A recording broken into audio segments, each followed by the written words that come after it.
Duncan's Masonic Ritual and Monitor. By Malcolm C. Duncan. Preface. The objects which Freemasonry was founded to subserve are honorable and laudable, nor is it intended in the following pages to disparage the institution or to undervalue its usefulness. It has, at various times and in several countries, incurred the ill will of political parties and of religious bodies, in consequence of a belief, on their part, that the organization was not so purely benevolent and philanthropic as its members proclaimed it to be. In the state of New York, many years ago, it was supposed, but we think unjustly, to wield a powerful political influence, and to employ it unscrupulously for sinister ends. The war between Masonry and anti-Masonry which convulsed the state at that period is still fresh in the remembrance of many a party veteran. The order, however, has long since recovered from the obloquy then heaped upon it, and is now in a flourishing condition in most parts of the civilized world. The purpose of this work is not so much to gratify the curiosity of the uninitiated as to furnish a guide for the neophytes of the order, by means of which their progress from grade to grade may be facilitated. Every statement in the book is authentic, as every proficient Mason will admit to himself, if not to be public, as he turns over its pages. The non-Masonic reader, as he peruses them, will perhaps be puzzled to imagine why matters of so little real importance to society at large should have been so industriously concealed for centuries. And still more surprised that society should have been so extremely inquisitive about them. But such, as old Stapleton says, in Jacob Faithful, is human nature. The object of the order in making a profound mystery of its proceedings is obvious enough. Seabirds are not more invariably attracted toward a lighted beacon on a dark night, than men to whatever savors of mystery. Curiosity has had a much greater influence in swelling the ranks of Masonry than philanthropy and brotherly love. The institution, however, is now sufficiently popular to stand upon its own merits, without the aid of claptrap, so, via the mantle that shadowed Borgia. It will be observed by the initiated, that the following exposition gives no information through which any person not a Mason could obtain admission to a lodge. It is due to the order that its meetings should not be disturbed by the intrusion of persons who do not contribute to its support, or to the furtherance of its humane design, and whose motives in seeking admission to its halls would be impertinent and ungentlemanly. The clue to the sanctum sanctorum is, therefore, purposely withheld. In its spirit and intention Masonry is certainly not a humbug. And in its enlightened age so excellent an institution should not incur the liability of being classed with the devices of charlatanry by affecting to wear a mystic veil which has long been lifted, and of which we are free to say, that, unlike that of the false prophet of Khorasan, it has no repulsive features behind it. The author of the following work does not conceive that it contains a single line which can in any way injure the Masonic cause. While he believes, on the other hand, that it will prove a valuable vade-mecum to members of the order, for whose use and guidance it is especially designed. It will be seen that the work quoted in this treatise differs from that of Morgan, Richardson, and Allen. But as this discrepancy is fully explained at the close of the remarks on the third degree, it is not deemed necessary to make further allusion to it here. The authorities referred to in this work are as follows.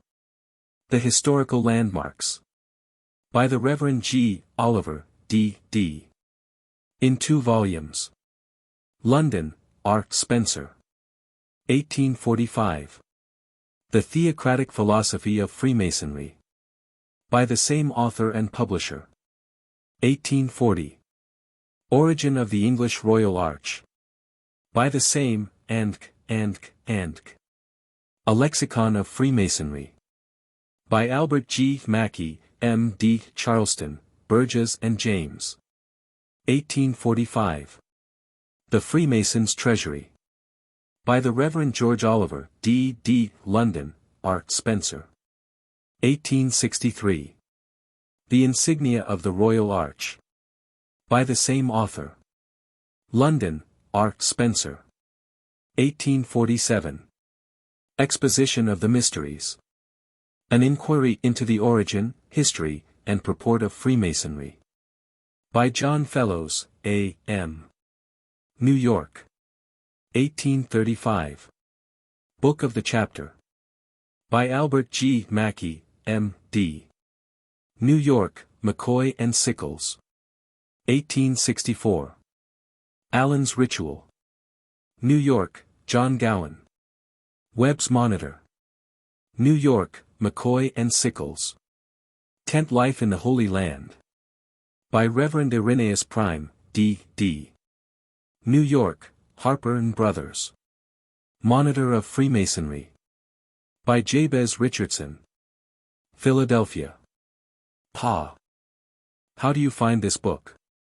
Any thoughts about the book or the author? Any suggestion for improvement? Please take a moment to share your thoughts in a comment. If you like it, share it with your friends who might enjoy it as well. Subscribe to keep in touch. Visit CompleteAudiobooks.com for more quality content. Entered Apprentice, or First Degree. 7 Freemasons, viz. 6 entered apprentices and 1 Master Mason, acting under a charter or dispensation from some Grand Lodge, is the requisite number to constitute a Lodge of Masons, and to initiate a candidate to the first degree of Masonry. They assemble in a room well guarded from all cowens and eavesdroppers, in the 2nd or 3rd story, as the case may be, of some building suitably prepared and furnished for lodge purposes, which is, by Masons, termed the ground floor of King Solomon's Temple. The officers take their seats, as represented in the plate on page 8. Lodge meetings are arranged as follows, viz., regular is held but once a month, i.e. every month on, or preceding, the full of the moon in each month. Special meetings are held as often as the exigency of the case may seem to demand, if every night in the week, Sunday excepted. If Tuesday should be Lodge night, by Masons it would be termed, Tuesday evening on or before the full of the moon, a regular night. Lodge of Entered Apprentices, Fellow Crafts, or Master Masons. 1. Candidate Praise. 2. First Stop. 3. Second Stop. 4. Third Stop. 5. Room where candidates are prepared. 6. Anteroom where members enter the lodge. 7. Hall. 8. Doors. 9. Door through which candidates are admitted into the lodge. 10. Door through which members enter. 11. Altar. 12. Treasurer. 13. Secretary. 14. Senior Deacon. 15. Worshipful Master. 16. Junior Warden. 17 and 18. Stewards. 19. Senior Warden. 20. Junior Deacon. 21. Tyler. All business relative to Masonry is done at a regular, and in the 3rd, or Master Mason degree. None but Master Masons are allowed to be present at such meetings.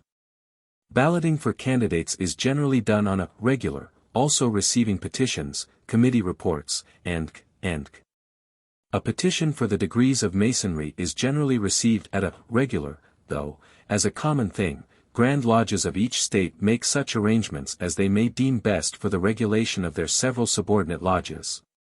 At the time of receiving a petition for the degrees of Masonry, the Master appoints a committee of 3, whose duty it is to make inquiry after the character of the applicant, and report good or bad, as the case may be. At the next regular meeting, when it is acted upon by the lodge. Upon reception of the committee's report, a ballot is had. If no black balls appear, the candidate is declared duly elected, but if 1 black ball or more appear, he is declared rejected. No business is done in a Lodge of Entered Apprentices, except to initiate a candidate to the first degree in Masonry, nor is any business done in a Fellow Crafts Lodge, except to pass a Fellow Craft from the 1st to the 2nd degree.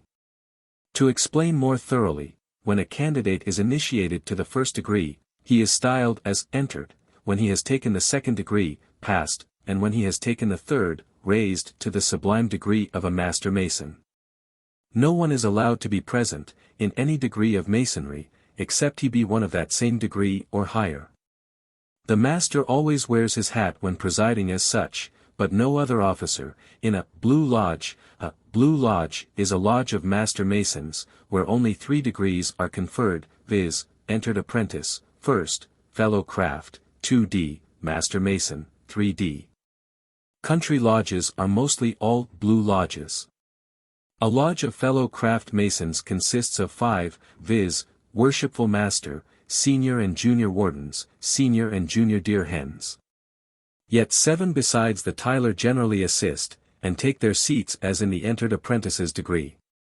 The Fellow Craft Lodge is styled by Masons, the middle chamber of King Solomon's Temple.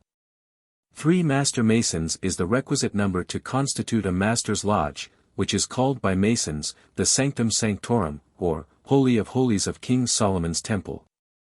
Although 3 are all that is required by Masonic law to open a 3rd degree lodge, there are generally 7 besides the Tyler, as in the other degrees. All the lodges meet in one room, alike furnished, for the conferring of the different degrees, E, A, F, C, and M, M, but they are Masonically styled by the craft as the ground floor, middle chamber, and Sanctum Sanctorum. A person being in the room, while open on the 1st degree, would not see any difference in the appearance of the room from a Master Mason's lodge.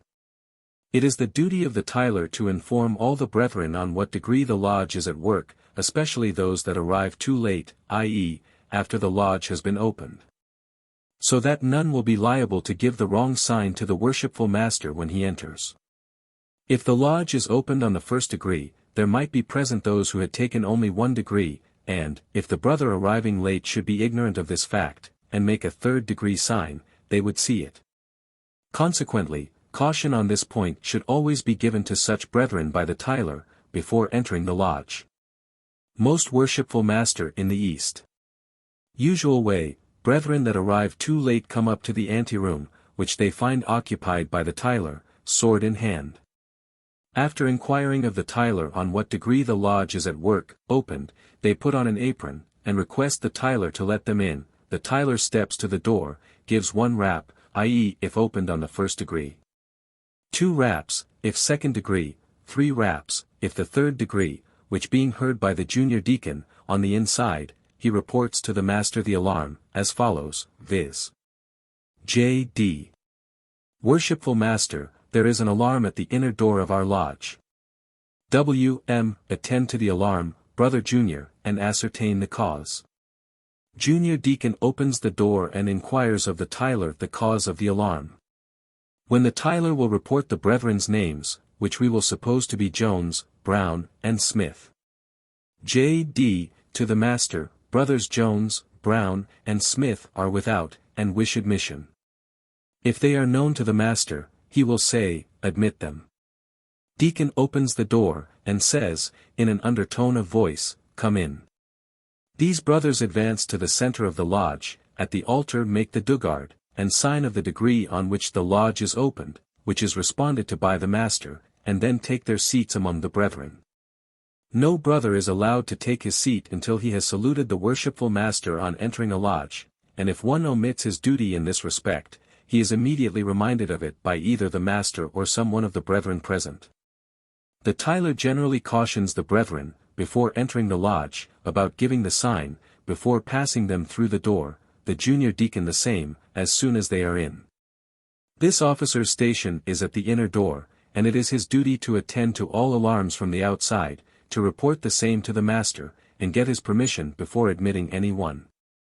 The author remembers seeing the dugard and sign of a Master Mason given, while yet an entered apprentice Mason. He was sitting one evening in the lodge, when a brother of the 3rd degree came in, and very carelessly saluted the Master with the Master's dugard and sign, undoubtedly supposing the lodge open on that degree, a very common error among Masons. In large cities there are often more than one lodge. Some cities have 10 or 20, and even more. In the cities of New York and Brooklyn there are 135 lodges, besides chapters, councils, commanderies, and Consequently, there are lodge meetings of some sort every night in the week, excepting Sunday, and of course much visiting is going on between the different lodges.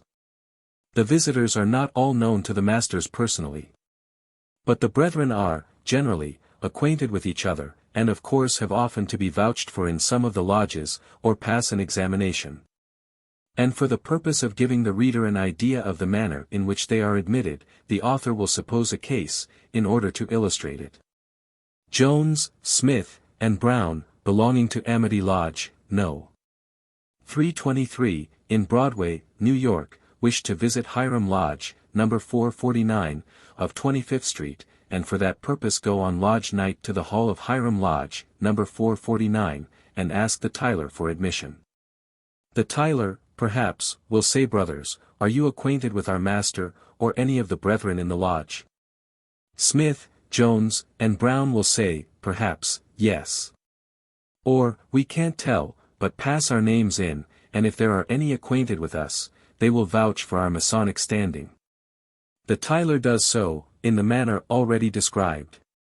And, if they are vouched for by either master or any brother, they are admitted, the Tyler telling them on what degree the lodge is opened, besides furnishing them with aprons. On the evening of a lodge meeting, brethren generally get together at an early hour at the lodge room, which has been opened and cleaned out by the Tyler. On arrival of the master, and the hour of meeting, the master repairs to his seat in the east, puts on his hat, one sash, yoke, and apron, with gavel in hand, and says, Brethren, will he properly clothed and in order. Officers repair to their stations for the purpose of opening. At this announcement the brethren put on their aprons, and seat themselves around the lodge room, while the officers invest themselves with their yokes and aprons, and take their stations as represented in plate on page 8, viz. Senior Warden in the west, Junior Warden in the south, Senior Deacon in front of the Worshipful Master in the east, and a little to his right hand, with a long rod in hand. Junior Deacon at the right hand of the Senior Warden in the west, guarding the inner door of the lodge, with rod in hand, Secretary at the left of the Worshipful Master, and Treasurer at the right. And, generally, two stewards on the right and left of the Junior Warden in the south, with rods in hand. After all are thus seated, the Worshipful Master says, Is the Tyler present? If so, let him approach the east. At this command, the Tyler, who is all this time near the outer door of the lodge, approaches the Worshipful Master's seat in the east, with yoke and apron on. W.M. Brother Tyler, your place in the lodge. Tyler without the inner door. W.M. Your duty there. Tyler to keep off all cowans and eavesdroppers, and not to pass or repass any but such as are duly qualified and have the Worshipful Master's permission. W.M. You will receive the implement of your office, handing him the sword. Repair to your post, and be in the active discharge of your duty. See Note A, Appendix. The Tyler retires to the inside of the outer door of the anteroom, and all lodge doors are closed after him. W.M. gives one rap with his gavel, Junior Deacon rises up, Brother Junior Deacon, the first and constant care of Masons when convened. Junior Deacon to see that the lodge is duly tiled. W.M. You will attend to that part of your duty, and inform the Tyler that we are about to open a lodge of entered apprentice masons, fellow crafts, or master masons, as the case may be, and direct him to tile accordingly. The deacon opens the door, and says to the Tyler, Brother Tyler, it is the orders of the Worshipful Master that you tile this lodge as an entered apprentice, fellow crafts, or master mason, as the case may be. Then closes the door, gives one rap, 2, if a fellow crafts, or 3, if a master's lodge, which is responded to by the Tyler. J.D. Worshipful Master, the lodge is tiled. W.M. How tiled? J.D. By a brother of this degree, without the inner door, invested with the proper implement of his office, the sword. W.M. His duty there. J.D. To keep off all cowans too and eavesdroppers. Suffer none to pass or repass, except such as are duly qualified, and have the Worshipful Master's permission. Sits down. W.M. One rap, Warden rises to his feet. Brother Senior Warden, are you sure that all present are entered apprentice masons, fellow crafts, or master masons? As the case may be. S.W. I am sure, Worshipful Master, that all present are entered apprentice masons, or as the case may be. W.M. Are you an entered apprentice mason? S.W. I am so taken and accepted among all brothers and fellows. W.M. Where were you first prepared to be made and entered apprentice mason? S.W. In my heart. W.M. Where secondly? S.W.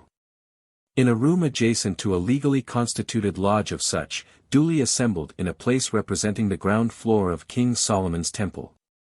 W.M. What makes you an entered apprentice mason? S.W. My obligation. W.M. How many constitute a lodge of entered apprentice masons?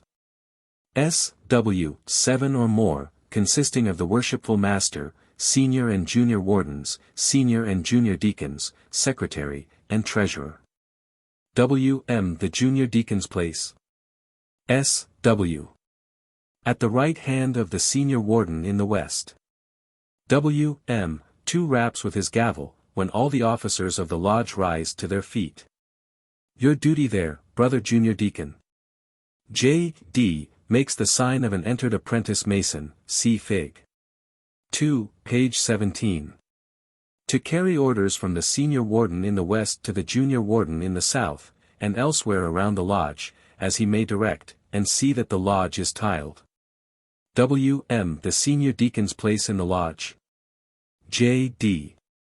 At the right hand of the worshipful master in the east. W.M. Your duty there, brother senior. S.D. To carry orders from the worshipful master in the east to the senior warden in the west, and elsewhere around the lodge, as he may direct. To introduce and clothe all visiting brethren, to receive and conduct candidates.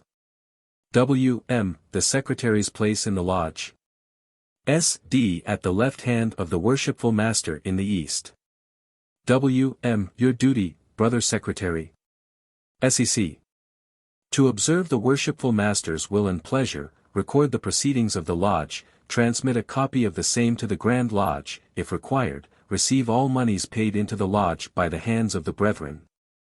Pass the same over to the treasurer, and take his receipt for the same. W.M. The treasurer's place in the lodge. Section, at the right hand of the worshipful master in the east. W.M. Your duty there, brother treasurer. Trees. To receive all monies paid into the lodge from the hands of the secretary, keep a regular and just account of the same, and pay it out by the order of the worshipful master and the consent of the lodge. W.M. The junior warden's station in the lodge. Treasury, in the south, worshipful. W.M. Your duty there, brother junior warden. J.W. As the sun in the south, at high meridian, is the beauty and glory of the day, so stands the junior warden in the south, the better to observe the time, call the craft from labor to refreshment, superintend them during the hours thereof. And see that the means of refreshment be not converted into intemperance or excess. And call them on to labor again, that they may have pleasure and profit thereby. W.M. The senior warden's station in the lodge. J.W. In the west, worshipful. W.M. Why in the west, brother senior, and your duty there? S.W. To assist the worshipful master in opening and closing his lodge, pay the craft their wages, if any be due, and see that none go away dissatisfied, if in my power to prevent, harmony being the strength of all institutions. More especially of this of ours. W.M. The worshipful master's station in the lodge. S.W. In the east, worshipful. W.M. Why in the east, and his duty there?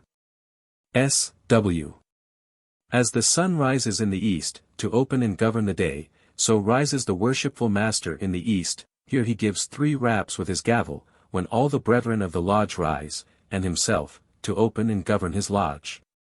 Set the craft to work, and give them proper instructions. W.M. Brother Senior Warden, it is my orders that this lodge be opened on the 1st degree of Masonry, or 2nd, or 3rd degree, as the case may be. For the dispatch of business during which time, all private committees, and other improper, unmasonic conduct, tending to destroy the peace of the same while engaged in the lawful pursuits of Masonry, are strictly forbidden. Under no less penalty than a majority of the brethren present, acting under the bylaws of this lodge, may see fit to inflict, this you will communicate to the junior warden in the south, and he to the brethren around the lodge, that they, having due and timely notice, may govern themselves accordingly. 3. S.W. Turning to the junior warden in the south. Brother junior warden, you have heard the orders of the worshipful master, as communicated to me from the worshipful master in the east. You will take notice, and govern yourself accordingly. J.W. To the lodge. Brethren, you have heard the orders of the worshipful master, as communicated to me through the senior warden in the west. You will please take notice, and govern yourselves accordingly. W.M. Brethren, together on the signs. The signs of the 3 degrees are given, if opening on the 3rd degree, but if only on the 1st degree, entered apprentice, the master would say, together on the sign, and not signs. The master always leads off in giving the sign or signs. The master first makes the dugard of the 1st degree, representing the position of the hands when taking the oath of an entered apprentice mason, which is called the dugard of an entered apprentice, viz. My left hand supporting the Bible, and my right hand resting thereon. After which the master makes the sign of an entered apprentice mason, which alludes to the penalty of the entered apprentice's obligation, which is imitated by all the brethren present. Explanation of Figure 2. Draw the right hand rapidly across the neck, as represented in the cut, and drop the arm to the side. Remember that the dugards and signs are all made with right angles, horizontals, and perpendiculars, with very slight, but marked pauses between each motion or part of the sign. Figure 1. Dugard of an entered apprentice. The master then makes the dugard of a fellow craft, which alludes to the position of the hands when taking the oath of a fellow craft mason. Explanation of Figure 3. The left arm, as far as the elbow, should be held in a horizontal position, and the rest of the arm in a vertical position, forming a square. The right hand detached from the stomach, fingers extending outward. After which he gives the sign of a fellow craft, which alludes to the penalty of the fellow craft obligation. In making the dugard and sign of the fellow craft, or 2nd degree, care must be taken to drop the left arm suddenly and with spirit, as soon as the 2 motions are accomplished. Next is the dugard of a master mason, which alludes to the position of the hands when taking the oath of a master mason, both hands resting on the Holy Bible, square, and compasses. Figure 2. Sign of an entered apprentice. Figure 3. Dugard of a fellow craft mason. Figure 4. Sign of a fellow craft mason. Figure 5. Dugard of a master mason. Figure 6. Sign of a master mason. Figure 7. Grand hailing sign of distress. And then, Fig. 6, the sign of a master mason, which alludes to the penalty of the obligation of a master mason. Explanation of Fig. 6. In making this sign, draw the right hand, thumb in, across the stomach as low down as the vest, then drop the hand suddenly. The last sign given, Figure 7, is the grand hailing sign of distress. Explanation of Figure 7. Raise the hands as represented in the cut, and drop them with spirit. Repeat this 3 times. The words accompanying this sign in the night, or dark, when the sign cannot be seen, are, viz., O Lord my God. Is there no help for the widow's son? This sign is given by the Master, at the grave of our Grand Master Hiram Abiff. 4. See Note B, Appendix. Master gives 1 rap with his gavel, Senior Warden, 1, Junior Warden, 1. Master 1 the 2nd time, which is responded to by the wardens a 2nd time, in the west and south, when the master makes the 3rd gavel sound, which is responded to by the wardens. These 3 raps are made, when opening the lodge on the 3rd degree, if opening on the 2nd, 2 raps only are used, 1st degree, 1 rap each, first given by the master, then senior warden, lastly junior warden. After which the master takes off his hat, and repeats the following passage of Scripture. Behold, how good and how pleasant it is for brethren to dwell together in unity. It is like the precious ointment upon the head, that ran down upon the beard, even Aaron's beard, that went down to the skirts of his garments. As the dew of Hermon, and as the dew that descended upon the mountains of Zion, for there the Lord commanded the blessing, even life forevermore. Amen. Responded to by all the brethren present, Amen. So mote it be. W.M. I now declare this lodge opened on the first, or, as the case may be, degree of Masonry. Brother Junior Deacon, you will inform the Tyler. Deacon opens the lodge door, and delivers his message to the Tyler. W.M. Brother Senior Deacon, you will attend at the altar. Here the Senior Deacon steps to the altar, places the square above the compasses, if opened. On the first degree, viz. W.M. gives one sound of the gavel. All are seated and ready for business. If the lodge is opened on the third degree, and at a regular meeting of the lodge, the following would be the order of business. But as the reader may be a little anxious, besides curious, about the way and manner of raising the lodge from the first to the third degree, the author will suppose the lodge open on the first degree, and, it being a regular lodge night, and business to transact, the lodge must be raised to the third or master's degree, as no business except that of initiation can be done on the first degree. The following manner is generally adopted among Masons at the present day, though there are 2 or 3 ways. Compasses, placed in a lodge of entered apprentices, both points covered by the square, see Note C, Appendix. W.M. gives one rap with his gavel. Brother Senior Warden, are you sure that all present are Master Masons? Or fellow crafts, as the case may be? S.W. I am not sure that all present are Master Masons, but will ascertain through my proper officers, and report. S.W. Deacons will approach the west, deacons, both junior and senior, repair to the warden's station in the west. First the senior deacon whispers the password of a Master Mason in the ear of the junior deacon, Tubal Cain, and the senior deacon whispers the same in the senior warden's ear, when one deacon passes up one side of the lodge, and the other side, and, as they go, stop at each brother present for the password, which each brother rises up and whispers in the ear of the deacon, Tubal Cain. If there are any present that cannot give it, the deacons pass them by, especially if they are lower degree members, entered apprentices or fellow crafts, and after the deacons have gone through the entire lodge, they meet before the worshipful master in the east. The senior deacon gets the pass again from the junior deacon, and passes it up to the master, and then they return to the senior warden in the west, and pass the same up to him in the same way, and take their seats again, as in. The warden then rises and says all present are not Master Masons, worshipful. W.M. All below the degree of Master Mason will please retire while we raise the lodge. The junior deacon says to those below Master Mason, brothers, please retire, and he sees that they do so. After they are out, and the door is closed by the junior deacon, the senior warden says, all present are Master Masons, worshipful, and makes the sign of a Master Mason. W.M. If you are satisfied that all present are Master Masons, you will have them come to order as such, reserving yourself for the last. S.W. gives 3 raps with his gavel, when all in the lodge rise to their feet. Brethren, you will come to order as Master Masons.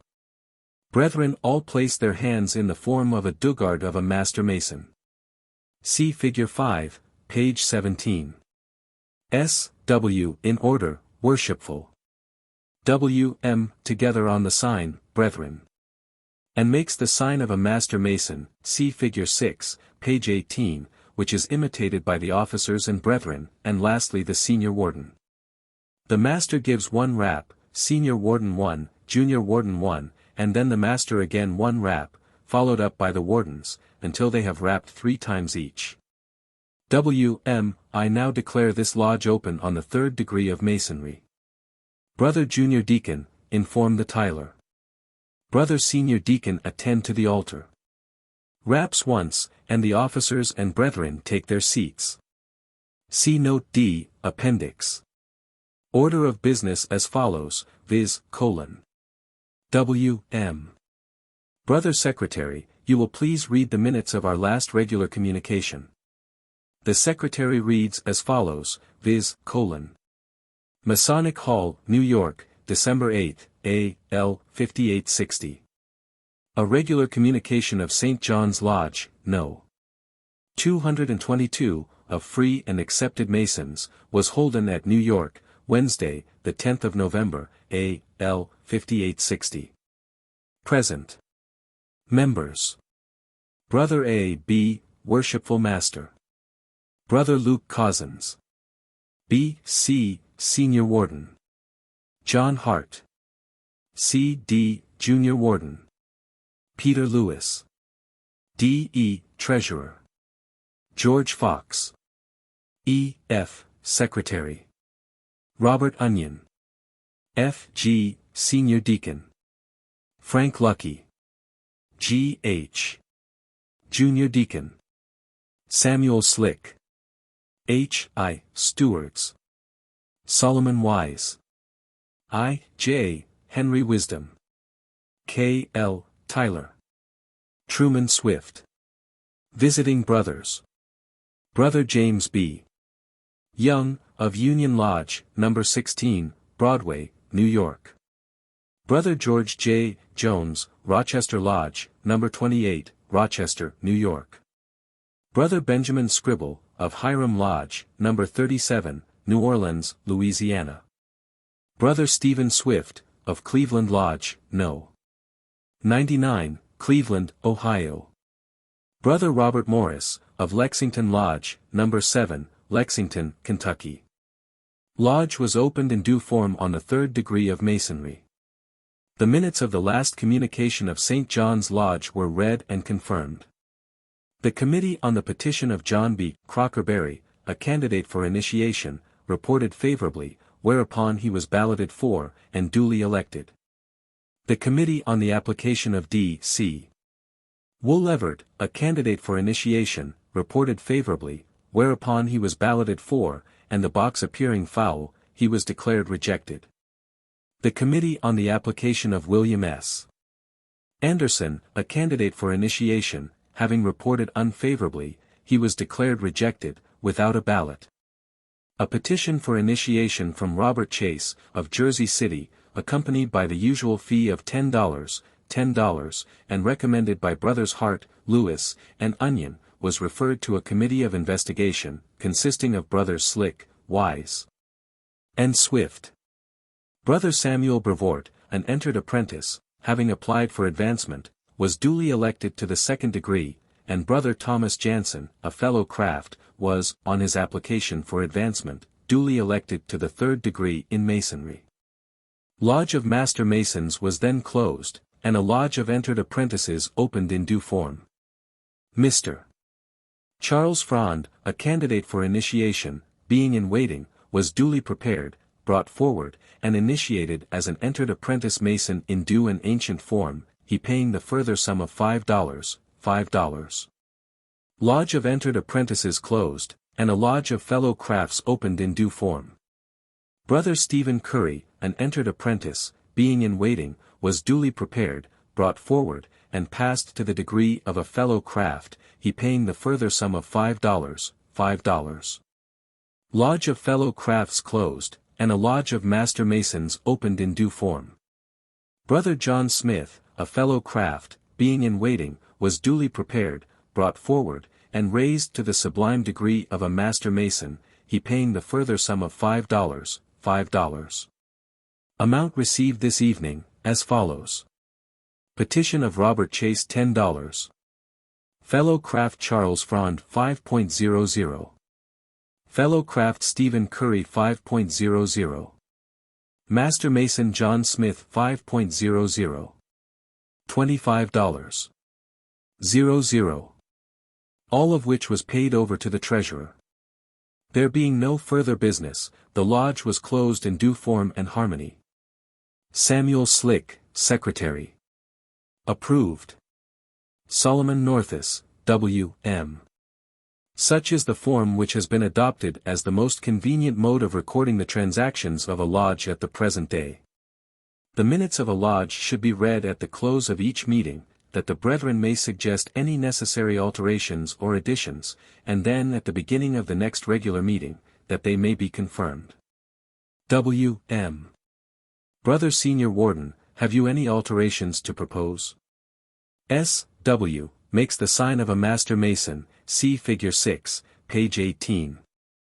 I have none, worshipful. W.M. Have you any, Brother Junior Warden? J.W. Sign, Figure 6. None, worshipful. W.M. Has any brother around the lodge any alterations to propose? None offering. W.M. Then, brethren, the motion is on the confirmation of the minutes of our last communication.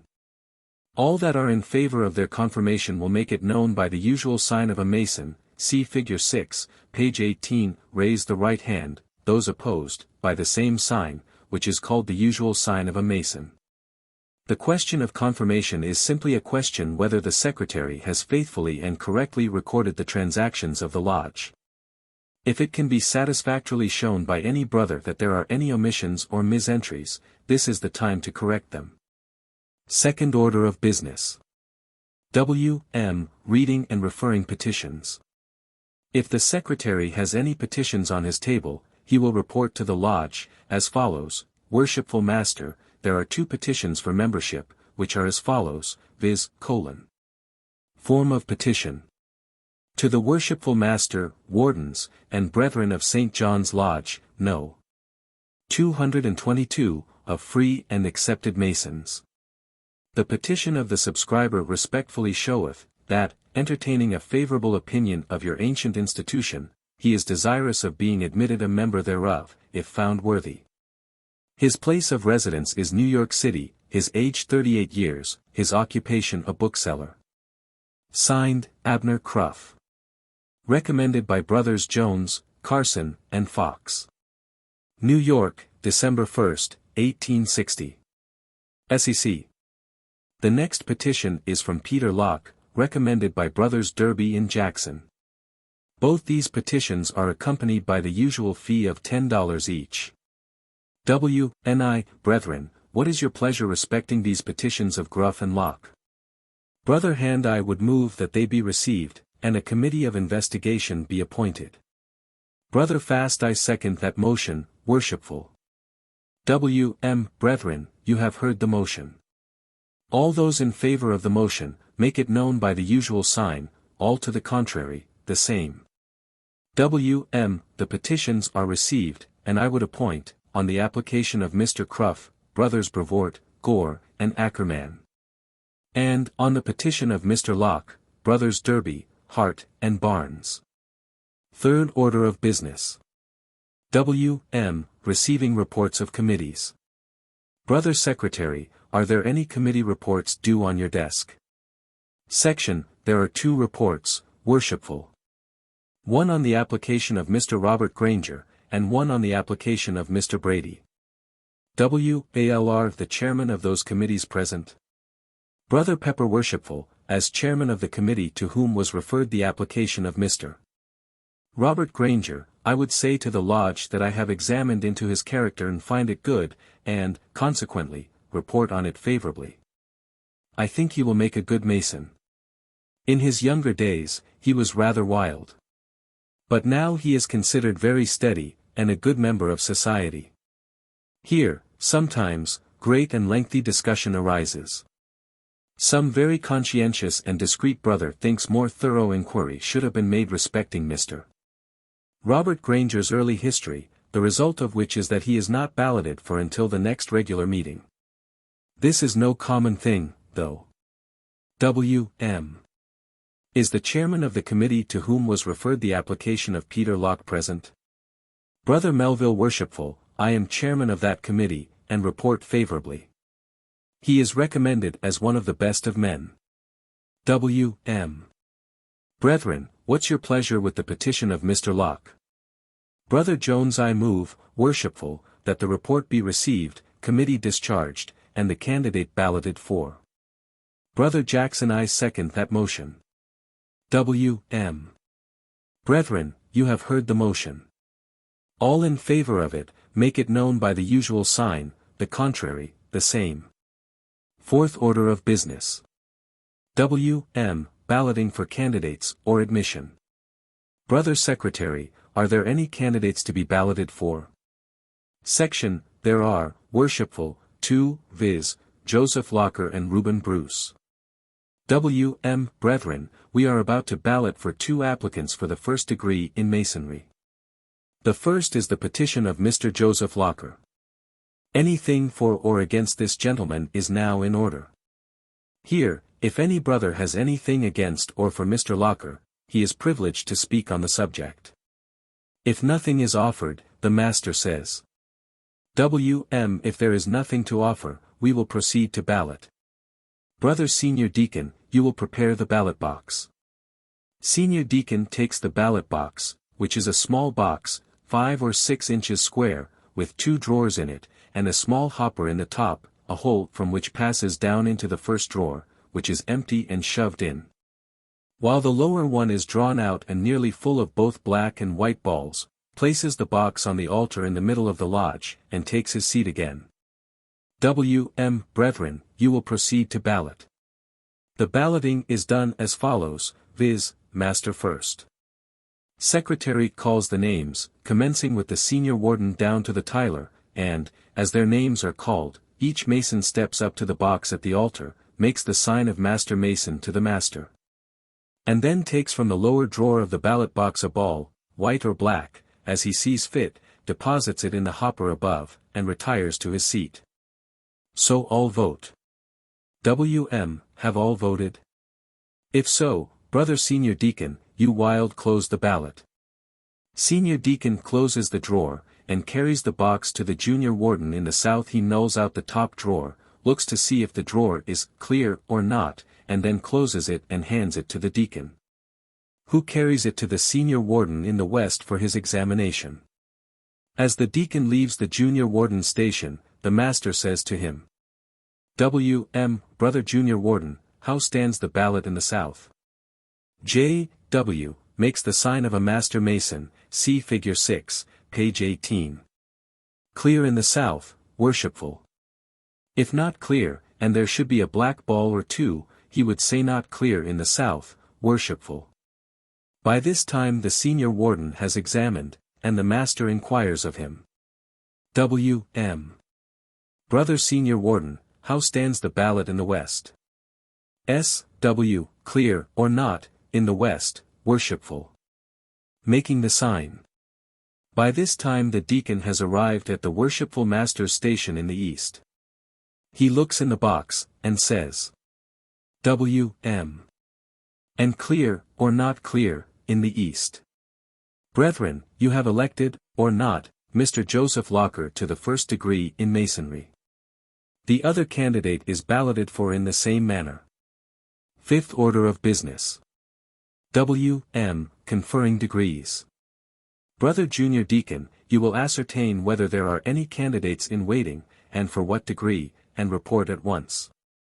The Junior Deacon inquires of the tiler and brethren generally, and reports someone will name a candidate who has been previously balloted for, who will probably be waiting in the anteroom. J.D. There is 1, or 2, as the ease may be, now in waiting for the first degree, Mr. Peter Gabe and Mr. John Milk. W.M. Brethren, there seems to be a good deal of business on hand this evening. But my business engagements are such as to render it impossible for me to be present very late, consequently we will confer the degree upon Mr. Gabe only, and will call a special communication next week to attend to Mr. Milk's wants. You will inform Mr. Milk, Brother Junior Deacon, of our decision, and not keep him any longer in waiting. You will also say to Mr. Gabe, that as soon as we finish the regular business of the lodge, he can have the first degree conferred on him. Junior Deacon does his duty. Sixth order of business. W.M. Considering unfinished business. No unfinished business. Seventh order of business. W.M. Disposing of such other business as may lawfully come before the lodge. Brethren, if there is no further business before this lodge of Master Masons, we will proceed to close the same, and open an entered apprentice's lodge, for the purpose of initiation. Here lodges differ, in the mode of lowering from a master's to an entered apprentice's lodge. Some close entirely, and open on the first, but we will adopt a short way, that lodges have at the present day. W.M. Brother Senior Warden, are you sure all present are entered apprentice Masons? S.W. I am sure, worshipful, all present are entered apprentice Masons. W.M. If you are sure all present are entered apprentice Masons, you will have them come to order as such, reserving yourself for the last. S.W. gives 3 raps with his gavel, all rise to their feet. Brethren, you will come to order as entered apprentice Masons. The members place their hands in the position of a dugard of an entered apprentice. See Plate 1, page 16.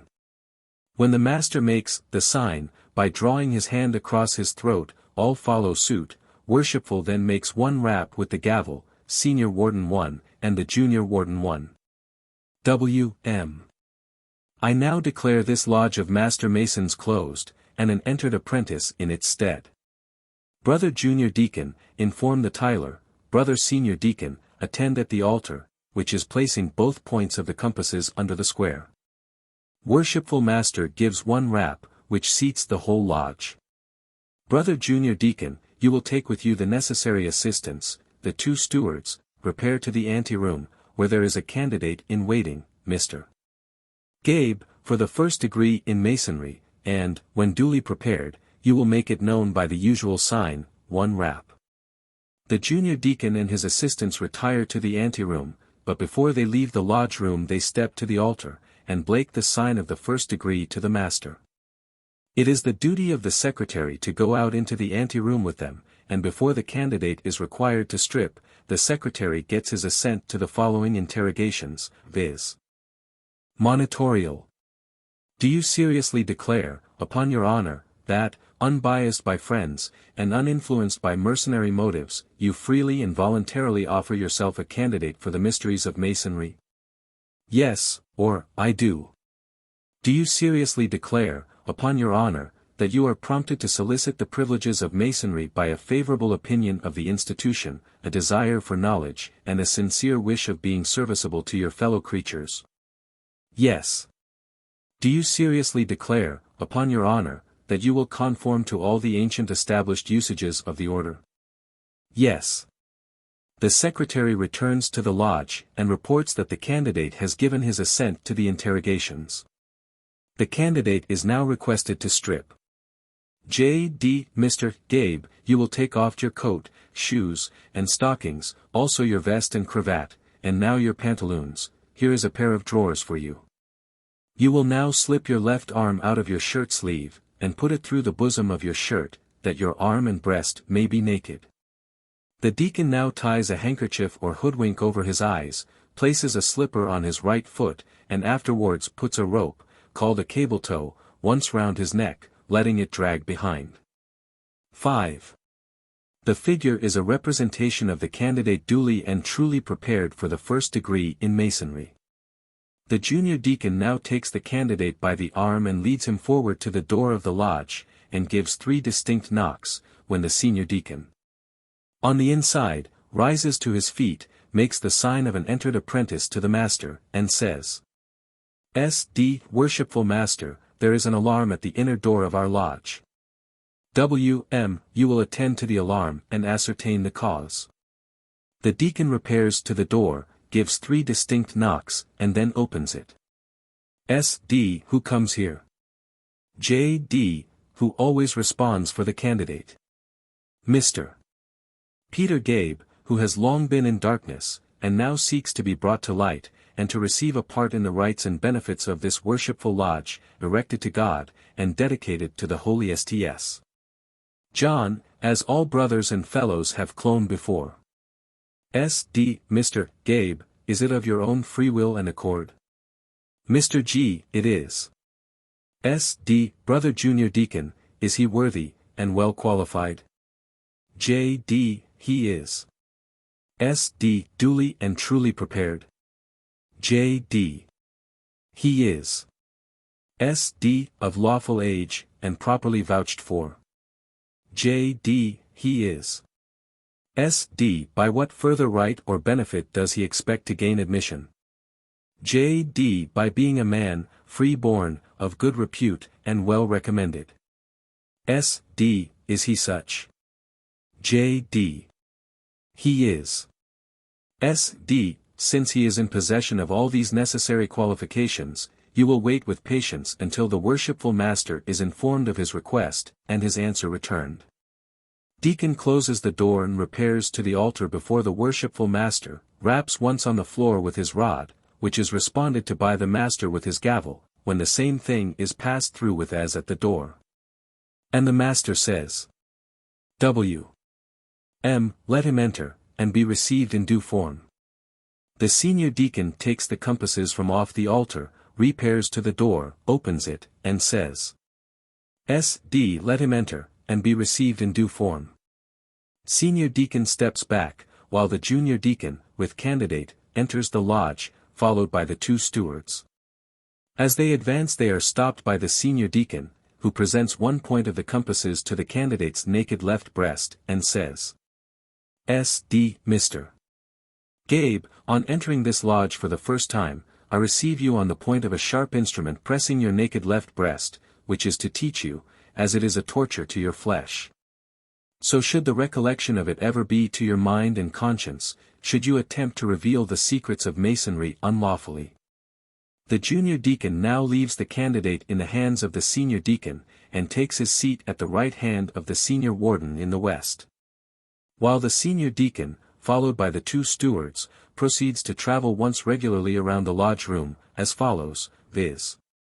Senior deacon takes the candidate by the right arm, advances a step or two, when the master gives one rap with his gavel. Deacon and candidate stop. W.M. Let no one enter on so important a duty without first invoking the blessing of the deity. Brother senior deacon, you will conduct the candidate to the center of the lodge, and cause him to kneel for the benefit of prayer. S.D. Mr. Gabe, you will kneel. Candidate kneels. Worshipful master now leaves his seat in the east, approaches candidate, kneels by his side, and repeats the following prayer, viz. W.M. Vouchsafe thine aid, Almighty Father of the universe, to this our present convention. And grant that this candidate for Masonry may dedicate and devote his life to thy service, and become a true and faithful brother among us. Endue him with the competency of thy divine wisdom, that, by the secrets of our art, he may be better enabled to display the beauties of brotherly love, relief, and truth, to the honor of thy holy name. Amen. Responded to by all, so mote it be. W. M. Rising to his feet, taking candidate by the right hand, placing his left on his head. Mr. Gabe, sometimes masters say, stranger, in whom do you put your trust? Candidate, prompted. In God. Point 6. W. M. Since in God you put your trust, your faith is well founded. Arise, assists candidate to rise, follow your conductor and fear no danger. The master retires to his seat in the east, and while the conductor, S.D. is attending the candidate once around the lodge room, he repeats the following passage. Behold, how good and how pleasant it is for brethren to dwell together in unity, and see opening, or monitors. The reading is so timed as to be concluded when they have passed once around the lodge room to the junior warden's station in the south. As they pass each 7 officers' station, east, south, and west, they give one sound with their gavels, viz. First the master, 1, J, W, 1, S, W, 1, which has a good effect on the candidate, the sounds being near his ears as he passes by, his conductor generally passing close up. Having passed once around the lodge, they halt at the junior warden's station in the south. S.D. conducting candidate once around the lodge. First degree, entered apprentice. J. W. gives one rap, conductor 1. Who comes here? Conductor, S.D. Mr. Peter Gabe. Who has long been in darkness, and now seeks to be brought to light, and to receive a part in the rights and benefits of this worshipful lodge, erected to God, and dedicated to the holiest He. John, as all brothers and fellows have done before. J.W. Mr. Gabe, is it of your own free will and accord? Mr. Gabe, it is. J.W. Brother Senior Deacon, is he worthy and well qualified? S.D. He is. J.W.S. duly and truly prepared. S.D. Re is. J.W. of lawful age and properly vouched for. S.D. He is. J.W. by what further right or benefit does he expect to gain admission? S.D. by being a man, free-born, of good repute, and well recommended. J.W. Since he is in possession of all these necessary qualifications, I will suffer him to pass on to the senior warden station in the West. Senior warden, disposing of him in the same manner as the junior warden, suffers him to pass on to the worshipful master in the East, who makes the same inquiries as did the wardens in the South and West, after which the master says. W.M. From whence come you, and whither are you travelling? S.D. From the West, and travelling toward the East. W.M. Why leave you the West and travel toward the East? S.D. In search of light. W.M. Since light is the object of your search, you will reconduct the candidate, and place him in charge of the senior warden in the West, with my orders that he teach this candidate to approach the East, the place of light. By advancing with one upright, regular step to the first stop, the heel of his right placed in the hollow of his left foot, his body erect at the altar, see Fig. 14, before the worshipful master in the East. Senior deacon conducts candidate back to the senior warden in the West, and says. S.D. Brother Senior Warden, it is the orders of the worshipful master, that you teach this candidate to approach the East, the place of light, by advancing on one regular upright step to the first stop. The heel of his right foot in the hollow of his left, see Figure 14 and p. 93, his body erect at the altar before the worshipful master in the East. Senior Warden leaves his seat, comes down to the candidate, faces him towards the worshipful master, and requests him to step off with his left foot, bringing the heel of his right in the hollow of his left, see Step 1, Fig. 14, page 93. Before the candidate is requested to do this, he is led by the warden within one pace of the altar. Senior Warden reports to the worshipful master. S.W. The candidate is in order, and awaits your further will and pleasure. The master now leaves his seat in the East, and, approaching, in front of the altar, the candidate, says. W.M. Mr. Gabe, before you can be permitted to advance any farther in Masonry, it becomes my duty to inform you, that you must take upon yourself a solemn oath or obligation, appertaining to this degree, which I, as master of this lodge, assure you will not materially interfere with the duty that you owe to your God, yourself, family, country, or neighbor. Are you willing to take such an oath? Candidate I am. W.M. Brother Senior Warden, you will place the candidate in due form, which is by kneeling on his naked left knee, his right forming the angle of a square, his left hand supporting the Holy Bible, square, and compasses, his right hand resting thereon. The warden now places, or causes the candidate to be placed, in the position commanded by the worshipful master, as shown in Figure 8. W.M. Mr. Gabe, you are now in position for taking upon yourself the solemn oath of an entered apprentice Mason, and, if you have no objections still, you will say aye, and repeat your name after me. Figure 8. Candidate taking the oath of an entered apprentice. Left to right, master. Altar. Candidate. Conductor. Master gives one rap with his gavel, which is the signal for all present to assemble around the altar. Obligation. I, Peter Gabe, of my own free will and accord, in the presence of Almighty God, and this worshipful lodge, erected to him, and dedicated to the Holy Sts. John 8 do hereby and hereon, Master presses his gavel on candidate's knuckles, most solemnly and sincerely promise and swear, that I will always hail, 9 ever conceal, and never reveal, any of the arts, parts, or points of the hidden mysteries of ancient Freemasonry, which may have been, or hereafter shall be, at this time, or any future period, communicated to me, as such, to any person or persons whomsoever. Except it be to a true and lawful brother Mason, or in a regularly constituted lodge of Masons. Nor unto him or them until, by strict trial, due examination, or lawful information, I shall have found him, or them, as lawfully entitled to the same as I am myself.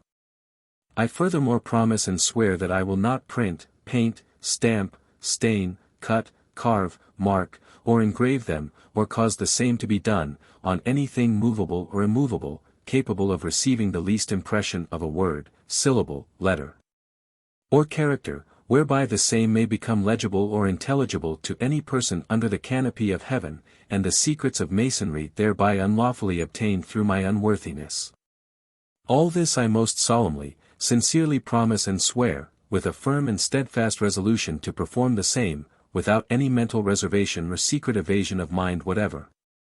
Binding myself under no less penalty than that of having my throat cut across, 10 my tongue torn out by its roots, and my body buried in the rough sands of the sea, at low water mark 11 where the tide ebbs and flows twice in 24 hours. Should I ever knowingly violate this my entered apprentice obligation, so help me God, and keep me steadfast in the due performance of the same. W.M. In token of your sincerity, you will now detach your hands, and kiss the book on which your hands rest, which is the Holy Bible. After the candidate has kissed the Bible, he is asked by the Master. W.M. In your present condition, what do you most desire? Candidate, prompted. Light. Point 12. W.M. Brethren, you will stretch forth your hands, and assist me in bringing our newly made brother to light. Here the brethren surrounding the altar place their hands in form of dugard of an entered apprenticed Mason, see Figure 1 and p. 16. W.M. In the beginning God created the heavens and the earth. And the earth was without form, and void, and darkness was upon the face of the waters. And God said, Let there be light, and there was light. In some lodges, at the last word, light, the brethren stamp their feet and clap their hands once, but this is nearly done away with nowadays. Too much morganry about it, as it is styled by Masons. Worshipful Master now gives one rap which is the signal for all to be seated but himself, he remaining at the altar. I should remark here, that at the word light, the conductor strips off the hoodwink from the candidate's eyes, but keeps him yet kneeling at the altar. W.M. Brother Senior Deacon, I will now thank you to remove the cable tow. Rope is taken off candidate's neck. Some masters say as we now hold the brother by a stronger tie. W.M. My brother, on being brought to light in this degree, you discover both points of the compasses hid by the square, which is to signify that you are yet in darkness as respects Masonry, you having only received the degree of an entered apprentice. You also discover the 3 great lights of Masonry, by the help of the 3 lesser. The 3 great lights in Masonry are the Holy Bible, square, and compasses, which are thus explained: the Holy Bible is the rule and guide of our faith and practice, the square, to square our actions. The compasses, to circumscribe and keep us within bounds with all mankind, but more especially with a brother Mason. The 3 lesser lights are the 3 burning tapers which you see placed in a triangular form about this altar. They represent the sun, moon, and master of the lodge, and as the sun rules the day, and the moon governs the night, so ought the worshipful master to endeavor to rule and govern his lodge, with equal regularity. W.M. Taking a step back from the altar. You next discover me as the master of this lodge, approaching you from the east, under the dugard, sign, and step of an entered apprentice Mason, master making the dugard, sign, and step, as represented and explained in Figures 1 and 2 and 14, pp. 16, 17, and, in token of my brotherly love and favor, present you my right hand, takes the candidate by the right hand, who is yet kneeling at the altar, and with it the grip and word of an entered apprentice. W.M. to candidate. Grip me, brother, as I grip you. As you are yet uninformed, your conductor will answer for you. Senior Deacon. Figure 9 The grip of an entered apprentice. W.M. looking the deacon in the eye, while holding candidate by the right hand. I hail. S. D. I conceal. W. M. What do you conceal? S. D. All the secrets of Masons, in Masons, to which this, here presses his thumbnail on the joint, token alludes. W. M. What is that? S. D. A grip. W. M. Of what? S. D. Of an entered apprentice Mason. W. M. Has it a name? S. D. It has. W. M. Will you give it me? S. D. I did not so receive it, neither can I so impart it. W. M. How will you dispose of it? S. D. I will letter it, or have it. W. M. Letter it, and begin. S. D. No, you begin. W. M. Begin you.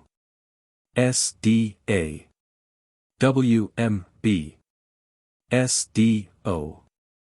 W. M. Z. S. D. Bo.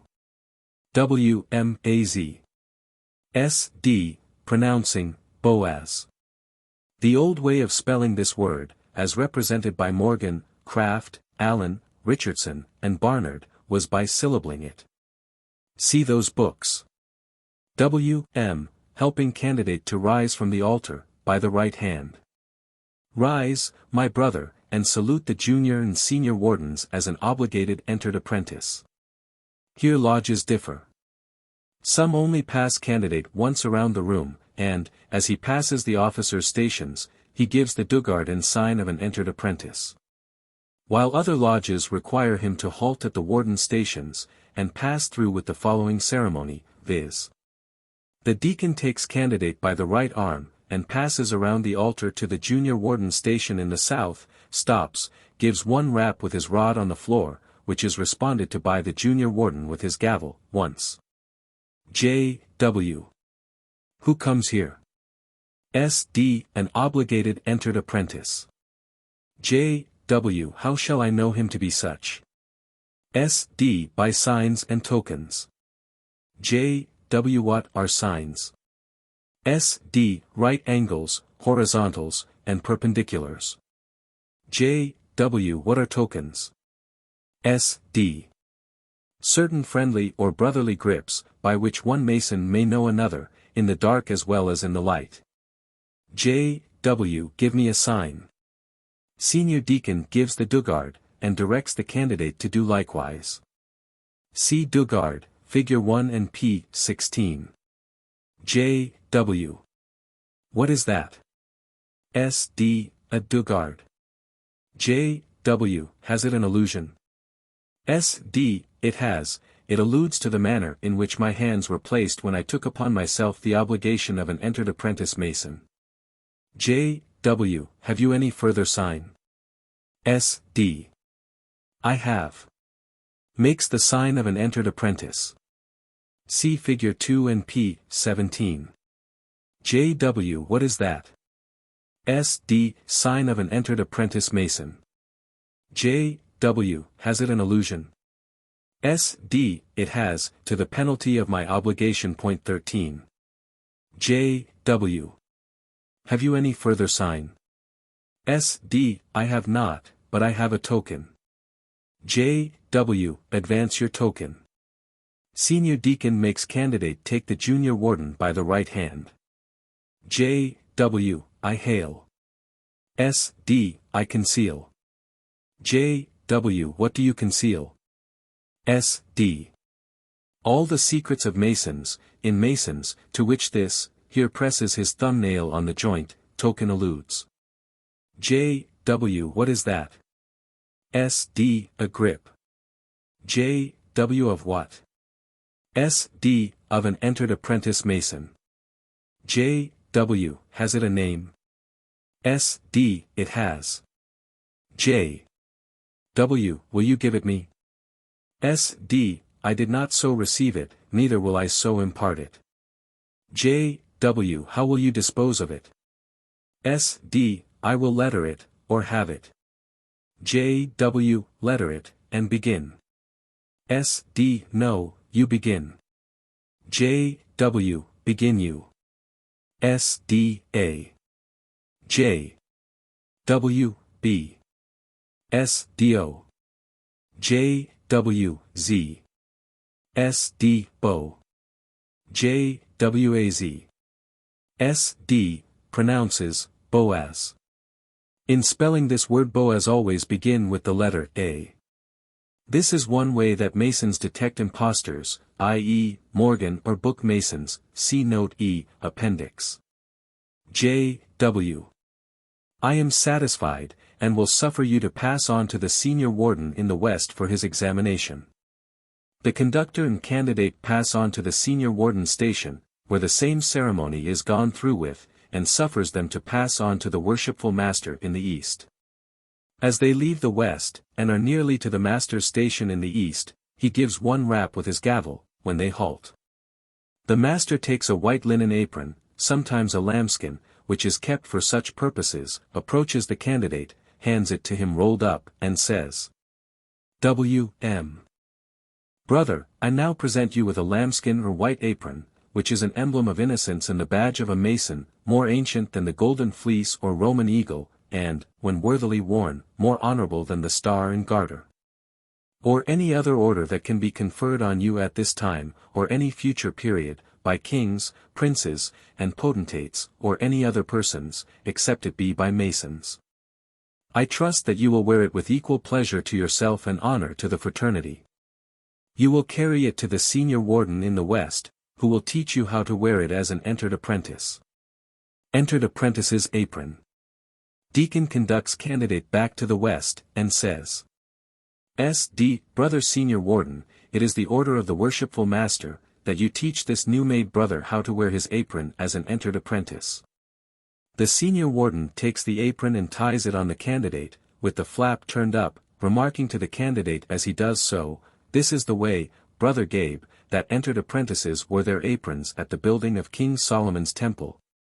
And so you will wear yours until further advanced. Senior deacon now reconducts the candidate to the worshipful master in the East. W.M. Brother Gabe, agreeably to an ancient custom, adopted among Masons, it is necessary that you should be requested to deposit something of a metallic kind or nature, not for its intrinsic valuation, but that it may be laid up among the relics in the archives of this lodge, as a memento that you were herein made a Mason. Anything, brother, that you may have about you, of a metallic nature, will be thankfully received. A button, pin, 5 or 10-cent piece, anything, my brother. Candidate feels for something, becomes quite confused. On examination, or reflection, finds himself very destitute, not being able to contribute 1 pin, his conductor having been careful to take everything from him, in the anteroom, before he entered the lodge.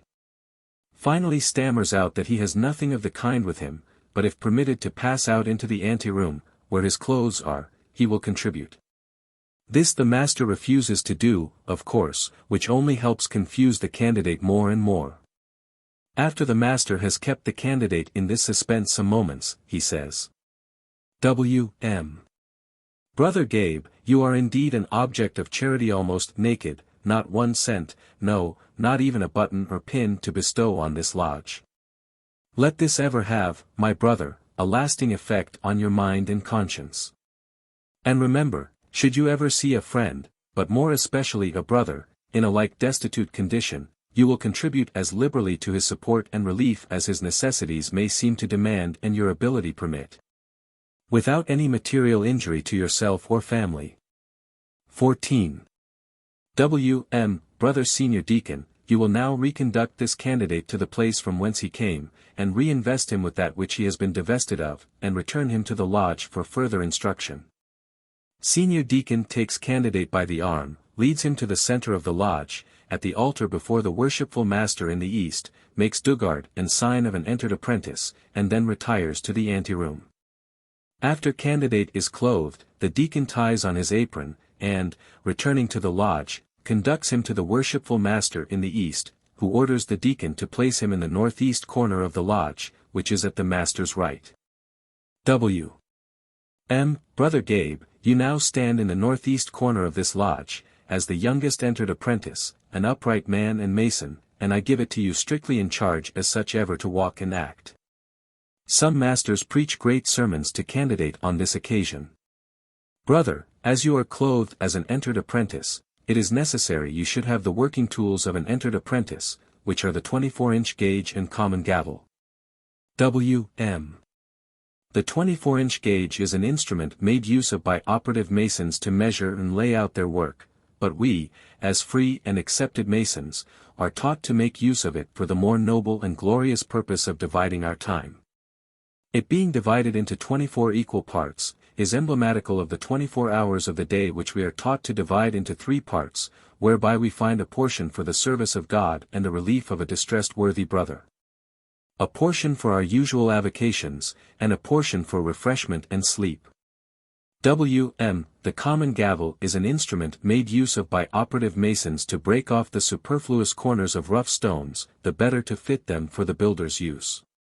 But we, as free and accepted Masons, are taught to make use of it for the more noble and glorious purpose of divesting our minds and consciences of all the vices and superfluities of life, thereby fitting us, as living stones, for that spiritual building, that house not made with hands, eternal in the heavens.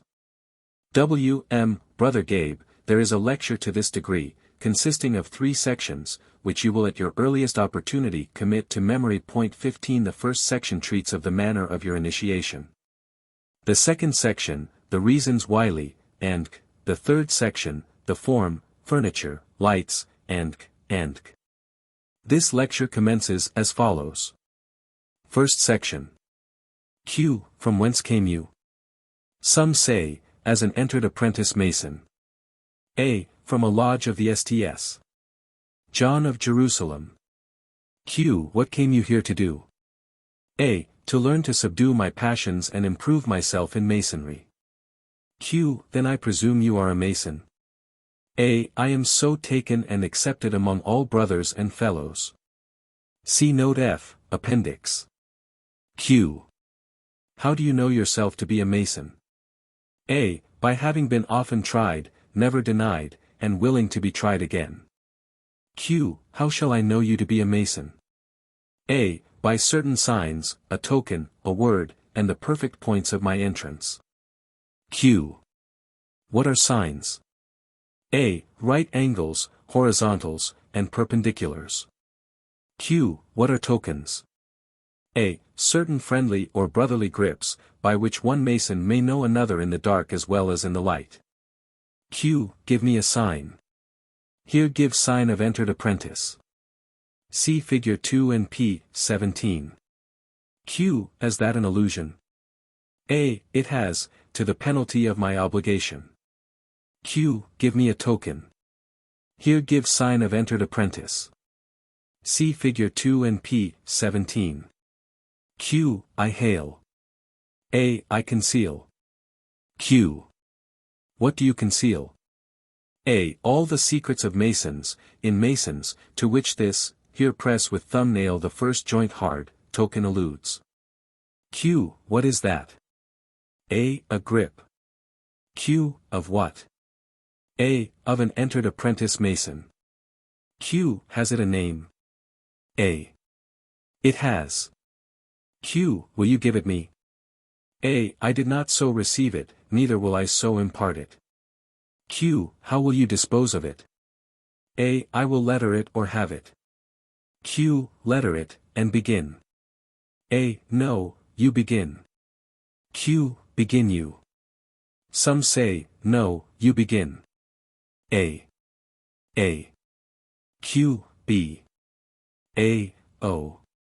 Q. Z. A. Bo. Q. A. Z. A. Boaz. Q. Where were you first prepared to be made a Mason? A. In my heart. Q. Where were you next prepared? A. In a room adjacent to a regularly constituted lodge of free and accepted Masons. See Note G, Appendix. Q. How were you prepared? A. By being divested of all metals, neither naked nor clothed, barefoot nor shod, hoodwinked, with a cable tow around my neck. In which condition I was conducted to the door of a lodge by a friend, whom I afterward found to be a brother. 16. Q. How did you know it to be a door, being hoodwinked? A. By first meeting with resistance, afterward gaining admission. Q. How gained you admission? A. By 3 distinct knocks.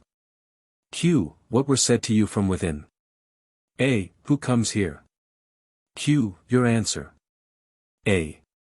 Mr., who has long been in darkness, and now seeks to be brought to light, and to receive a part in the rights and benefits of this worshipful lodge, erected to God, and dedicated to the Holy St. John, as all brothers and fellows have done before. Q. What were you then asked?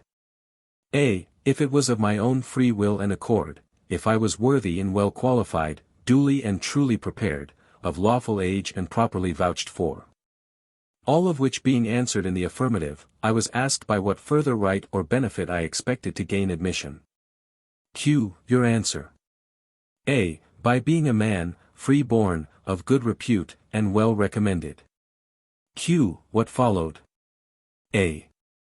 I was directed to wait with patience until the worshipful master should be informed of my request, and his answer returned.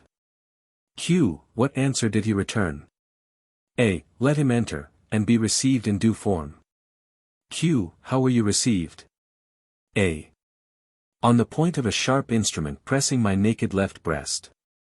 Q. How were you then disposed of? A. I was conducted to the center of the lodge, caused to kneel, and attend at prayer. Q. After attending at prayer, what were you then asked? A. In whom I put my trust. Q. Your answer.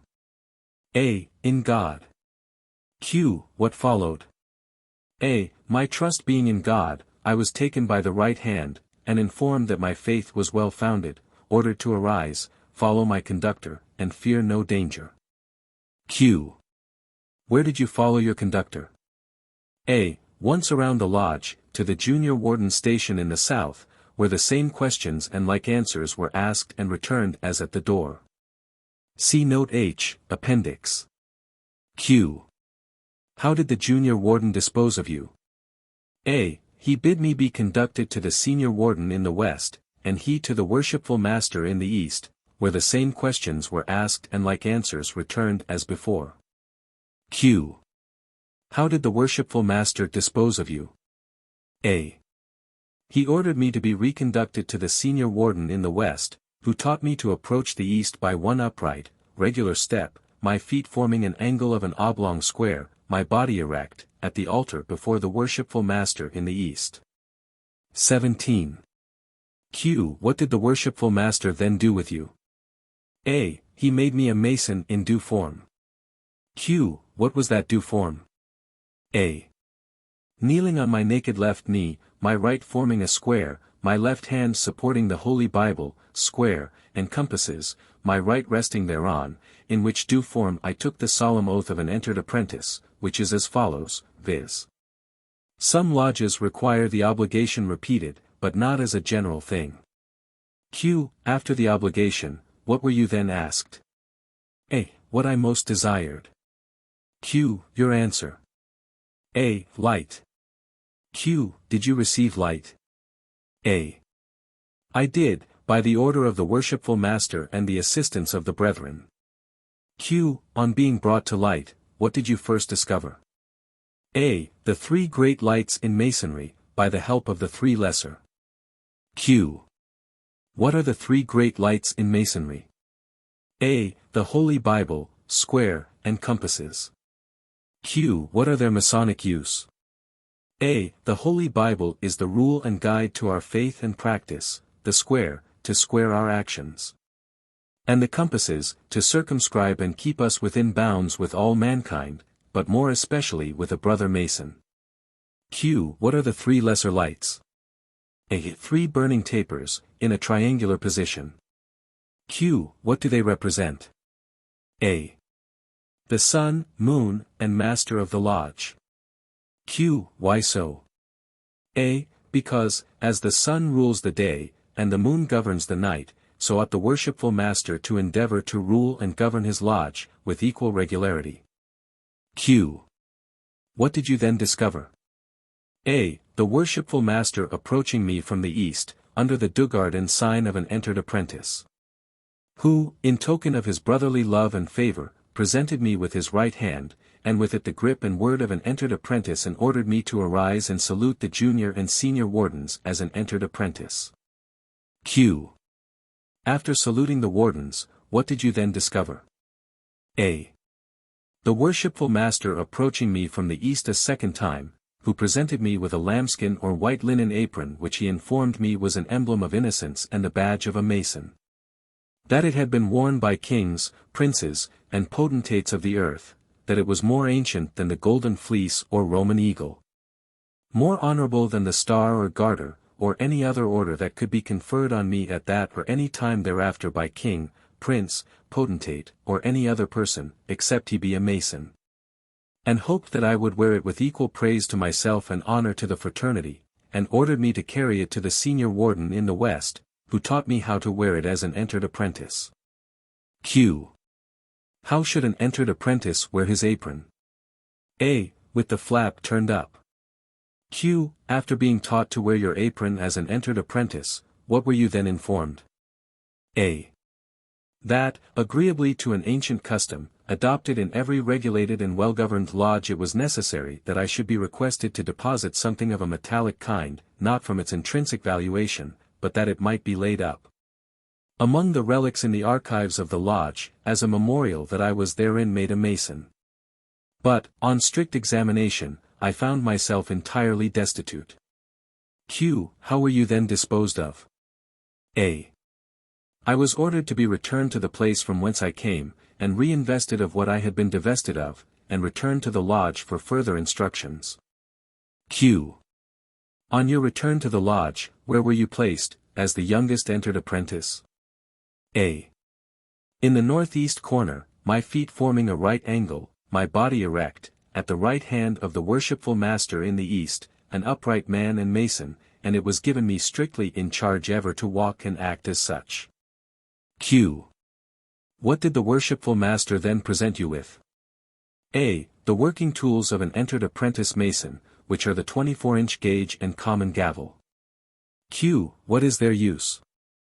A. The 24-inch gauge is an instrument made use of by operative Masons, to measure and lay out their work, but we, as free and accepted Masons, are taught to make use of it for the more noble and glorious purpose of dividing our time. It being divided into 24 equal parts is emblematical of the 24 hours of the day, which we are taught to divide into 3 parts, whereby we find a portion for the service of God and the relief of a distressed worthy brother, a portion for our usual avocations, and a portion for refreshment and sleep. The common gavel is an instrument made use of by operative Masons, to break off the superfluous corners of rough stones, the better to fit them for the builder's use. But we, as free and accepted Masons, are taught to make use of it for the more noble and glorious purpose of divesting our minds and consciences of all the vices and superfluities of life, thereby fitting us as living stones of that spiritual building, that house not made with hands, eternal in the heavens. This generally ends the first section of the lecture as given in lodges at the present day. But as some lodges persist still in keeping up the old lecture as revealed by William Morgan, in 1826, and by Bernard, Allen, Richardson, and others, the author will give it, that it may go to the world a complete Masonic lecture. Q. What were you next presented with? A. A new name. Q. What was that? A. Caution. Q. What does it teach? A. It teaches me, as I was barely instructed in the rudiments of Masonry, that I should be cautious over all my words and actions, especially when before its enemies. Q. What were you next presented with? A. 3 precious jewels. Q. What were they? A. A listening ear, a silent tongue, and a faithful heart. Q. What do they teach? A. A listening ear teaches me to listen to the instructions of the worshipful master, but more especially to the cries of a worthy distressed brother. A silent tongue teaches me to be silent in the lodge, that the peace and harmony thereof may not be disturbed, but more especially before the enemies of Masonry. A faithful heart, that I should be faithful and keep and conceal the secrets of Masonry and those of a brother when delivered to me in charge as such, that they may remain as secure and inviolable in my breast as in his own. Before being communicated to me. Q. What were you next presented with? A. The Grand Master's check word. Q. What was that? A. Truth. Q. How explained? A. Truth is a divine attribute, and the foundation of every virtue. To be good and true are the first lessons we are taught in Masonry. On this theme we contemplate, and by its dictates endeavor to regulate our conduct. Hence, while influenced by this principle, hypocrisy and deceit are unknown among us, sincerity and plain dealing distinguish us, and the heart and tongue join in promoting each other's welfare, and rejoicing in each other's prosperity. With a few other interrogations and answers the old lecture ends. These interrogations and answers are embodied in the newfangled lecture as already given. They relate only to the demand for something of a metallic kind, reinvestment of candidates' clothing, northeast corner of the lodge, and. Second section. Q. Why were you divested of all medals when made a Mason? A. For the reason, first, that I should carry nothing offensive or defensive into the lodge. Second, at the building of King Solomon's temple, there was not heard the sound of an axe, hammer, or any tool of iron. Q. How could a building of that stupendous magnitude be erected without the aid of some iron tool? A. Because the stones were hewed, squared, and numbered at the quarries where they were raised. The trees felled and prepared in the forests of Lebanon, carried by sea in floats to Joppa, and from thence by land to Jerusalem, where they were set up with wooden mauls, prepared for that purpose. And, when the building was completed, its several parts fitted with such exact nicety, that it had more the resemblance of the handy workmanship of the supreme architect of the universe than of that of human hands. Q. Why were you neither naked nor clothed? A. Because Masonry regards no one for his worldly wealth or honors, it is the internal, and not the external qualifications of a man that should recommend him to be made a Mason. Q. Why were you neither barefoot nor shod? A. It was in conformity to an ancient Israelitish custom. We read in the book of Ruth, that it was their manner of changing and redeeming. And to confirm all things, a Mason plucked off his shoe and gave it to his neighbor, and that was testimony in Israel. This then we do in confirmation of a token, and as a pledge of our fidelity. Thereby signifying that we will renounce our own will in all things, and become obedient to the laws of our ancient institution. 18. Q. Why were you hoodwinked, and a cable tow put about your neck? A. For the reason, first, as I was then in darkness, 19, so I should keep the whole world in darkness so far as it related to the secrets of Freemasonry. Secondly, in case I had not submitted to the manner and mode of my initiation, that I might have been led out of the lodge, without seeing the form and beauty thereof. Q. Why were you caused to give 3 distinct knocks? A. To alarm the lodge, and inform the worshipful master that I was prepared for Masonry, and, in accordance to our ancient custom, that I should ask. Ask, and ye shall receive, seek, and ye shall find, knock, and it shall be opened unto you. Q. How did you apply this to your then situation in Masonry? A. I asked the recommendation of a friend to become a Mason. Through his recommendation I sought admission. I knocked at the door of the lodge and it was opened unto me. Q. Why were you received on the point of a sharp instrument pressing your naked left breast? A. As that was an instrument of torture to my flesh, so might the recollection of it be to my conscience, should I ever presume to reveal the secrets of Freemasonry. Q. Why were you caused to kneel and attend at prayer? A.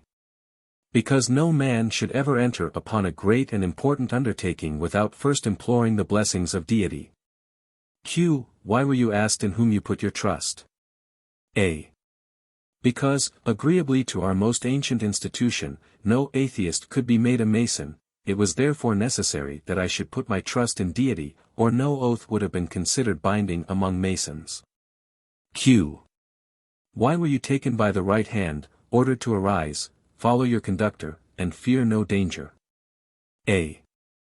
It was to assure me, as I could not foresee nor avoid danger, that I was in the hands of a true and trusty friend, in whose fidelity I might with safety confide. Q. Why were you conducted once around the lodge? A. That the brethren might see that I was duly and truly prepared. Q. Why were you caused to meet with the several obstructions on your passage? A. Because there were guards placed at the south, west, and east gates of the courts of King Solomon's temple, to see that none passed or repassed but such as were duly and truly prepared and had permission. It was therefore necessary that I should meet with these several obstructions, that I might be duly examined before I could be made a Mason. Q. Why were you caused to kneel on your naked left knee? A.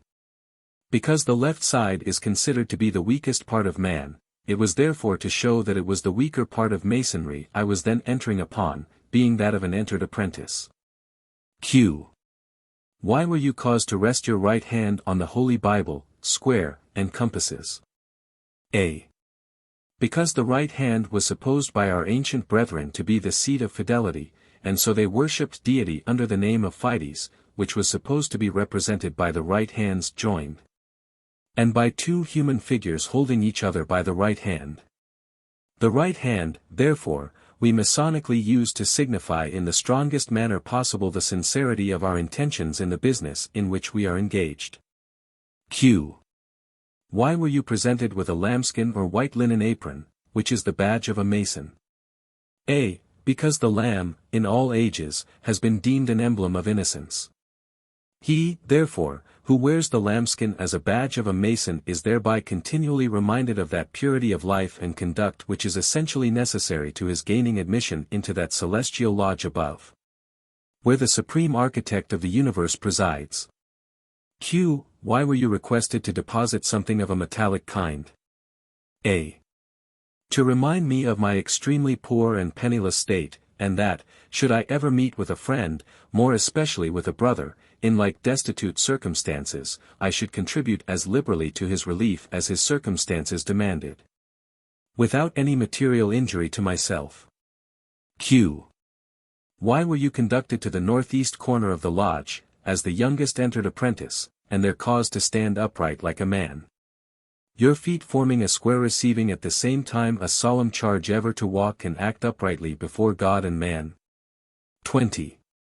A. Because the first stone of a building is usually laid in the northeast corner.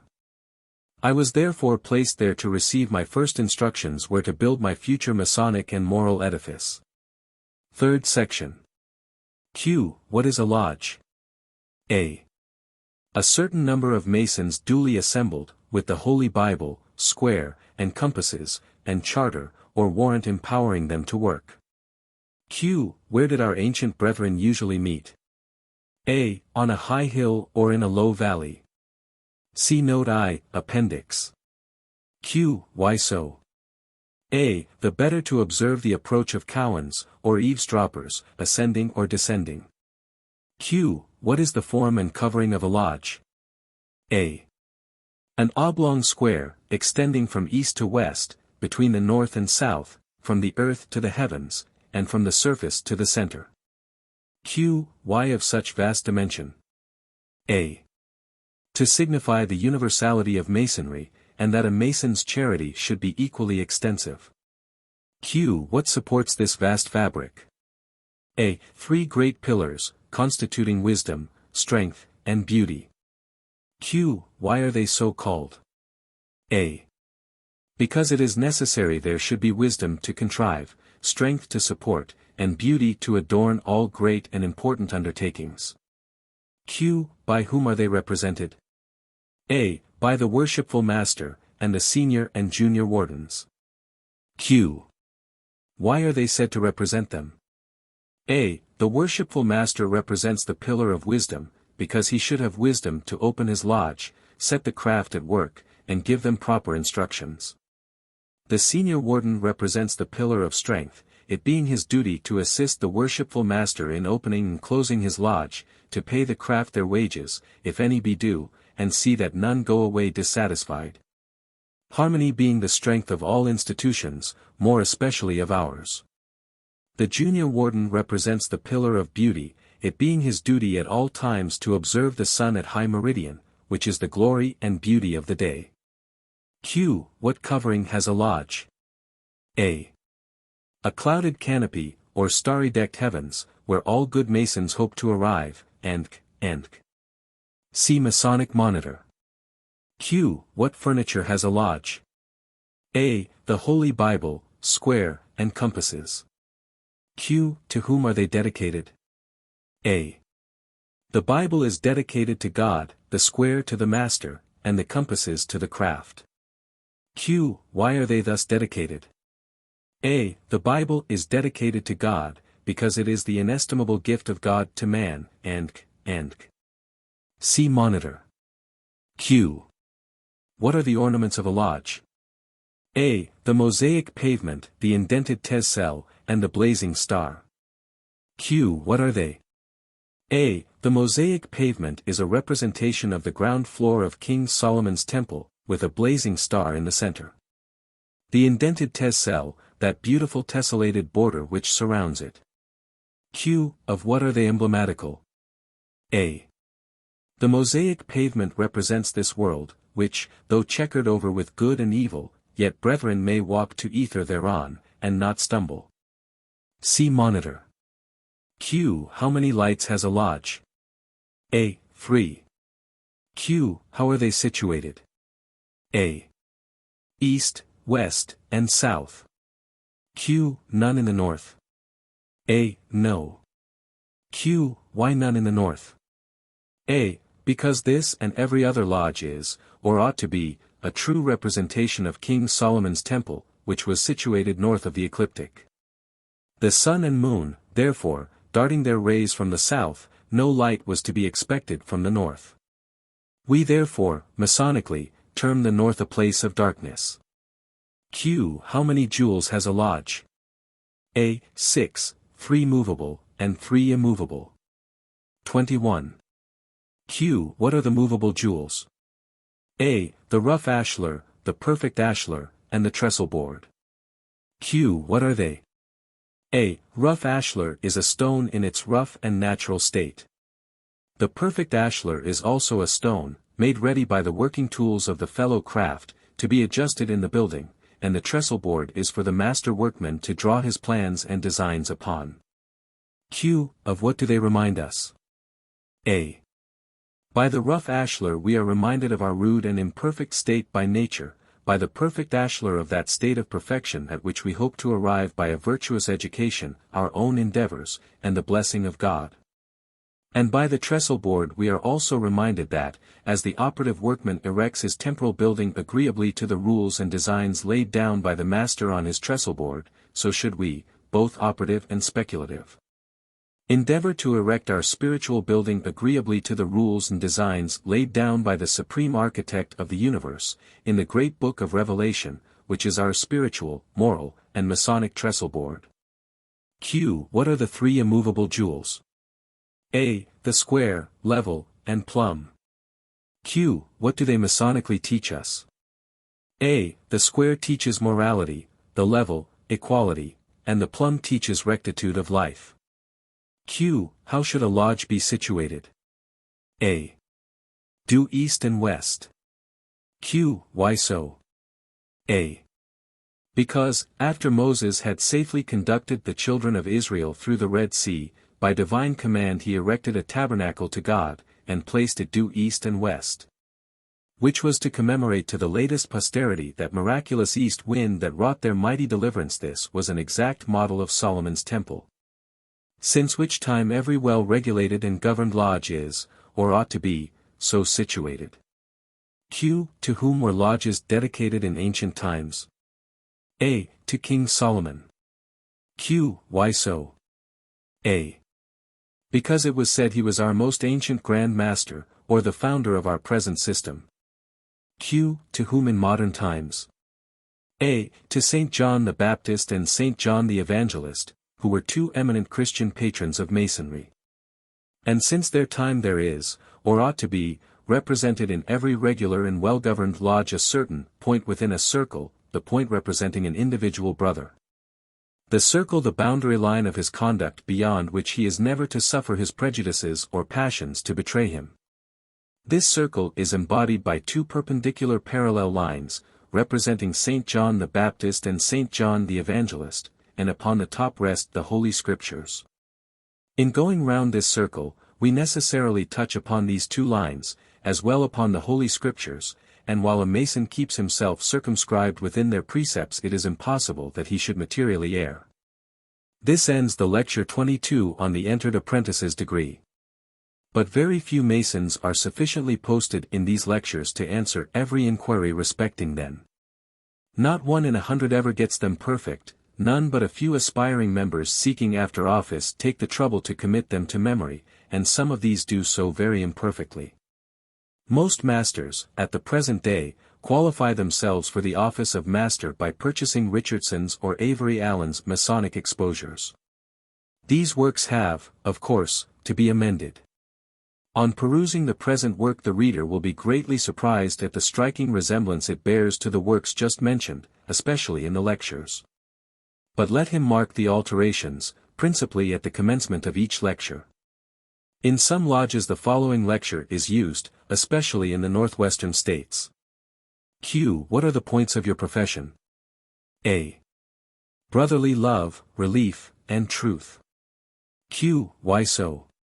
See Masonic Monitors, on Brotherly Love, Relief, and Truth. Q. Brother. You informed me that I should know you by certain signs, and tokens, and words, and the points of your entrance. You have already satisfied me as to the signs and words. I now require you to explain to me the points of your entrance, how many, and what are they? A. They are 4, the guttural, the pectoral, the manual, and the pedestal, which allude to the 4 cardinal virtues, viz., temperance, fortitude, prudence, and justice. Temperance is that due restraint upon our affections and passions which renders the body tame and governable and frees the mind from the allurements of vice. This virtue should be the constant practice of every Mason, as he is thereby taught to avoid excess, or contracting any licentious or vicious habit. The indulgence of which might lead him to disclose some of those valuable secrets which he has promised to conceal and never reveal, and which would consequently subject him to the contempt and detestation of all good Masons. This virtue alludes to the Mason's obligation, which is the guttural. Fortitude is that noble and steady purpose of the mind, whereby we are enabled to undergo any pain, peril, or danger, when prudentially deemed expedient. This virtue is equally distant from rashness and cowardice. And, like the former, should be deeply impressed upon the mind of every Mason, as a safeguard or security against any illegal attack that may be made, by force or otherwise, to extort from him any of those secrets with which he has been so solemnly entrusted. And which virtue was emblematically represented upon his first admission into the lodge, on the point of a sharp instrument pressing his naked left breast. This alludes to the pectoral. 23. Prudence teaches us to regulate our lives and actions agreeably to the dictates of our reason, and is that habit by which we wisely judge, and prudentially determine, on all things relative to our present, as well as to our future happiness. This virtue should it be the invariable practice of every Mason never to for the government of his conduct while in the lodge, but also when abroad in the world. It should be particularly attended to in all strange and mixed companies, never to let fall the least sign, token, or word, whereby the secrets of Masonry might be unlawfully obtained. Especially, brother in Masonry, you should always remember your oath as an entered apprentice, while kneeling at the altar, on your naked left knee, your left hand supporting the Holy Bible, square, and compasses, your right resting thereon. Which alludes to the manual. Justice is that standard or boundary of right which enables us to render to every man without distinction his just due. This virtue is not only consistent with divine and human laws, but is the very cement and support of civil society. And as justice in a great measure constitutes the real good man, so should it be the invariable practice of every Mason never to deviate from the minutest principles thereof. The charge you received while standing in the northeast corner of the lodge, your feet forming a right angle, was an allusion to the pedestal. Q. How did entered apprentices serve their master in ancient times, and how should they in modern? A. With freedom, fervency, and zeal. Q. How were they represented? A. By chalk, charcoal, and clay. See Webb's Monitor. Q. Why were they said to represent them? A. Because it was said there was nothing more free than chalk, which, under the slightest touch, leaves a trace behind, nothing more fervent than charcoal to melt when well lit, the most obdurate metals will yield. Nothing more zealous than clay, or our Mother Earth, to bring forth charge at initiation into the first degree. Brother, as you are now introduced into the first principles of Masonry, I congratulate you on being accepted into this ancient and honorable order, ancient, as having existed from time immemorial, and honorable, as tending in every particular so to render all men who will conform to its precepts. No human institution was ever raised on a better principle, or more solid foundation. Nor were ever more excellent rules and useful maxims laid down than are inculcated in the several Masonic lectures. The greatest and best of men in all ages have been encouragers and promoters of the art, and have never deemed it derogatory to their dignity to level themselves with the fraternity, extend their privileges, and patronize their assemblies. There are 3 great duties, which, as a Mason, you are strictly to observe and inculcate to God, your neighbor, and yourself. To God, in never mentioning his name but with that reverential awe which is due from a creature to his Creator. To implore his aid in all your laudable undertakings, and to esteem him as your chief good. To your neighbor, in acting upon the square, and doing unto him as you would he should do unto you, and to yourself, in avoiding all irregularity and intemperance, which may impair your facilities or debase the dignity of your profession. A zealous attachment to these duties will ensure public and private esteem. In the state you are to be a quiet and peaceable citizen, true to your government, and just to your country. You are not to countenance disloyalty or rebellion, but patiently submit to legal authority, and conform with cheerfulness to the government of the country in which you live. In your outward demeanor be particularly careful to avoid censure or reproach. Let not interest, favor, or prejudice bias your integrity, or influence you to be guilty of a dishonorable action. And although your frequent appearance at our regular meetings is earnestly solicited, yet it is not meant that Masonry should interfere with your necessary avocations, for these are on no account to be neglected. Neither are you to suffer your zeal for the institution to lead you into arguments with those who, through ignorance, may ridicule it. But, at your leisure hours, that you may improve in Masonic knowledge, you are to converse with well-informed brethren, who will be always as ready to give as you will be ready to receive instruction. Finally, keep sacred and inviolable the mysteries of the order, as these are to distinguish you from the rest of the community, and mark your consequence among Masons. If, in the circle of your acquaintance, you find a person desirous of being initiated into Masonry, be particularly careful not to recommend him, unless you are convinced he will conform to our rules. That the honor, glory, and reputation of the institution may be firmly established, and the world at large convinced of its good effects. If the candidate be a clergyman, add the following. You, brother, are a preacher of that religion, of which the distinguishing characteristics are universal benevolence and unbounded charity. You cannot, therefore, but be fond of the order, and zealous for the interests of Freemasonry, which, in the strongest manner, inculcates the same charity and benevolence, and which, like that religion, encourages every moral and social virtue. Which introduces peace and goodwill among men.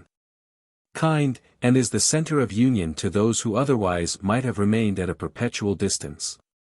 So that whoever is warmed with the spirit of Christianity, must esteem, must love Freemasonry. Such is the nature of our institution, that, in all our lodges, union is cemented by sincere attachment, hypocrisy and deceit are unknown, and pleasure is reciprocally communicated by the cheerful observance of every obliging office.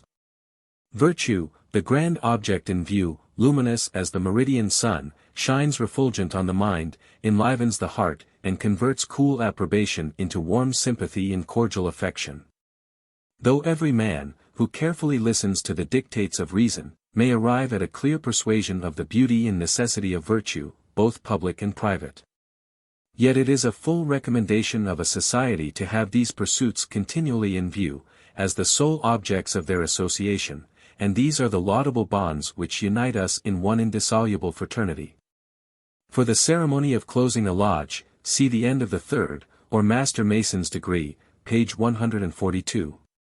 Perfect Ashlar Rough Ashlar. Fellow Craft, or second degree. I shall omit the ceremonies incident to opening a lodge of fellow crafts, as they are very similar to those employed in opening the first degree, and will be explained hereafter more clearly to the reader. 5 are required by Masonic law to make a legal lodge of fellow crafts, viz., Worshipful Master, Senior and Junior Wardens, Senior and Junior Deacons. Yet 7, besides the Tyler, generally officiate, and take their seats as in the entered apprentice degree. See plate, page 8. Compasses placed in a lodge of fellow craft masons, 1 point elevated above the square. When the lodge is opened on the fellow craft degree, the altar is arranged as represented in the accompanying engraving. We will suppose the lodge to be opened on the fellow craft degree, and Mr.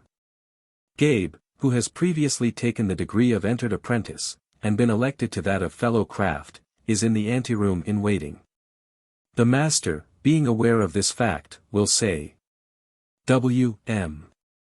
Brother Junior Deacon, you will take with you the necessary assistance and repair to the anteroom, where there is a candidate in waiting for the second degree in Masonry, and when you have him prepared, make it known by the usual sign. The Junior Deacon, with the 2 stewards accompanying him, steps to the center of the lodge, makes the Duggarden sign of a fellow craft, and passes out of the lodge into the anteroom. For Duggarden sign see figures 3 and 4, page 17. J.D.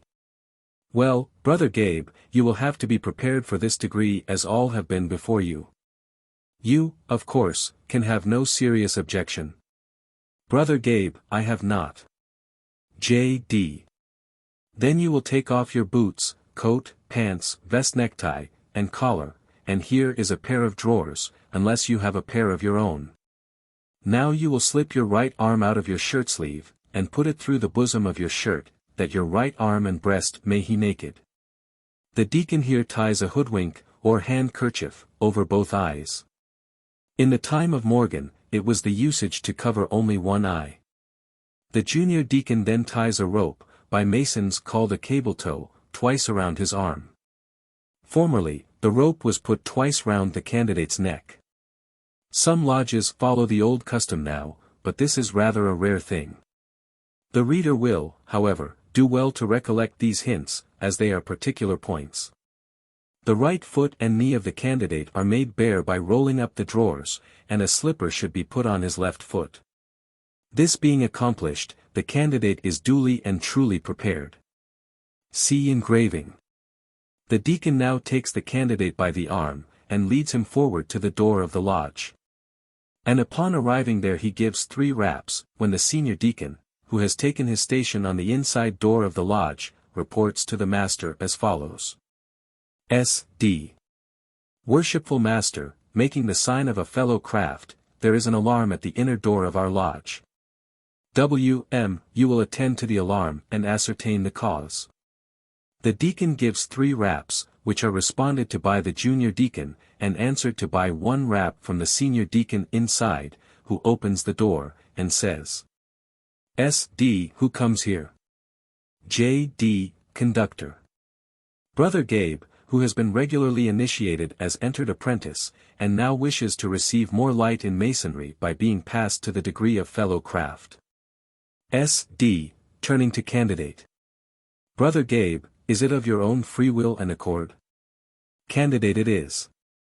S.D. Brother Junior Deacon, is he duly and truly prepared, worthy and well qualified? J.D. He is. S.D. Has he made suitable proficiency in the preceding degree? J.D. He has. S.D. And properly vouched for? J.D. He is. S.D. Who vouches for him? J.D. Brother. S.D. By what further right, or benefit, does he expect to gain admission?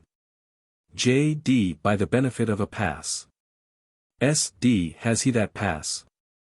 J.D. He has it not, but I have it for him.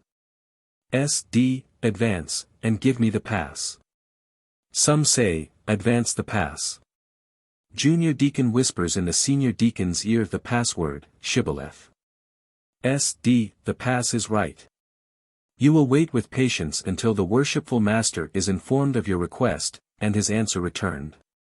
The senior deacon then closes the door, and repairs to the center of the lodge, before the worshipful master in the east, and sounds his rod twice on the floor, which is responded to by the master with his gavel. When the same interrogations and answers are repeated by the master and deacon as at the door. The master then says, let him enter, in the name of the Lord, and be received in due form. The senior deacon then takes the square from the altar, and, repairing to the door, he opens it, and says, SD. Let him enter in the name of the Lord, and be received in due form. The junior deacon advances through the door, followed by the two stewards, when the senior deacon stops them by placing the angle of the square against the candidate's right breast. SD, pressing square against candidate's breast. Brother Gabe, on entering this lodge the first time you were received on the points of the compass, I now receive you on the angle of the square. Which is to teach you that the square of virtue should be the rule and guide of your conscience in all future transactions with mankind. The senior deacon now takes the candidate by the right arm, followed by the stewards, and conducts him twice around the lodge, counting from the junior warden's station in the south. During which time the master reads the following passage of Scripture. Thus he showed me, and behold, the Lord stood upon a wall made by a plumb line, with a plumb line in his hand. And the Lord said unto me, Amos, what sayest thou? And I said, a plumb line. Then said the Lord, Behold, I will set a plumb line in the midst of my people Israel, I will not again pass by them any more. Amos 7. 7, 8. While going around the lodge, as the conductor and candidate pass the officers' stations in the south, west, and east, they, the officers, sound the gavel as follows, the first time going round, 1 rap each, the second time, 2 raps each. By the time the master has finished reading the above passage of Scripture, the candidate and conductor have passed around the room twice, and arrived at the junior warden's station in the south. J.W. Giving 2 raps, which are responded to by the deacon. Who comes here? S.D. Conductor. Brother Gabe, who has been regularly initiated apprentice, and now wishes to receive more light in Masonry, by being passed to the degree of fellow craft. J.W. Turning to candidate. Brother Gabe, is it of your own free will and accord? Candidate it is. J.W. Brother Senior Deacon, is he duly and truly prepared, worthy, and well qualified? S.D. He is. J.W. Has he made suitable proficiency in the preceding degree? S.D. He has. J.W. And properly vouched for? S.D. He is.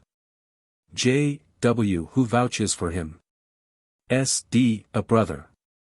J.W. By what further right, or benefit does he expect to gain admission? S.D. By the benefit of the pass. J.W. Has he that pass? S.D. He has it not, but I have it for him. J.W. Advance, and give me the pass. Senior deacon advances, and whispers in the junior warden's ear, Shibboleth. J.W. The pass is right, I will suffer you to pass on to the senior warden's station in the west. S.W. Who comes here? S.D. Brother Gabe, who has been regularly initiated apprentice, and now wishes to receive more light in Masonry, by being passed to the degree of fellow craft. S.W. Turning to candidate. Brother Gabe, is it of your own free will and accord? Candidate it is, and.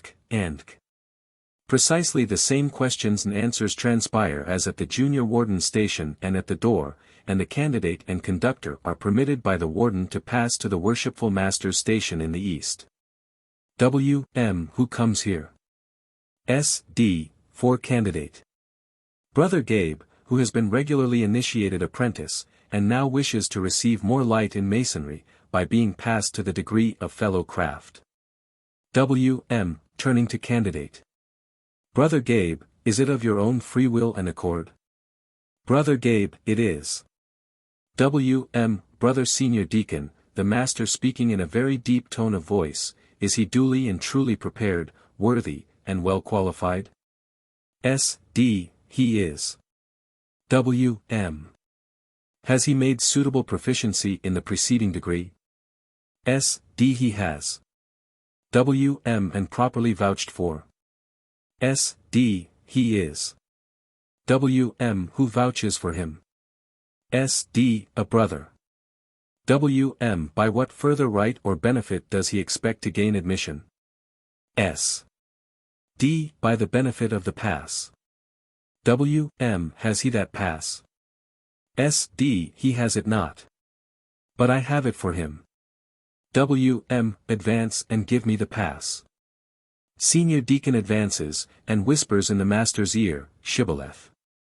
W.M. the pass is right. From whence came you, and whither are you traveling? S.D. from the west, traveling toward the east.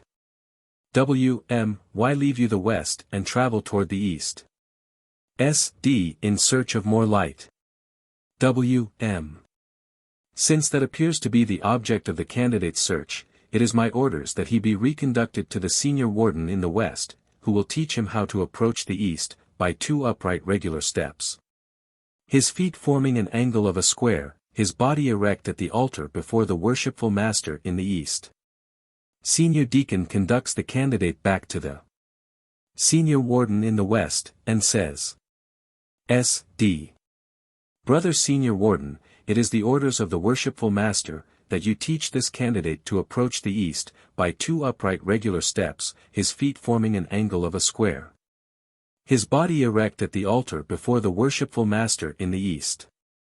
Senior Warden leaves his seat, and, approaching the candidate, he leads him toward the altar, and within 2 steps of it, and says, Brother, you will first step off 1 full step with your left foot. Bringing the heel of your right in the hollow of your left foot, now you will step off with your right foot, bringing the heel of your left in the hollow of your right. Steps 1 and 2, Figure 14 and p. 93. The candidate is now within kneeling distance of the altar, and the senior warden makes the following report to the Master. Worshipful Master, the candidate is now in order, and awaits your further will and pleasure. W.M. Brother Senior Warden, you will place him in due form for taking upon himself the solemn oath or obligation of a fellow craft. The Senior Warden, with the assistance of the Senior Deacon, now causes the candidate to kneel on his naked right knee, before the altar, making his left knee form a square.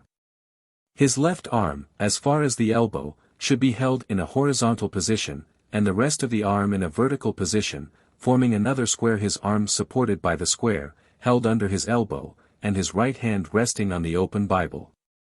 See Figure 10.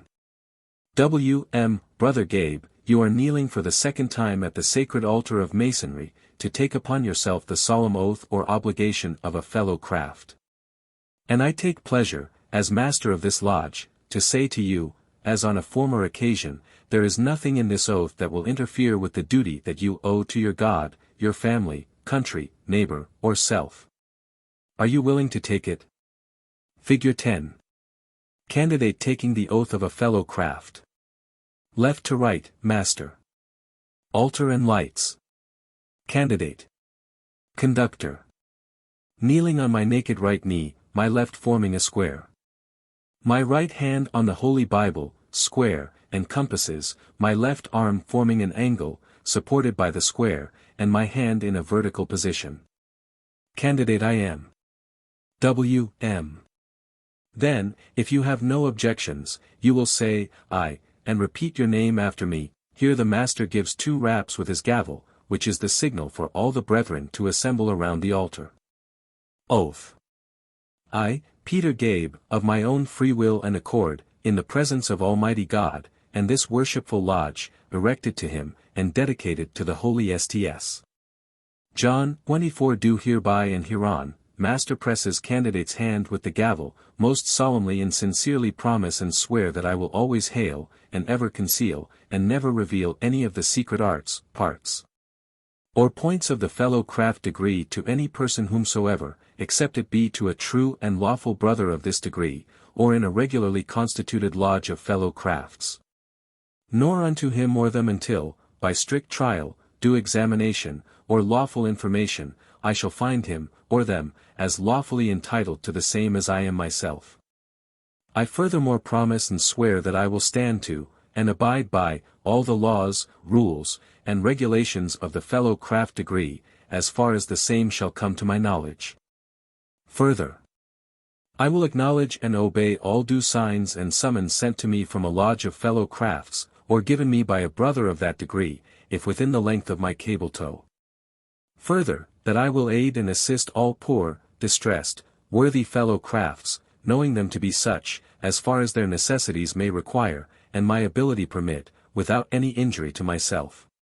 Further, that I will not cheat, wrong, nor defraud a brother of this degree, knowingly, nor supplant him in any of his laudable undertakings. All this I most solemnly promise and swear with a firm and steadfast resolution to perform the same, without any hesitation, mental reservation, or self-evasion of mind whatever. Binding myself under no less penalty than of having my breast torn open 25, see sign of fellow craft, Fig. 4, page 17, my heart 26 plucked out, and placed on the highest pinnacle of the temple, some say, my heart and vitals taken from thence, and thrown over my left shoulder, and carried into the valley of Jehoshaphat, and there to be devoured by the vultures of the air, should I ever knowingly violate the fellow craft obligation. So help me God, and keep me steadfast in the due performance of the same. W.M.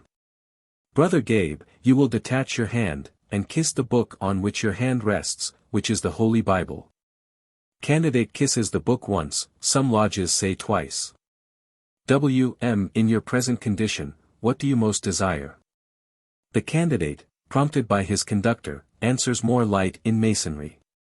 W.M. Brethren, you will stretch forth your hands, and assist me in bringing our brother to light. Here all the brethren place their hands in the form of the dugard of a fellow craft. See figure 3 and p. 17. W.M. Let the brother receive light. At this point the conductor unties the hoodwink, and lets it fall from the candidate's eyes. The master then gives one rap on the altar with his gavel, when all the brethren but himself and the conductor, S.D., take their seats. The master then says to the candidate, W.M. My brother, on being brought to light in this degree, you behold one point of the compasses elevated above the square, see altar and compasses in this degree, page 58, which is to signify that you have received light in Masonry by points. Then, stepping back a few feet from the altar, the worshipful master continues. W.M. Brother, you discover me approaching you from the east, under the dugard, here he makes the dugard, and sign, here he makes the sign of a fellow craft, see figures 3 and 4 and p. 17. And in token of the continuance of brotherly love and favor, I present you with my right hand, takes candidate by the right hand, and with it the pass, token of the pass, grip, and word of a fellow craft. As you are yet uninformed, your conductor will answer for you. The worshipful master now takes the candidate by the entered apprentice's grip, see entered apprentice's grip, figure 9 and p. 36, and says to his conductor, the S.D. while holding the candidate by this grip. Figure 11, pass grip of a fellow craft. W.M. Here I left you. And here I find you. Will you be off or from? S.D. for candidate. From. W.M. From what and to what? S.D. From the real grip of an entered apprentice to the pass grip of a fellow craft. W.M. Pass. Here the candidate is requested to pass his thumb from the first joint to the space between the first and second joints, which is the pass grip of a fellow craft. See figure 11. W.M. What is that? Conductor the pass grip of a fellow craft. W.M. Has it a name? Conductor it has. W.M. Will you give it me? Conductor, Shibboleth. Some letter it, Shibboleth. W.M. Will you be off or from? Figure 12. Real grip of a fellow craft. Conductor from. W.M. From what, and to what? Conductor from the pass grip of a fellow craft to the real grip of the same. W.M. Moving his thumb to the second joint. Pass. W.M. What is that? Conductor the real grip of a fellow craft. W.M. Has it a name? Conductor it has. W.M. Will you give it me? Conductor I did not so receive it, neither can I so impart it. W.M. How will you dispose of it? Conductor I will letter it or have it. W.M. Have it, and begin. Conductor No, you begin. W.M. Begin you. Conductor Some say, Jachin, without having. W.M. Chin. Conductor, Jachin. Some say it this way, viz. S.D. Chin. W.M. Ja. S.D. Jachin. The first is considered to be the most correct. W.M. The pass is right. At the words, is right, lifting candidate from his knees at the altar. You will arise, and salute the junior and senior wardens as a fellow craft. The conductor having previously removed the cable tow from the candidate's arm, he conducts him to the junior warden station in the south, halts before that officer, and gives 2 raps on the floor with his rod. Or stamps twice on the floor with his foot, which is responded to by the junior warden, in like manner, with his gavel. J. W. Who comes here? Conductor Brother Gabe, an obligated fellow craft. J. W. How shall I know him to be such? Conductor By signs and tokens. J. W. Give me a sign. Conductor gives the dugard of a fellow craft, see figure 3 and p. 17, and makes the candidate or candidates if there are more than one do likewise. J. W. What is that? Conductor dugard of a fellow craft mason. J. W. Has it an allusion? Conductor It has. It alludes to the manner in which my hands were placed when I took upon myself the solemn oath of a fellow craft. J. W. Have you any other sign? Conductor I have. At the same time he makes the sign of a fellow craft, see figure 4 and p. 17, and the candidate does the same. J. W. What is that? Conductor The sign of a fellow craft mason. J. W. Has it an allusion? Conductor It has, it alludes to the penalty of my obligation. J. W. Have you any further signs? Conductor I have not, but I have a pass, token of the pass, grip, and word. J. W. Advance, and give me the pass. Warden takes hold of candidate by the right hand, and places his thumb on the first joint of candidate's hand, see entered apprentice grip, figure 9 and p. 36, and says to the conductor. J. W. Will you be off or from? Conductor From. J. W. From what, and to what? Conductor From the real grip of an entered apprentice to the pass grip of a fellow craft. See figure 11 and p. 66. J. W. Pass. They move their thumbs, as already described. J. W. What is that? Conductor The pass grip of a fellow craft. J. W. Has it a name? Conductor It has. J. W. Will you give it me? Conductor Shibboleth. J. W. Will you be off or from? Conductor From. J. W. From what, and to what? Conductor From the pass grip of a fellow craft, to the real grip of the same. J. W. Pass. They pass the thumbs, as before described. See figure 12 and p. 67. J. W. What is that? Conductor The real grip of a fellow craft. J. W. Has it a name? Conductor It has. J. W. Will you give it me? Conductor I did not so receive it, neither can I so impart it. J. W. How will you dispose of it?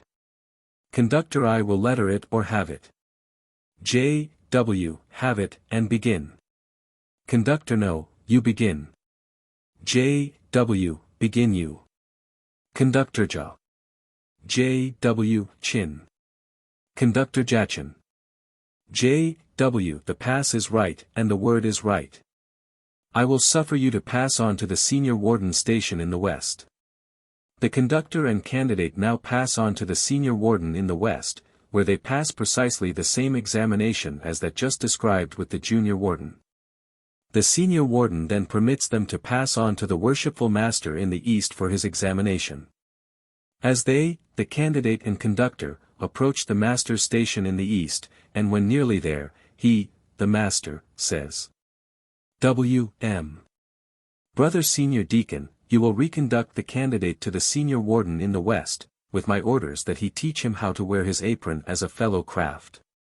It should be here remarked, that when a candidate is prepared in the anteroom for the fellow craft's degree, he has an apron tied on him, with the flap up, as worn by an entered apprentice, which he wears until he arrives at this part of the ceremony.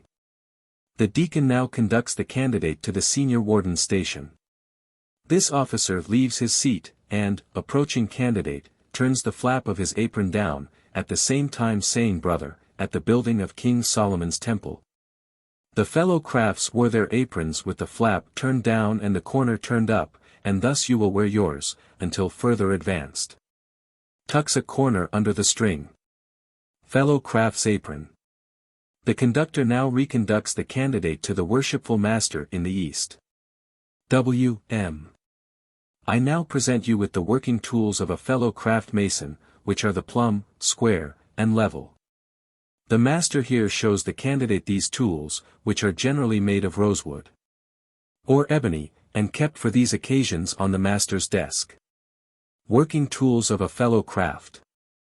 W.M. The plumb is an instrument made use of by operative masons to raise perpendiculars, and this is monitorial, and is generally read to candidates by the master. The reader will see the Masonic monitors. After reading this, the master says, W.M. Brother Senior Deacon, it is my orders that you reconduct this candidate to the place from whence he came, anteroom, and invest him of what he has been divested of, preparatory to making an ascent through a porch, by a flight of winding stairs, consisting of 3, 5, and 7 steps, to a place representing the middle chamber of King Solomon's temple, there to receive instructions relative to the wages and jewels of a fellow craft. The conductor then leads the candidate to the center of the lodge, before the altar, and makes the Dugarden sign of a fellow craft, which is responded to by the master. They then retire from the lodge to the anteroom. After the candidate is out of the room, the lodge is arranged for his second reception and the completion of the degree.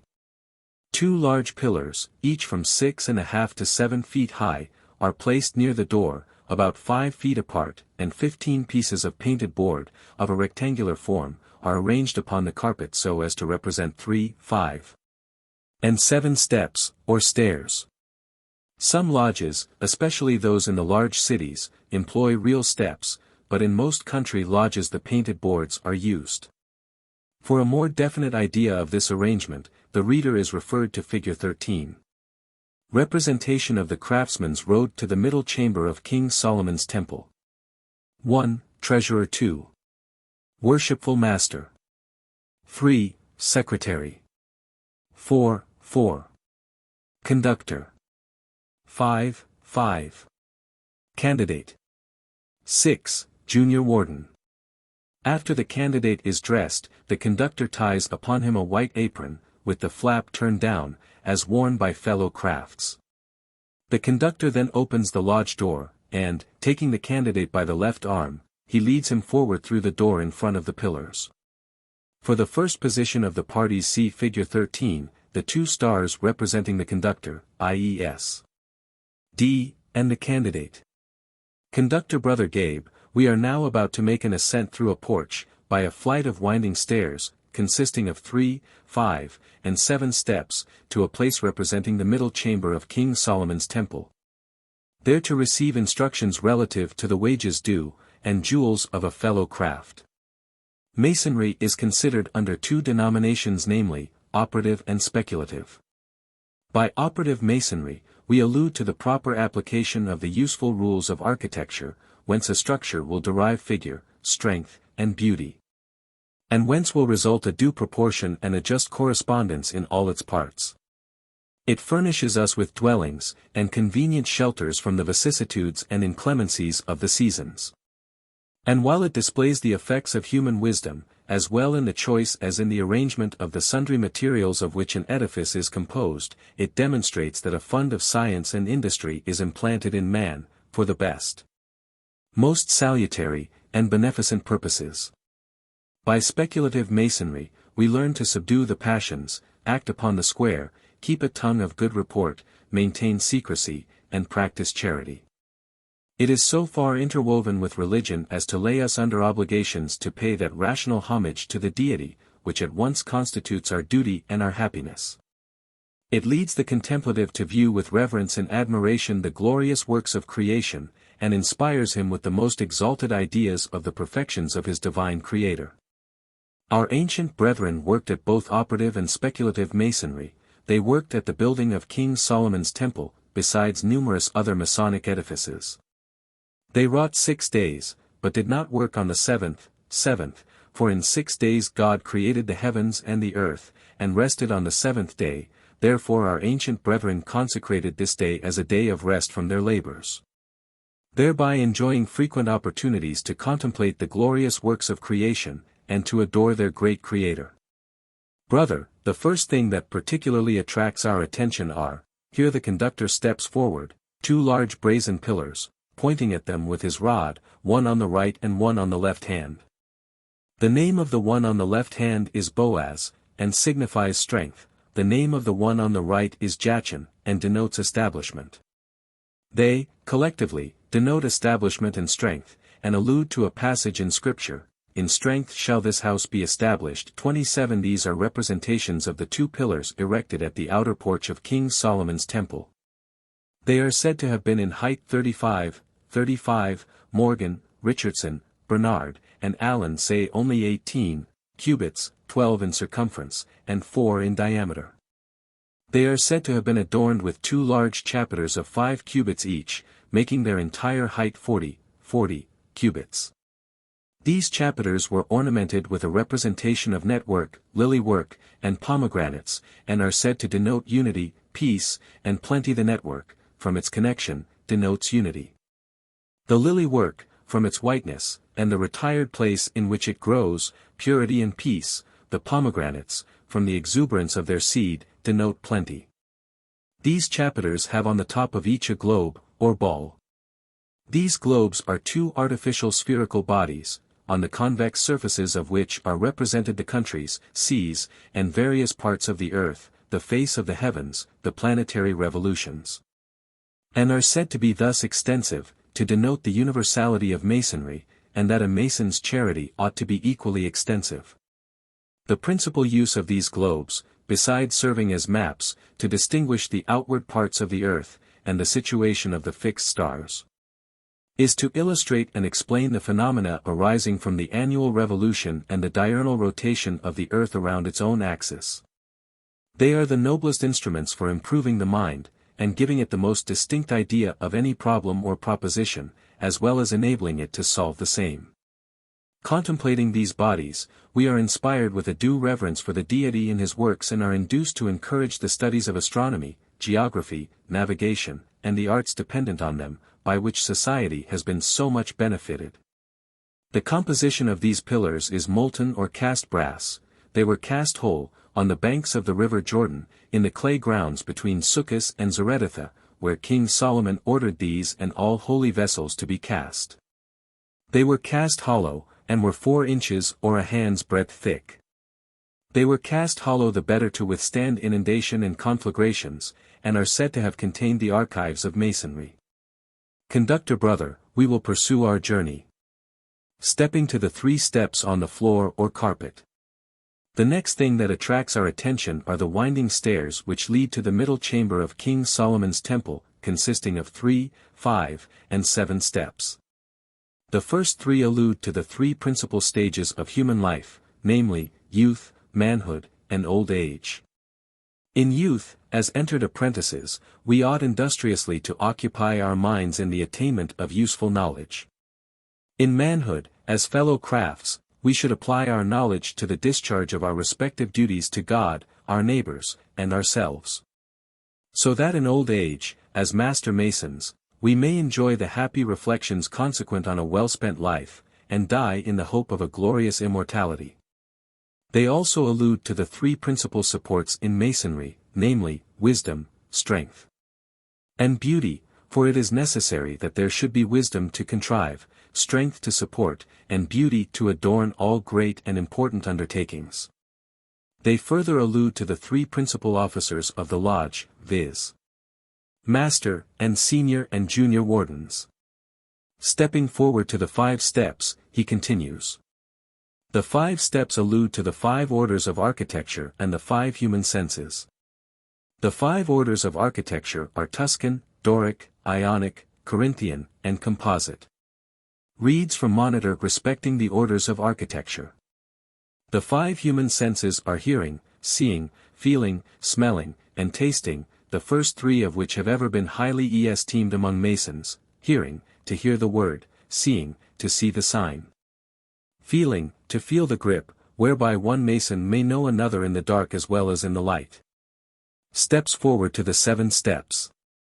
The 7 steps allude to the 7 sabbatical years, 7 years of famine, 7 years in building the temple, 7 golden candlesticks, 7 wonders of the world, 7 wise men of the East, 7 planets. But, more especially, the 7 liberal arts and sciences, which are grammar, rhetoric, logic, arithmetic, geometry, music, and astronomy. For this and many other reasons the number 7 has ever been held in high estimation among Masons. Reads from Monitor respecting grammar, rhetoric, and By this time the senior deacon has passed the entire representation of the flight of stairs, and is now at the junior warden station in the south.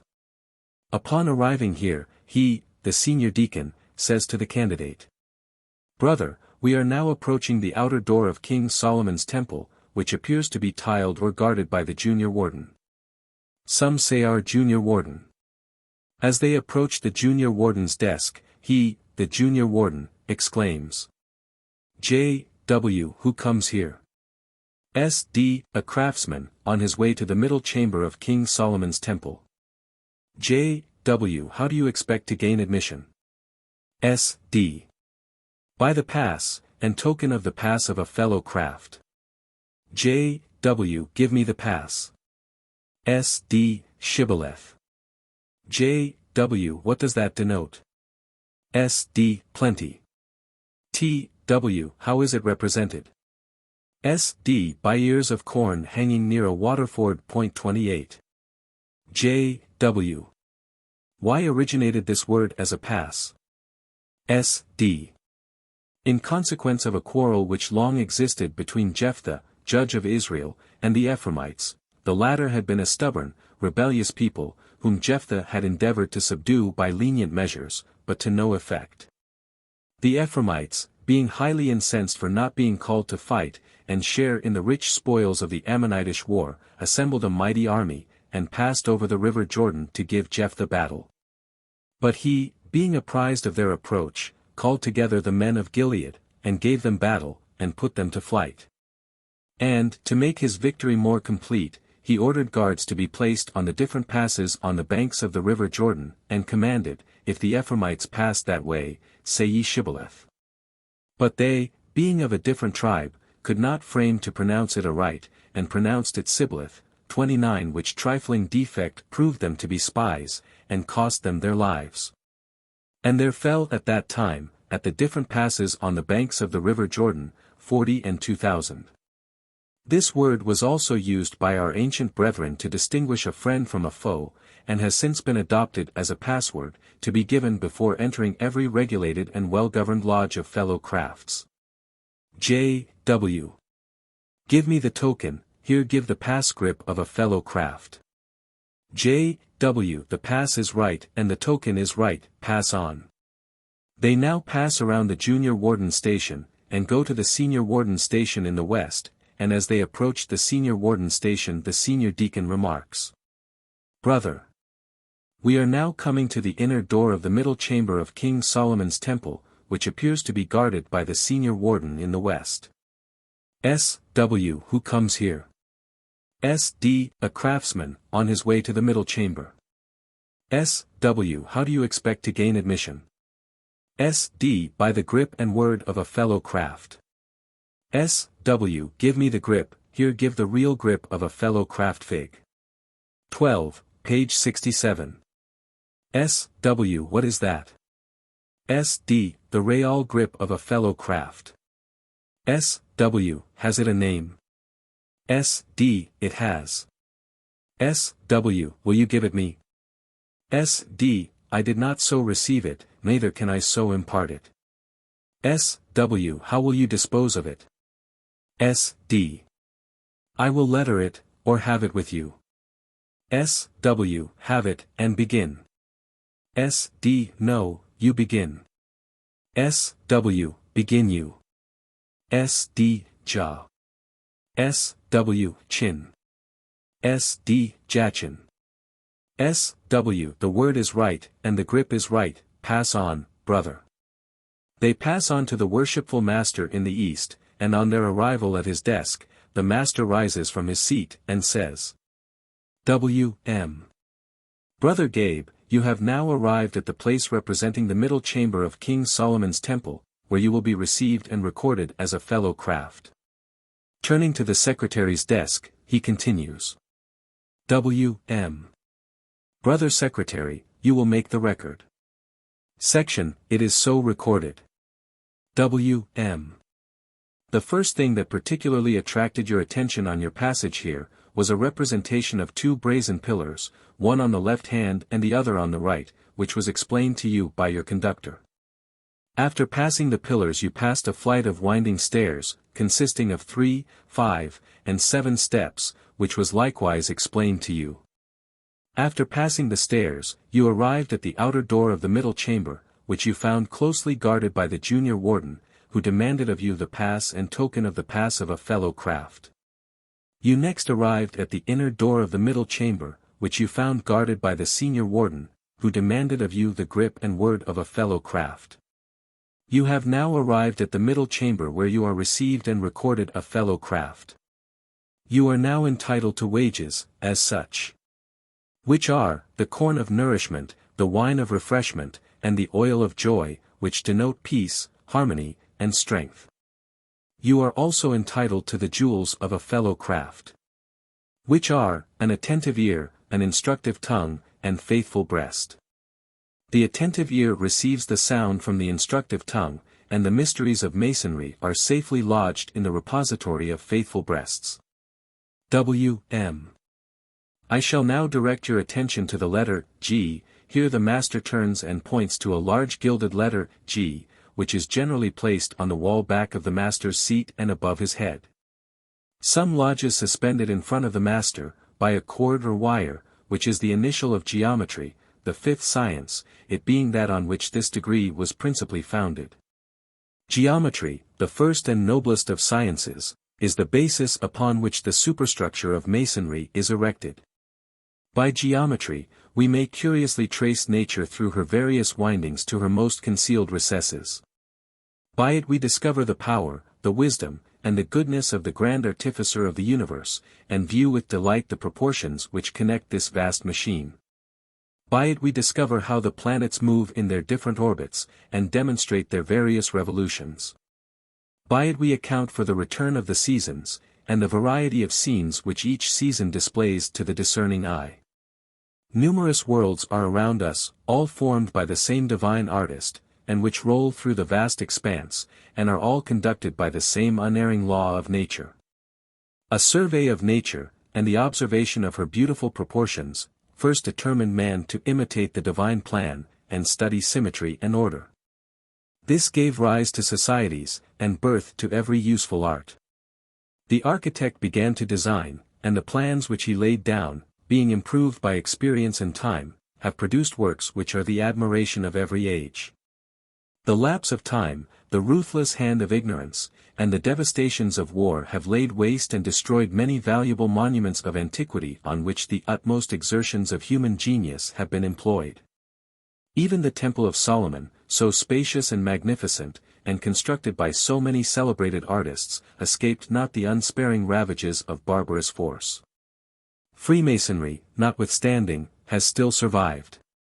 The attentive ear receives the sound from the instructive tongue, and the mysteries of Masonry are safely lodged in the repository of faithful breasts.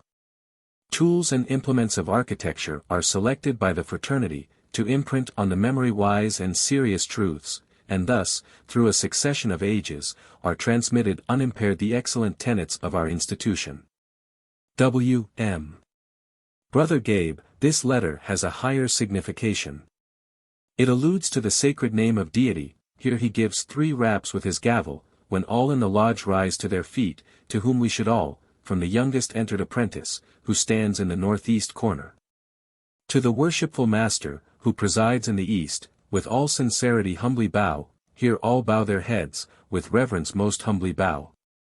Master gives 1 rap, when all the brethren take their seats again. W.M. Brother Gabe, this ends this degree, with the exception of a charge, which I will now give to you.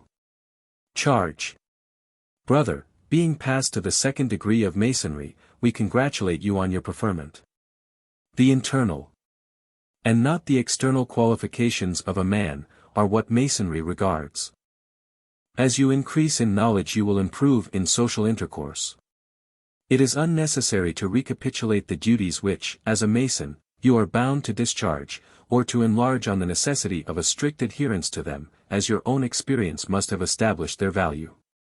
Our laws and regulations you are strenuously to support, and be always ready to assist in seeing them duly executed.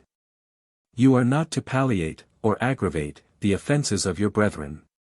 But, in the decision of every trespass against our rules, you are to judge with candor, admonish with friendship, and reprehend judge with justice. The study of the liberal arts, that valuable branch of education, which tends so effectually to polish and adorn the mind, is earnestly recommended to your consideration, especially the science of geometry, which is established as the basis of our art. Geometry, or Masonry, originally synonymous terms, being of a divine and moral nature, is enriched with the most useful knowledge. While it proves the wonderful properties of nature, it demonstrates the more important truths of morality. Your past behavior and regular deportment have merited the honor which we have now conferred. And in your new character it is expected that you will conform to the principles of the order, by steadily persevering in the practice of every commendable virtue. Such is the nature of your engagements as a fellow craft. And to these duties you are bound by the most sacred ties. Lecture on the Fellow Craft Degree. Section 1st. Q. Are you a fellow craft? A. I am. Try me. Q. How will you be tried? A. By the square. Q. Why by the square? A. Because it is an emblem of morality, and one of the working tools of my profession. Q. What is a square? A. An angle of 90 degrees, or a 4th part of a circle. Q. Where were you made a fellow craft? A. In a regularly constituted lodge of fellow crafts. Q. How were you prepared? A. By being divested of all metals, neither naked nor clothed, barefoot nor shod, hoodwinked, with a cable tow twice about my right arm, in which condition I was conducted to the door of a lodge by a brother. Q. Why had you a cable tow twice about your right arm? A. To signify, as a fellow craft, that I was under a double tie to the fraternity. Q. How gained you admission? A. By 3 distinct knocks. Q. To what do they allude? A. To the 3 jewels of a fellow craft: an attentive ear, an instructive tongue, and a faithful breast. Q. What was said to you from within? A. Who comes there? Q. Your answer. A. Brother A. B. Who has been regularly initiated, entered apprentice, and now wishes to receive more light in Masonry, by being passed to the degree of fellow craft. Q. What were you then asked? A. If it was of my own free will and accord, if I was worthy and well qualified, duly and truly prepared, had made suitable proficiency in the preceding degree, and was properly vouched for. All of which being answered in the affirmative, I was asked by what further right or benefit I expected to gain admission. Q. Your answer. A. By the benefit of the pass. Q. Did you give the pass? A. I did not. But my conductor gave it for me. Q. What followed? A. I was bid to wait with patience until the worshipful master should be informed of my request and his answer returned. Q. What answer did he return? A. Let him enter, in the name of the Lord, and be received in due form. Q. How were you received? A. On the angle of the square presented to my naked right breast, which was to teach me that the square of virtue should be the rule and guide of my conduct, in all my future transactions with mankind. Q. How were you then disposed of? A. I was conducted twice around the lodge to the junior warden in the south, where the same questions were asked and like answers returned as at the door. Q. How did the junior warden dispose of you? A. He directed me to pass on to the senior warden in the west, and he to the worshipful master in the east, where the same questions were asked and like answers returned as before. Q. How did the worshipful master dispose of you? A. He ordered me to be returned to the senior warden in the west, who taught me to approach the east by 2 upright regular steps, my feet forming an angle of a square, my body erect at the altar before the worshipful master in the east. Q. What did the worshipful master then do with you? A. He made me a fellow craft in due form. Q. What was that due form? A. Kneeling on my naked right knee, my left forming a square, my right hand on the Holy Bible, square, and compasses, my left arm forming a right angle supported by the square in which due form I took the oath of a fellow craft. Some repeat the oath. Q. After the obligation, what were you then asked? A. What I most desired. Q. Your answer. A. More light in Masonry. Q. Did you receive light? A. I did, by the order of the worshipful master, and the assistance of the brethren. Q. On being brought to light, what did you first discover, more than you had heretofore discovered? A. One point of the compasses elevated above the square, which was to signify that I had received light in Masonry by points. Q. What did you then discover? A. The worshipful master approaching me from the east, under the dugard and sign of a fellow craft. Who, in token of the continuance of his brotherly love and favor, presented me with his right hand, and with it the pass, token of the pass, grip and word of a fellow craft. And ordered me to arise and salute the junior and senior warden as such. Q. After saluting the wardens, what did you then discover? A. The worshipful master ordered me to the senior warden in the west, who taught me to wear my apron as a fellow craft. Q. How should a fellow craft wear his apron? A. With the flap turned down, and the corner turned up. Q. After being taught to wear your apron as a fellow craft, how were you then disposed of? A. I was conducted to the worshipful master in the east, who presented me with the working tools of a fellow craft, the plumb, square, and level, and taught me their use. Q. What is their use? A. The plumb is an instrument made use of, by operative masons, to raise perpendiculars, the square, to square their work, and the level, to lay horizontals. But we, as free and accepted masons are taught to make use of them for more noble and glorious purposes. The plumb admonishes us to walk upright, in our several stations, before God and man, squaring our actions by the square of virtue. And remembering that we are traveling, upon the level of time, to that undiscovered country from whose bourne no traveler returns. Q. How were you then disposed of? A. I was ordered to be returned to the place from whence I came, and invested of what I had been divested of, and was informed that, agreeably to an ancient custom in every well-governed lodge, it therefore became necessary that I should make a regular ascent, by a flight of winding stairs, consisting of 3, 5, and 7 steps, to a place representing the middle chamber of King Solomon's temple. There to receive instructions relative to the wages and jewels of a fellow craft. Second section. Q. Have you ever worked as a fellow craft? A. I have, in speculative, but our forefathers wrought in both speculative and operative masonry. Q. Where did they work? A. At the building of King Solomon's temple, and of many other Masonic edifices. Q. How long did they work? A. 6 days. Q. Did they work on the 7th? A. They did not. Q. Why so? A. Because in 6 days God created the heavens and the earth, and rested on the 7th day.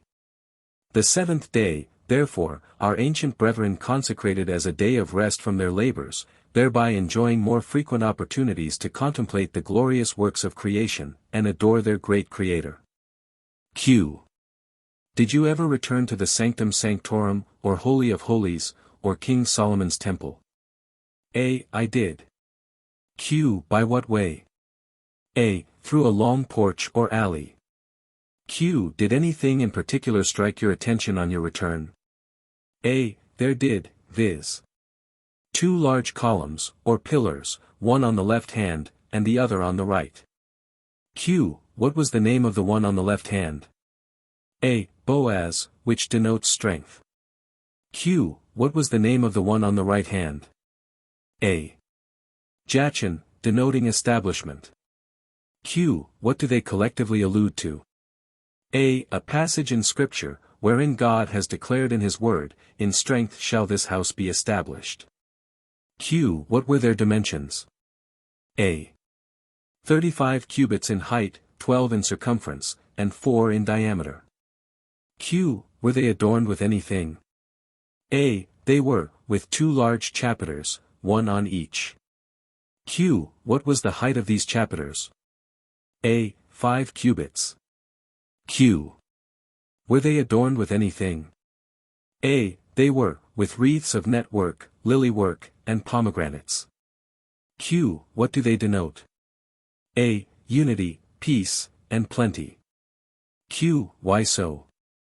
A. Network, from its connection, denotes union. Lily work, from its whiteness and purity, denotes peace, and pomegranates, from the exuberance of their seed, denote plenty. Q. Were those columns adorned with anything further? A. They were, viz., with 2 large globes or balls, one on each. Q. What was the entire height of these pillars? A. 40 cubits. Q. Did they contain anything? A. They did, viz., all the maps and charts of the celestial and terrestrial bodies. Q. Why are they said to be so extensive? A. To denote the universality of Masonry, and that a Mason's why ought to be equally extensive. Q. What was their composition? A. Molten or cast brass. Q. Who cast them? A. Our Grand Master, Hiram Abiff. Q. Where were they cast? A. On the banks of the river Jordan, in the clay ground between Succos and Zaretatha, where King Solomon ordered these and all other holy vessels to be cast. Q. Were they cast solid or hollow? A. Hollow. Q. What was their thickness? A. 4 inches, or a hand's breadth. Q. Why were they cast hollow? A. The better to withstand inundations or conflagrations, they were said to contain all the archives of Masonry. Q. What did you next come to? A. A long, winding staircase, or flight of winding stairs, consisting of 3, 5, and 7 steps. Q. To what do the 3 steps allude? A. The 3 principal supports in Masonry, namely, wisdom, strength, and beauty. They also allude to the 3 stages in human life, youth, manhood, and age. They further allude to the 3 degrees in Masonry, entered apprentice, fellow craft, and master mason. Q. What do the 5 steps allude to? A. The 5 orders in architecture, and the 5 human sensed. Q. What are the 5 orders in architecture?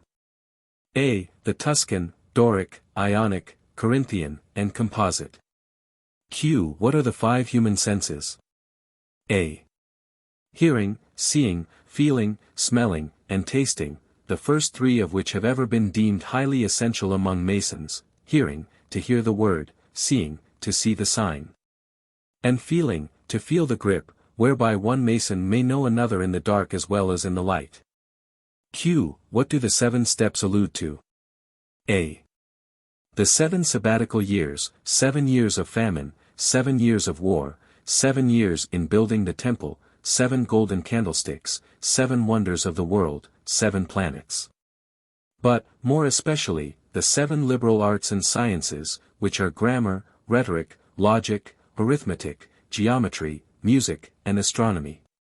For these and many other reasons the number 7 has ever been held in high estimation among Masons. Q. What did you next come to? A. The outer door of the middle chamber of King Solomon's temple, which I found partly open, but closely tiled by the junior warden in the south. Q. How did you gain admission? A. By the pass, and token of the pass of a fellow craft. Q. What was the name of the pass? A. Shibboleth. Q. What does it denote? A. Plenty. Q. How is it represented? A. By ears of corn hanging near a waterford. Q. Why originated this word as a pass? A. In consequence of a quarrel which had long existed between Jephthah, judge of Israel, and the Ephraimites, and Q. What did you next discover? A. The inner door of the middle chamber of King Solomon's temple. Q. How did you gain admission? A. By the grip and word of a fellow craft Jachin. Q. How did the senior warden dispose of you? A. He ordered me to be conducted to the worshipful master in the east, who informed me that I had arrived at a place representing the middle chamber of King Solomon's temple, where I would be received and recorded as such. Which record was then made by the secretary, by the orders of the worshipful master, and I was presented with the wages of a fellow craft, and also the jewels of a fellow craft. Q. What are the wages of a fellow craft? A. The corn of nourishment, the wine of refreshment, and the oil of joy. Q. What do they denote? A. Peace, harmony, and strength. Q. What are the jewels of a fellow craft? A. An attentive ear, an instructive tongue, and a faithful breast. Q. How explained? A. The attentive ear receives the sound from the instructive tongue, and the mysteries of Masonry are lodged in the repository of a faithful breast. Q. What were you next shown? A. The letter G. Q. To what does it allude? A. Geometry, the 5th science. But more particularly to the sacred name of the deity, to whom we should all, from the youngest entered apprentice who stands in the northeast corner, to the worshipful master who presides in the east, with reverence most devoutly and humbly bow. This is the end of the fellow craft degree, or 2nd degree in Masonry. Point 30. Master Mason, or 3rd degree. The ceremony of opening and conducting the business of a lodge of Master Masons is nearly the same as in the entered apprentice and fellow crafts degrees, already explained. All the business of a Blue Lodge, a lodge of 3 degrees, is done in the lodge while opened on this degree, except that of entering an apprentice or passing a fellow craft, when the lodge is lowered from the master's degree for that purpose. The 3rd degree is said to be the height of ancient Freemasonry, and the most sublime of all the degrees in Masonry, Royal Arch not even excepted. And when it is conferred, the lodge is generally well filled with the members of the lodge and visiting brethren. The traditional account of the death, several burials, and resurrections of one of the craft, Hiram Abiff, the widow's son, as developed in conferring this degree, is very interesting. We read in the Bible, that Hiram Abiff was one of the head workmen employed at the building of King Solomon's temple, and other ancient writings inform us that he was an arbiter between King Solomon and Hiram, king of Tyre. But his tragical death is nowhere recorded, except in the archives of Freemasonry.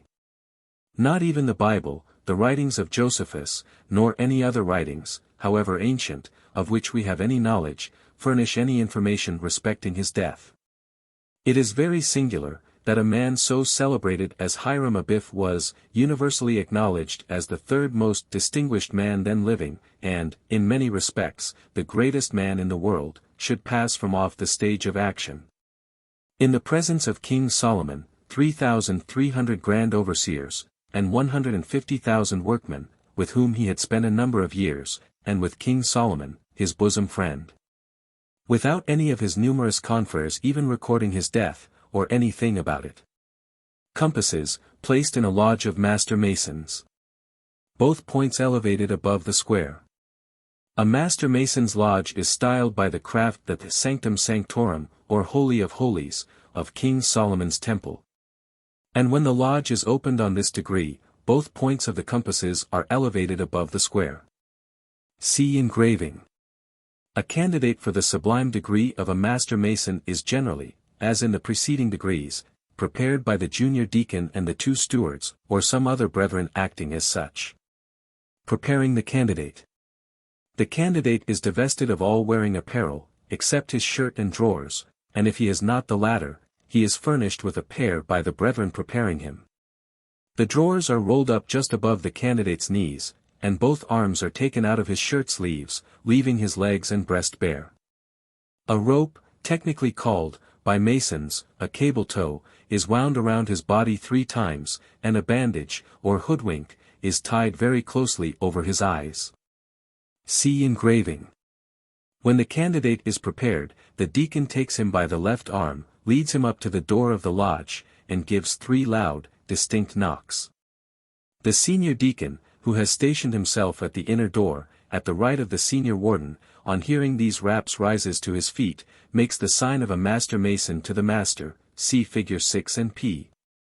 18, and says, "Worshipful master, while engaged in the lawful pursuit of masonry, there is an alarm at the inner door of our lodge.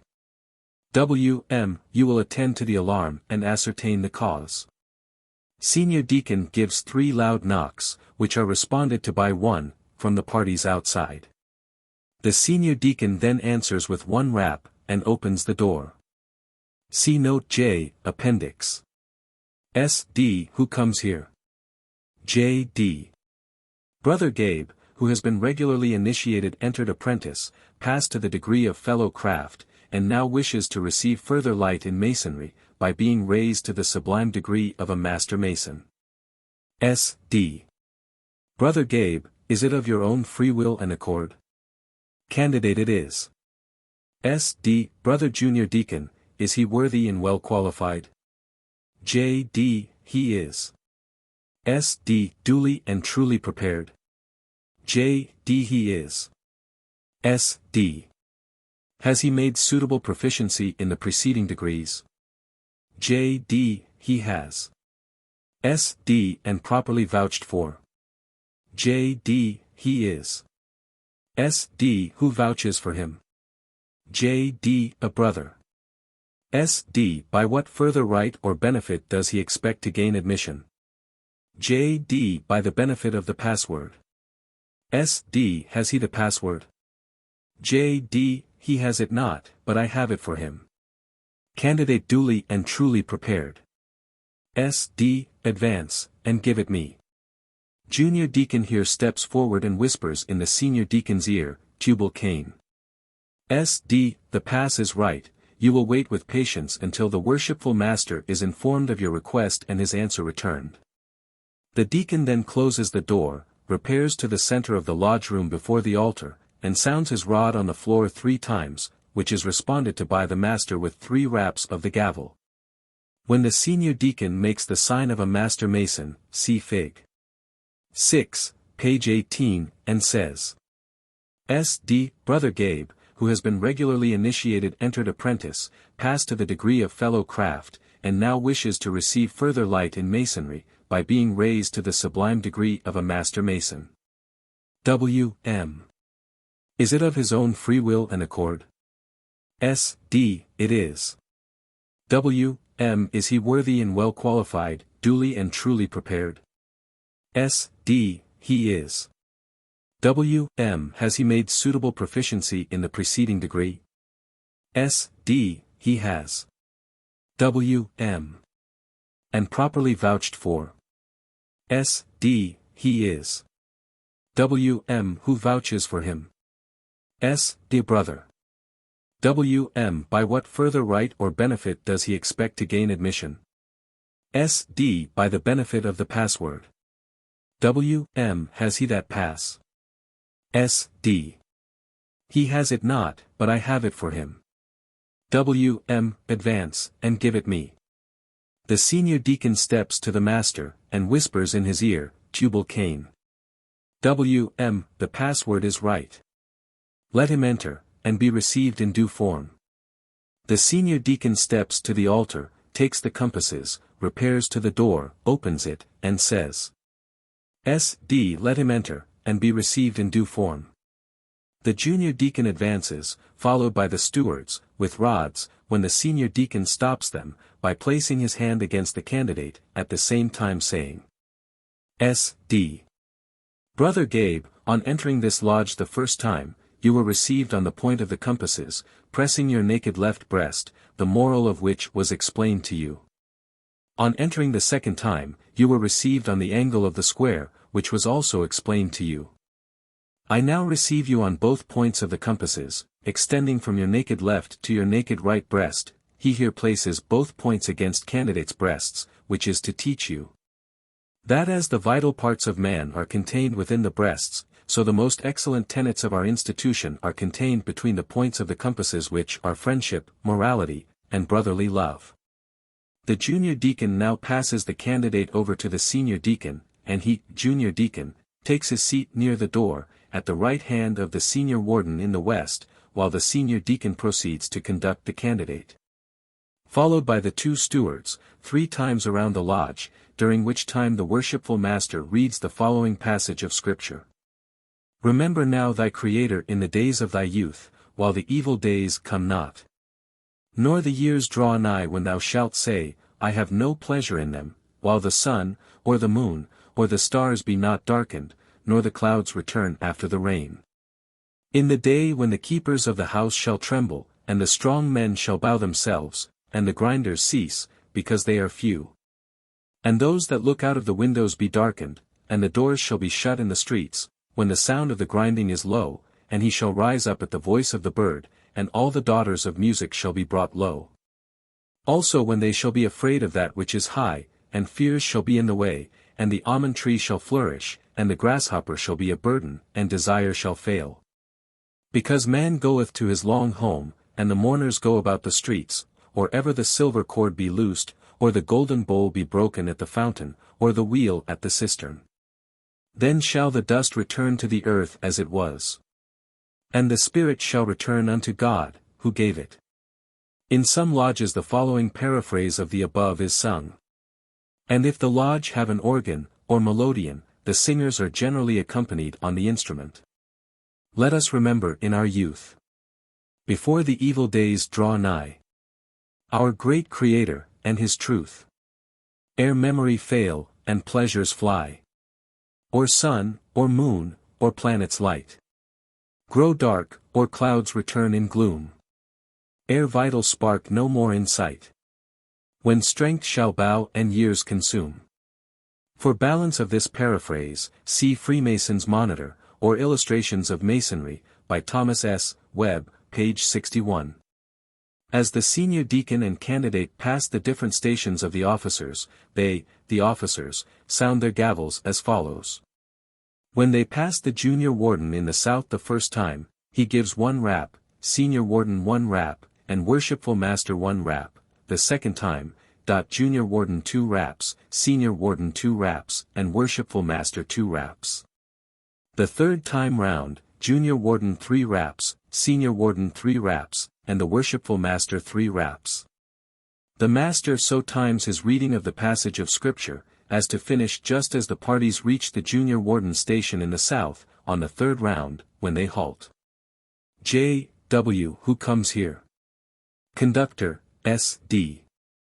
Brother Gabe, who has been regularly initiated, entered Apprentice, passed to the degree of Fellow Craft, and now wishes to receive further light in Masonry, by being raised to the sublime degree of a Master Mason. J. W. Brother Gabe, is it of your own free will and accord? Candidate: it is. J. W. Brother Senior Deacon, is he worthy and well qualified, duly and truly prepared? S. D. He is. J. W. Has he made suitable proficiency in the preceding degrees? S. D. He has. J. W. And properly vouched for?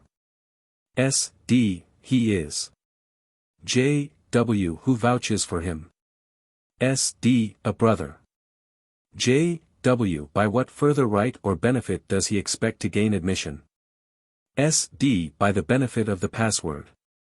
J. W. Has he the password?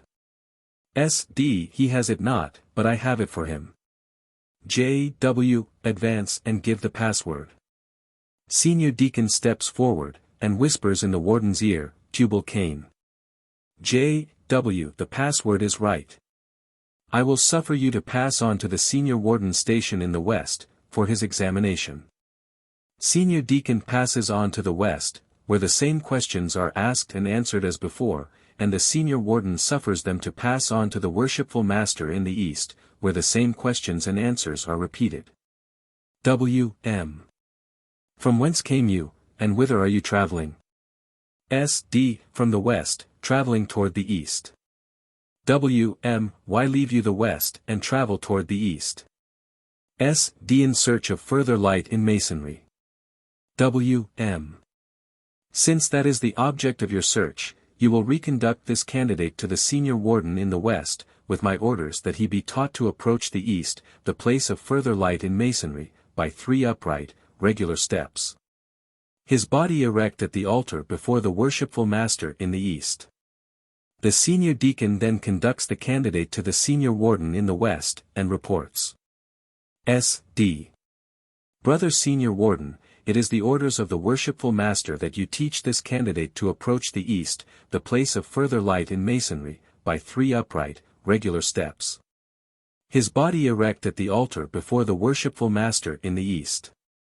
The senior warden approaches the candidate, faces him toward the east, i.e. towards the master, and says, Brother, you will step off with your left foot 1 full step, and bring the heel of your right in the hollow of your left foot. Now step off with your right foot, and bring the heel of your left in the hollow of your right foot. Now step off with your left foot, and bring both heels together. See Figure 14. Figure 14. First 3 steps in Masonry. S. W. The candidate is in order, worshipful, and awaits your further will and pleasure. W. M. You will cause him to kneel on his naked knees, both hands resting on the Holy Bible, square, and compasses. W. M.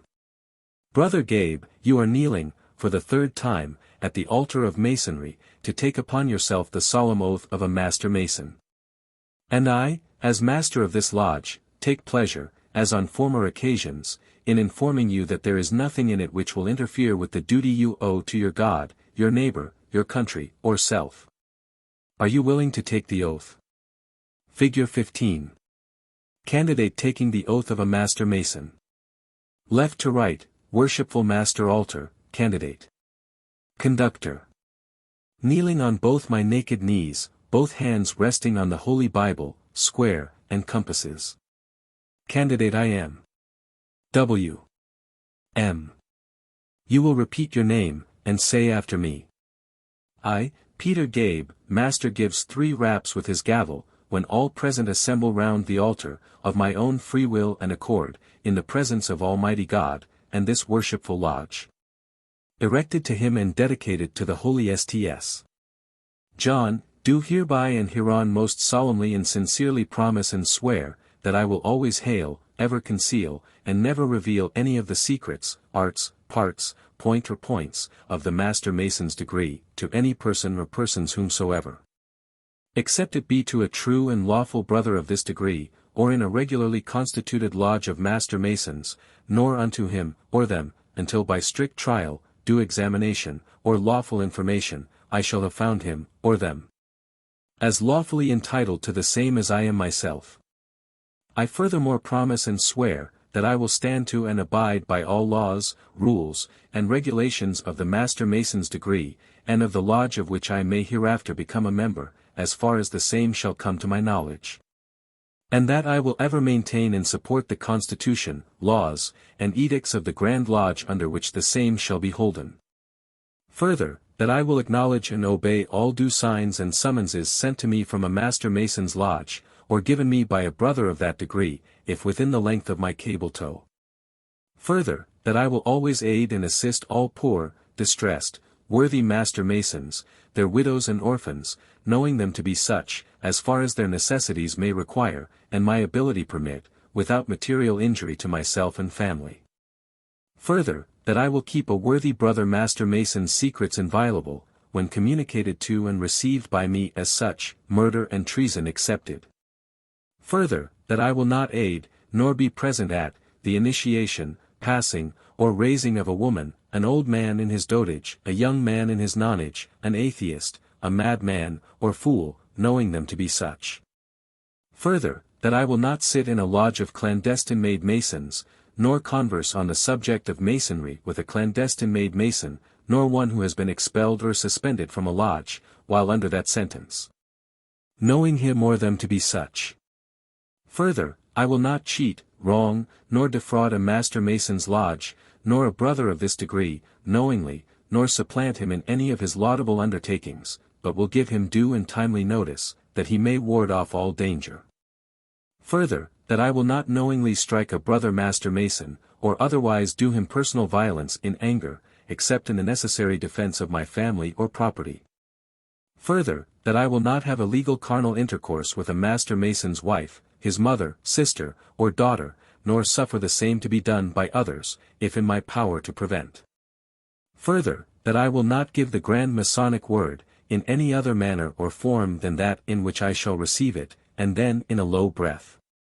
Further, that I will not give the grand hailing sign of distress, except in case of the most imminent danger, in a just and lawful lodge, or for the benefit of instruction.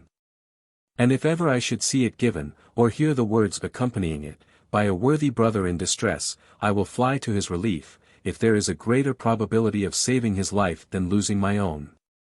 All this I most solemnly, sincerely promise and swear, with a firm and steady resolution to perform the same, without any hesitation, mental reservation, or secret evasion of mind whatever, binding myself under no less penalty than that of having my body severed in two, 31 my bowels taken from thence and burned to ashes, the ashes scattered before the four winds of heaven. That no more remembrance might be had of so vile and wicked a wretch as I would be, should I ever, knowingly, violate this my Master Mason's obligation.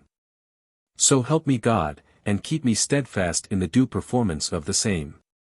W.M. You will detach your hands and kiss the book. In your present condition, what do you most desire? Candidate, prompted by conductor. Further light in Masonry. W.M. Let him receive further light.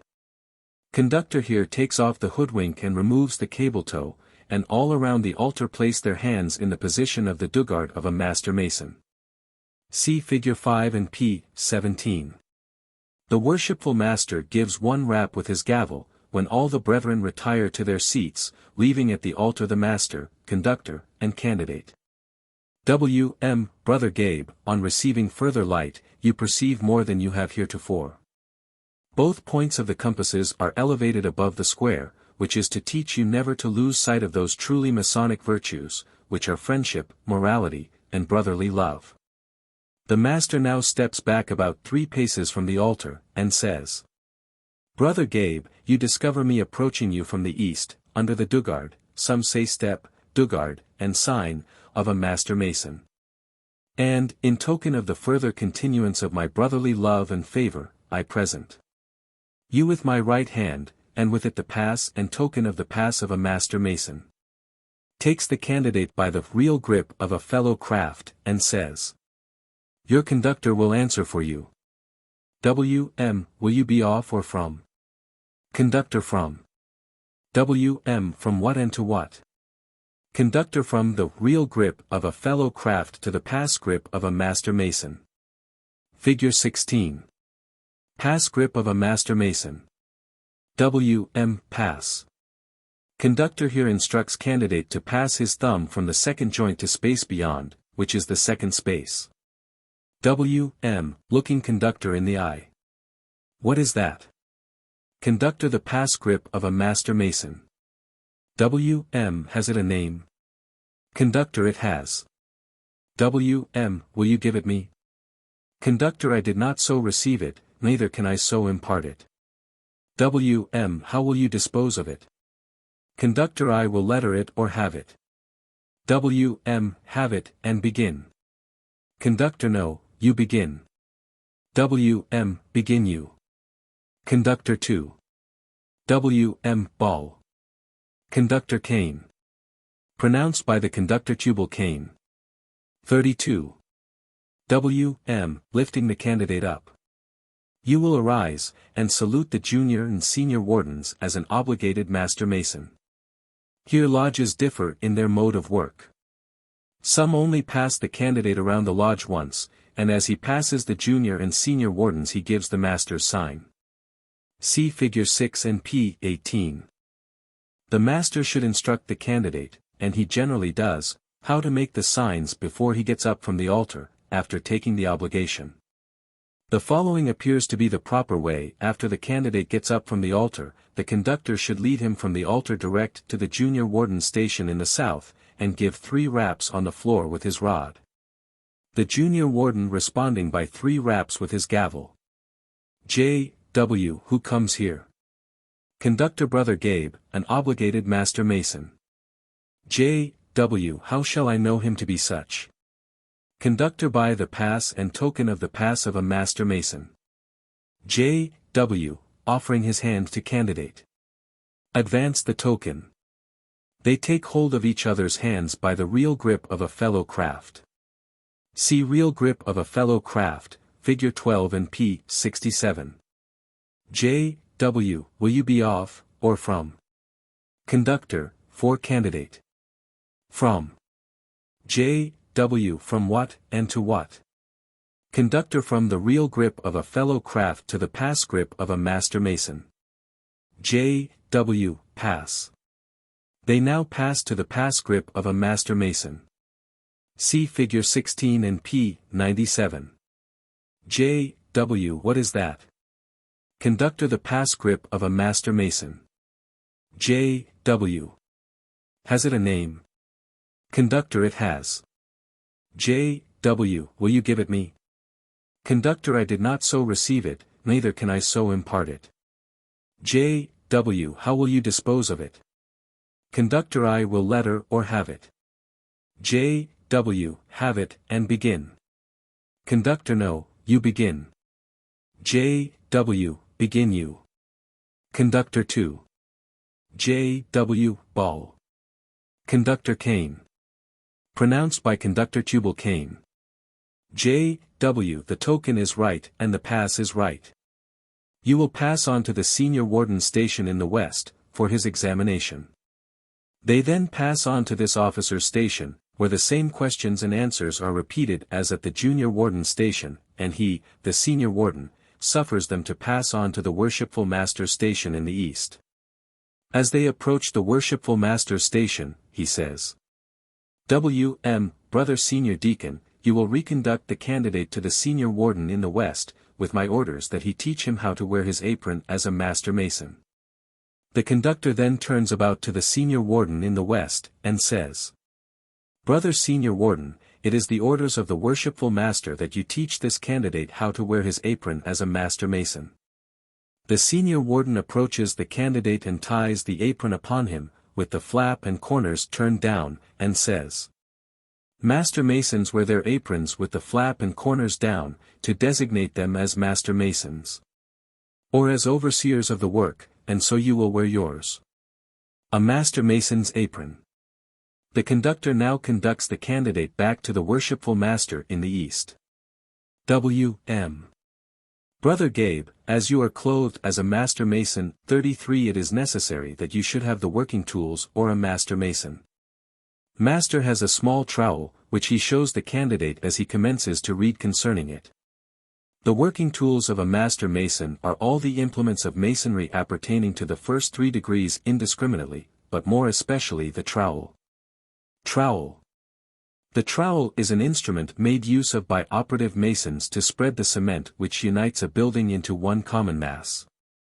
But we, as free and accepted masons, are taught to make use of it for the more noble and glorious purpose of spreading the cement of brotherly love and affection.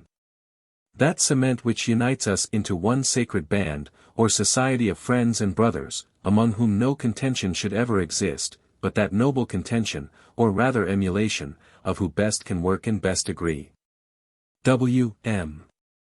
Brother Senior Deacon, you will now reconduct this candidate to the place from whence he came, and reinvest him with what he has been divested of, and await my further will and pleasure. The conductor then leads the candidate to the center of the lodge, at the altar, and makes Dugardin sign of a master mason, see figures 5 and 6, pp. 17-18, which is responded to by the master, after which the conductor and candidate pass out of the lodge. While they are going out, the master gives 3 sounds with his gavel, and says, in a loud tone of voice. W.M. Brother Junior Warden, what is the hour? J.W. High 12, worshipful. W.M. If you are satisfied it is high 12, you will erect your column, and call the craft from labor to refreshment, for the space of 30 minutes, or 15 minutes, as the case may be, calling them in at the sound of the gavel. On receiving this order, the junior warden takes from his desk a small wooden column, about 18 inches in length, and sets it in an upright position at his right hand, and at the same time he gives 3 raps, with the gavel. And says, J. W. Brethren, you are accordingly at refreshment.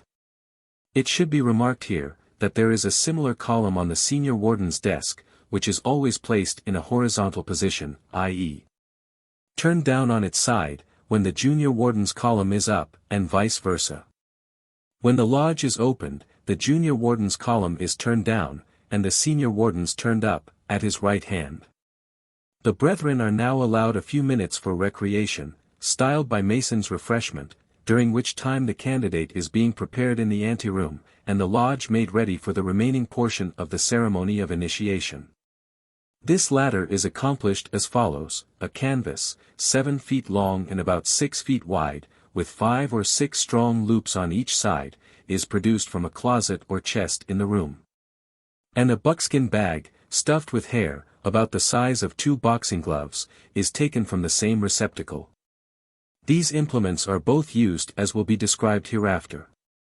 The room is cleared by removing the altar and lights, and the 2 large pillars used in the 2nd degree. By this time the candidate is dressed, his apron is tied on as a master mason, with the right-hand corner tucked up, and he wears a yoke with a senior warden's jewel attached to it. In some lodges, the brethren on this occasion attire the candidate with a very rich apron and yoke.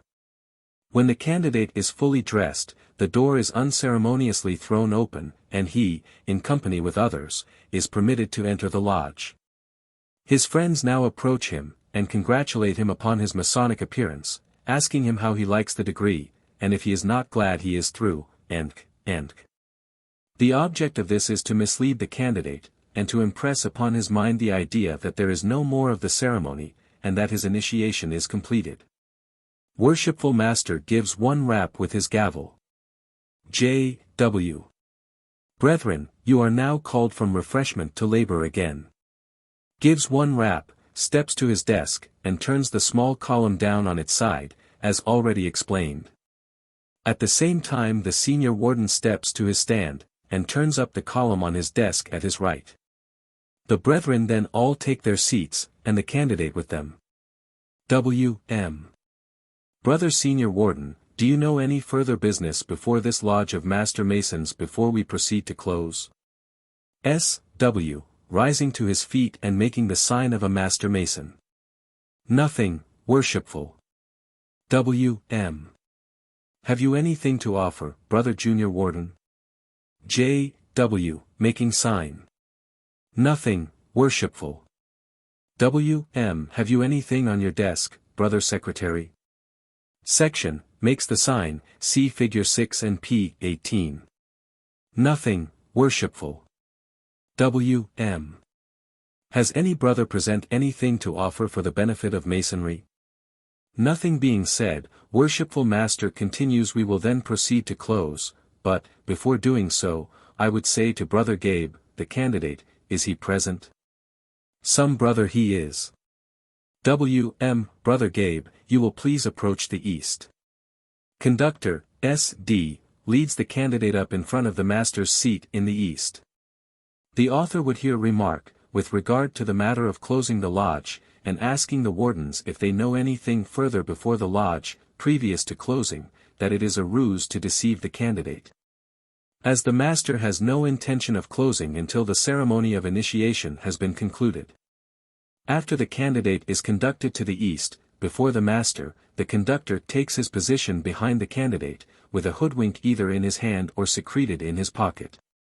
W.M. looking candidate seriously in the face. Brother Gabe, I presume you now consider yourself a Master Mason, and, as such, entitled to all the privileges of a Master Mason, do you not? Candidate I do. W.M. I presumed that you did from the jewel that you wear, it being the senior warden's jewel. W.M. Brother Gabe, you are not yet a Master Mason, neither do I know that you ever will be, until I know how well you will withstand the amazing trials and dangers that await you. The wardens and brethren of this lodge require a more satisfactory proof of your fidelity to your trust, before they are willing to entrust you with the more valuable secrets of this degree. You have a rough and rugged road to travel, beset with thieves, robbers, and murderers, and should you lose your life in the attempt, it will not be the first instance of the kind, my brother.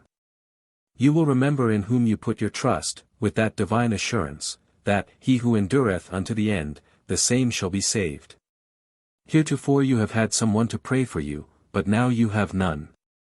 You must pray for yourself. You will therefore suffer yourself to be again hoodwinked, and kneel where you are, and pray orally or mentally, as you please. When through, signify by saying Amen, and arise and pursue your journey. The candidate then kneels, and the conductor ties a hoodwink very closely over both eyes, so that he cannot see. After the candidate has said Amen, and the lodge room has been darkened by turning down the gaslights or lamps, the conductor takes the candidate by the right arm, assists him to arise, and they proceed to travel 3 times around the room. Traveling with the sun. As they start, the conductor commences to relate to the candidate the following.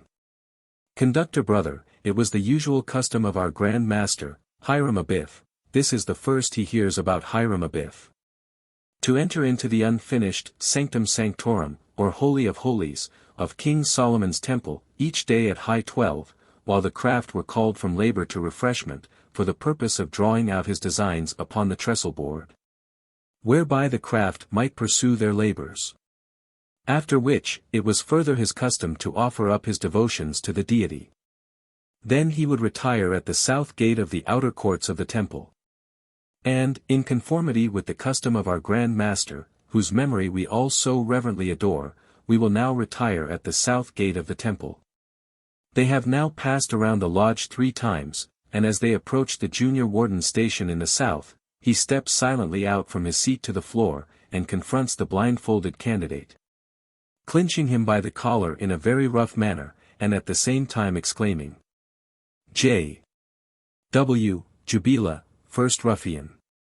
Grand Master Hiram, I am glad to meet you thus alone. I have long sought this opportunity. You will remember you promised us, that when the temple was completed, we should receive the secrets of a Master Mason, whereby we might travel in foreign countries, work, and receive master's wages. Behold! The temple is now about to be completed, and we have not obtained that which we have so long sought.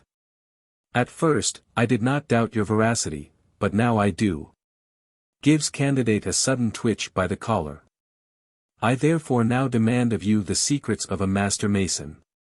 Left to right, S.D., or conductor. Candidate. First Ruffian, Jubila, generally the J.W., in the south. Conductor, for candidate. Brother, this is an unusual way of asking for them. It is neither a proper time nor place, but be true to your engagement, and I will be true to mine. Wait until the temple is completed, and then, if you are found worthy and well qualified, you will unquestionably receive the secrets of a master mason, but, until then, you cannot. Ruffian, this, shaking candidate, does not satisfy me. Talk not to me of time or place, but give me the secrets of a master mason, or I will take your life. Conductor, I cannot, nor can they be given, except in the presence of Solomon, king of Israel, Hiram, king of Tyre, and myself. Ruffian, that does not satisfy me. I'll hear no more of your cavilling. Clinches candidate more fiercely. Give me the master's word, or I will take your life in a moment. Conductor, I shall not. Left to right, S.D., or conductor. Candidate. Second ruffian, Jubilo, generally the S.W., in the West. The ruffian gives the candidate a brush across the throat with his right hand, and at the same time relinquishes his hold with his left, steps quietly to one side, and permits the conductor and candidate TD pass on to the senior warden station in the West, which is done by the conductor advancing very rapidly, pulling the candidate along with him. As they approach the West, the senior warden steps out as did the junior warden, facing the candidate, and, clinching him by the collar more roughly than the junior warden, exclaiming as follows. S.W., Second Ruffian. Give me the secrets of a master mason. Conductor, for candidate. I cannot. Ruffian, give me the secrets of a master mason. Shakes candidate. Conductor, I shall not. Ruffian, give me the master's word, or I will take your life in a moment. Gives candidate a sudden shake. Conductor, I will not. Ruffian, i.e., S.W.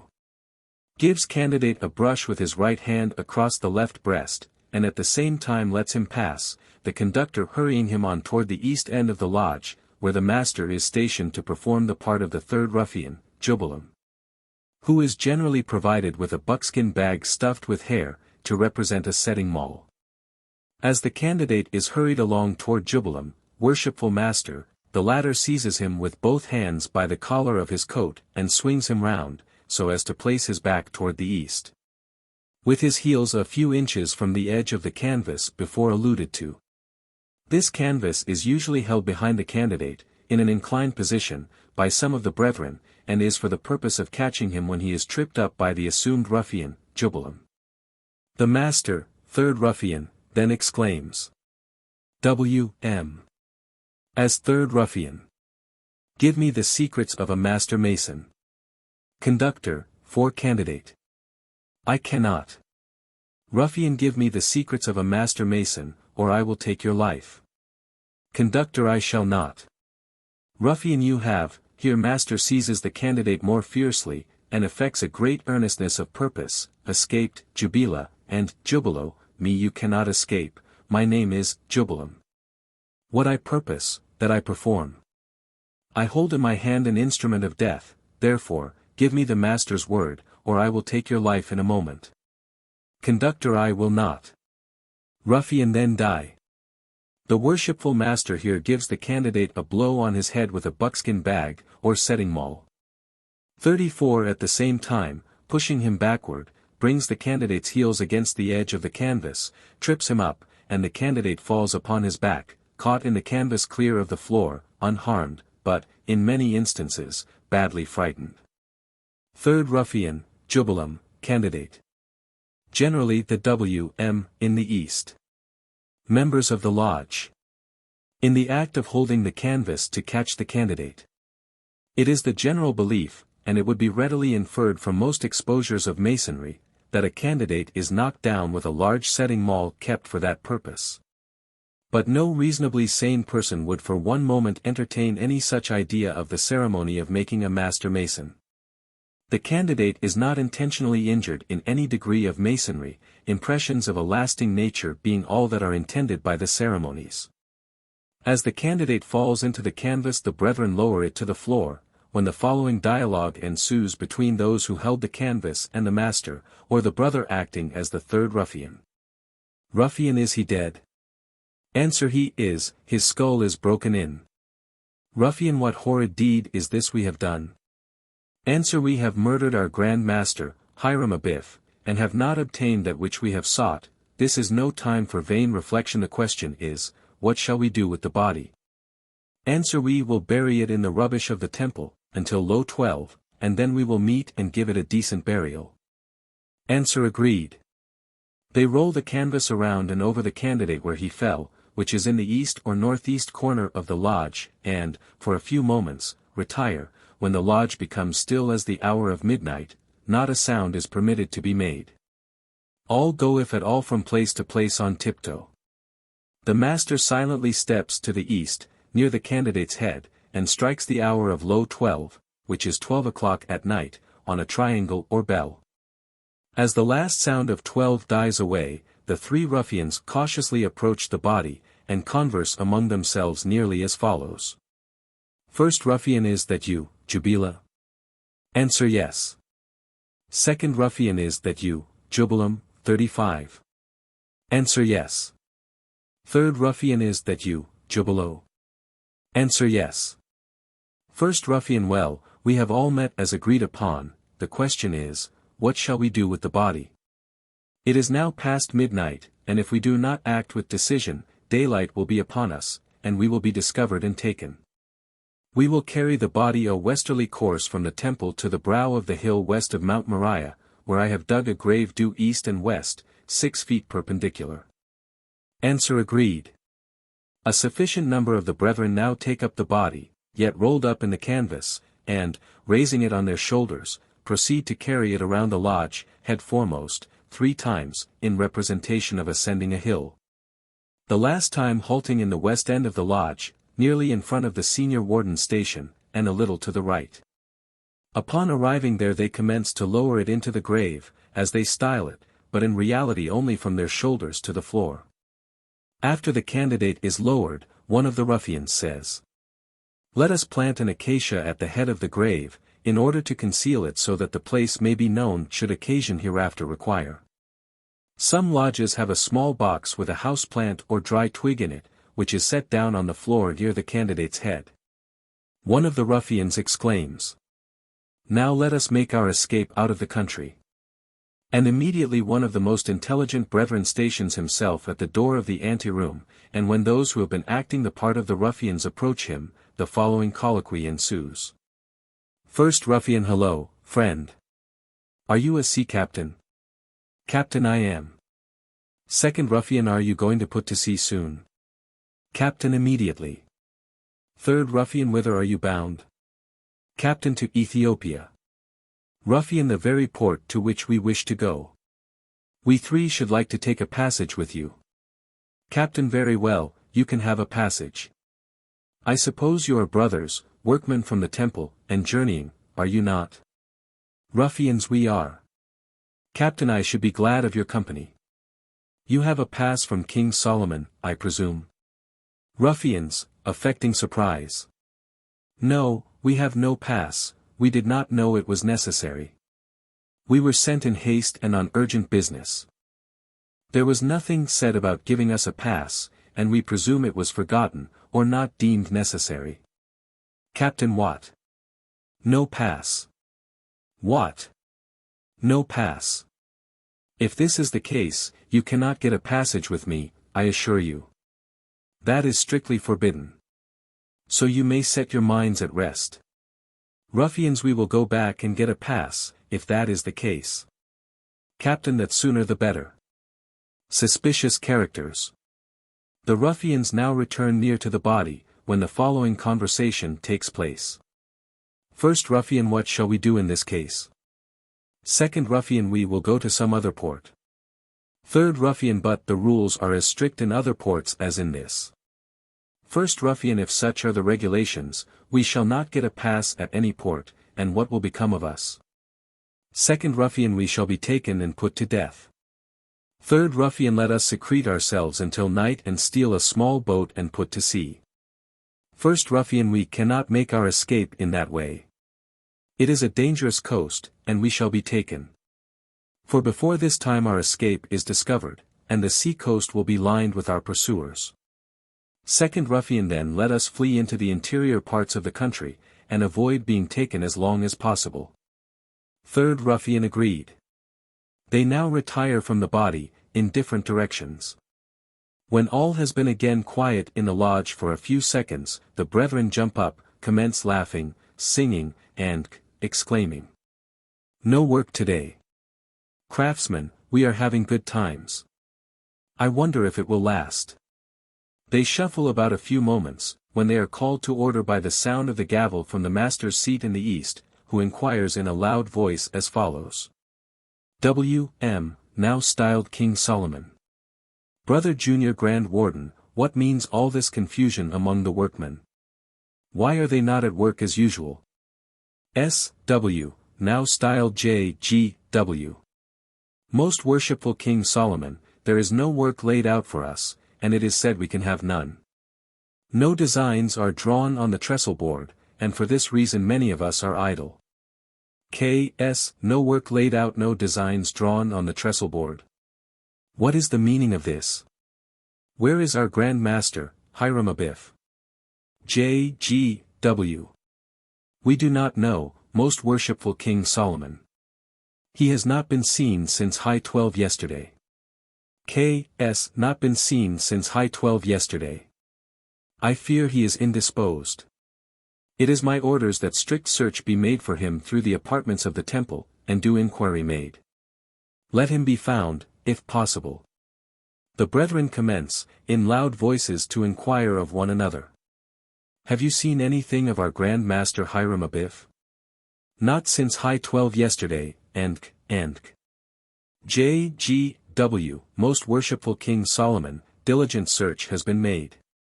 He cannot be found. He has not been seen in or about the temple. K.S. I fear that some accident has befallen him. Brother Grand Secretary, turning to the Secretary of the Lodge, you will go out and see to calling the several rolls of the craft, and report to me as soon as possible. G. Section, assemble, craftsmen. It is King Solomon's orders that the several rolls be called, and report made as soon as possible.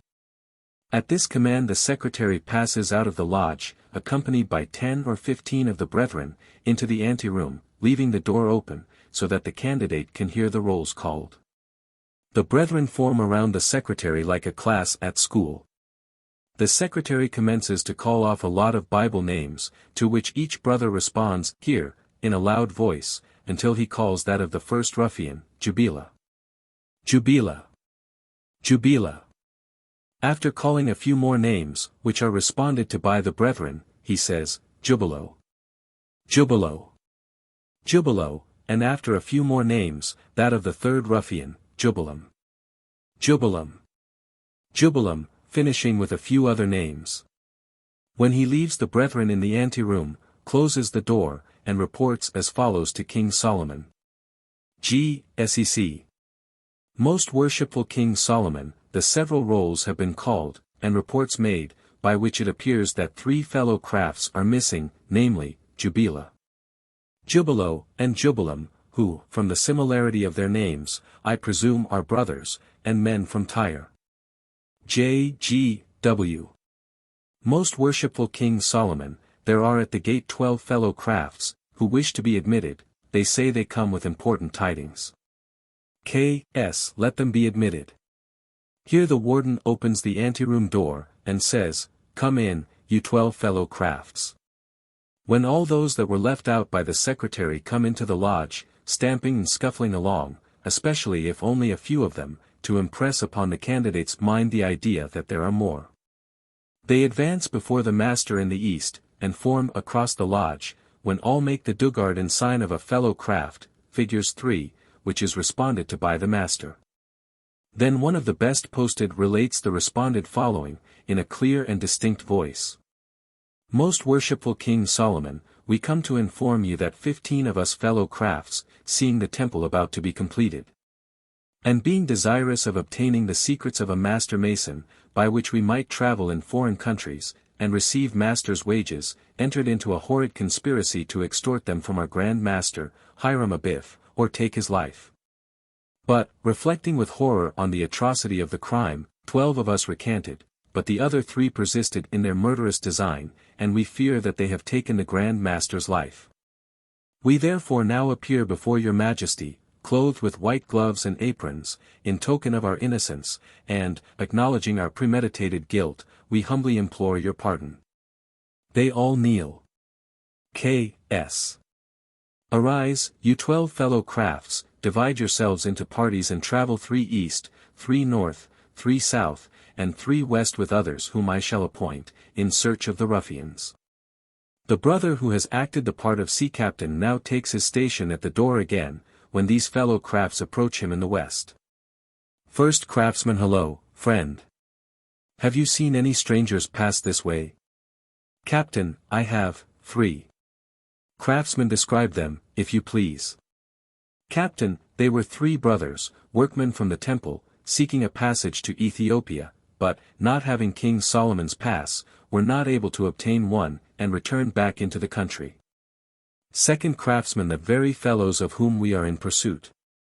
You say they turned back into the country? Captain: Yes. Craftsman: We will go in pursuit of them, they are the fellows we want. Moving off, one says, Let us report. And at the same time he steps to the master's desk, and reports as follows. Most worshipful King Solomon, being one of those who pursued a westerly course, coming down near the port of Joppa, met a seafaring man, of whom I inquired if he had seen any strangers pass that way. He informed me that he had 3 who from their appearance were workmen from the temple, seeking a passage to Ethiopia, but not having King Solomon's pass, were not able to obtain one, and returned back into the country. K.S. Divide yourselves and travel, as before, with positive instructions to find the ruffians, and with as positive assurance that, if you do not, the 12 shall be deemed the murderers, and suffer severally, for the crime committed. They now separate about the lodge, saying to each other, This is very unjust of the king. We are told, if we do not find the ruffians we must be punished, put to death, probably. What have we done?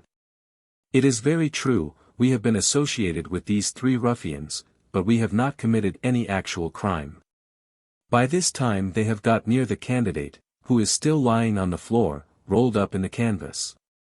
When one of the party sits down near his head, and at the same time says, Well, brothers, I am very weary. I must sit down and rest before I can go any farther. One of his companions exclaims, I am tired, too, and sits down near the candidate. Another says, What course shall we pursue? We must not go and report ourselves. If we do, the 12 will be put to death. Here are 3 of the poor fellows with us, we must not go and give them up, to be put to death, rather let us take a northwesterly or a southwesterly course. Which way shall we go? One of the brethren then replies, We will go a southwesterly course, and will come up with our brothers. Attempting to get up, he exclaims, Hello! What's this? At the same time pulling up the evergreen or acacia, as it is styled at the head of the grave. 36, what means this acacia coming up so easily? The ground has been newly broken. This has the appearance of a grave, pointing to the candidate on the floor. One of the brothers, representing one of the 3 ruffians, in a corner nearby, is now heard to exclaim, in a loud, but deep tone of voice. Oh! That my throat had been cut across, my tongue torn out by its roots, and buried in the rough sands of the sea, at low water mark, where the tide ebbs and flows twice in 24 hours. Ere I had been accessory to the death of so good a man as our Grand Master, Hiram Abiff. Hark! That is the voice of Jubila. Oh!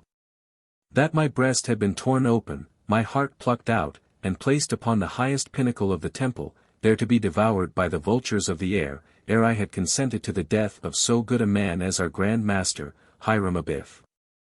Hark! That is the voice of Jubilo. Oh! That my body had been severed in 2, my bowels taken from thence and burned to ashes, the ashes scattered to the 4 winds of heaven, that no more remembrance might be had of so vile and wicked a wretch as I. Ah! Jubila, Jubilo, it was I that struck him harder than you both, it was I that gave him the fatal blow, it was I that killed him. That is the voice of Jubilam. The three craftsmen, having stood by the candidate all this time, listening to the ruffians, whose voices they recognize, say one to another. What shall we do? There are 3 of them, and only 3 of us. One says, our cause is just. Let us rush in and seize them. Upon which the 3 fellow crafts rush forward over benches and chairs, and secure the ruffians in no very gentle manner, and lead them to the worshipful master's seat in the east. When one of them reports to the master, most worshipful King Solomon, being one who pursued a westerly course, and, on my return, after several days of fruitless search, being more weary than my companions, sat down on the brow of a hill to rest and refresh myself. And, on rising, accidentally caught hold of a sprig of acacia 37 which, easily giving way, excited my suspicions. Having my curiosity aroused, I examined it, and found it to be a grave. As soon as the craftsman has finished this report, another party arrives with the ruffians, and reports as follows. Most worshipful King Solomon, while sitting down to rest and refresh ourselves, we heard the following horrid exclamations from the clefts of the adjacent rocks. The first was the voice of Jubila exclaiming, 38, oh! That my throat had been cut across, my tongue torn out by its roots, and buried in the rough sands of the sea, at low water mark, where the tide ebbs and flows twice in 24 hours. Ere I had been accessory to the death of so good a man as our Grand Master, Hiram Abiff. The second was that of Jubilo, exclaiming, oh! That my breast had been torn open, my heart plucked out and placed upon the highest pinnacle of the temple, there to be devoured by the vultures of the air, ere I had consented to the death of so good a man as our Grand Master, Hiram Abiff. The third was the voice of Jubilam, exclaiming, louder than the rest, it was I that gave the fatal blow, it was I that killed him. Oh! That my body had been severed in 2, my bowels taken from thence, and burned to ashes, the ashes scattered to the 4 winds of heaven, that no more remembrance might be had of so vile and wicked a wretch as I. Ah! Jubila! Jubilo! It was I that struck him harder than you both, it was I that gave him the fatal blow, it was I that killed him. Upon which we rushed in, seized and bound the ruffians, and now have them before your majesty.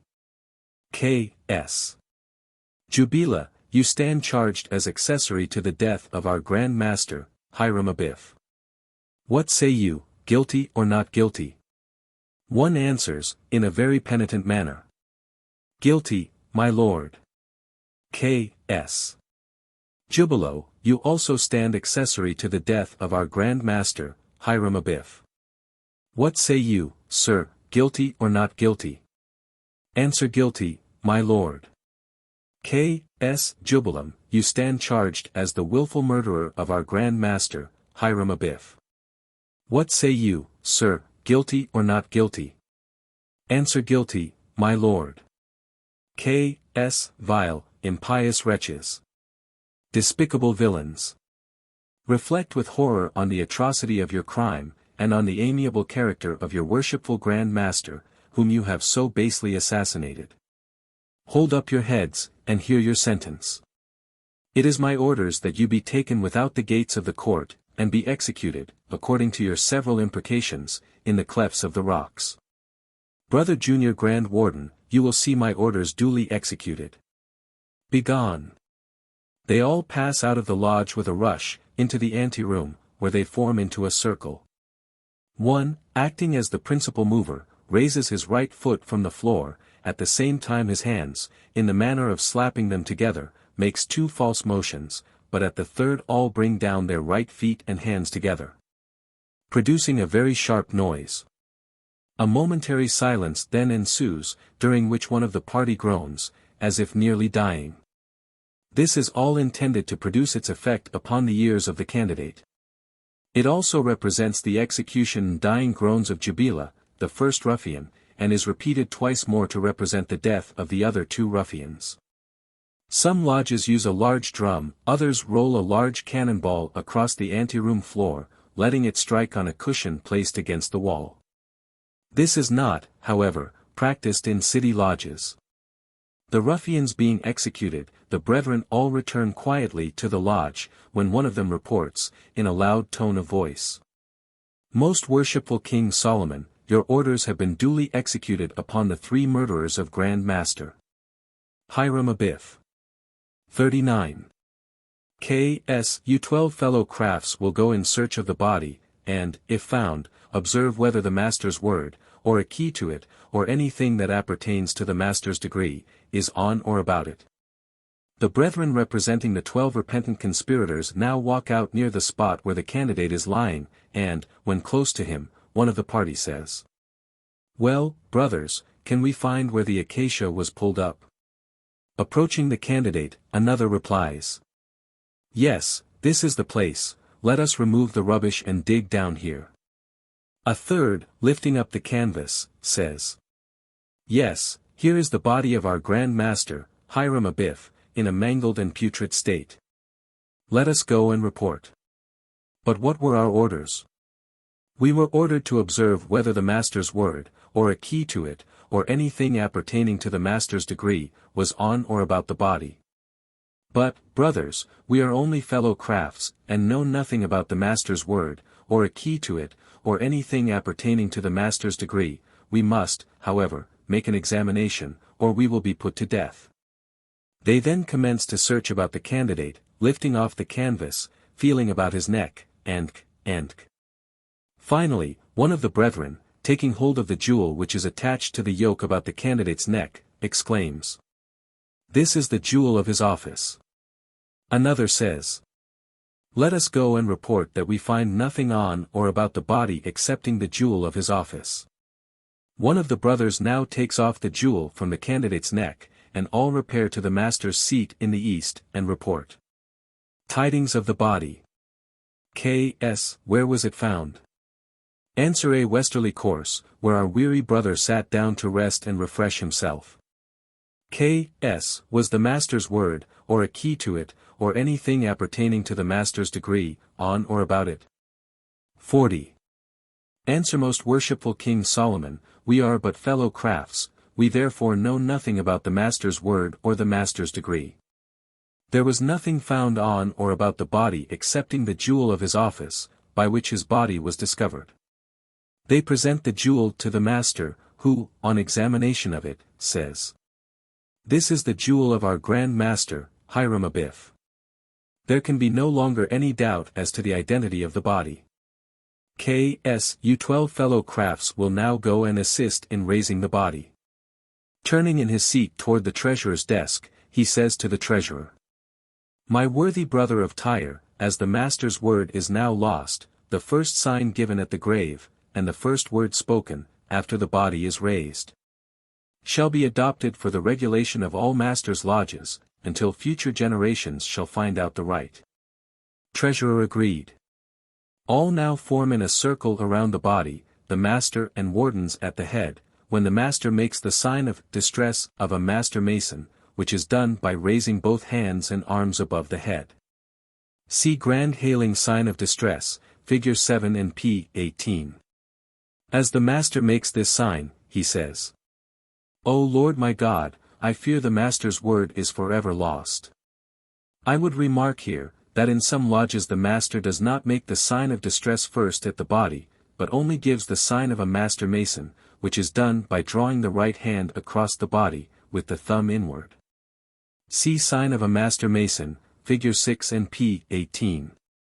After the sign is made, the whole party commence marching around the body with the sun, singing the following dirge. And, if the lodge has an organ or melodeon, it is played on this occasion, in a very solemn and impressive manner.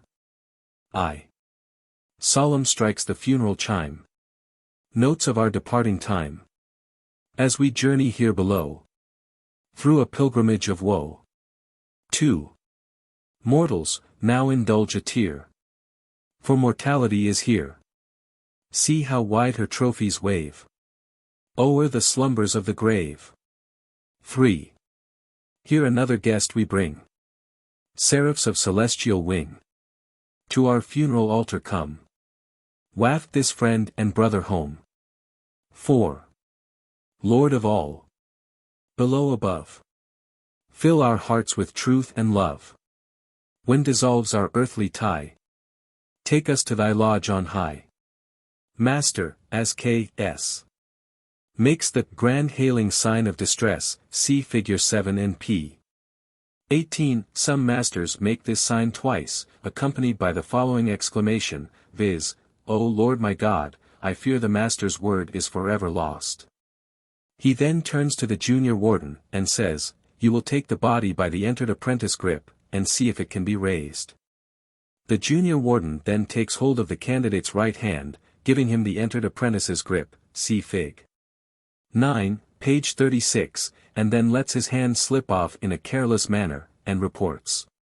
Most worshipful King Solomon, owing to the high state of putrefaction, it having been dead already 15 days, the skin slips, and the body cannot be raised. K.S. making grand hailing sign of distress. O Lord my God, I fear the master's word is forever lost. Turning to the senior warden, he continues. K.S. My worthy brother of Tyre, I will thank you to endeavor to raise the body by the fellow craft's grip. The senior warden then takes the candidate's right hand, giving the real grip of a fellow craft, see figure 12 and p. 67, and letting his hand slip off quickly, he reports as follows. Owing to the reason before given, the flesh cleaves from the bone, and the body cannot be so raised. K.S. O Lord my God. O Lord my God. O Lord my God. Is there no hope for the widow's son? At each exclamation he gives the grand hailing sign of distress, see figure 7 and p. 18, which would be 3 times, then, turning to the senior warden, says. My worthy brother of Tyre, what shall we do? S.W. Let us pray. The brethren now all kneel around the body on one knee. The master kneels at the head of the candidate, and, taking off his hat, repeats the following prayer, which may be found in all the Masonic monitors. Prayer. Thou, O God, knowest our downsitting and our uprising, and understandest our thoughts afar off. Shield and defend us from the evil intentions of our enemies, and support us under the trials and afflictions we are destined to endure, while traveling through this vale of tears. Man that is born of a woman is of few days and full of trouble. He cometh forth as a flower, and is cut down, he fleeth also as a shadow, and continueth not. Seeing his days are determined, the number of his months are with thee, thou hast appointed his bounds that he cannot pass. Turn from him that he may rest, till he shall accomplish his day. For there is hope of a tree, if it be cut down, that it will sprout again, and that the tender branch thereof will not cease. But man dieth and wasteth away. Yea, man giveth up the ghost, and where is he? As the waters fail from the sea, and the flood decayeth and drieth up, so man leeth down, and riseth not up till the heavens shall be no more. Yet, O Lord, have compassion on the children of thy creation, administer them comfort in time of trouble, and save them with an everlasting salvation. Amen. Brethren kneeling at prayer around the grave of Hiram Abiff, the widow's son. Response: so mote it be. All the brethren now rise to their feet. K.S. to the S.W. My worthy brother of Tyre, I shall endeavor, with your assistance, to raise the body by the strong grip, or lion's paw, of the tribe of Judah. See figure 17. Figure 17. Real grip of a master mason. The master steps to the feet of the candidate, bending over, takes him by the real grip of a master mason, places his right foot against the candidate's right foot, and his hand to his back, and, with the assistance of the brethren, raises him up perpendicularly in a standing position, and, when fairly on his feet, gives him the grand Masonic word on the 5 points of fellowship. See figure 18. In the meantime, the canvas is slipped out of the lodge, and as the master commences to give or whisper the word in the candidate's ear, some one of the brethren slips off the hoodwink, and this is the first time he has seen light, probably in an hour. The following is the representation of the master giving candidate the Grand Masonic word, or at least this is a substitute, for AC. According to Masonic tradition, the right one was lost at the death of Hiram Abiff. 41. This word cannot be given in any other way, and by Masons is considered a test of all book Masons. The master having given the word, which is mahhh bone, in low breath, requests the candidate to repeat it with him, which is in this wise. Master whispers in candidate's ear ma. Candidate ha. Master bone. Master telling candidate never to give it in any other way than that in which he has received it. The master, stepping back one pace, now says. Brother Gabe, you have now received that Grand Masonic word, which you have solemnly sworn never to give in any other way or form than that in which you have received it. Which is on the 5 points of fellowship, and then in low breath. See page 247. The 5 points of fellowship are foot to foot, knee to knee, breast to breast, hand to back, and cheek to cheek, or mouth to ear. Figure 18. Master giving the Grand Masonic word on the 5 points of fellowship. It is done by putting the inside of your right foot to the inside of the right foot of the one to whom you are going to give the word, the inside of your own knee to his, laying your breast close against his, your left hands on each other's back. And each one putting his mouth to the other's right ear. First, foot to foot that you will never hesitate to go on foot, and out of your way, to assist and serve a worthy brother. Second, knee to knee that you will ever remember a brother's welfare, as well as your own, in all your adorations to deity. 3d. Breast to breast that you will ever keep in your breast a brother's secrets, when communicated to and received by you as such, murder and treason excepted. Fourth.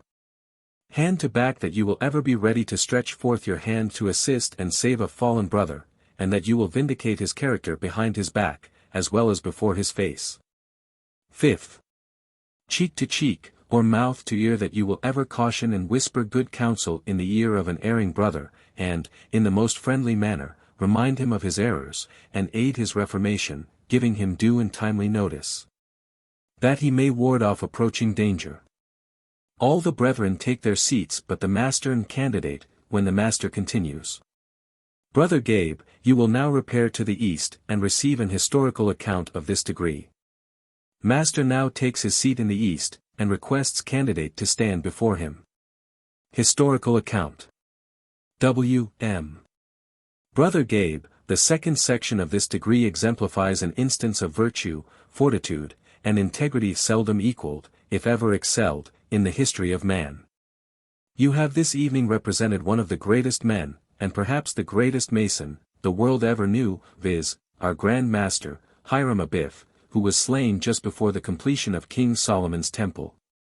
His death was premeditated by 15 fellow crafts, who, seeing the temple about to be completed, and being desirous of obtaining the secrets of a master mason, whereby they might travel in foreign countries and receive master's wages, entered into a horrid conspiracy to extort them from our Grand Master, Hiram Abiff, or take his life. But, reflecting with horror on the atrocity of the crime, 12 of them recanted, the other 3 persisted in their murderous designs. Our Grand Master, Hiram Abiff, was slain at high 12. It was his usual practice at that hour, while the craft were called from labor to refreshment, to enter into the unfinished sanctum sanctorum, or holy of holies, of the temple, and there offer up his adorations to the deity, and draw his designs on the trestle board. The 3 fellow crafts who persisted in their murderous designs, knowing this to be his usual practice, placed themselves at the south, west, and east gates of the inner courts of the temple, and there awaited his return. Our Grand Master, Hiram Abiff, having finished his usual exercises, attempted to retire by the south gate, when he was accosted by Jabila, who thrice demanded of him the secrets of a master mason, or the master's word, and, on his being refused, gave him a blow with the 24-inch gauge across his throat, upon which he fled and attempted to pass out at the west gate, where he was accosted by Jubilo, who, in like manner, demanded of him the secrets of a blaster mason, or the master's word, and, on his being refused, gave him a blow with the square across his breast, upon which he fled, and attempted to make his escape out at the east gate, where he was accosted by Jubilam, who, in like manner, thrice demanded the secrets of a master mason, or the master's word, and, on his like refusal, gave him a violent blow with the setting maul on his forehead, which felled him dead on the spot. The ruffians buried the body in the rubbish of the temple until 12, or 12 at night, when they met by agreement and carried it a westerly course from the temple, to the brow of a hill west of Mount Moriah, where they buried it in a grave dug due east and west, 6 feet, perpendicular, at the head of which they planted an acacia, in order to conceal it, and that the place might be known, should occasion ever require, and made their escape. Our Grand Master, Hiram Abiff, was found to be missing on the following day. His absence was discovered by there being no designs drawn on the trestle board. King Solomon, believing him to be indisposed, ordered strict search and due inquiry to be made for him through the several apartments of the temple, that he might be found, if possible. But nothing could be seen or heard of him. Then, fearing some accident had befallen him, the king ordered the several rolls of the workmen to be called, and there appeared to be 3 missing, namely, Jubila, Jubilo, and Jubilam, who, from the similarity of their names, were supposed to be brothers and men from Tyre. About this time, the 12 fellow crafts, who had recanted from their murderous designs, appeared before King Solomon, clothed in white gloves and aprons, in token of their innocence, acknowledging their premeditated guilt, and, kneeling, implored his pardon. King Solomon then ordered them to divide themselves into parties, and travel 3 east, 3 west, 3 north, and 3 south, and that they should, with others whom he should appoint, go in search of the ruffians. The 3 that pursued a westerly course, coming down near the port of Joppa, met with a seafaring man, of whom they made inquiry, if he had seen any strangers pass that way. He informed them that he had 3, who, from their appearance, were workmen from the temple, seeking a passage into Ethiopia, but not having King Solomon's pass, were not allowed to obtain one, and had returned back into the country. They returned and bore this information to King Solomon, who ordered them to disguise themselves and travel as before, with positive instructions to find the ruffians and with as positive assurance that, if they did not, they 12 should he deem the murderers, and suffer severely for the crime committed. They traveled as before, and after 15 days of weary travel and hardships, one of the brethren, being more weary than the rest, sat down on the brow of a hill west of Mount Moriah, to rest and refresh himself, and, on attempting to rise, caught hold of an acacia, which easily giving way, excited his curiosity. Upon examination they found it to be a grave. About this time a party arrived with the ruffians, and related that while sitting down to rest and refresh themselves, they heard the following horrid exclamations from the clefts of an adjacent rock. The first was the voice of Jubila, exclaiming, "Oh! That my throat had been cut across, and. The second was the voice of Jubilo, exclaiming, "Oh! That my body had been cut in 2, and. The third was the voice of Jubilam, exclaiming, "Oh! That my body had been cut in 2, and. Upon which they rushed in, seized, bound, and brought them before King Solomon, who, after a due conviction of their guilt, ordered them to be taken without the gates of the courts of the temple, and executed according to the several imprecations upon their own heads. King Solomon then ordered the 12 fellow crafts to go in search of the body, and, if found, to observe whether the master's word, or a key to it, or anything appertaining to the master's degree, was on or about it. The body of our Grand Master, Hiram Abiff, was found in a westerly course from the temple, where our weary brothers sat down to rest and refresh themselves. On removal of the earth, they came to the body of our Grand Master, Hiram Abiff, which they found in a high state of putrefaction, and in a mutilated and mangled condition. It having been buried already 15 days, the effluvia which arose from it compelled them to place involuntarily their hands thus. Master here places his hands in form of a dugard of a master mason, which alludes to the manner in which his hands were placed when he took the oath of a master mason, to guard their nostrils, but nothing was found on or about the body excepting the jewel of his office, by which his body was easily discovered. 42. King Solomon then ordered them to go and assist in raising the body. And it was agreed between him and Hiram, king of Tyre, that as the master's word was then lost, the first sigh given at the grave, and the first word spoken after the body should be raised, should be used for the regulation of all masters' lodges, until future generations should find out the right one. They repaired to the grave, when King Solomon ordered one of the fellow crafts to take the body by the entered apprentice grip, and see if it could be raised. But, on account of its high state of decomposition, it could not be raised, the flesh cleaved from the bone. King Solomon then ordered them to take it by the fellow craft grip.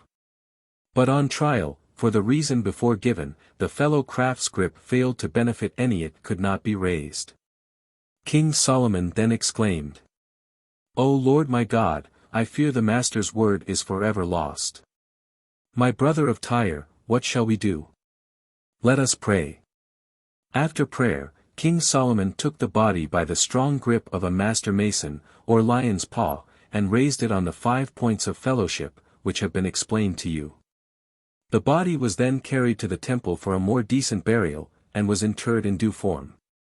The body of our Grand Master was buried 3 times, first, in the rubbish of the temple, secondly, on the brow of a hill west of Mount Moriah, and, thirdly and lastly, as near the Sanctum Sanctorum, or Holy of Holies, of King Solomon's temple, as the Jewish law would permit.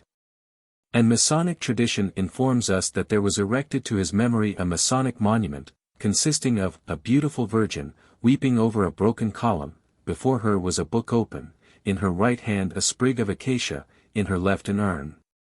Behind her stands Time, unfolding and counting the ringlets of her hair. The beautiful virgin weeping over the broken column denotes the unfinished state of the temple, likewise the untimely death of our Grand Master, Hiram Abiff. The book open before her, that his virtues lay on perpetual record, the sprig of acacia in her right hand, the divinity of the body. The urn in her left, that his ashes were therein safely deposited, under the Sanctum Sanctorum, or Holy of Holies, of King Solomon's temple. Time, unfolding the ringlets of her hair, denoted that time, patience, and perseverance accomplish all things. The Master now gives and explains to the candidate the several signs and tokens of this degree, commencing with the first, see Figs 5, 6, and 7, pages 17 and 18, and ending with the grips. See figures 16 and 17, pages 97 and 120, also see Note L, Appendix. The Master next calls the candidate's attention to the 3 grand Masonic pillars, usually delineated on Master's carpet. A Master's carpet is a large map that lodges generally keep, which is highly embellished with Masonic emblems. Master, pointing to these pillars, says, "These are called the 3 grand Masonic columns or pillars, and are designated wisdom, strength, and beauty. The pillar of wisdom represents Solomon, king of Israel, whose wisdom contrived the mighty fabric. The pillar of strength, Hiram, king of Tyre, who strengthened Solomon in his grand undertaking.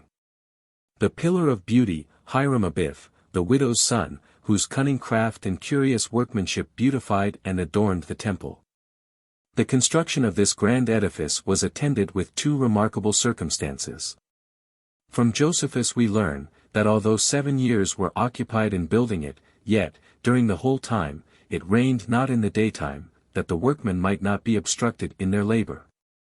And from sacred history it appears that there was neither the sound of hammer, nor axe, nor any tool of iron, heard in the house while it was building. This famous fabric was supported by 1,453 columns, and 2,906 pilasters all hewn from the finest Parian marble. There were employed in its building 3 grand masters. 3,300 masters, or overseers of the work, 80,000 fellow crafts, or hewers on the mountains and in the quarries, and 70,000 entered apprentices, or bearers of burdens. All these were classed and arranged in such a manner, by the wisdom of Solomon, that neither envy, discord, nor confusion was suffered to interrupt that universal peace and tranquility which pervaded the world at that important period. 43. Brother Gabe, 7 constitute a lodge of entered apprentices, 1 master mason, and 6 entered apprentices. They usually meet on the ground floor of King Solomon's temple. 5 constitute a lodge of fellow crafts, 2 master masons and 3 fellow crafts. They usually meet in the middle chamber of King Solomon's temple. 3 constitute a lodge of master masons, 3 master masons. They meet in the sanctum sanctorum, or holy of holies of King Solomon's temple.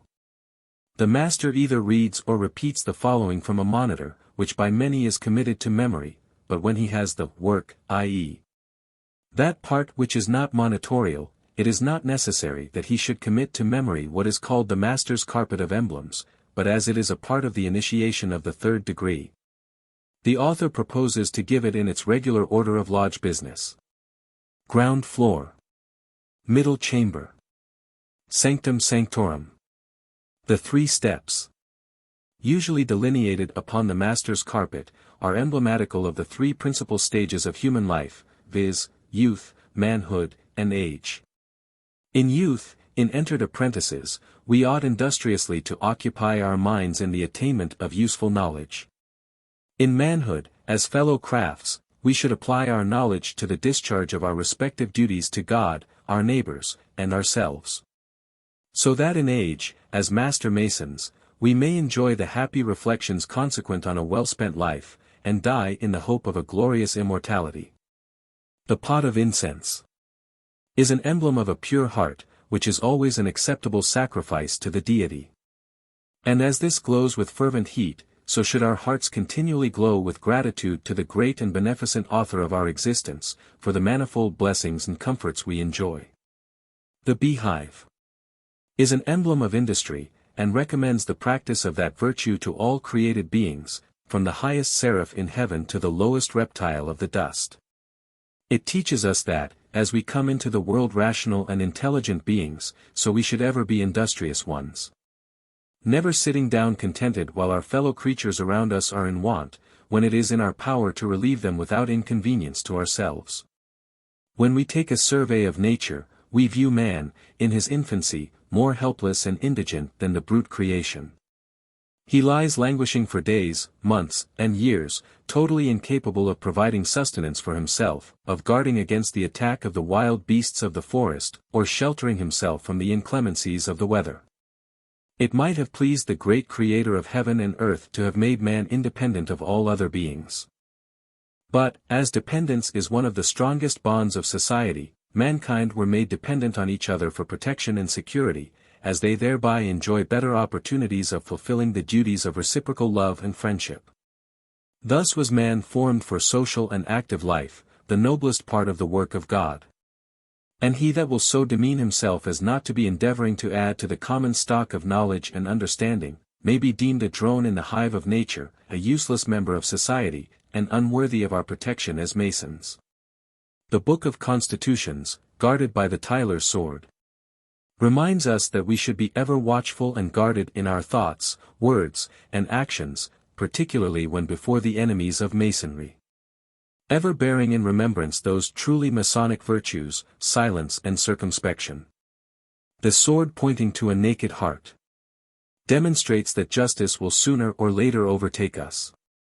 And although our thoughts, words, and actions may be hidden from the eyes of man, yet that all-seeing eye, whom the sun, moon, and stars obey, and under whose watchful care even comets perform their stupendous revolutions, beholds the inmost recesses of the human heart, and will reward us according to our works. The anchor and ark are emblems of a well-grounded hope and a well-spent life. They are emblematical of that divine ark which safely bears us over this tempestuous sea of troubles, and that anchor which shall safely moor us in a peaceful harbor, where the wicked cease from troubling, and the weary shall find rest. The 47th problem of Euclid. 44. This was an invention of our ancient friend and brother, the great Pythagoras, who, in his travels through Asia, Africa, and Europe, was initiated into several orders of priesthood, and raised to the sublime degree of a master mason. This wise philosopher enriched his mind abundantly in a general knowledge of things, and more especially in geometry or masonry. On this subject he drew out many problems and theorems, and, among the most distinguished he erected this, which in the joy of his heart he called Eureka, in the Grecian language signifying, I have found it. and upon the discovery of which he is said to have sacrificed a hecatomb. It teaches Masons to be general lovers of the arts and sciences. The hourglass is an emblem of human life. Behold how swiftly the sands run, and how rapidly our lives are drawing to a close. We cannot without astonishment behold the little particles which are contained in this machine, how they pass away almost imperceptibly, and yet, to our surprise, in the short space of an hour they are all exhausted. Thus wastes man. Today he puts forth the tender leaves of hope. Tomorrow blossoms, and bears his blushing honors thick upon him, the next day comes a frost, which nips the shoot, and, when he thinks his greatness still aspiring, he falls, like autumn leaves, to enrich or mother earth. The scythe is an emblem of time, which cuts the brittle thread of life, and launches us into eternity. Behold what havoc the scythe of time makes among the human race, if by chance we should escape the numerous evils incident to childhood and youth, and with health and vigor arrive at the years of manhood. Yet withal we must soon be cut down by the all-devouring scythe of time, and be gathered into the land where our fathers have gone before us. Brother Gabe, permit me to call your attention to the last emblem on the carpet: the spade, setting maul, coffin, grave, and sprig of acacia. The spade, which dug the grave of our Grand Master, may soon dig ours. The setting maul, which terminated his earthly existence, may be among the casualties which will, sooner or later, terminate ours. The coffin, which received his remains, may soon receive ours. The grave, that abode for the dead, may soon be our grave. The acacia, that evergreen which once marked the temporary resting place of the illustrious dead, that bloomed and flourished at the head of our Grand Master's grave, and was the cause of its timely discovery, is an emblem of our faith in the immortality of the soul, which never dies. Setting maul, coffin, grave, and acacia. Spade. This, my brother, may soon designate our last resting place in that everlasting and silent abode, that haven of rest, that peaceful home, where the wicked cease from troubling, and the weary are at rest. Brother, be ever mindful of that great change, when we shall be called from labors on earth to that everlasting refreshment in the paradise of God. Let me admonish you, in the most serious manner, in reference to the close of life, that, when the cold winter of death shall have passed, and the bright summer morn of the resurrection appears, the Sun of Righteousness shall descend and send forth his angels to collect our ransomed dead. Then, if we are found worthy, by the benefit of his pass, we shall gain a ready admission into that celestial lodge above, where the Supreme Architect of the universe presides, where we shall see the King in the beauty of holiness, and with him enter into an endless eternity. Some masters add the following. Thus, brother, we close our lecture on the emblems with the solemn thought of death. We are all born to die. We follow our friends to the brink of the grave, and, standing on the shore of a vast ocean, we gaze with exquisite anxiety until the last struggle is over, and we see them sink into the fathomless abyss. We feel our own feet sliding from the precarious brink on which we stand, and a few more suns, and we will be whelmed 'neath death's awful wave, to rest in the stilly shades, and darkness said silence will reign around our melancholy abode. But is this the end of man, and of the aspiring hopes of all faithful Masons? No. Blessed be God, we pause not our feet at the first or second step, but, true to our principles, look forward for greater light. As the embers of mortality are faintly glimmering in the sockets of existence, the Bible removes the dark cloud, draws aside the sable curtains of the tomb, bids hope and joy rouse us, and sustains and cheers the departing spirit. It points beyond the silent grave, and bids us turn our eyes with faith and confidence upon the opening scenes of our eternity.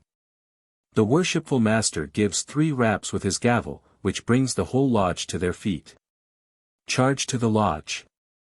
And now, my brethren, let us see to it, and so regulate our lives by the plumb line of justice, ever squaring our actions by the square of virtue, that when the Grand Warden of Heaven may call for us, we may be found ready. Let us cultivate assiduously the noble tenets of our profession: brotherly love, relief, and truth, and, from the square, learn morality, from the level, equality, from the plumb, rectitude of life. Let us imitate, in all his various perfections, him who, when assailed by the murderous band of rebellious craftsmen, maintained his integrity, even in death, and sealed his pledge with his own blood. Let us emulate his amiable and virtuous conduct, his unfeigned piety to his God, his inflexible integrity to his trust, and as the evergreen that bloomed at the head of the grave bee tokened the place of his interment, so may virtue's ever-blooming loveliness designate us as free and accepted Masons. With the trowel, spread liberally the cement of brotherly love and affection. And, circumscribed by the compass, let us ponder well our words and actions, and let all the energies of our minds and the affections of our souls be employed in the attainment of our Supreme Grand Warden's approbation. Thus, when dissolution draws nigh, and the cold winds of death come sighing around us, and his chilly dews already glisten on our foreheads, with joy shall we obey the summons of the Grand Warden of Heaven, and go from our labors on earth to everlasting refreshments in the paradise of God. Then, by the benefit of the passe pure and blameless life with a firm reliance on divine providence, shall we gain ready admission into that celestial lodge above, where the Supreme Grand Warden forever presides forever reigns. When, placed at his right hand, he will be pleased to pronounce us just and upright Masons, then shall we be fitted as living stones for that spiritual temple, that house not made with hands, eternal in the heavens. Where no discordant voice shall be heard, but all the soul shall experience shall be perfect bliss, and all it shall express shall be perfect praise, and love divine shall ennoble every heart, and hallelujahs exalted employ every tongue. The Master gives one rap with his gavel, when all take their seats except the candidate, who remains standing before the Master, by whom he is addressed as follows. W.M. Brother Gabe, in closing this degree, I now give you the following charge. Brother, your zeal for the institution of Masonry, the progress you have made in the mystery, and your conformity to our regulations, have pointed you out as a proper object for our favor and esteem. You are now bound by duty, honor, and gratitude, to be faithful to your trust, to support the dignity of your character on every occasion, and to enforce, by precept and example, obedience to the tenets of the order. In the character of a Master Mason, you are authorized to correct the errors and irregularities of your uninformed brethren, and to guard them against a breach of fidelity. To preserve the reputation of the fraternity unsullied must be your constant care, and, for this purpose, it is your province to recommend to your inferiors obedience and submission, to your equals, courtesy and affability. To your superiors, kindness and condescension. Universal benevolence you are always to cultivate, and, by the regularity of your own behavior, afford the best example for the conduct of others less informed. The ancient landmarks of the order, entrusted to your care, you are carefully to preserve, and never suffer them to be infringed, or countenance a deviation from the established usages and customs of the fraternity. Your virtue, honor, and reputation are concerned in supporting with dignity the character you now bear. Let no motive, therefore, make you swerve from your duty, violate your vows, or betray your trust. But be true and faithful, and imitate the example of that celebrated artist whom you this evening represent. Thus you will render yourself deserving of the honor which we have conferred, and merit the confidence we have reposed. W.M. Brother Gabe, you will now take your seat in this lodge as a Master Mason, after stepping to the Secretary's desk, and signing your name to the Constitution and bylaws which will then make you a member of this lodge. There is a lecture to this degree, as well as in the other degrees, but it is not generally given by the Master to the candidate on the night of his raising. The candidate generally gets this from some of the brethren who are well posted in the work. This degree is very lengthy, and to give the lecture at an initiation would take up too much of the night. But if there is time, the Master and Senior Warden usually go through with the first section before closing the lodge, so that the candidate and brethren may become conversant with it. The lecture is as follows. First section. Q.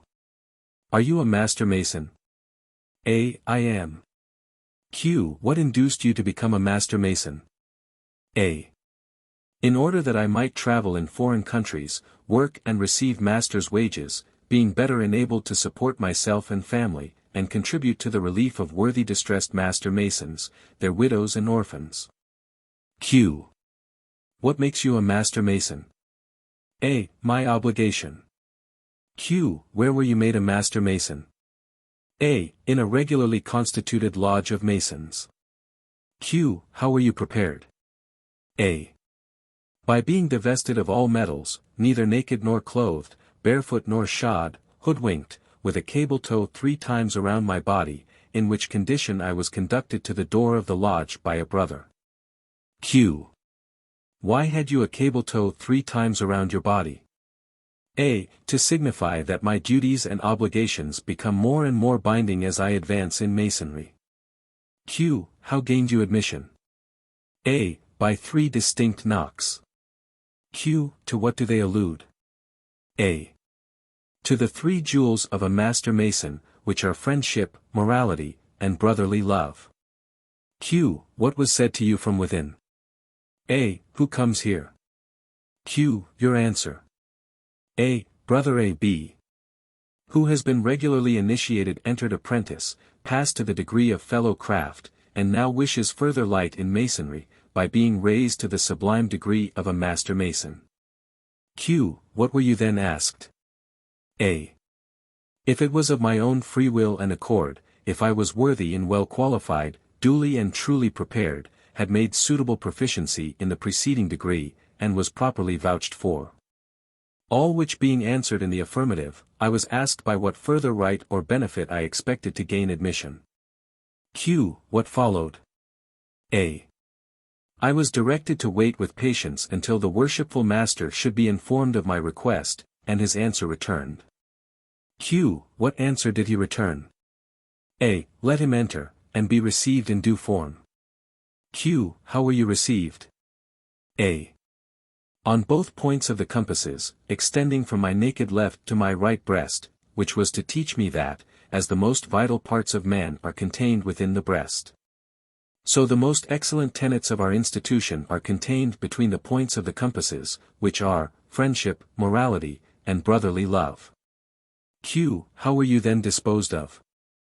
A. I was conducted 3 times around the lodge, to the junior warden in the south, where the same questions were asked, and like answers returned as at the door. Q. How did the junior warden dispose of you? A. He directed me to the senior warden in the west, and he to the worshipful Master in the east, where the same questions were asked, and like answers returned as before. Q. How did the worshipful Master dispose of you? A. He ordered me to be returned to the senior warden in the west, who taught me to approach the east by 3 upright regular steps, my feet forming the angle of a perfect square, my body erect at the altar, before the worshipful Master in the east. Q. What did the worshipful Master do with you? A. He made me a Master Mason in due form. Q. What was that due form? A. Kneeling on both my naked knees, both hands resting on the Holy Bible, square, and compasses. In which due form I took the solemn oath of a Master Mason, which is as follows. Here give the obligation, but it is never required, being only a matter of form. Q. After the obligation, what were you asked? A. What I most desired. Q. Your answer. A. Further light in Masonry. Q. Did you receive it? A. I did, by order of the worshipful Master and the assistance of the brethren. Q. On being brought to light, what did you discover more than you had heretofore discovered? A. Both points of the compasses elevated above the square, which was to teach me never to lose sight of those truly Masonic virtues, which are friendship, morality, and brotherly love. Q. What did you then discover? A. The worshipful Master approaching me from the east, under the dugout of a Master Mason, who, in token of further continuance of his brotherly love and favor, presented me with his right hand, and with it the pass and token of the pass of a Master Mason, and ordered me to arise and salute the junior and senior wardens as such. Q. After saluting the wardens, what did you first discover? A. The worshipful Master, who ordered me to the senior warden in the west, who taught me how to wear my apron as a Master Mason. Q. How should a Master Mason wear his apron? A. with the flap and corners turned down, which is to distinguish him as a master mason, or an overseer of the work. Q. After being taught to wear your apron as a master mason, how were you then disposed of? A. I was conducted to the worshipful master in the East, who presented me with the working tools of a master mason, which are all the implements of masonry indiscriminately, but more especially the trowel. Q. What is the use of these tools? A. The trowel is an instrument made use of by operative masons to spread the cement, which unites a building into one common mass. But we, as free and accepted masons, are taught to make use of it for the more noble and glorious purpose of spreading the cement of brotherly love and affection, and. See Monitor for the balance of this answer, or page 99 of this work.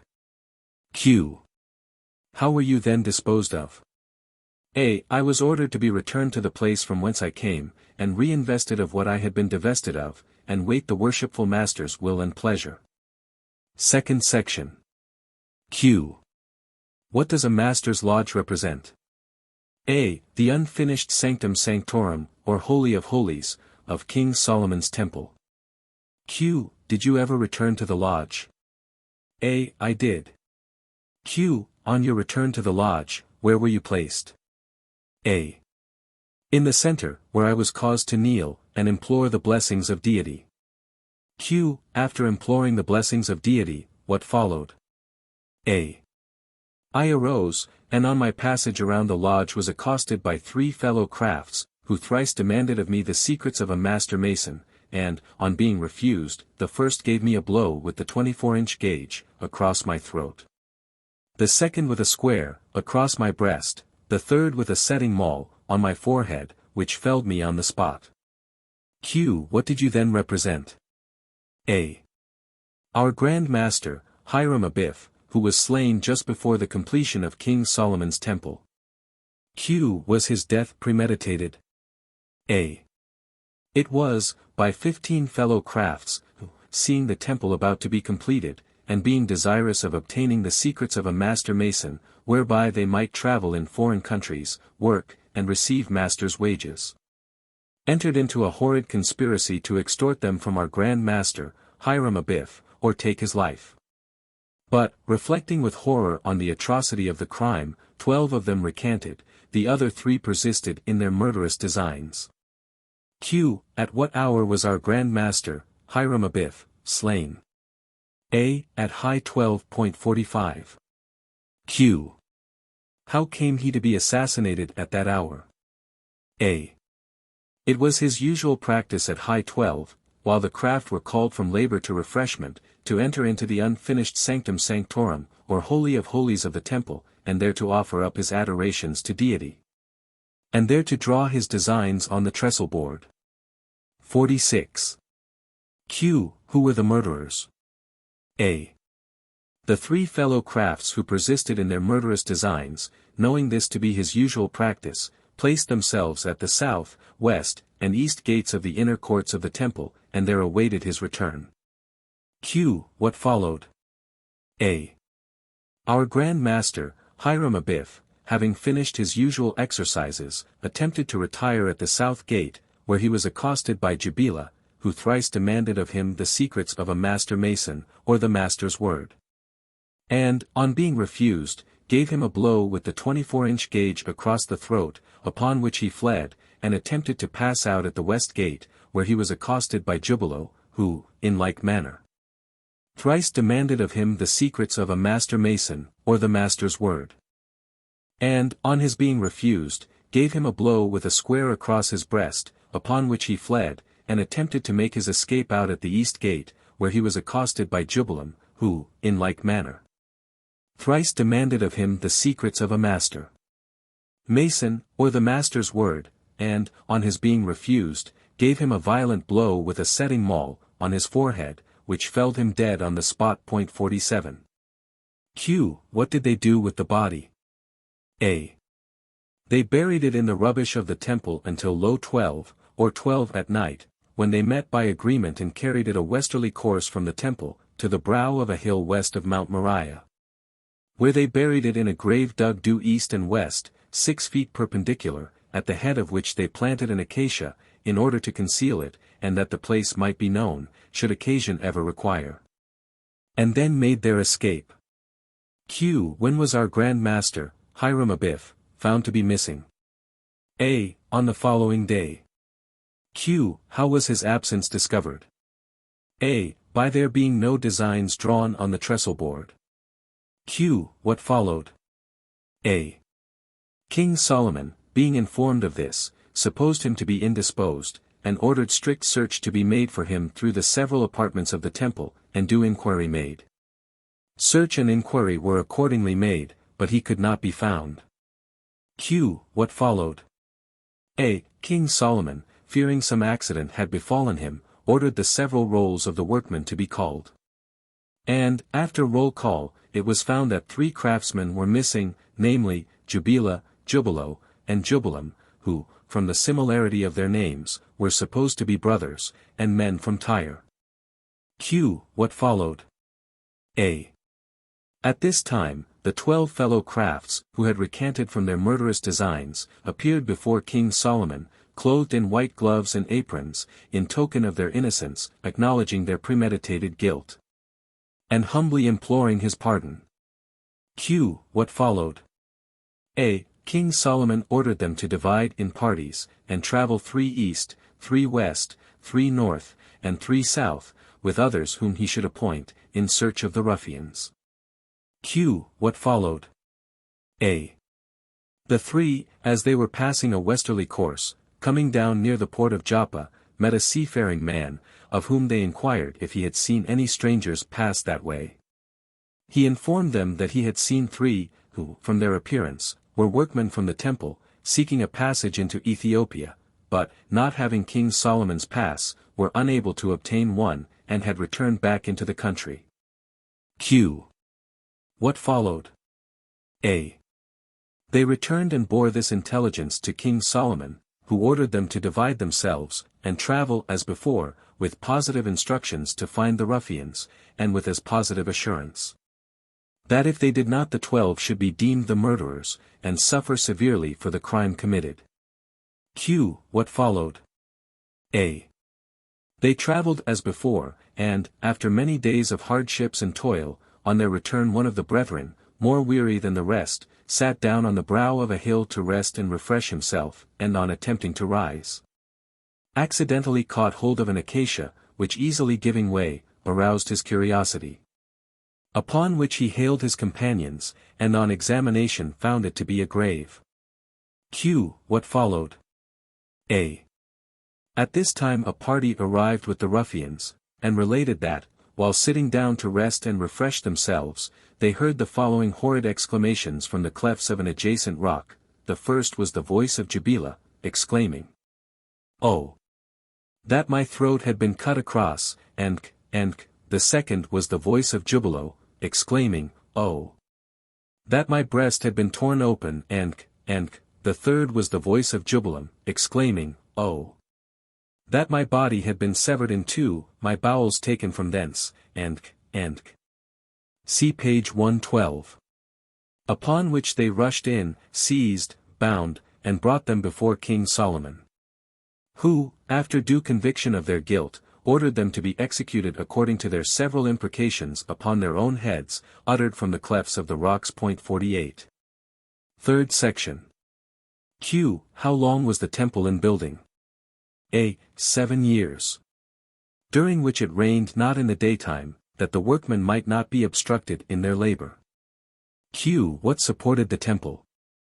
A. 1,453 columns, and 2,906 pilasters, all hewn from the finest Parian marble. Q. What further supported it? A. 3 grand columns or pillars. Q. What were they called? A. Wisdom, strength, and beauty. Q. What did they represent? A.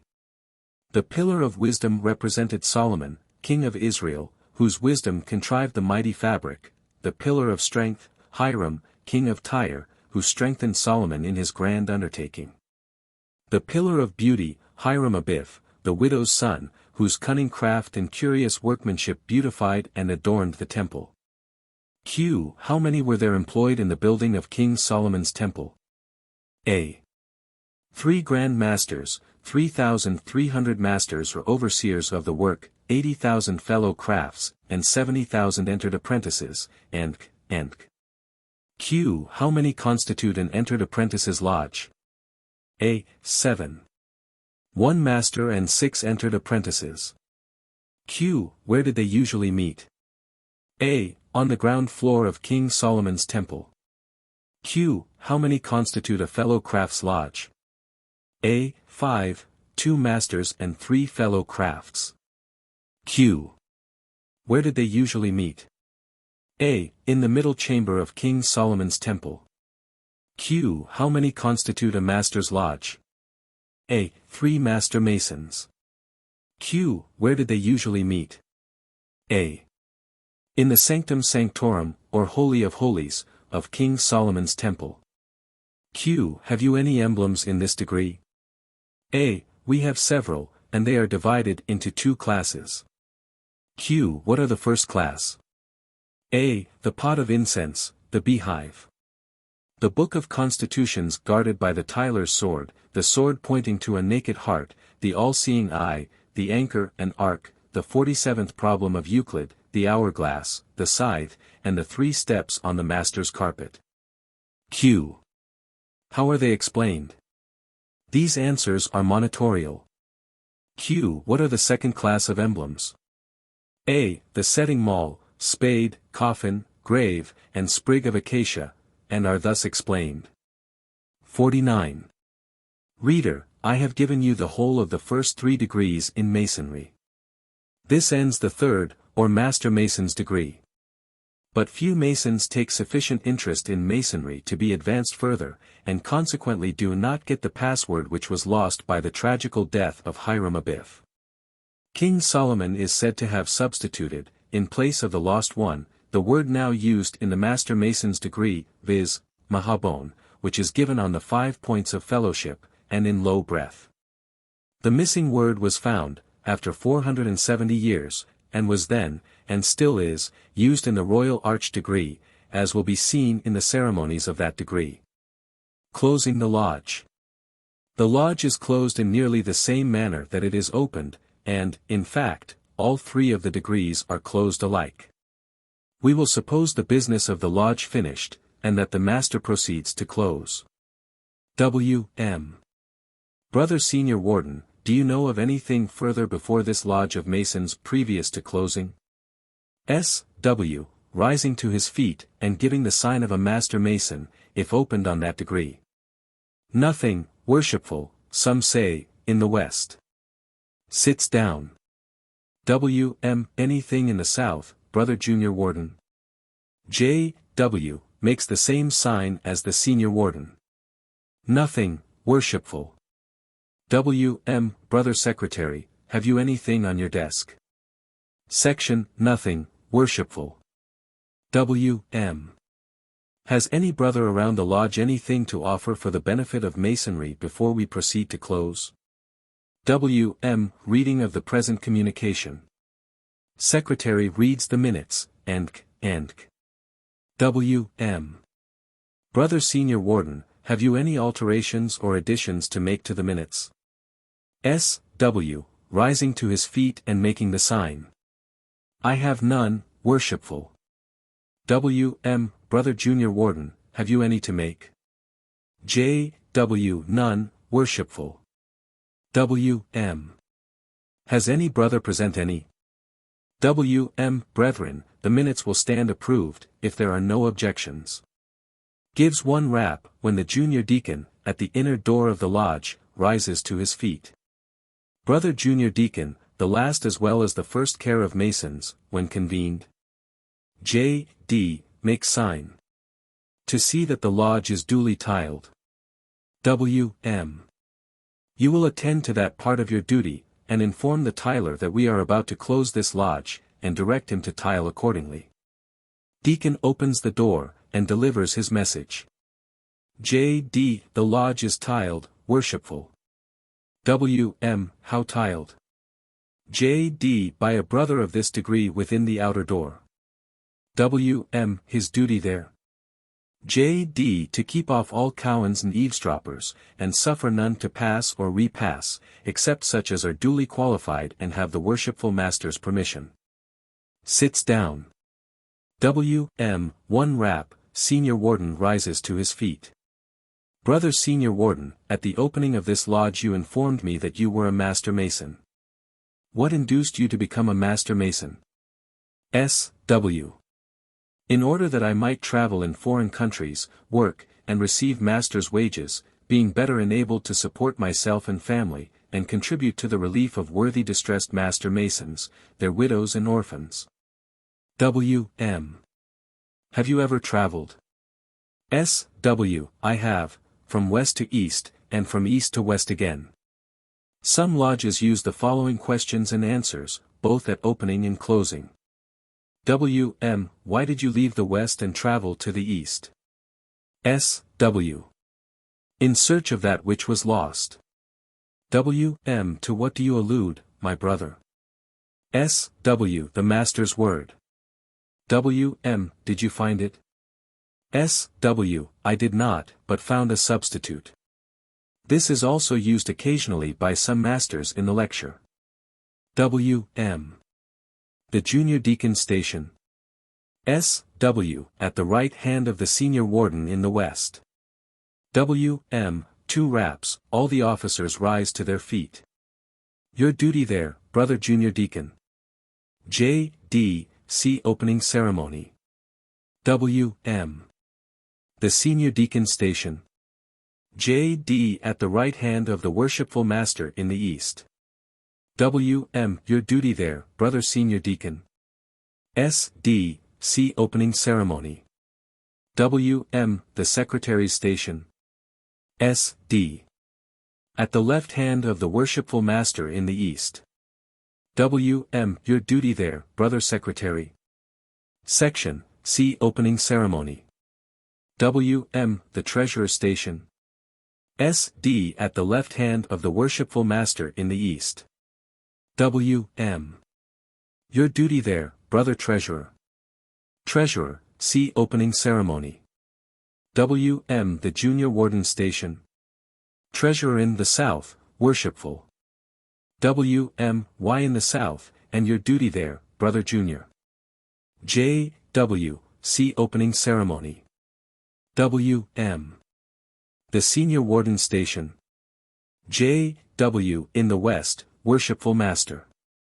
W.M. Why in the West, and your duty there, Brother Senior. S.W. See Opening Ceremony. W.M. The Worshipful Master Station. S.W. In the East, Worshipful. W.M. Why in the East, and his duty there. S.W. As the sun rises in the east, to open and govern the day, so rises the Worshipful Master in the east. Here the Master gives 3 raps, when all in the lodge rise to their feet, the Master rising first, to open and govern his lodge. Set the craft to work, and give them proper instructions. W.M. Brother Senior Warden, it is my orders that this lodge be now closed, and stand closed until our next regular communication, barring emergency, when all, or a suitable number, shall have due and timely notice. In the meantime, it is hoped and expected that every brother will demean himself as becomes a man and a Mason. This you will communicate to the Junior Warden in the South, and he to the brethren about the lodge, that they having due and timely notice, may govern themselves accordingly. S.W. Brother Junior Warden, it is the orders of the Worshipful Master, and J.W. Brethren, you have heard the orders of the Worshipful Master, as communicated to me through the Senior Warden in the West. You will take notice, and govern yourselves accordingly. W.M. Brethren, together on the signs. The signs are just the same as at opening. After the signs are gone through with by the whole lodge, the Master gives 1 rap with his gavel, which is responded to by the Senior Warden, and then by the Junior Warden, and then again by the Master, 1 rap. Senior Warden, 1. Junior Warden, 1. Again, the Master, 1. Senior Warden, 1. Junior Warden, 1. Rapping 3 times each. W.M. Brother Senior Warden, how should Masons meet? S.W. On the level. W.M. And how act, Brother Junior? J.W. On the plumb. W.M. And part on the square, and so let us ever meet, act, and part. Master takes off his hat, and repeats the following prayer. May the blessing of heaven rest upon us, and all regular Masons. May brotherly love prevail, and every moral and social virtue cement us. Amen. Response: so mote it be. Some lodges sing the following, to the air of Bonnie Doon. Adieu. A heart warm, fond adieu. Ye brothers of our mystic tie. Ye favored and enlightened few. Companions of my social joy. See monitors for balance of the verses. Charge at closing a lodge. Brethren, you are now about to quit this sacred retreat of friendship and virtue, to mix again with the world. Amid its concerns and temptations, forget not the duties you have heard so frequently inculcated and so forcibly recommended in this lodge. Be diligent, prudent, temperate, discreet. Remember that you have promised to befriend and relieve every brother who shall need your assistance. You have promised to remind him, in the most friendly manner, of his errors, and, if possible, to aid him in a reformation. These generous principles are to extend further. Every human being has a claim upon your kind offices. Do good unto all. Remember it more, especially to the household of the faithful. Finally, brethren, be ye all of one mind, live in peace, and may the God of love and peace delight to dwell with and bless you. W.M. Brother Senior Warden, I now declare this lodge duly closed. Brother Junior Deacon, turning to that officer, you will inform the tiler. Worshipful Master gives one rap with his gavel, when the lodge is closed, and the brethren divest themselves of their regalia, preparatory to returning to their respective homes. 50. The work, or rather the lectures in the several degrees of Masonry, more especially in the first 3 degrees, Masonically termed the Blue Degrees, or Blue Lodge, differs so much in each state that it would be a difficult thing to get exactly at the proper responses to some of the Masonic interrogatories. No 3 states in the Union work alike. Each Grand Lodge has a work of its own, which is taught the subordinate lodges annually by its Grand Lecturer. 51. It is generally known among Masons, that in the northwestern states the lectures and work are those as taught by Barney. There is a great degree of uniformity in Michigan, Illinois, and Wisconsin, also in Indiana and Iowa. The Barney work is that adopted by the Baltimore Convention. The work in Minnesota and New York is strongly impregnated with what is called, among Masons, Morganry, very similar to the disclosures of Morgan and Richardson, so much so that many masters purchase these publications for their instruction in their duties and in the ritual.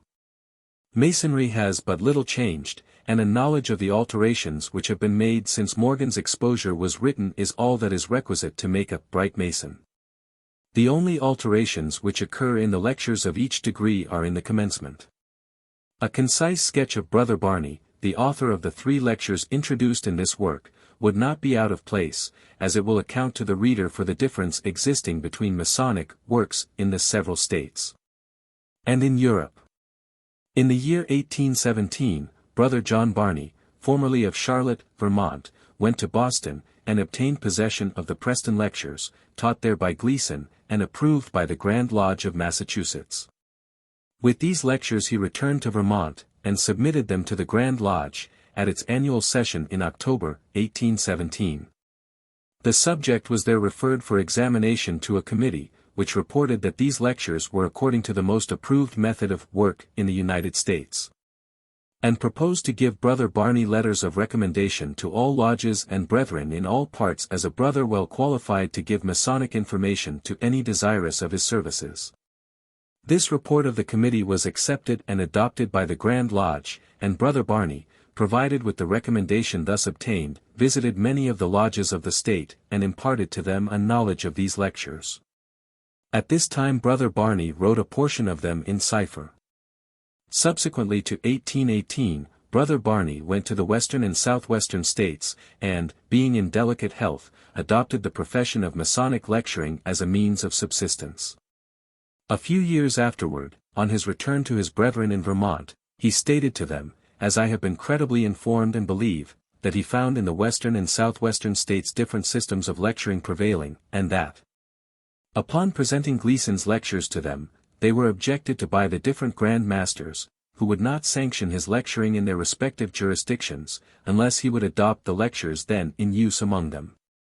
That, desiring to pursue his occupation there, he learned the different systems of lecturing existing among them, and made use of his newly acquired knowledge under the sanction of the respective Grand Masters. See Note Q, Appendix. These facts will account for the want of agreement between the East and the West and Southwest, as to what are the true Barney lectures.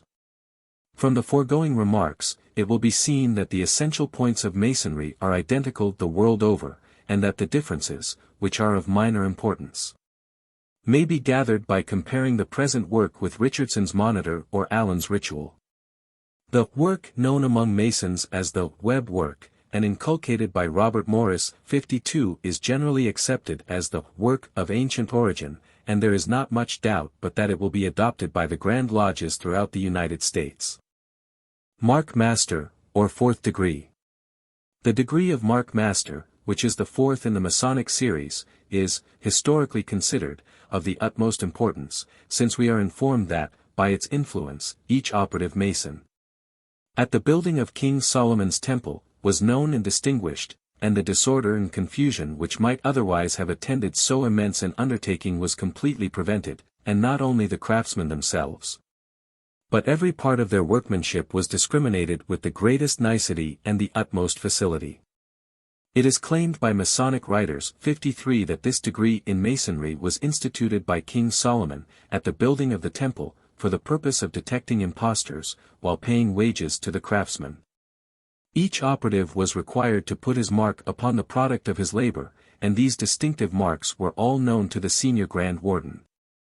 If any of the workmanship was found to be defective, it was a matter of no difficulty for the overseers to ascertain at once who was the imperfect craftsman, and remedy the defect. Thus the faulty workman was punished, without diminishing the wages of the diligent and faithful craftsman. A candidate upon whom this degree has been conferred is said to have been advanced to the honorary degree of Mark Master. 8 officers are necessary to open a lodge in this degree, viz. 1. R. W. Master, 2. S. G. Warden, 3. J. G. Warden, 4. Senior Deacon, 5. Junior Deacon, 6. Master Overseer, 7. Senior Overseer, S. Junior Overseer. The officers of a chapter rank as follows, viz., the High Priest, as R. W. Master, King, as Senior Grand Warden, Scribe, as Junior Grand Warden, Captain of the Host, as Master of Ceremonies, Principal Sojourner, as Senior Deacon.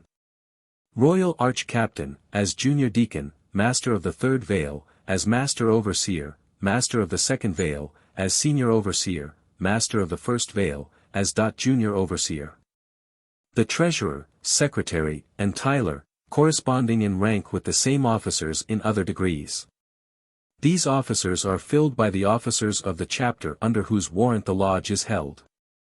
The symbolic color of the marked degree is purple. The apron is of white lambskin, edged with purple, and the collar of purple, edged with gold. But as marked lodges are no longer independent bodies, but always held under the warrant of a Royal Arch chapter, the collars, aprons, and jewels of the chapter are generally made use of in conferring the marked degree. Lodges of Mark Masters are dedicated to Hiram, the builder. The interior arrangements of the lodge, and the positions of the master, wardens, deacons, secretary, and treasurer, are the same as those in the entered apprentice's degree. The Master Overseer takes his seat on the right of the Right Worshipful Master in the east. The Senior Overseer sits on the right of the Senior Grand Warden in the west, and his junior on the right of the Junior Grand Warden in the south. Right Worshipful Master, giving a rap with his gavel. Brethren, I am about to open a lodge of Mark Master Masons in this place, for the dispatch of business. I will thank you for your attention and assistance. If there is any person present who has not taken this degree, he is requested to retire. To Senior Grand Warden. Brother Senior, are you satisfied that all present are marked masters? S. G. W. Right Worshipful, I wish the password might be given by the brethren. The two deacons thereupon go round and receive the word, which is japa, in the same manner as in the Master Mason's degree. R. W. M. Giving one rap. Brother Junior Deacon, the first care of congregated Masons. J. D. Rising on his feet, and, at the same time, giving a sign, to see the lodge tiled, Right Worshipful. R. W. M. Perform that part of your duty, and inform the tiler that we are about to open a lodge of marked Master Masons in this place, for the dispatch of business, and direct him to tile accordingly.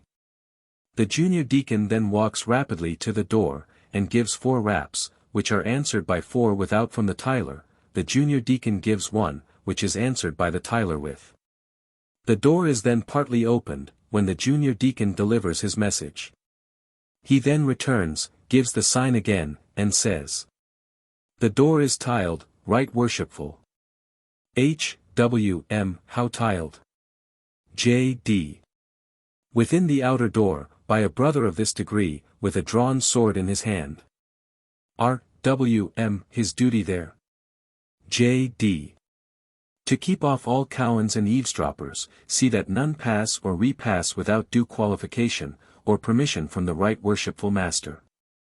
R. W. M. Let us be clothed, brethren. Here the officers and members put on their aprons and jewels. The Master gives 2 raps with his gavel, which brings all the subordinate officers on their feet, and each, standing in his place, recites his duty on being questioned. R. W. M. The junior overseer's station in the lodge. J. O. At the south gate. R. W. M. Your duty there, brother junior overseer.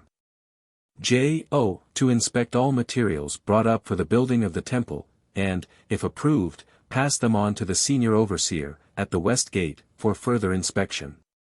R. W. M. The senior overseer's place in the lodge. S. O. At the west gate. R. W. M. Your business there, brother senior overseer. S. O. To inspect all materials brought up for the building of the temple, and, if approved, pass them on to the master overseer, at the east gate, for further inspection. R. W. M. The master overseer's place in the lodge. M. O. At the east gate. R. W. M. Your business there, brother master overseer. M. O. To preside at the inspection of all materials brought up for the building of the temple, and, if disapproved, to call a council of my brother overseers. R. W. M. The junior deacon's place in the lodge. J. D. At the right, in front of the senior grand warden. R. W. M. Your duty there, brother junior. J. D. To carry messages from the senior grand warden in the west to the junior grand warden in the south, and elsewhere about the lodge, as he may direct. R. W. M. The senior deacon's place in the lodge. S. D. At the right, in front of the right worshipful master in the east. R. W. M. Your duty there, brother senior. S. D. To carry messages from the right worshipful master in the east to the senior grand warden in the west, and elsewhere about the lodge, as he may direct, to assist in the preparation and initiation of candidates. And to welcome and clothe all visiting brethren. R. W. M. The secretary's station in the lodge. Section, at the left hand of the right worshipful master in the east. R. W. M. Your duty there, brother secretary. SEC. To record the doings of the lodge, collect all money, pay it over to the treasurer, and keep a true and correct account of the same. R. W. M. The treasurer's station in the lodge. Treasury, at the right hand of the worshipful master in the east. R. W. M. Your duty there, brother treasurer. Treasury, to receive all money from the hands of the secretary, to keep a true and correct account of the same, and pay it out by order of the right worshipful master, with the consent of the brethren. R. W. M. The Junior Grand Warden's place in the lodge. J. G. W. In the South, Right Worshipful. R. W. M. Your duty there, Brother Junior. J. G. W. As the sun is in the south at high 12, which is the glory and beauty of the day, so stands the Junior Grand Warden in the south, to call the crafts from labor to refreshment, and from refreshment to labor. That the right worshipful master may have profit and pleasure thereby. R. W. M. The Senior Grand Warden's place in the lodge. S. G. W. In the west, Right Worshipful. R. W. M. Your duty there, Brother Senior. S. G. W. As the sun sets in the west, to close the day, so stands the Senior Grand Warden in the west, to assist the Right Worshipful Master in opening and closing his lodge, pay the crafts their wages, if any be due, and see that none go away dissatisfied. Harmony being the strength and support of all institutions, but more especially of ours. Figure 19. The heave over. Figure 20. Sign of a Mark Master. R. W. M. The Right Worshipful Master's station in the lodge. S. G. W. In the east, Right Worshipful. R. W. M. His duty there, Brother Senior. S. G. W. As the sun rises in the east, to open and adorn the day, so rises the Right Worshipful Master in the east to open and adorn his lodge, and set the craft to work, with proper instructions for their labor. R. W. M. Rising. After that manner so do I. It is my will and pleasure that a lodge of Mark Master Masons be opened in this place, for the dispatch of business. Brother Senior, you will please communicate the same to the Junior Grand Warden in the south, that the brethren may have due and timely notice thereof. S. G. W. To Junior. Brother Junior, it is the Right Worshipful Master's order that a lodge of Mark Master Masons be opened in this place, for the dispatch of business. You will please inform the brethren thereof. J. G. W. Giving 3 raps with the gavel. Brethren, it is the Right Worshipful Master's order that a lodge of Mark Master Masons be opened in this place, for the dispatch of business. You are ordered to take due notice thereof, and govern yourselves accordingly. R. W. M. Attend to the signs, brethren. Here the Right Worshipful Master gives all the signs, in their regular order, from the entered apprentice to Mark Master, the brethren all imitating him.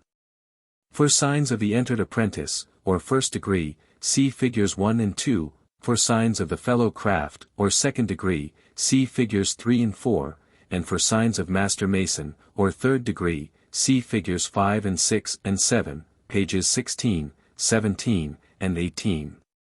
After the Dugard and sign of the entered apprentice, the Dugard and sign of the fellow craft, and the Dugard, sign, and grand hailing sign of the Master Mason are given in their regular order, then the Mark Master's signs are given. First, the heave over, which is given as follows. Place the flat back of the right hand in the flat palm of the left hand, and hold them down in front opposite to the right hip, then bring them up to the left shoulder with a quick motion.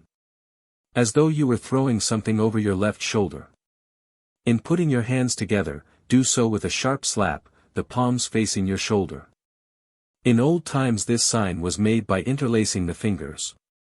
See Richardson's Monitor. This sign is called the heave over, and alludes to the rejection of the keystone in this degree. See Figure 19. The second sign is made as follows. After having made the first sign, drop the arms to each side of the body, and clinch the last 2 fingers of the right hand, leaving the first 2 and thumb open, parallel with each other, and about 1 inch apart. This alludes to the manner in which the candidate is directed to carry the keystone. You then raise the right hand rapidly to the right ear, still holding the thumb and first 2 fingers open, and with a circular motion of the hand pass the fingers around the ear, as thought you were combing back your earlock. The ear passing between the 2 fingers and thumb. See Figure 20.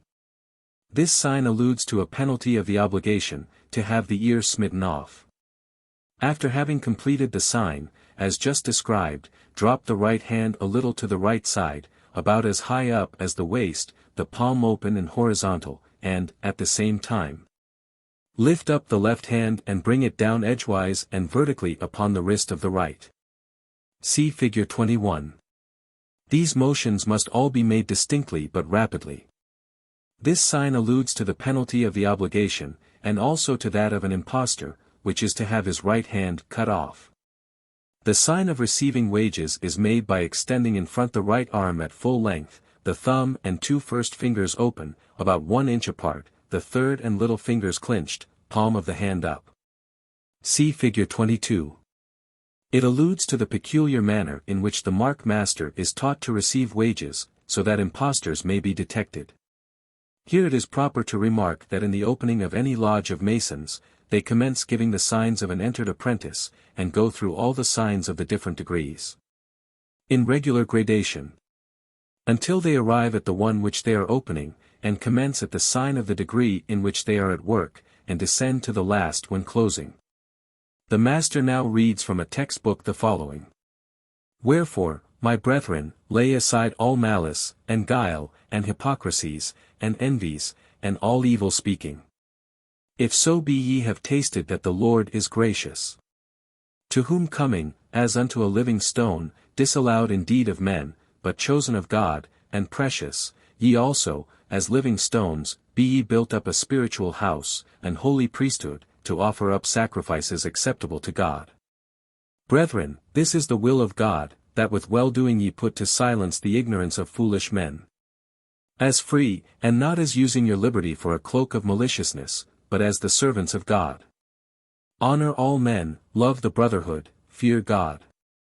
Figure 21. Second sign of a mark master. Figure 22. Sign of receiving wages. The right worshipful master then gives 2 raps with his gavel, Senior Grand Warden 2, and Junior Grand Warden 2, which raps are then repeated. R.W.M. I now declare this lodge of Mark Master Masons opened in due and ancient form, and hereby forbid all improper conduct whereby this lodge may be disturbed, under no less penalty than the bylaws of a majority of the lodge may see fit to inflict. R. W. M. To Junior Deacon. Brother Junior, please to inform the Tyler the lodge is open. Junior Deacon informs the Tyler, and returns to his seat. No business is done in a lodge of Mark Master Masons, except to initiate a candidate in the 4th degree of Masonry. The degree being under the sanction of the Royal Arch Chapter, all business, such as balloting for candidates, committee reports, and is done in the 7th, or Royal Arch degree. The lodge being opened, and ready for such business as it has authority to transact, the Right Worshipful Master directs the Senior Deacon to ascertain if there are any candidates desiring to be advanced to the honorary degree of Mark Master Mason. The Senior Deacon then retires to the anteroom, and if he finds any candidates in waiting, he returns to the lodge and informs the Right Worshipful Master. It is the duty of the Senior Deacon to prepare and conduct the candidate, or candidates, as the case may be, during the first part of the ceremony of initiation, and if there are any candidates for advancement. The Right Worshipful Master directs this officer to retire to the anteroom and see them duly and truly prepared. The Junior Deacon, with an assistant, then passes out of the lodge into the anteroom, where the candidate is in waiting, we will suppose that only one is to be advanced, and requests him to divest himself of his coat and roll up his shirt sleeves to the shoulder. The Senior Deacon and his associate do the same. When they are thus prepared, the deacon takes in his right hand a small block of marble or painted wood, about the size of a brick, weighing 5 or 6 pounds.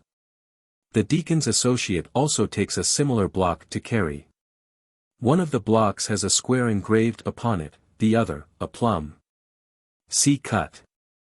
The candidate is then furnished with a block representing a keystone, which he is requested to carry between the thumb and 2 first fingers of the right hand, the other fingers clinched with the nails tight against the palm. The arm extended down perpendicularly at the side. The 2 officers carry their blocks in the same manner. The three are styled workmen from the quarries. As we have before said, the block which the candidate carries represents a keystone, and has the initials H, T, W, S, S, T, K, S engraved upon it in a circle. Sometimes this stone weighs 12 or 15 pounds, and it is considered a very nice job to carry a block of this weight plumb. The blocks which the conductors carry are usually made of wood, and are, therefore, comparatively light. The three workmen now form in a line about 3 feet distant from each other, the candidate being last.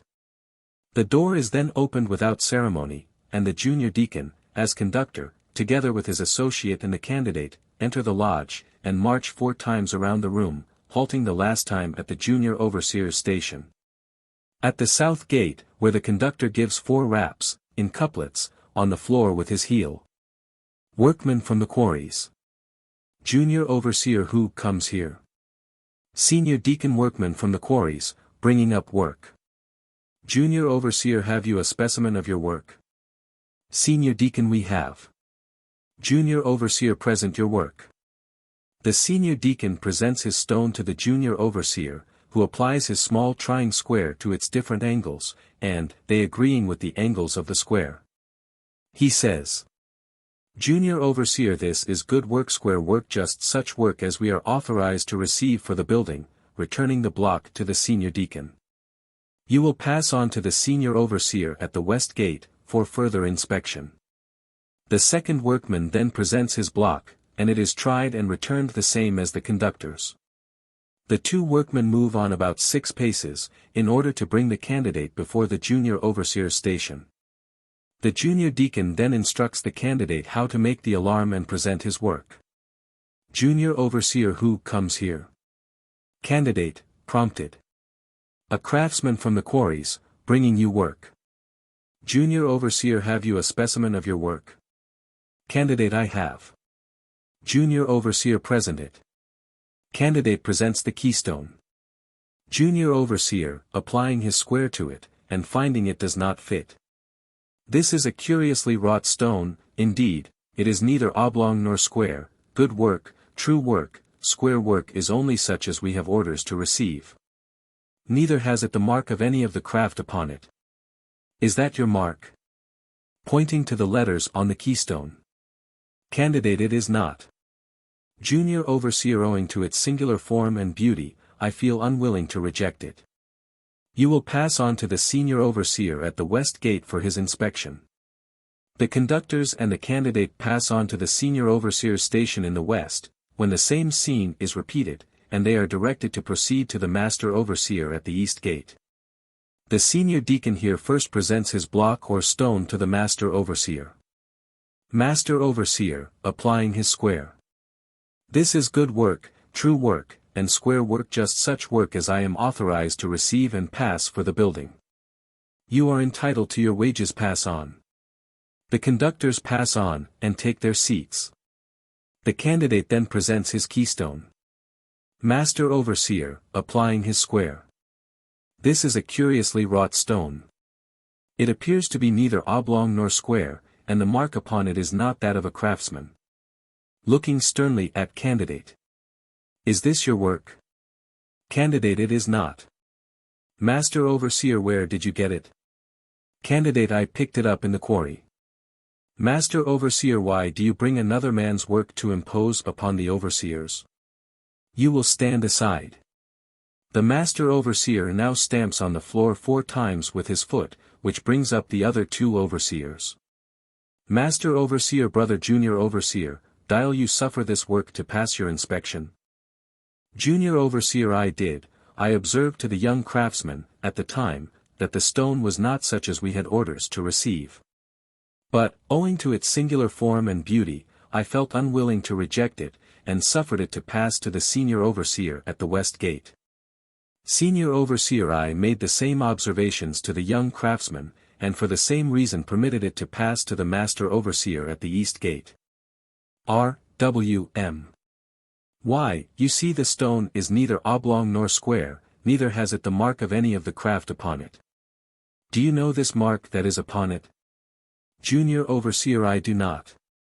Senior Overseer neither do I. Master Overseer what shall I do with it? Junior Overseer I propose we heave it over among the rubbish. Point 54. Master Overseer agreed. The Master and Senior Overseers take up the keystone, and swinging it 4 times back and forth between them, the 4th time the Junior Overseer catches it over the left shoulder of the Master Overseer, in imitation of the sign of heave over. See Fig. 19, and throws it aside. At this moment all the brethren begin to shuffle around the room, leaving their seats. R.W.M. giving one rap with his gavel. What is the cause of this disturbance among the workmen? S.G.W. It is the 6th hour of the 6th day of the week, and the craft are impatient to receive their wages. The whole lodge here rise to their feet and sing the following. Another 6 days' work is done. Another Sabbath has begun. Return, my soul, enjoy thy rest. Improve the hours thy God hath blessed. R.W.M. Brother Senior Grand Warden, it is my order that you assemble the craft, and march in procession to the office of the Senior Grand Warden, to receive wages. The members now form 2 and 2, candidate behind, and march round the lodge, singing the song. Mark Masters' Song. Tune America. Mark Masters, all appear. Before the Chief Overseer. In concert move. Let him your work inspect.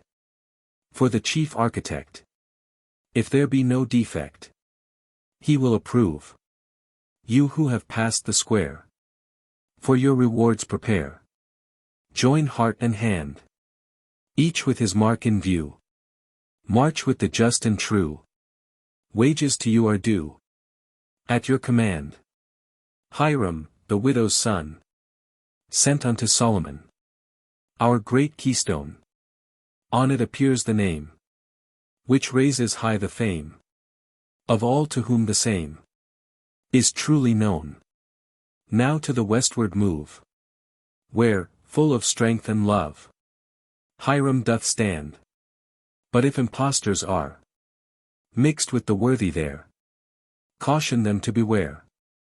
Of the right hand. Now to the praise of those.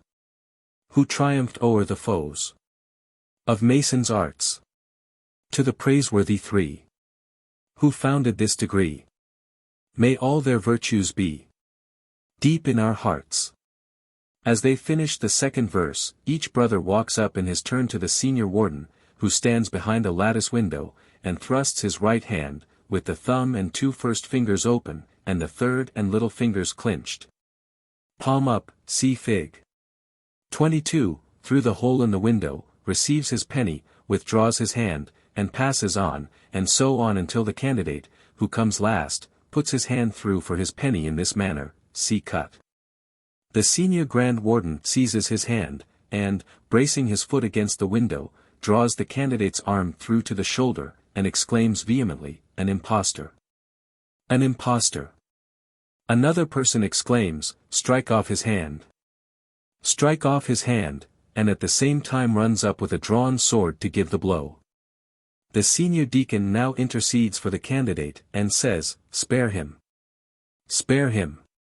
He is not an impostor, I know him to be a craftsman. I have wrought with him in the quarries.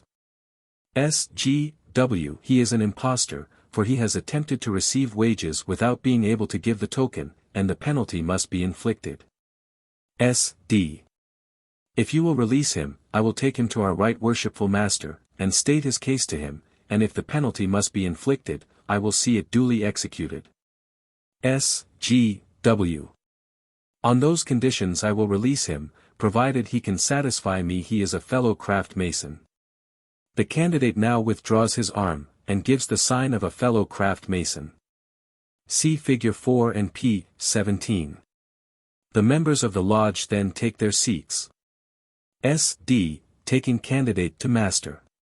Right worshipful, this young craftsman has been detected as an impostor, at the office of the senior grand warden, in attempting to receive wages, which were not his due, without being able to give the token. R.W.M. looking sternly at the candidate. Are you a fellow craft mason? Candidate I am. Try me. R.W.M. Give me the sign of a fellow craft mason. Candidate gives the sign of a fellow craft. R.W.M. to Senior Deacon. It is well. He is undoubtedly a fellow craft. Turning to candidate. You have attempted to receive wages without being able to give the token. I am astonished that so intelligent-looking a young craftsman should thus attempt to impose upon us. Such conduct requires severe punishment. The penalty you have incurred is to have your right hand struck off.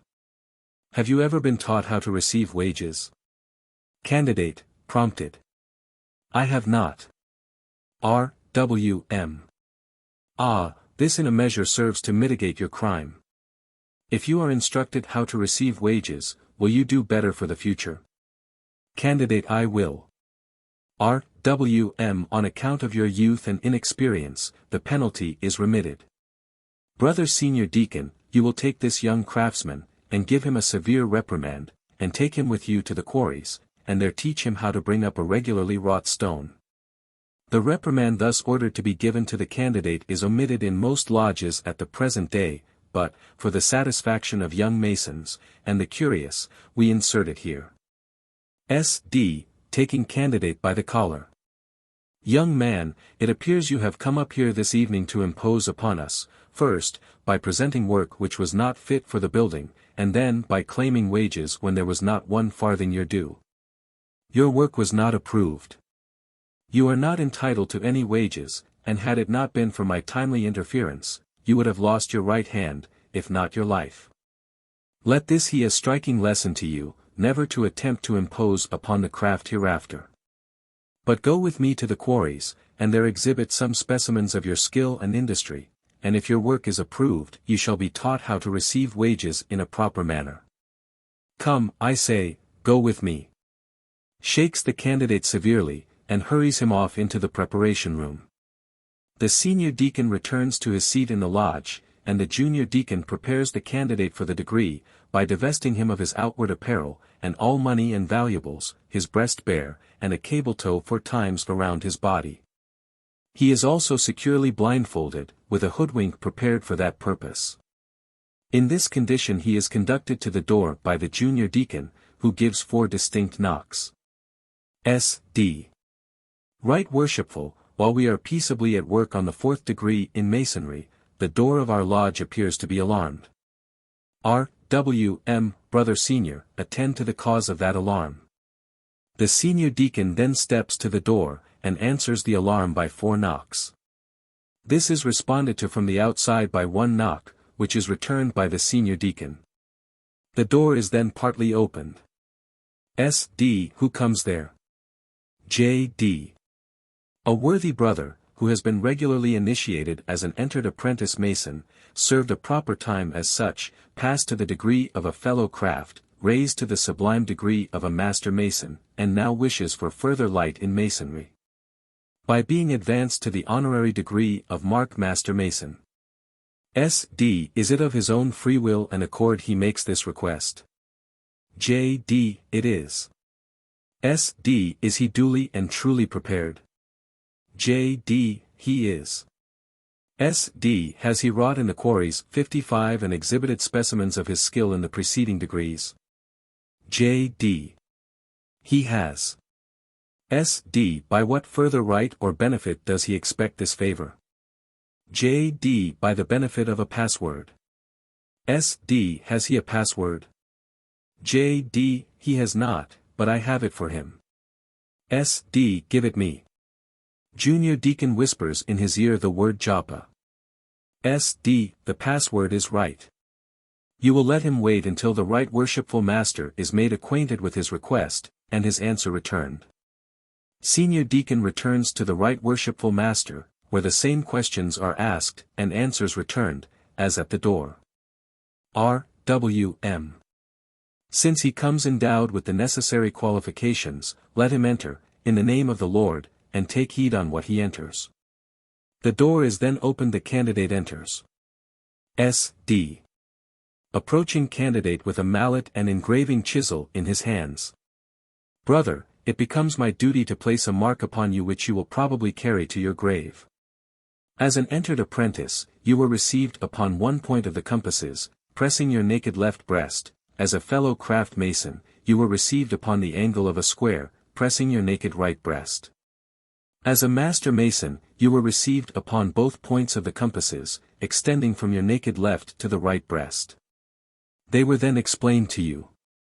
The chisel and mallet, placing the edge of the chisel against his breast, are instruments used by operative masons to hew, cut, carve, and indent their work.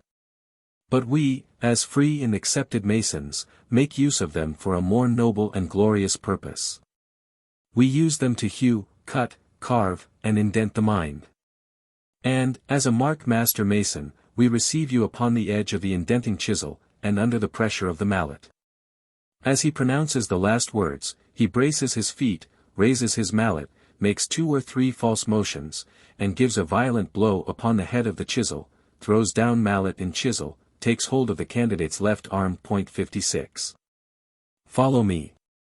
They walk 4 times round the lodge, and each time, as he passes the stations of the master, and senior and junior grand wardens, they each give 1 loud rap with their mallet.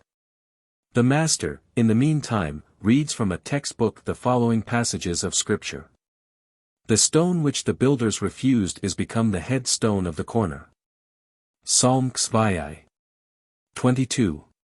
Did ye never read in the Scriptures, the stone which the builders rejected is become the head of the corner, Gospel of St. Matthew 21. 42. And have you not read this Scripture, the stone which the builders rejected is become the head of the corner, Mark 12. 10. What is this, then, that is written, the stone which the builders rejected is become the head of the corner, Luke XX. 17. The reading is so timed as to be completed just as the candidate arrives at the junior warden's post, who gives an alarm of 4 knocks, and the same questions are asked, and answers returned, as at the door. The junior grand warden directs him to his senior, who, on his arrival, gives 4 raps, and the like questions are asked and answered. From thence he is directed to the right worshipful master in the east, where the same questions are asked and the same answers are given. The master then orders that the candidate be conducted back to the senior warden in the west, and be taught by him to approach the east by 4 upright, regular steps, his feet forming a square, and body erect at the altar. The candidate then kneels, and receives the obligation, as follows. I, Peter Gabe, of my own free will and accord, in the presence of Almighty God, and this right worshipful lodge of Mark Master Masons, erected to him and dedicated to Hiram the Builder, do hereby and hereon, in addition to my former obligations, most solemnly and sincerely promise and swear, that I will not give the secrets of a Mark Master Mason to any one of an inferior degree, nor to any other person in the known world, except it be a true and lawful brother, or brethren, of this degree. And not unto him nor unto them whom I shall hear so to be, but unto him and them only whom I shall find so to be, after strict trial and due examination, or lawful information given. Furthermore do I promise and swear, that I will support the Constitution of the General Grand Royal Arch Chapter of the United States of America, also the Grand Royal Arch Chapter of this state, under which this lodge is held, and conform to all the bylaws, rules, and regulations of this or any other lodge of Mark Master Masons, of which I may at any time hereafter become a member. Furthermore do I promise and swear, that I will obey all regular signs and summonses given, handed, sent, or thrown to me from the hand of a brother Mark Master Mason, or from the body of a just and legally constituted lodge of such, provided it be within the length of my cable tow. Furthermore do I promise and swear, that I will not wrong this lodge, or a brother of this degree, to the value of his wages, or 1 penny, myself, knowingly, nor suffer it to be done by others, if in my power to prevent it. Furthermore do I promise and swear, that I will not sell, swap, barter, or exchange my mark, which I shall hereafter choose, after it has been recorded in the Book of Marks, for any other one, unless it be a dead mark, or one of an older date. Nor will I pledge it a second time until it is lawfully redeemed from the first pledge. Furthermore do I promise and swear, that I will receive a brother's mark when offered to me requesting a favor, and grant him his request if in my power. And if it is not in my power to grant his request, I will return him his mark with the value thereof, which is half a shekel of silver, or quarter of a dollar. To all of which I do most solemnly and sincerely promise and swear, with a fixed and steady purpose of mind in me to keep and perform the same, binding myself under no less penalty than to have my right ear smitten off. That I may forever be unable to hear the word, and my right hand chopped off, as the penalty of an impostor, if I should ever prove willfully guilty of violating any part of this my solemn oath, or obligation, of a mark master mason. So help me God, and make me steadfast to keep and perform the same. R.W.M. Detach your hand and kiss the book 4 times. As soon as the candidate has taken the obligation, some brother makes an alarm on the outside of the door. J.D. Rising. There is an alarm at the door, right worshipful. R.W.M. Attend to the alarm, brother, and see who comes there. Junior Deacon inquires the cause of the alarm, and returns with a letter for the right worshipful master, who opens it and reads as follows, or something to this effect. To the right worshipful master St. John's Mark Lodge. Dear brother, I am at present in a position where the possession of $25 will greatly benefit me. Will you please see brother Gabe, and ask him if he will loan me that amount? I regret to say that the only security I can offer for the loan is my mark, which I pledge until I refund him the money. Please see that he gets it, and send the money per the bearer. Yours, fraternally, John J. R. W. M. To candidate, at the same time handing him the mark. Well, can you accommodate brother J with this money he asks the loan of? Candidate receives the mark, says he has no money about him, he cannot grant the request. S. G. W. Right worshipful, I can accommodate brother J with $25, if he will leave his mark with me as a pledge. R. W. M. To candidate. Will you return the mark, then? Candidate hands it back. R. W. M. How is this? Do you return it without the price, and thus break your oath before you rise from the altar? Have you not sworn, that where you could not grant a brother's request you would return his mark, with the price thereof, viz. half a Jewish shekel of silver, or the fourth of a dollar? Candidate is generally embarrassed, and replies that all his money was taken from him in the preparation room. R. W. M. Are you sure that you have not even a $quarter about you? Candidate I am. R. W. M. Look further. Perhaps some good friend has, in pity to your destitute situation, supplied you with that amount, unknown to yourself. Feel in all your pockets, and if you find, after a thorough search, that you have really none, we shall have less reason to think that you meant willfully to violate your obligation. The candidate feels in his pocket and finds a $quarter, which some brother had slyly placed there. He protests he had no intention of concealing it, really supposed he had none about him, and hands it to the master, with the mark. R. W. M. Brother, let this scene be a striking lesson to you, should you ever hereafter have a mark presented you by a worthy brother, asking a favor, before you deny him make diligent search, and be quite sure of your inability to serve him. Perhaps you will then find, as in the present instance, that some unknown person has befriended you, and you are really in a better situation than you thought yourself. 57. The above is a true description of the manner in which the candidate was formerly taught his duty as a mark master mason. In these latter days, however, very few masters countenance this method of instruction, and it is therefore almost entirely discarded. The plan now generally adopted is as follows. After the candidate has taken the obligation, and while he is yet kneeling at the altar, the right worshipful master presents him with a small metal mark, usually gold or silver, and requests the loan of a small sum of money upon it. The candidate takes the mark, but upon examination he finds that he has no money, all having been taken from him in the anteroom. He then attempts to give it back to the right worshipful master, but the latter refuses to receive it, saying to the candidate, I cannot, brother Gabe, or as the case may be, take it back. Were I to do so, I would violate my oath as a mark master. And so would you. Here the Right Worshipful Master calls the candidate's attention to that part of the obligation. The Right Worshipful Master now requests one of the brethren present to let the newly made brother mark master have the price of the mark, usually 25 cents. Some brother here hands the candidate that sum, and he in turn hands it, together with the mark, to the Right Worshipful Master. The Right Worshipful Master then administers the caution to candidate, beginning as follows. Brother, let this scene, end.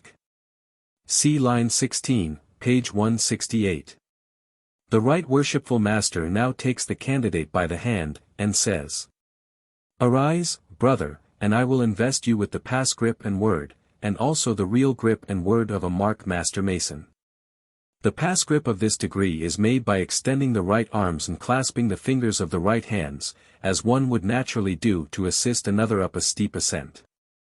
Figure 23. Pass grip of a mark master mason. It is said to have originated from the fact that the banks of the river at Joppa were so steep that the workmen on the temple had to assist each other up them while conveying the timber from the forests of Lebanon. The password is Joppa. 58. Figure 24. Real grip of a mark master mason. R.W.M. to candidate. Will you be off, or from? Candidate, prompted. From. R.W.M. from what? Candidate from the pass grip to the true grip of a mark master mason. R.W.M. Pass on. The grip is made by locking the little fingers of the right hands, turning the backs of them together, and placing the ends of the thumbs against each other. Its name is Cyrock, or mark well, and, when properly made, forms the initials of those two words, mark well. The Right Worshipful Master, after admonishing the candidate never to give the words in any way but that in which he received them, resumes his seat, when the brethren shuffle about their feet. R.W. And what means this disturbance among the workmen, brother senior? S.G.W. Rising. Right Worshipful, the workmen are at a stand for the want of a certain keystone to one of the principal arches, which no one has had orders to make. R.W.M. A keystone to one of the principal arches? I gave our Grand Master, Hiram Abiff, strict orders to make that keystone, previous to his assassination. Gives 2 raps with his gavel, which brings the 3 overseers before him. Brother overseers, has there been a stone of this description brought up for inspection? Exhibiting the figure of a keystone. Master overseers, there was a stone of that description brought up for inspection, but it being neither oblong nor square, nor having the mark of any of the craft upon it, and we not knowing the mark that was upon it, supposed it unfit for the building, and it was thrown over among the rubbish. R.W.M. Let immediate search be made for it, the temple cannot be finished without it, it is one of the most valuable stones in the whole building. The brethren then shuffle about the lodge again, and find the keystone, and bring it up to the east. The senior warden takes the stone from the hands of the brethren, and then reports to the Right Worshipful Master as follows. Right Worshipful Master, the stone has been found. It was discovered buried in the rubbish of the temple, and I herewith transmit it to you, by trusty brothers. 2 or 3 of the brethren carry it to the Right Worshipful Master in the east. The Right Worshipful Master receives the keystone and places it in front of him, on the desk, upright and plumb, with the initials on it facing the whole lodge, but more especially the candidate, who is seated in a chair in front of the Right Worshipful Master. 59. The Right Worshipful Master gives 4 raps with the gavel, when all rise to their feet. Some lodges do not do so, but keep their seats. When he reads the following passages of Scripture, at the end of each passage he strikes the keystone on the top with his gavel first, 1 rap, second, 2 raps, and so on to the 4th passage, viz. Right Worshipful Master strikes the keystone once. The stone which the builders refused is become the head stone of the corner. P.S. Xvi. 22. Right Worshipful Master strikes the keystone twice. Did ye never read in the Scriptures, the stone which the builders rejected is become the head of the corner, Matt. 21. 42. Right Worshipful Master strikes the keystone thrice. And have you not read this scripture, the stone which the builders rejected is become the head of the corner, Mark 12. 10. Right worshipful Master strikes the keystone 4 times. What is this, then, that is written, the stone which the builders rejected is become the head of the corner, Luke XX. 17. Master reads to candidate from textbook, to him that overcometh will I give to eat of the hidden manna, and I will give him a white stone, and in the stone a new name written, which no man knoweth, saving him that receiveth it. Rev 11. 17. Come forward, and receive the new name. Candidate steps forward. Master brother, I will now invest you with the new name that none but a mark master can receive. It is a circle of letters which are the general mark of this degree.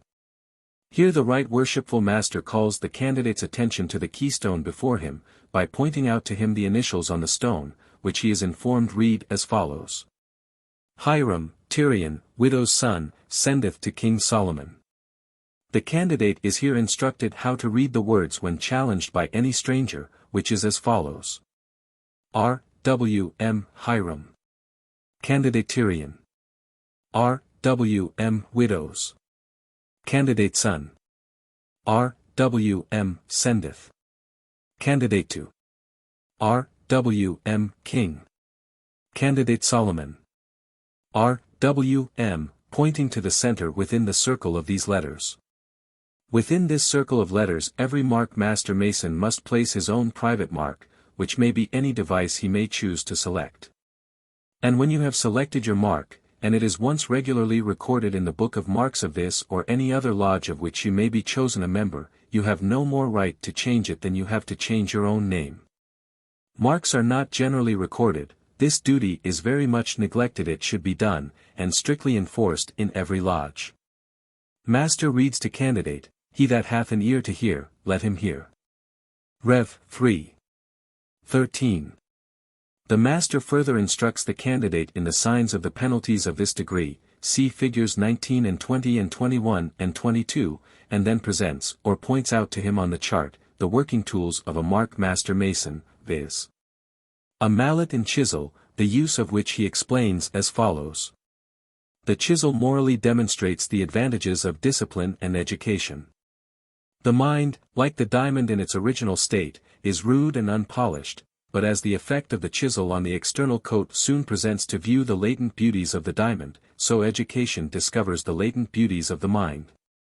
And draws them forth to range the large field of matter and space, to display the summit of human knowledge, our duty to God and man. Tools of a mark master. The mallet morally teaches to correct irregularities, and to reduce man to a proper level, so that by quiet deportment he may, in the school of discipline, learn to be content. What the mallet is to the workman, enlightened reason is to the passions, it curbs ambition, it depresses envy, it moderates anger, and it encourages good dispositions, whence arises among good masons that comely order, which nothing earthly gives, or can destroy. The soul's calm sunshine, and the heartfelt joy. R. W. M. to candidate. Brother, in taking this degree, you have represented one of the fellow craft masons who wrought at the building of King Solomon's temple. It was their custom on the eve of the 6th day of the week to carry up their work for inspection.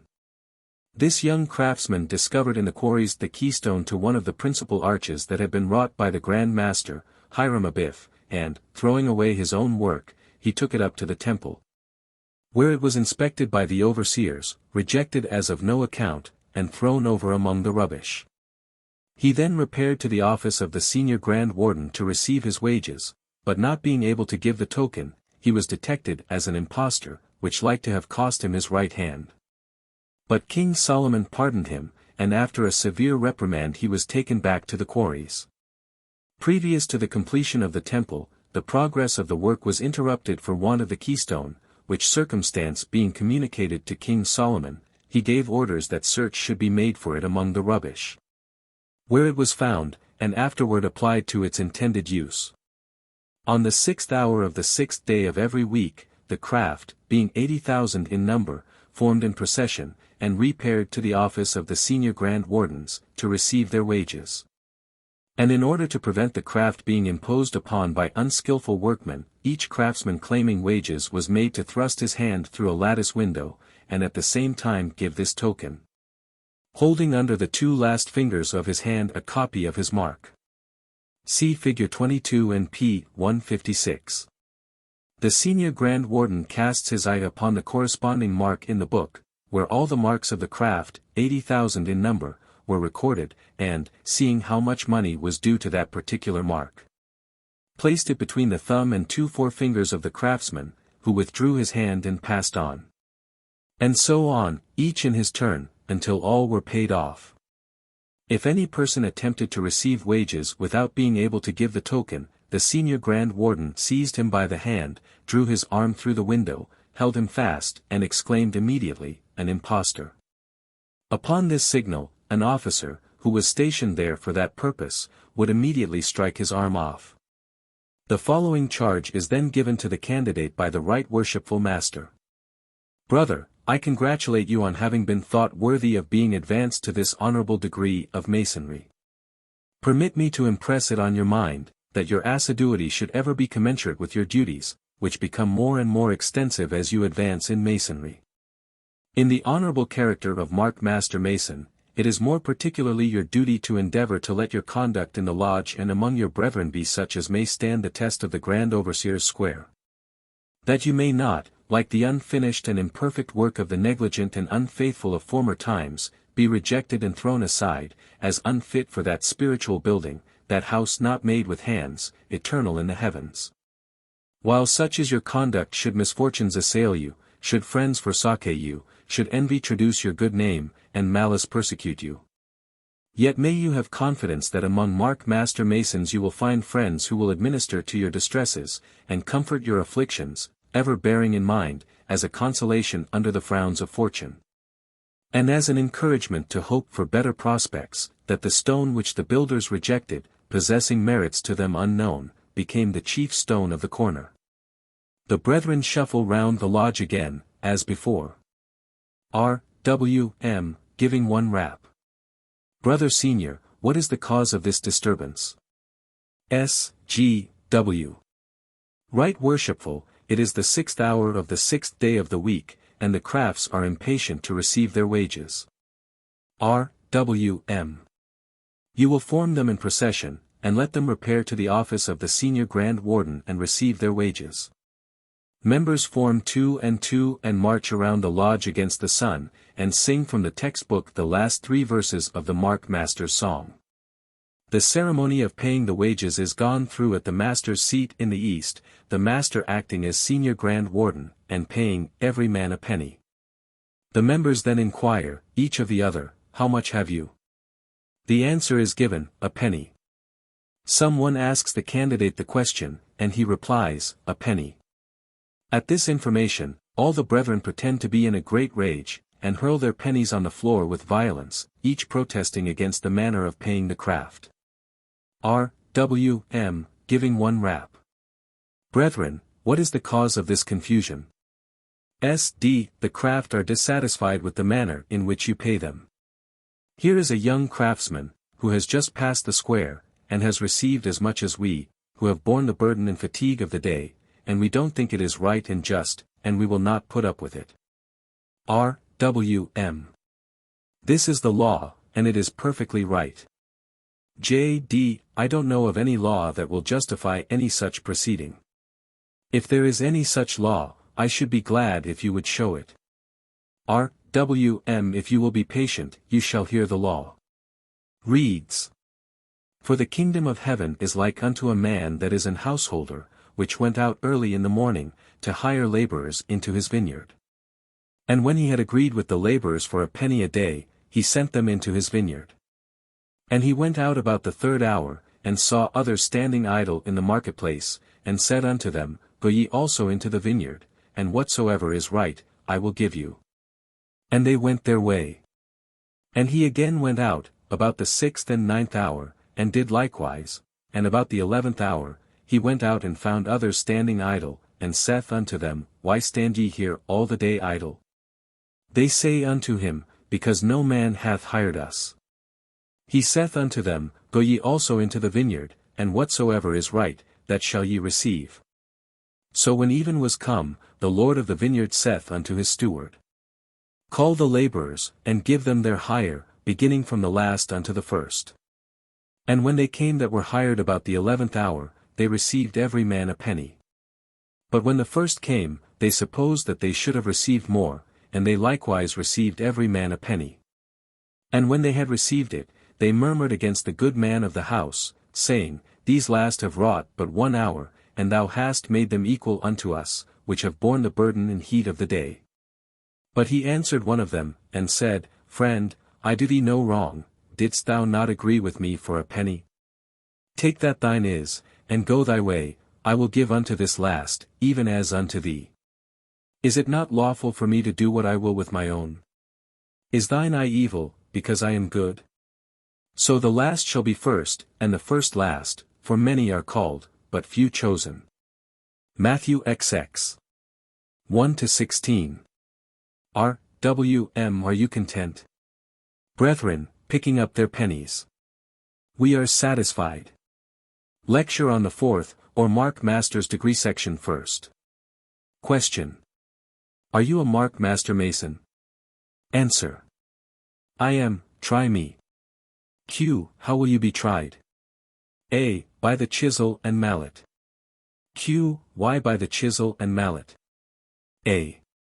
Because they are the proper Masonic implements of this degree. Q. Where were you advanced to the degree of Mark Master Mason? A. In a regular and duly constituted lodge of Mark Master Masons. Q. What were the preparatory circumstances attending your advancement to this degree? A. I was caused to represent one of the fellow crafts employed at the building of King Solomon's temple, whose custom it was, on the eve of the 6th day of each week, to carry up their work for inspection. Q. By whom was it inspected? A. By 3 overseers appointed by King Solomon, and stationed at the south, west, and east gates. Q. How many fellow crafts were employed at the building of King Solomon's temple?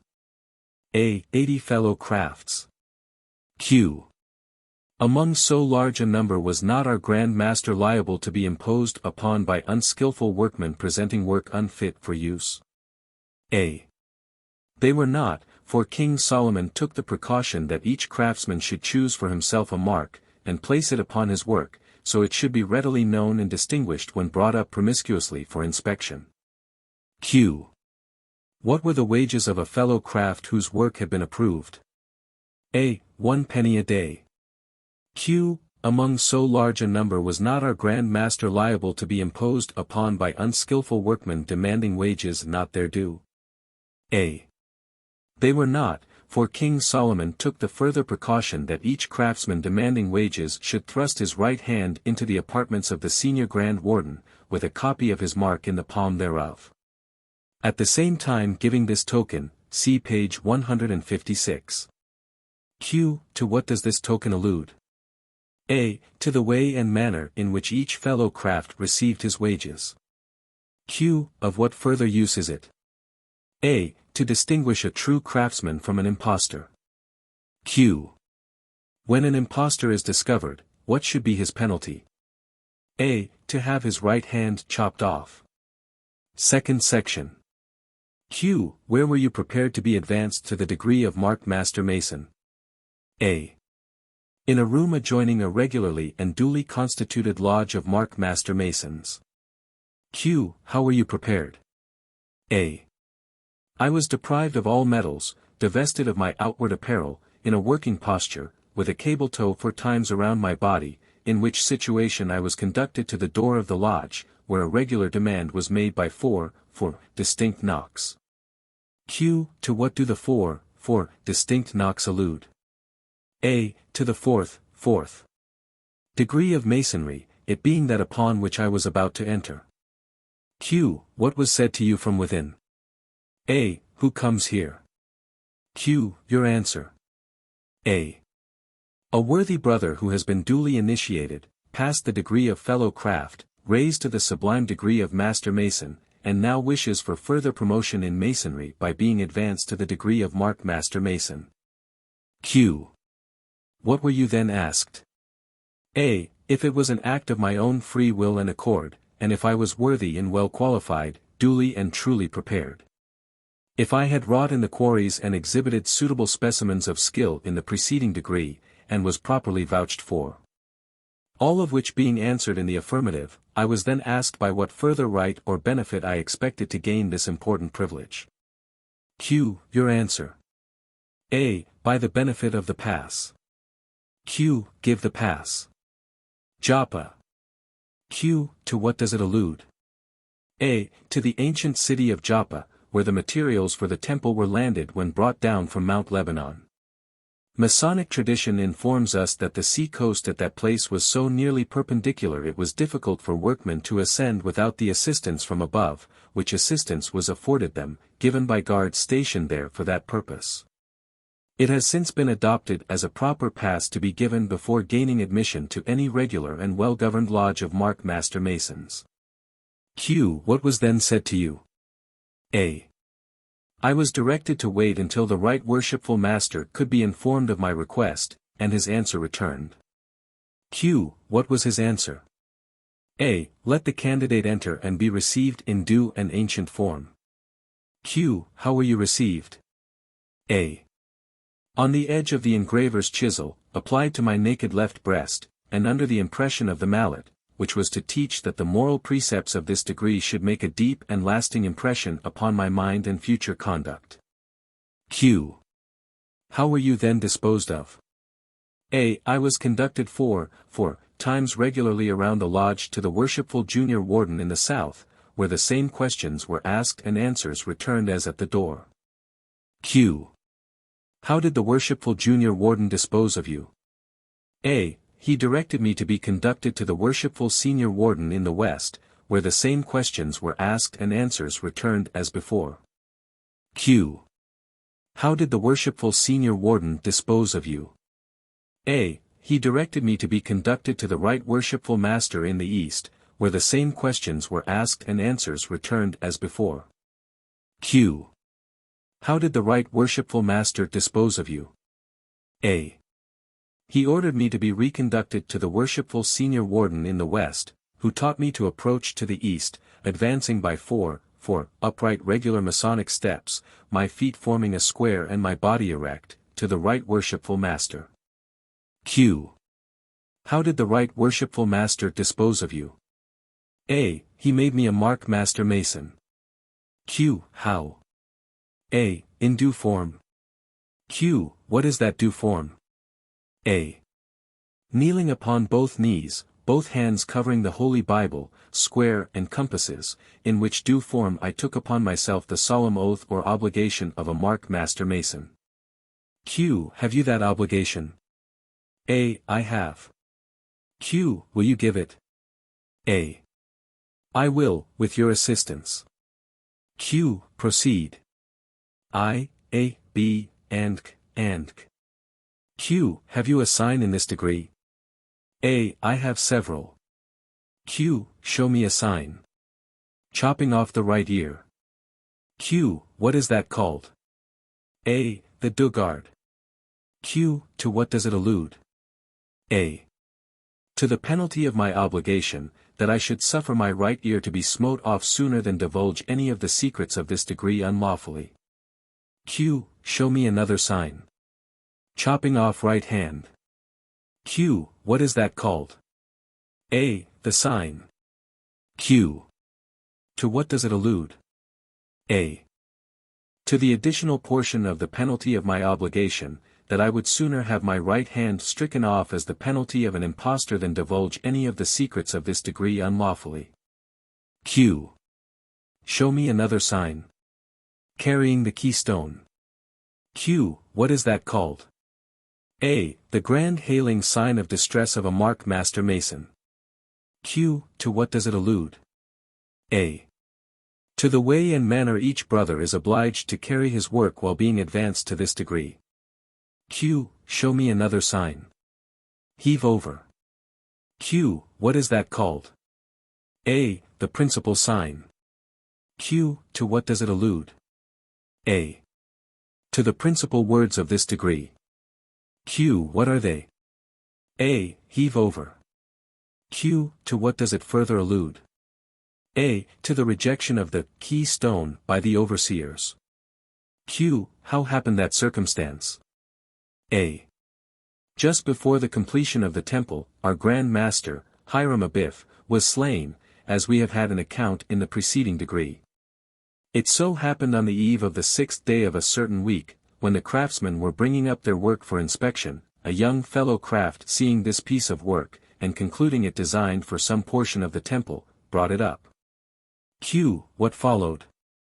A. On presenting it to the junior overseer at the south gate, he observed that it was neither a regular oblong nor a square, nor had it the mark of any of the workmen upon it. But, from its singular form and beauty, he was unwilling to reject it, and suffered it to pass to the senior overseer at the west gate. Q. What followed? A. He, for similar reasons, suffered it to pass to the master overseer at the east gate for his inspection. Q. What followed? A. The master overseer called together his brother overseers and held a consultation, observing that it was neither a regular oblong nor a square, neither had it the mark of any of the workmen upon it. Nor did they know that which was upon it, and concluding it unfit for use, agreed to heave it over among the rubbish. Q. What followed? A. The senior Grand Warden informed King Solomon that the temple was nearly completed, but the workmen were nearly at a stand for the want of a certain keystone, which none of them had orders to furnish. Q. What followed? A. King Solomon observed that that particular piece of work had been assigned to one Grand Master Hiram Abiff, and, from his known skill and punctuality, he no doubt had completed it agreeable to the original design. Ordered inquiry to be made of the overseers, to see if any piece of work bearing a certain mark had been presented for inspection. Q. What followed? A. On inquiry being made it was found that there had. But it being neither a regular oblong nor a square, nor had it the mark of any of the workmen upon it, and they, not knowing that which was upon it, and concluding it unfit for use, agreed to heave it over among the rubbish. Q. What followed? A. King Solomon ordered strict search to be made in and about the several apartments of the temple, and among the rubbish, to see if it could be found. Q. What followed? A. Search was accordingly made, the stone found, and afterwards applied to its intended use. Q. Have you a grip to this degree? A. I have several. Q. Communicate it to me. Give grip. Q. Has that a name? A. It has. Q. Give it. Mark well. Q. On what is this degree founded? A. The keystone to a certain arch in King Solomon's temple. Q. By whom was it wrought? A. Our Grand Master, Hiram Abiff. But before he had given orders to have it carried up, he was slain, as we have had an account of it in the preceding degree. Q. What was its color? A. White. And to it alludes a certain passage of Scripture, which says, To him that overcometh will I give to eat of the hidden manna, and I will give him a white stone, and in that stone a new name written, which no man knoweth save him that receiveth, or receives it. Q. What is that new name? A. It is composed of the words of which the letters on the keystone are the initials. Q. What are they? A. Hiram, Tyrian, widow's, son, sendeth, to, King, Solomon. Q. Of what use is this circle of letters? A. It was the mark of our G.M. H.A. It is now a general mark of this degree, in the center of which each brother places his own private mark, to which the tie in the obligation particularly alludes. Q. What is the price of a brother's mark? A. A Jewish half shekel of silver, equal in value to 1/4 of a dollar. Q. Were you, at any time during your advancement to this degree, called upon with this portion of your obligation? A. I was. Q. At what time? A. While on my bended knees at the altar.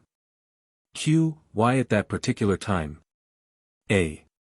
To impress upon my mind in the most solemn manner that I should never hastily reject the application of a worthy brother, especially when accompanied by so sacred a pledge as his mark, but grant him his request if in my power.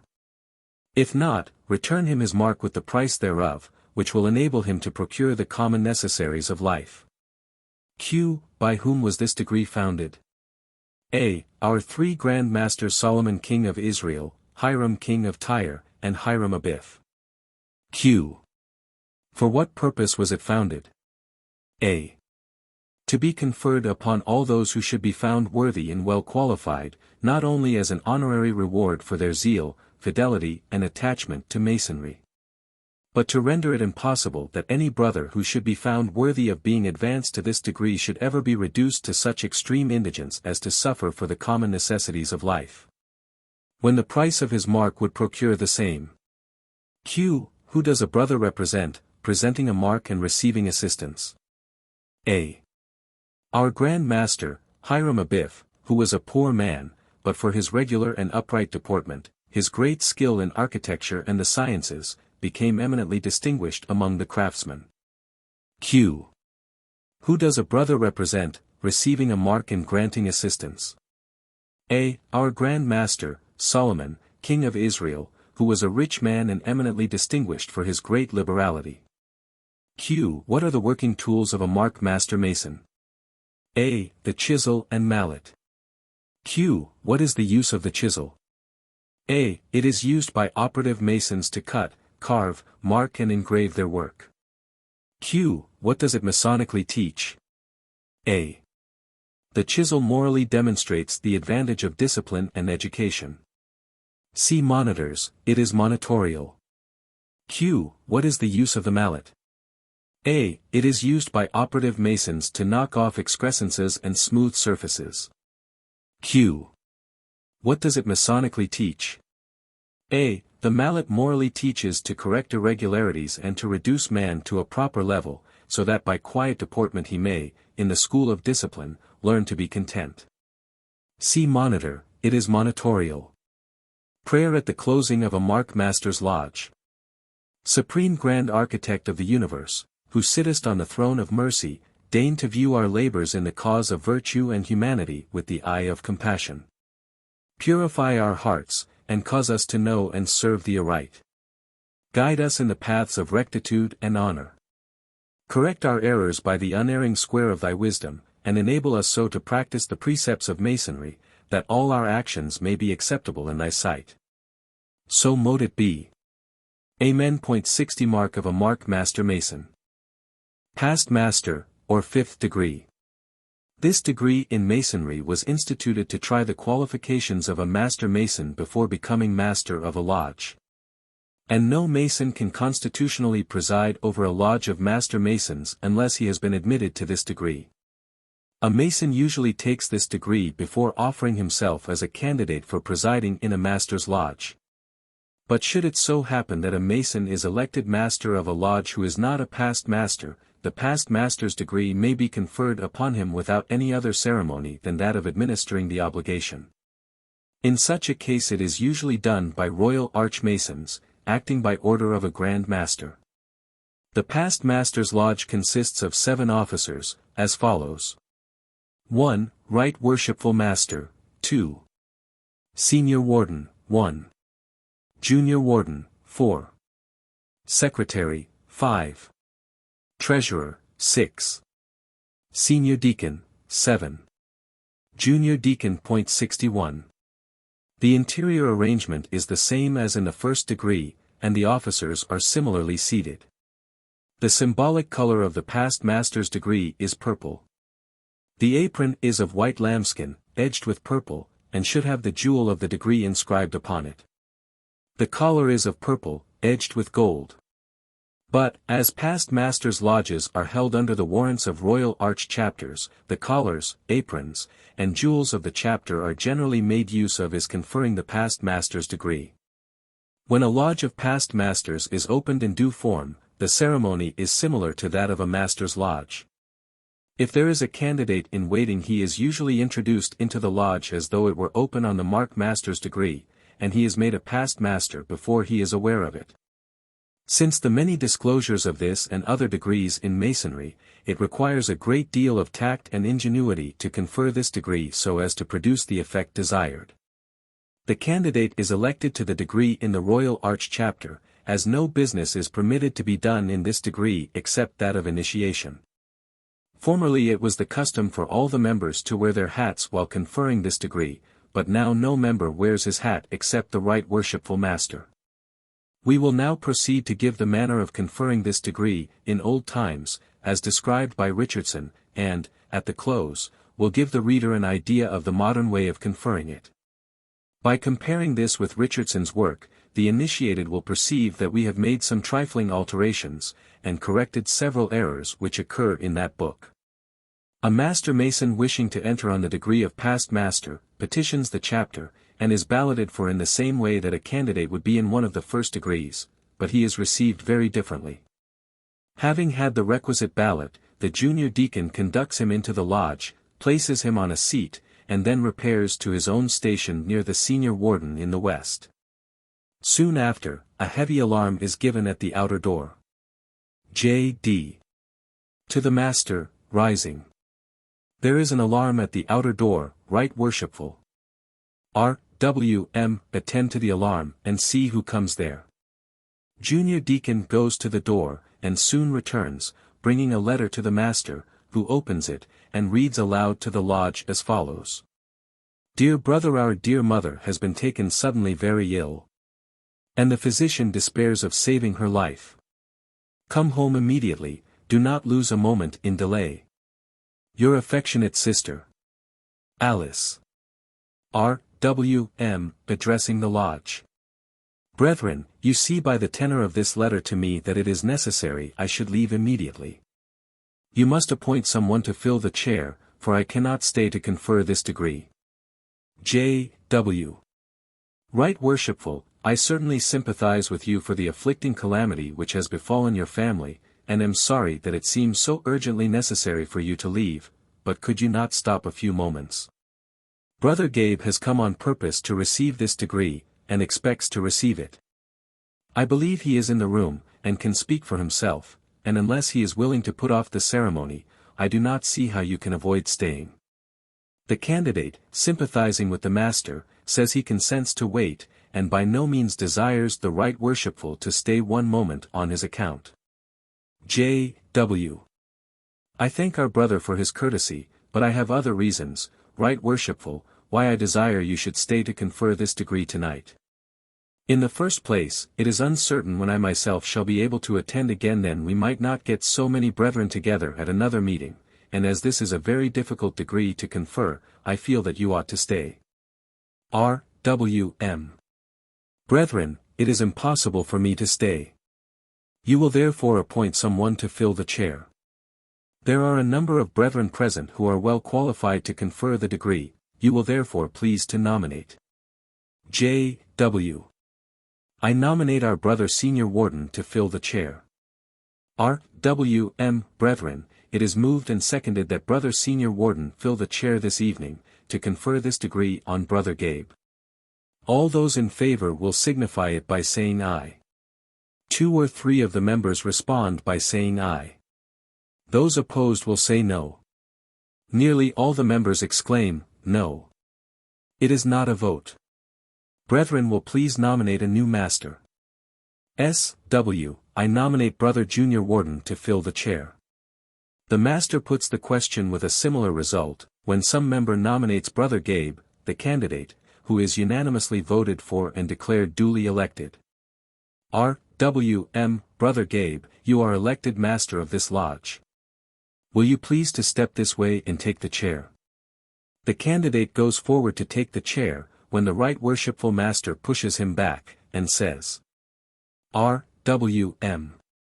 Before you occupy the master's chair, you must first assent to the ancient regulations, and take an obligation to discharge with fidelity the duty of master of the lodge. The candidate having no objection, the master addresses him as follows. 1. You agree to be a good man and true, and strictly to obey the moral law. 2. You agree to be a peaceful subject, and cheerfully to conform to the laws of the country in which you reside. 3. You promise not to be concerned in any plots or conspiracies against government, but patiently to submit to the decisions of the Supreme Legislature.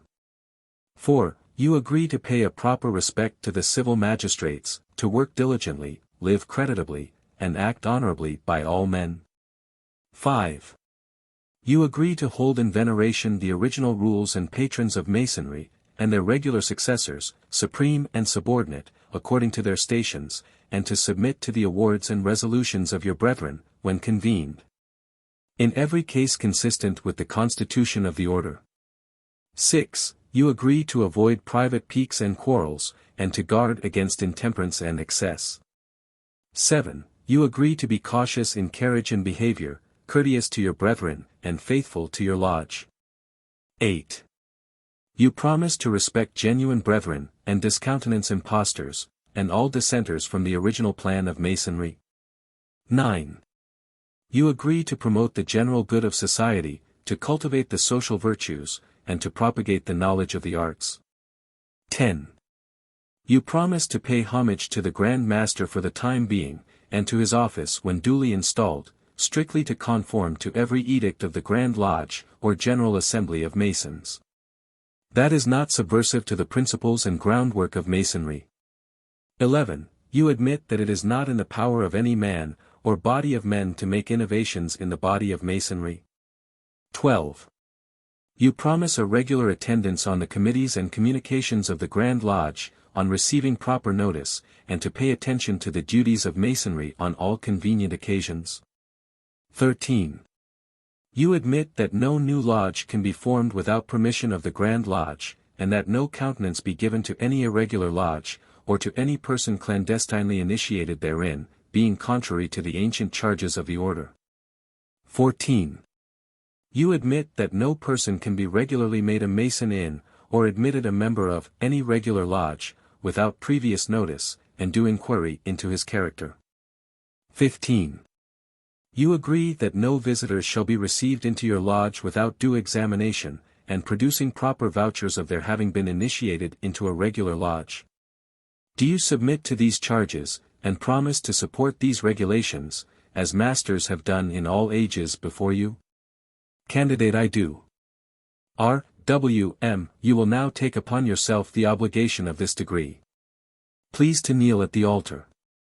The candidate is conducted to the altar, kneels on both knees, lays both hands on the Holy Bible, square, and compasses, and takes the following oath.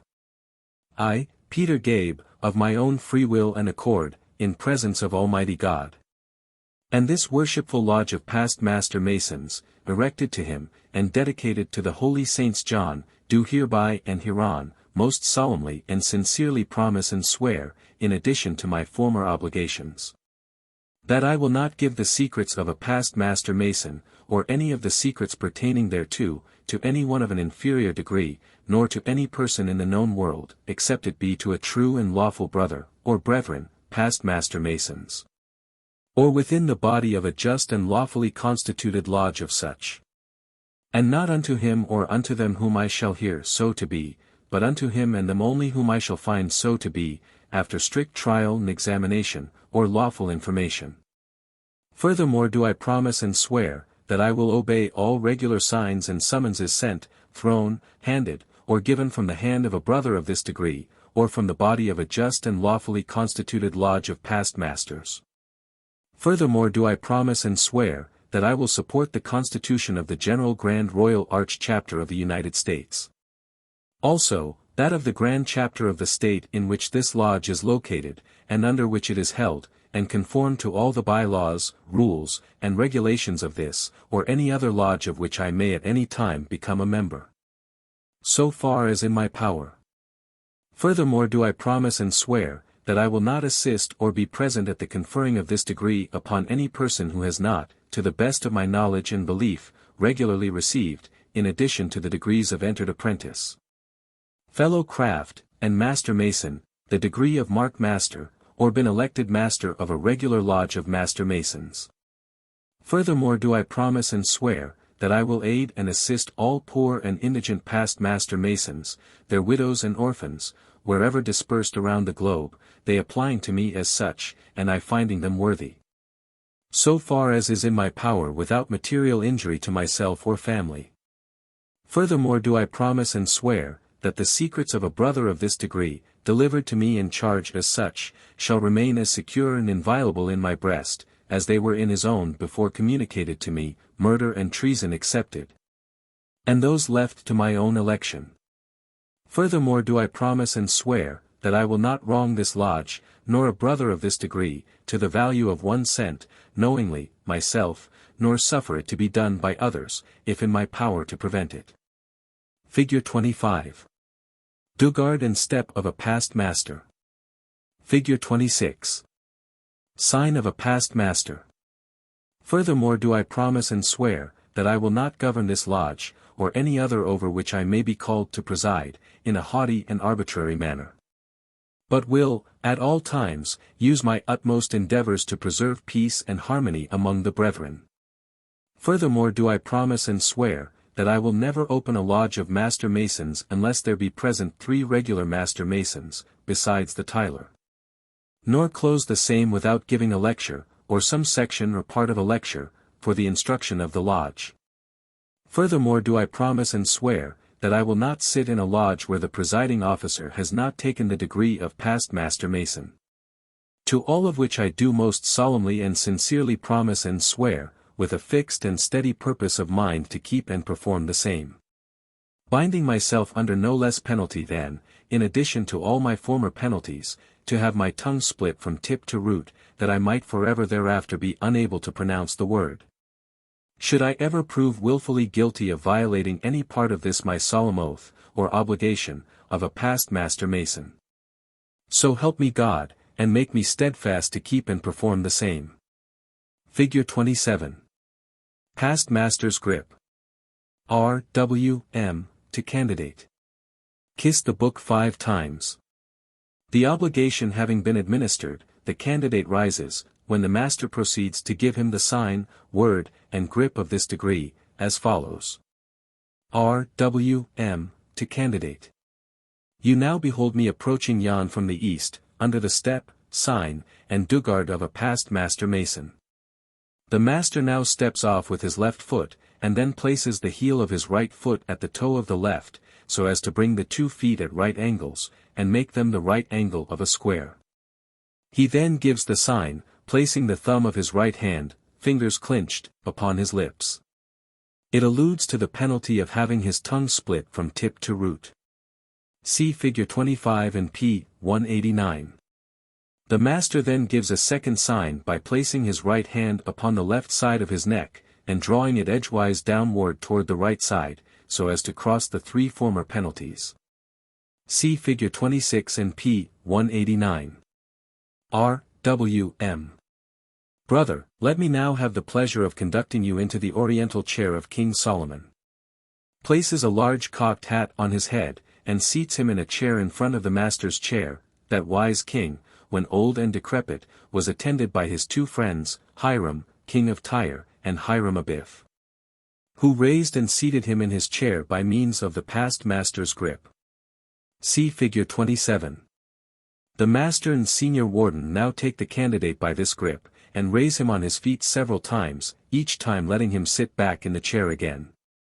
The senior warden then goes back to his seat, the candidate rises, and the right worshipful master instructs him in the grip and word of a past Master Mason. They first take each other by the Master Mason's grip, see Figure 17 and p. 120, and, putting the insides of their feet together, the master whispers Giblum 62 in the ear of the candidate. At that moment they slip their right hands so as to catch each other just above the wrist of the left arm, and raise their left hands, catching each other's right elbow, the master saying, and the candidate repeating, in union with these motions.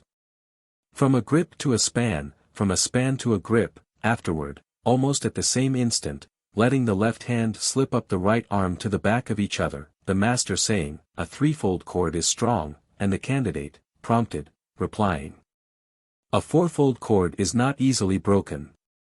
See Figure 27. The right worshipful master seats the candidate in the master's chair, places a hat on his head, and then comes down in front, and says, "Worshipful brother, I now present you with the furniture and various Masonic implements of our profession. They are emblematical of our conduct in life, and will now be enumerated and explained as presented. The holy writings, that great light in Masonry, will guide you to all truth. It will direct your path to the temple of happiness, and point out to you the whole duty of man. The square teaches to regulate our actions by rule and line, and to harmonize our conduct by the principles of morality and virtue. The compasses teach to limit our desires in every station, thus rising to eminence by merit, we may live respected and die regretted.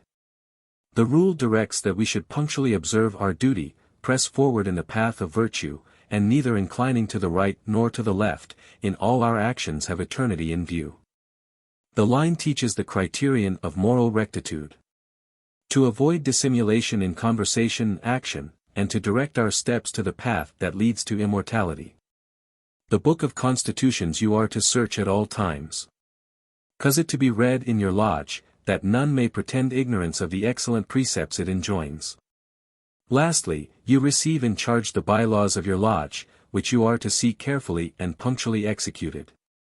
I will also present you with the mallet, it is an emblem of power. One stroke of the mallet calls to order, and calls up the junior and senior deacons, 2 strokes call up all the subordinate officers, and 3, the whole lodge. R.W.M. Brethren, please to salute your new master. All the brethren present, headed by the master, now walk in front of the chair, give the sign of an entered apprentice, and pass on. This is repeated, with the sign of each degree in Masonry up to that of past master.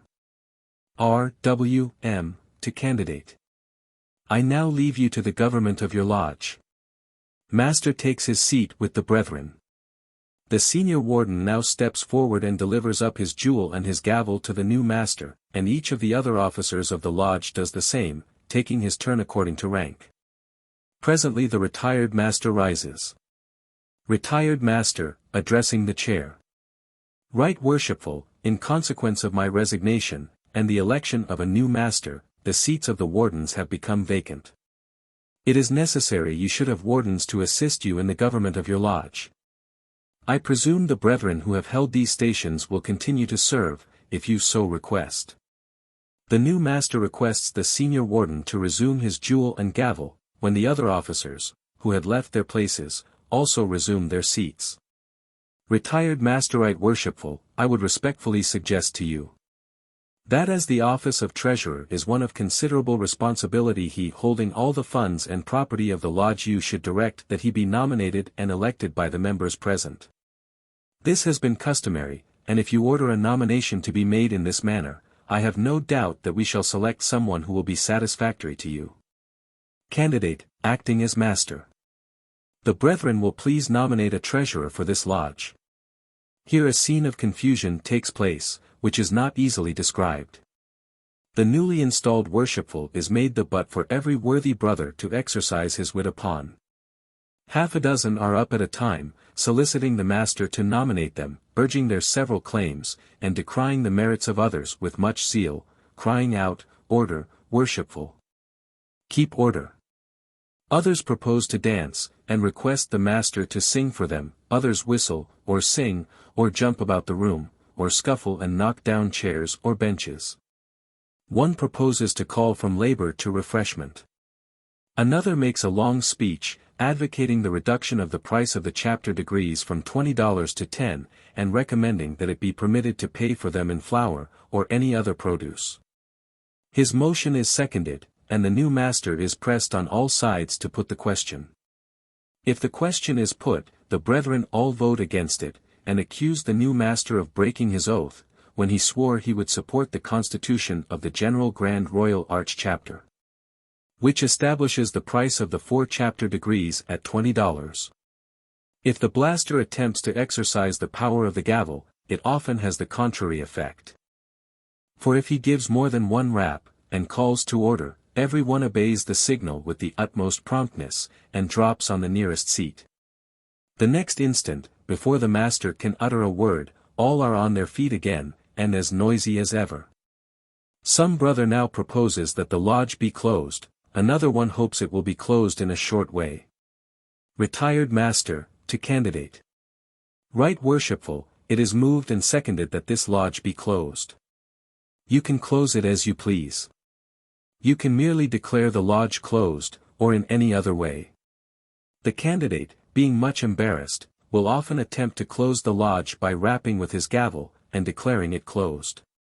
Should he do so, the retired master stops him as follows. Retired Master, Right Worshipful, you swore in your obligation, that you would not close this or any other lodge over which you should be called to preside, without giving a lecture or some part thereof. Do you intend to break your oath? Candidate, I had forgotten that in this confusion. I hope the brethren will excuse me. A brother goes and whispers to the candidate, telling him that he can resign the chair to the old master, and have him close the lodge, if he so prefers. The candidate is very glad to do this, and cheerfully abdicates his seat. R.W.M. Resuming the chair. Brother, the lesson we have just given, notwithstanding its apparent confusion, is designed to convey to you, in a striking manner, the necessity of at all times abstaining from soliciting or accepting any office or station that you do not know yourself amply qualified to fill. The Master now delivers the lecture in this degree. It is divided into 5 sections. The first treats of the manner of constituting a lodge of Master Masons. The second treats of the ceremony of installation, including the manner of receiving candidates to this degree, as given above. The third treats of the ceremonies observed at laying the foundation stones of public structures. The fourth section, of the ceremony observed at the dedication of Masonic halls. The fifth, of the ceremony observed at funerals, according to the ancient custom, with the service used on the occasion. The lecture is usually read from a monitor, which is kept in every lodge. See lecture, page 197. The foregoing includes all the ceremonies ever used in conferring the degree of past master. But the ceremonies are frequently shortened by the omission of some part of them, the presenting of the various implements of the profession, and their explanations, are often dispensed with, and, still more often, the charge. Such is the manner in which this degree was formerly conferred, but, as we have previously said, the ceremonies are now much abridged. The method of initiation to this degree now usually adopted is as follows. The candidate for the degree of past master is invited into a lodge of marked masters, and as soon as he is seated, some one of the brethren rises and moves that the lodge be closed. Another brother immediately gets up and proceeds to call the master's attention to some unfinished business or the report of some committee. This action is all a ruse, and only intended to mislead the candidate from their real design. He, the candidate, sits there, thinking all the while that he is witnessing the regular business of a marked lodge, whereas he is in reality passing the preliminary steps of initiation. One of the brethren now moves an adjournment, another rises and opposes the motion, while a third asks the chapter to help him with a loan of money. Some one of the members will oppose the loan, and high words frequently pass between the brethren, all for effect. Finally, the Right Worshipful Master will attempt to put to vote some resolutions on the subject, and a lengthy debate ensues as to the legality of this disposition of the funds of the chapter. After the debate has proceeded for some time, one of the brethren rises and accuses the Right Worshipful Master of corruption, and charges him in plain terms with being interested in obtaining the loan. Upon this the Right Worshipful Master indignantly repels the insinuation, and demands to be relieved from serving any longer as master of the lodge. Another scene of excitement then ensues. Some of the brethren favor the removal of the Right Worshipful Master, while others advocate his retaining his position. Finally, the Right Worshipful Master refuses to serve under any consideration, and peremptorily resigns. Some of the members now urge the pretended late Right Worshipful Master to assist in instating his successor to office. This he consents to do. The candidate is then nominated, elected, and placed in the Oriental chair, etc. The balance of the degree, from the election of the master, is correct, as given by Richardson in the foregoing pages, only the candidate is very seldom treated so badly as is represented there. The candidate is usually relieved from embarrassment in good season by the retired master, who resumes his seat and reads the following charge to him. Brother, the conferring at this time of a degree which has no historical connection with the other capitular degrees is an apparent anomaly, which, however, is indebted for its existence to the following circumstances. Originally, when Royal Arch Masonry was under the government of symbolic lodges, in which the Royal Arch degree was then always conferred, it was a regulation that no one could receive it unless he had previously presided as the master of that or some other lodge. And this restriction was made because the Royal Arch was deemed too important a degree to be conferred only on Master Masons. But, as by confining the Royal Arch to those only who had been actually elected as the presiding officers of their lodges, the extension of the degree would have been materially circumscribed, and its usefulness greatly impaired. The Grand Master often granted, upon due petition, his dispensation to permit certain Master Masons, although not elected to preside over their lodges, to pass the chair, which was a technical term, intended to designate a brief ceremony, by which the candidate was invested with the mysteries of a past master, and, like him, entitled to advance in Masonry as far as the Royal Arch, or the perfection and consummation of the third degree. When, however, the control of the Royal Arch was taken from the symbolic lodges and entrusted to a distinct organization that, namely, of chapters, the regulation continued to be observed, for it was doubtful to many whether it could legally be abolished. And, as the law still requires that the august degree of Royal Arch shall be restricted to past masters, our candidates are made to pass the chair simply as a preparation and qualification toward being invested with the solemn instructions of the Royal Arch. The ceremony of passing the chair, or making you in this manner a past master, does not, however, confer upon you any official rank outside of the chapter. Nor can you in a symbolic lodge claim any peculiar privileges in consequence of your having received in the chapter the investiture of the past master's degree. Those who receive the degree in symbolic lodges as a part of the installation service, when elected to preside, have been properly called actual past masters, while those who pass through the ceremony in a chapter, as simply preparatory to taking the Royal Arch, are distinguished as virtual past masters, to show that, with the investiture of the secrets, they have not received the rights and prerogatives of the degree. With this brief explanation of the reason why this degree is now conferred upon you, and why you have been permitted to occupy the chair, you will retire, and suffer yourself to be prepared for those further and profounder researches into Masonry, which can only be consummated in the Royal Arch degree. 63. If there is no further business, the lecture is delivered by the Right Worshipful Master, and the lodge closed with the following prayer. 64. Supreme Architect of the Universe, accept our humble praises for the many mercies and blessings which thy bounty has conferred on us, and especially for this friendly and social intercourse. Pardon, we beseech thee, whatever thou hast seen amiss in us since we have been together, and continue to us thy presence, protection and blessing. Make us sensible of the renewed obligations we are under to love thee supremely, and to be friendly to each other. May all our irregular passions be subdued, and may we daily increase in faith, hope, and charity, but more especially in that charity which is the bond of peace, and the perfection of every virtue. May we so practice thy precepts that we may finally obtain thy promises, and find an entrance through the gates into the temple and city of our God. So mote it be. Amen. Lecture on the fifth, or past master's degree. Part of the second section. 65. Question. Are you a past master? Answer. I have the honor so to be. Q. How gained you this distinguished honor? A. By having been regularly elected and duly installed to preside over and govern a lodge of free and accepted Masons. Previous to my installation I was caused to kneel at the altar in due form, and take upon myself a solemn oath or obligation to keep and conceal the secrets belonging to the chair. Q. What is that due form? A. Kneeling upon both knees, both hands covering the Holy Bible, square and compasses, my body erect, in which due form I took upon myself the solemn oath or obligation of a past master. Q. Have you that obligation? A. I have. Q. Will you give it?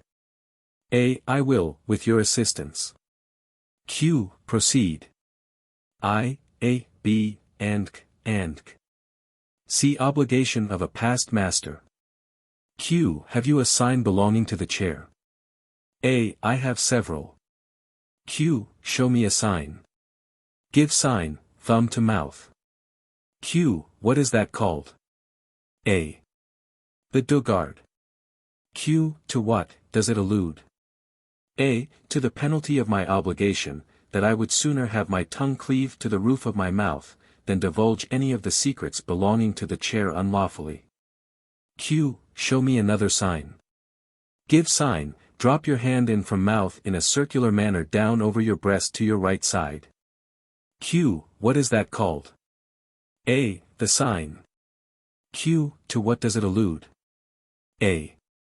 To the additional portion of the penalty of my obligation, that I would sooner suffer the severest inflictions of all my former penalties, than divulge any of the secrets belonging to the chair unlawfully.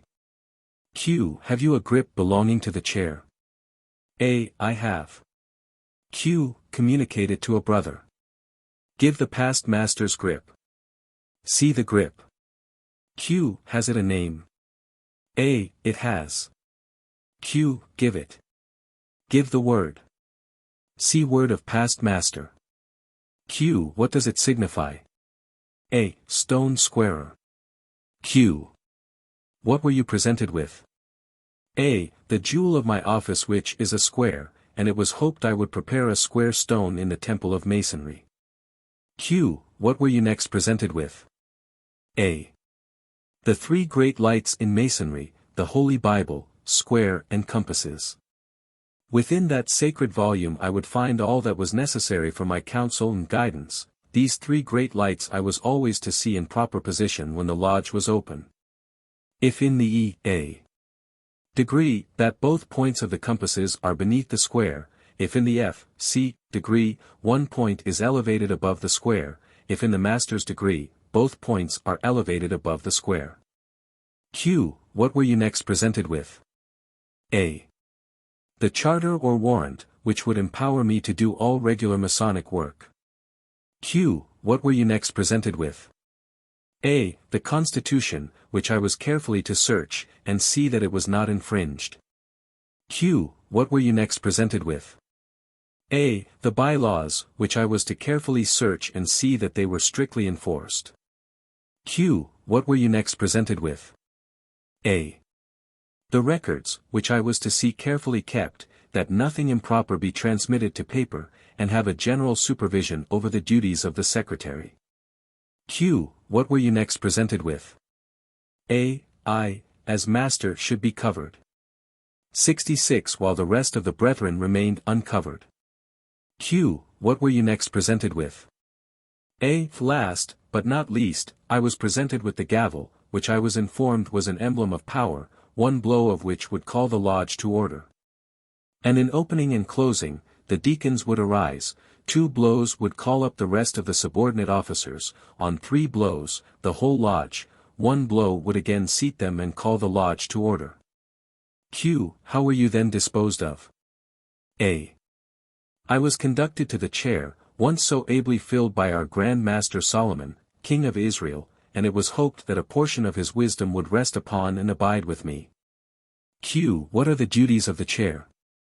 A. They are many and various. Q. Of what do they consist? A. In opening, instructing and closing lodges, of initiating, crafting, and raising masons, presiding at consecrations, dedications and installations, at the laying of cornerstones of public edifices, presiding at funeral obsequies, and all other duties corresponding thereunto and connected therewith. Past Master's Jewel. Most Excellent Master, or 6th degree. No Mason can receive the degree of Most Excellent Master until after he has become a past master, and presided in a lodge, or, in other words, been inducted into the Oriental chair of King Solomon. When the Temple of Jerusalem was finished, 67 those who had proved themselves worthy, by their virtue, skill, and fidelity, were installed as most excellent masters, and, even at this date, None but those who have a perfect knowledge of all preceding degrees are, or should be, admitted. 68.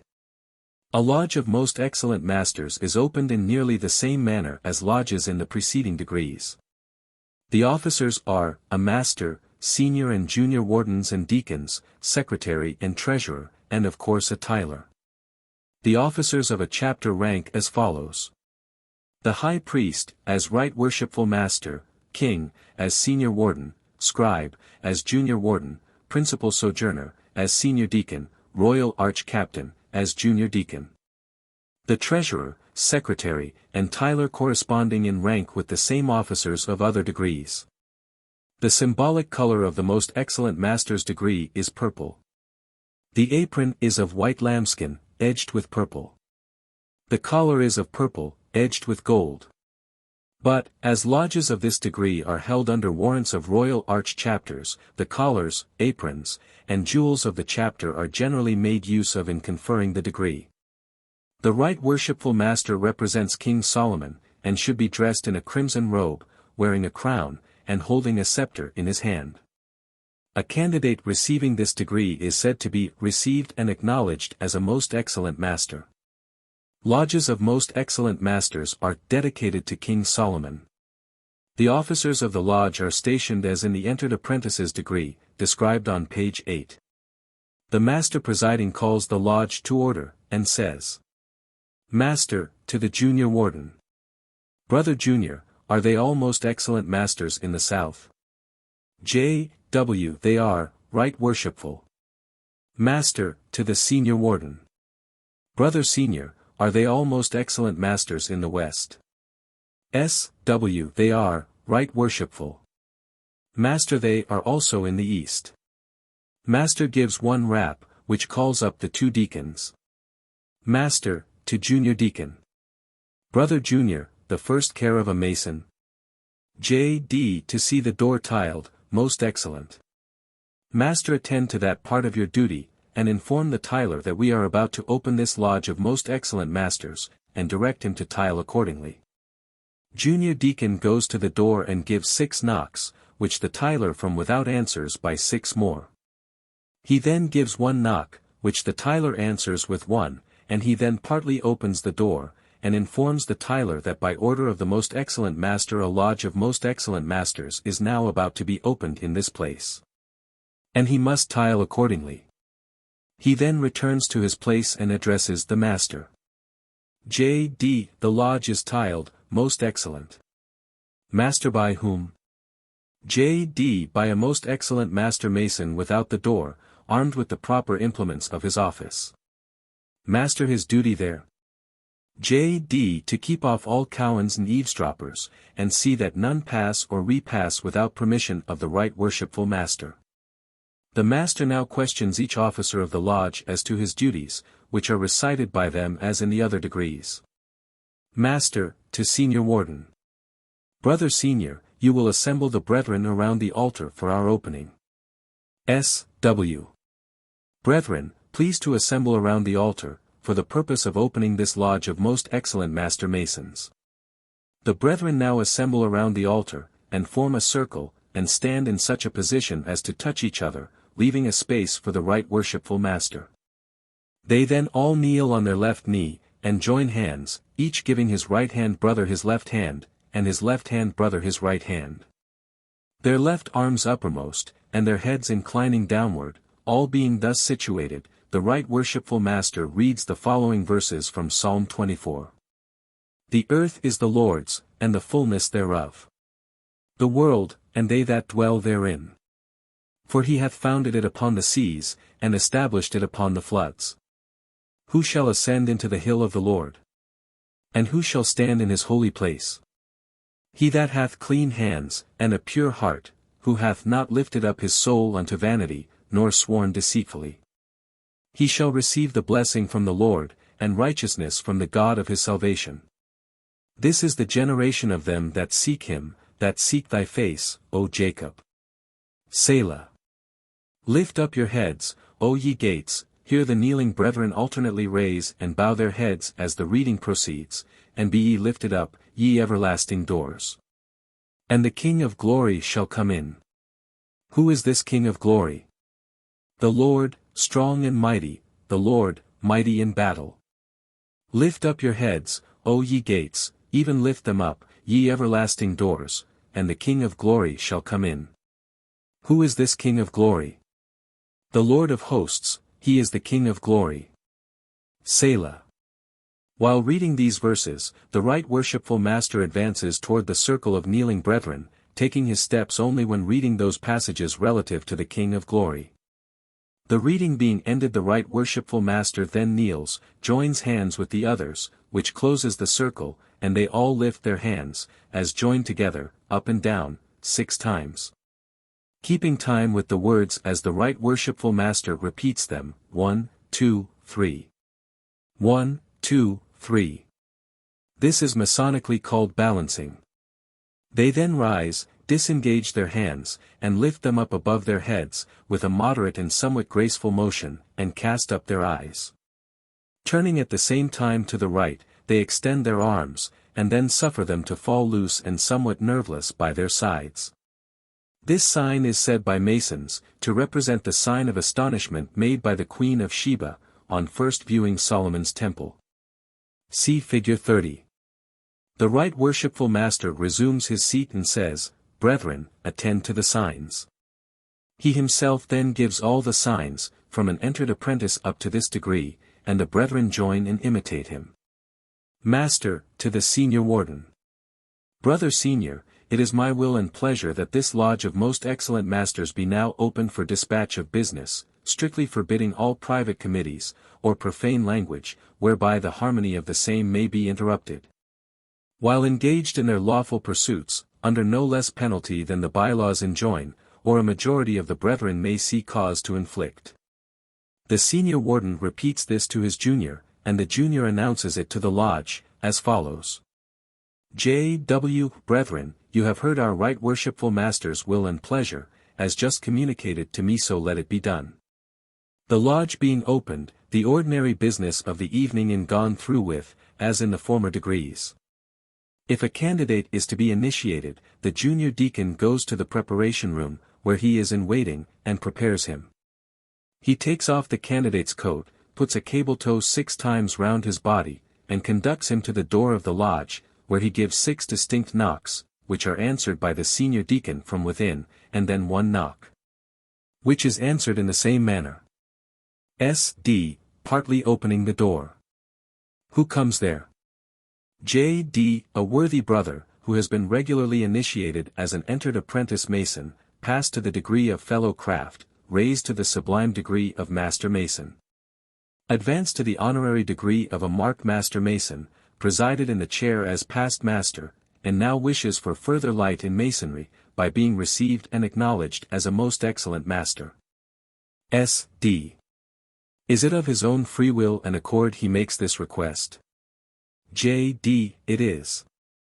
S.D. Is he duly and truly prepared? J.D. He is. S.D. Is he worthy and well qualified? J.D. He is. S.D.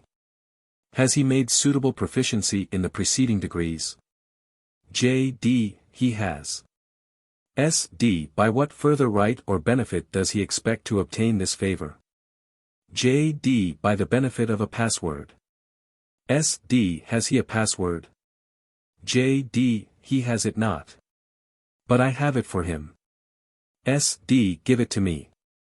Junior deacon whispers in the ear of the senior deacon the word Rabboni.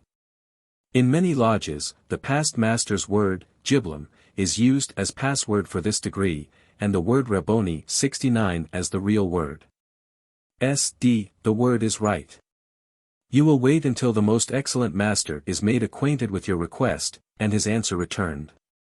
Senior deacon repairs to the Right Worshipful Master in the east, and gives 6 raps at the door. Master, who comes there? S.D. A worthy brother, who has been regularly initiated as an entered apprentice, passed to the degree of a fellow craft, raised to the sublime degree of a master mason, advanced to the honorary degree of marked master. Presided as master in the chair, and now wishes for further light in masonry, by being received and acknowledged as a most excellent master. Master is it of his own free will and accord he makes this request.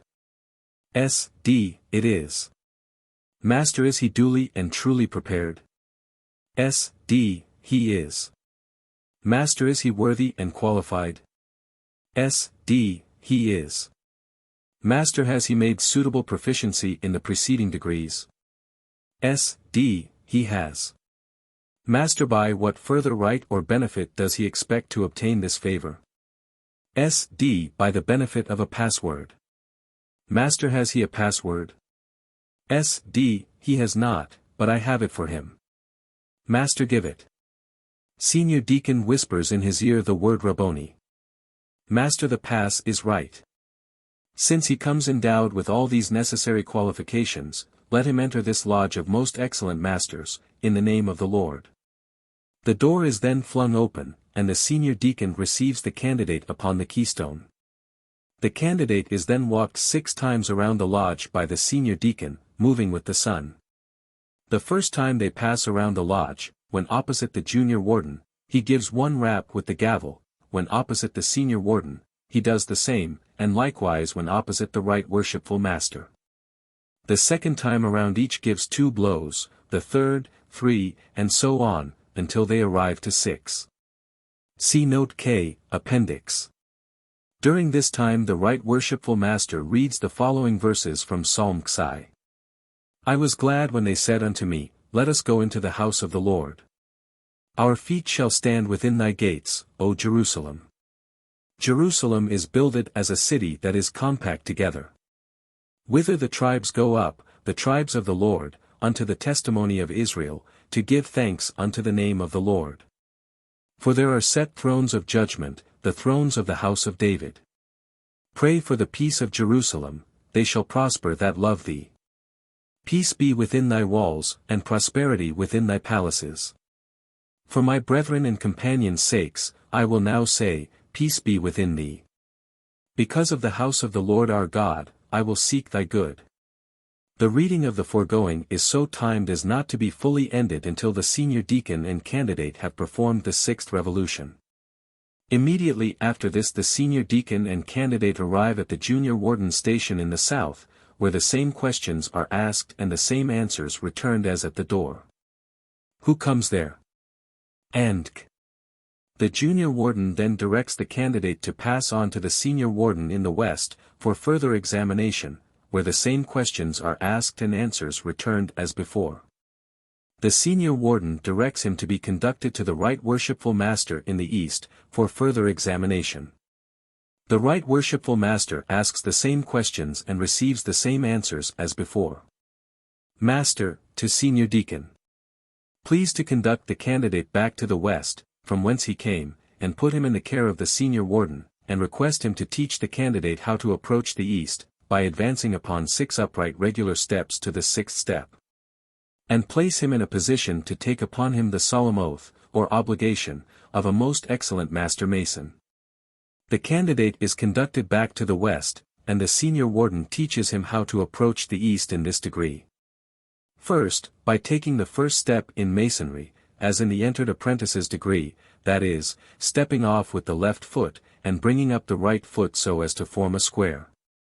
Then taking the steps as directed in the fellow craft degree, and so on up to this one beginning always with the entered apprentice's step. See Figure 14 and p. 93. On arriving at the altar the candidate kneels on both knees, and places both hands on the Bible, square, and compasses.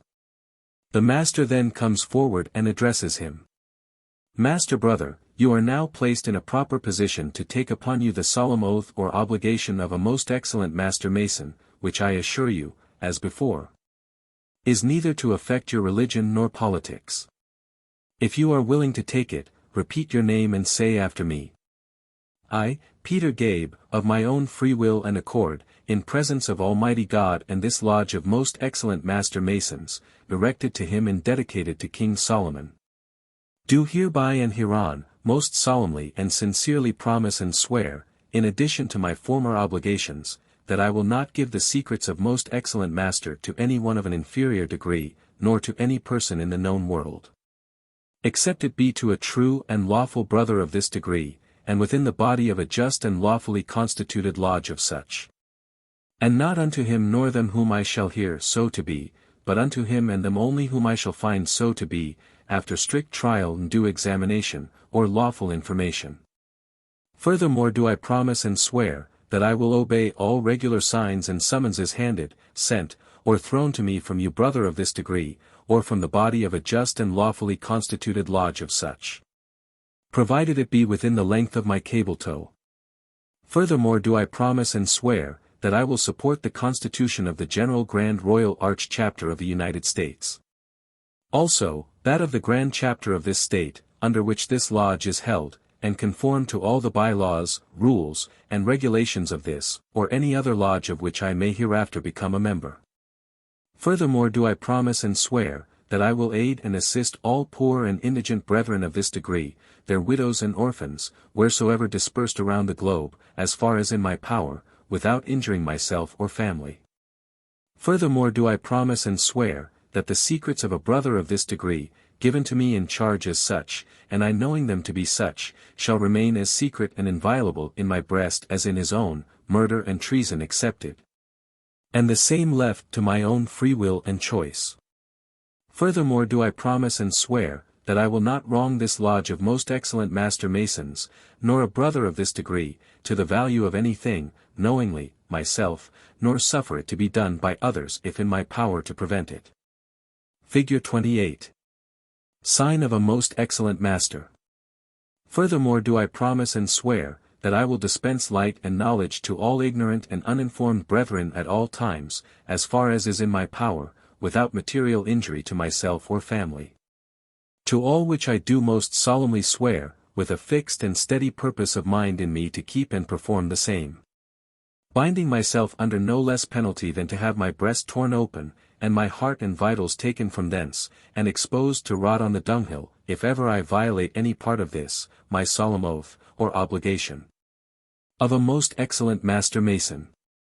So help me God, and keep me steadfast in the due performance of the same. Master, to the candidate. Detach your hands and kiss the book 6 times. 70, candidate obeys.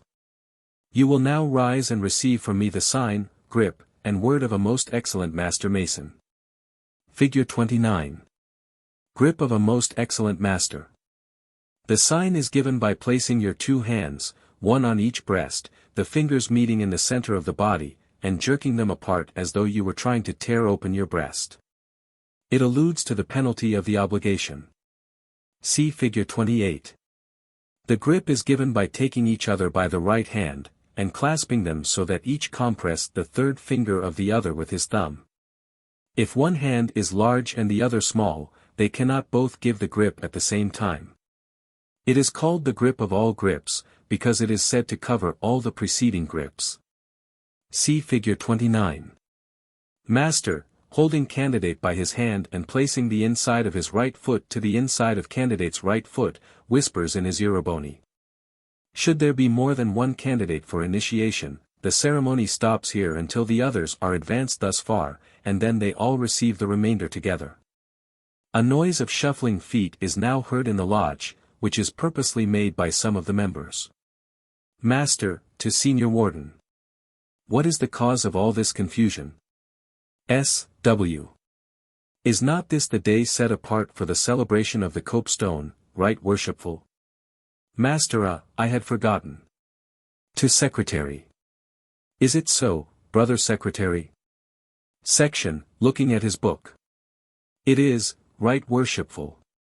Master, to Senior Warden.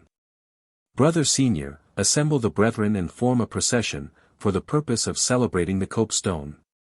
The candidate now stands aside, while the brethren assemble and form a procession, double file, and march 6 times around the lodge, against the course of the sun.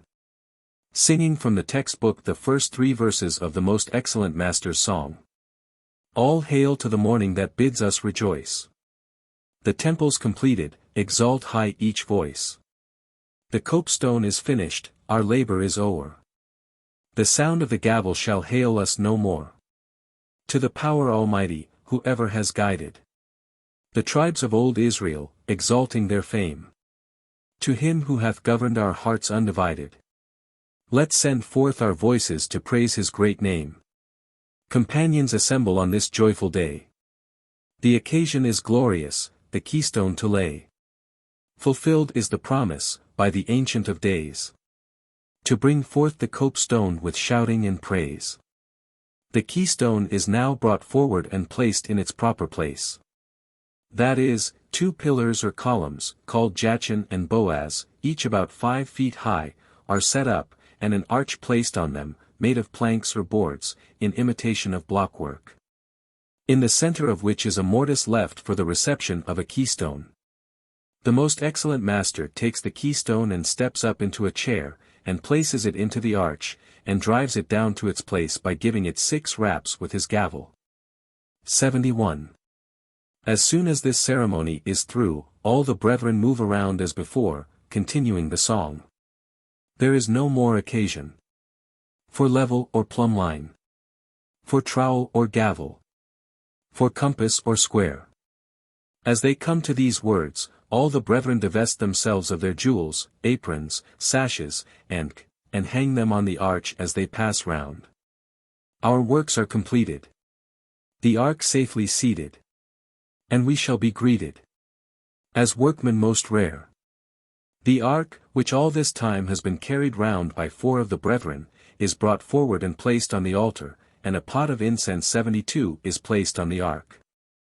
Now those that are worthy, our toils who have shared, and proved themselves faithful, shall meet their reward. Their virtue and knowledge, industry and skill, have our approbation. Have gained our goodwill.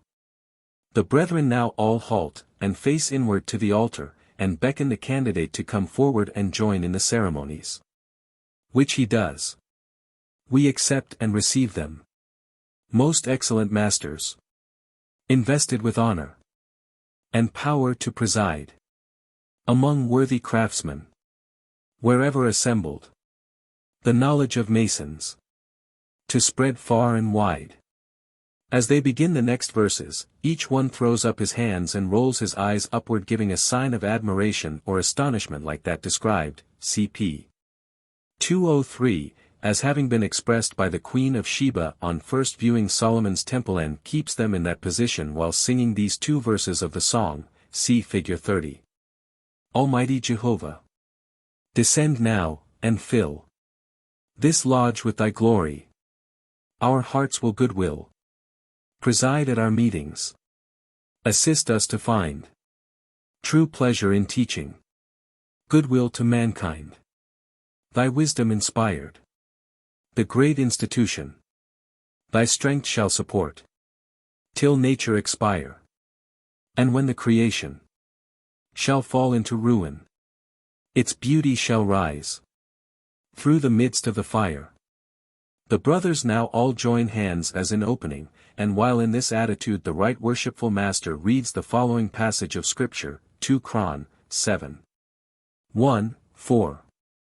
Now when Solomon had made an end of praying, the fire came down from heaven, and consumed the burnt offering and the sacrifices, and the glory of the Lord filled the house.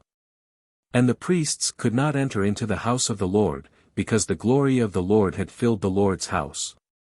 And when all the children of Israel saw how the fire came down, and the glory of the Lord upon the house, they bowed themselves with their faces to the ground upon the pavement, and worshipped and praised the Lord, saying, For he is good. Here the master, who is high priest of the chapter, kneels and joins hands with the rest, for his mercy endureth forever. Figure 30. Sign of admiration, or astonishment.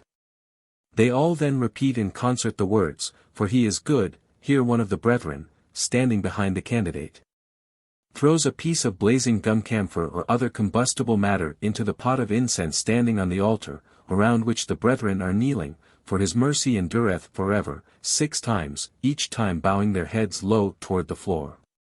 The members now balance 6 times, as in opening, rise and balance 6 times more, then, disengaging themselves from each other, take their seats. Master, to candidate. Brother, Your admission to this degree of Masonry is a proof of the good opinion the brethren of this lodge entertain of your Masonic abilities. Let this consideration induce you to be careful of forfeiting, by misconduct and inattention to our rules, that esteem which has raised you to the rank you now possess. It is one of your great duties, as a most excellent master, to dispense light and truth to the uninformed Mason. And I need not remind you of the impossibility of complying with this obligation without possessing an accurate acquaintance with the lectures of each degree.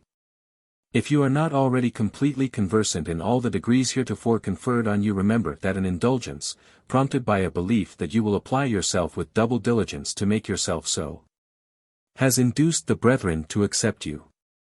Let it, therefore, be your unremitting study to acquire such a degree of knowledge and information as shall enable you to discharge with propriety the various duties incumbent on you, and to preserve unsullied the title now conferred upon you of a most excellent master. This charge closes the initiation, and a motion is generally made to adjourn, and close the lodge. Master, to J. W. Brother Junior, you will please assemble the brethren around the altar, for the purpose of closing this lodge of most excellent masters. The brethren immediately assemble around the altar in a circle, and kneel on the right knee, put their left arms over, and join hands as before. While kneeling in this position, the master reads the following verses from the 134th Psalm. Behold, bless ye the Lord, all ye servants of the Lord, which by night stand in the house of the Lord. Lift up your hands in the sanctuary, and bless the Lord. The Lord, that made heaven and earth, bless thee out of Zion. The master then closes the circle as in opening, when they balance 6 times, rise and balance 6 times more, disengaging their hands, and giving the signs from this degree downward. The lodge is then closed as in the preceding degrees. The following is read at closing. The Lord is my shepherd, I shall not want. He maketh me to lie down in green pastures, he leadeth me beside the still waters. He restoreth my soul. He leadeth me in the paths of righteousness for his name's sake.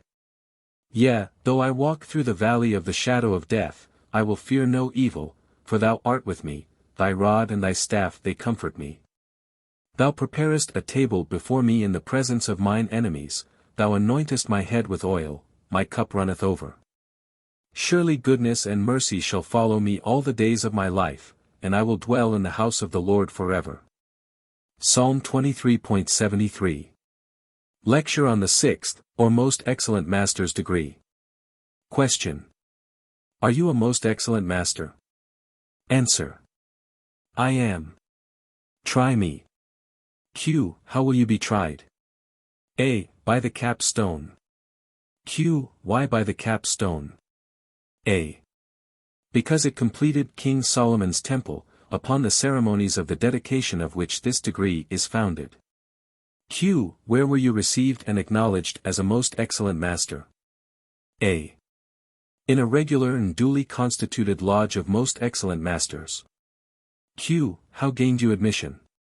A. By 6 distinct knocks. O. To what do the 6 distinct knocks allude? A. To the 6th degree of Masonry, it being that upon which I was about to enter. Q. What was said to you from within? A. Who comes here? Q. Your answer. A.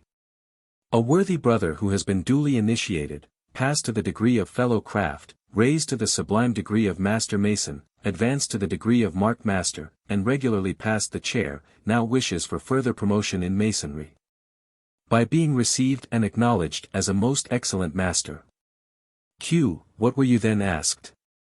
A. If it was an act of my own free will and accord, if I was worthy and well qualified. If I had made suitable proficiency in the preceding degree, and was properly vouched for, all of which being answered in the affirmative, I was asked by what right or benefit I expected to gain this important privilege. Q. Your answer. A. By the benefit of the pass. Q. Give it. Word mark well. Q. What was then said to you? A. I was directed to wait until the right worshipful master could be informed of my request, and his answer returned. Q. What was his answer? A. Let the candidate enter. Q. How were you then disposed of? A. I was conducted 6 times round the lodge, to the worshipful senior warden in the west, where the same questions were asked and answers returned as at the door. Q. How did the worshipful senior warden dispose of you? A. He directed me to be conducted to the right worshipful master in the east, where the same questions were asked and answers returned as before. Q. How did the right worshipful master dispose of you? A. He ordered me to be conducted to the worshipful senior warden in the west, who taught me to approach to the altar, advancing by 6 upright Masonic steps, my feet forming a square and my body erect, to the right worshipful master. Q. What did the right worshipful master do with you? A. He made me a most excellent master. Q. How? A. In due form. Q. What is that due form? A. Kneeling upon both knees, both hands covering the Holy Bible, square and compasses, my body erect, in which due form I took upon myself the solemn oath of a most excellent master. Q. Have you that obligation? A. I have. Q. Will you give it? A. I will with your assistance.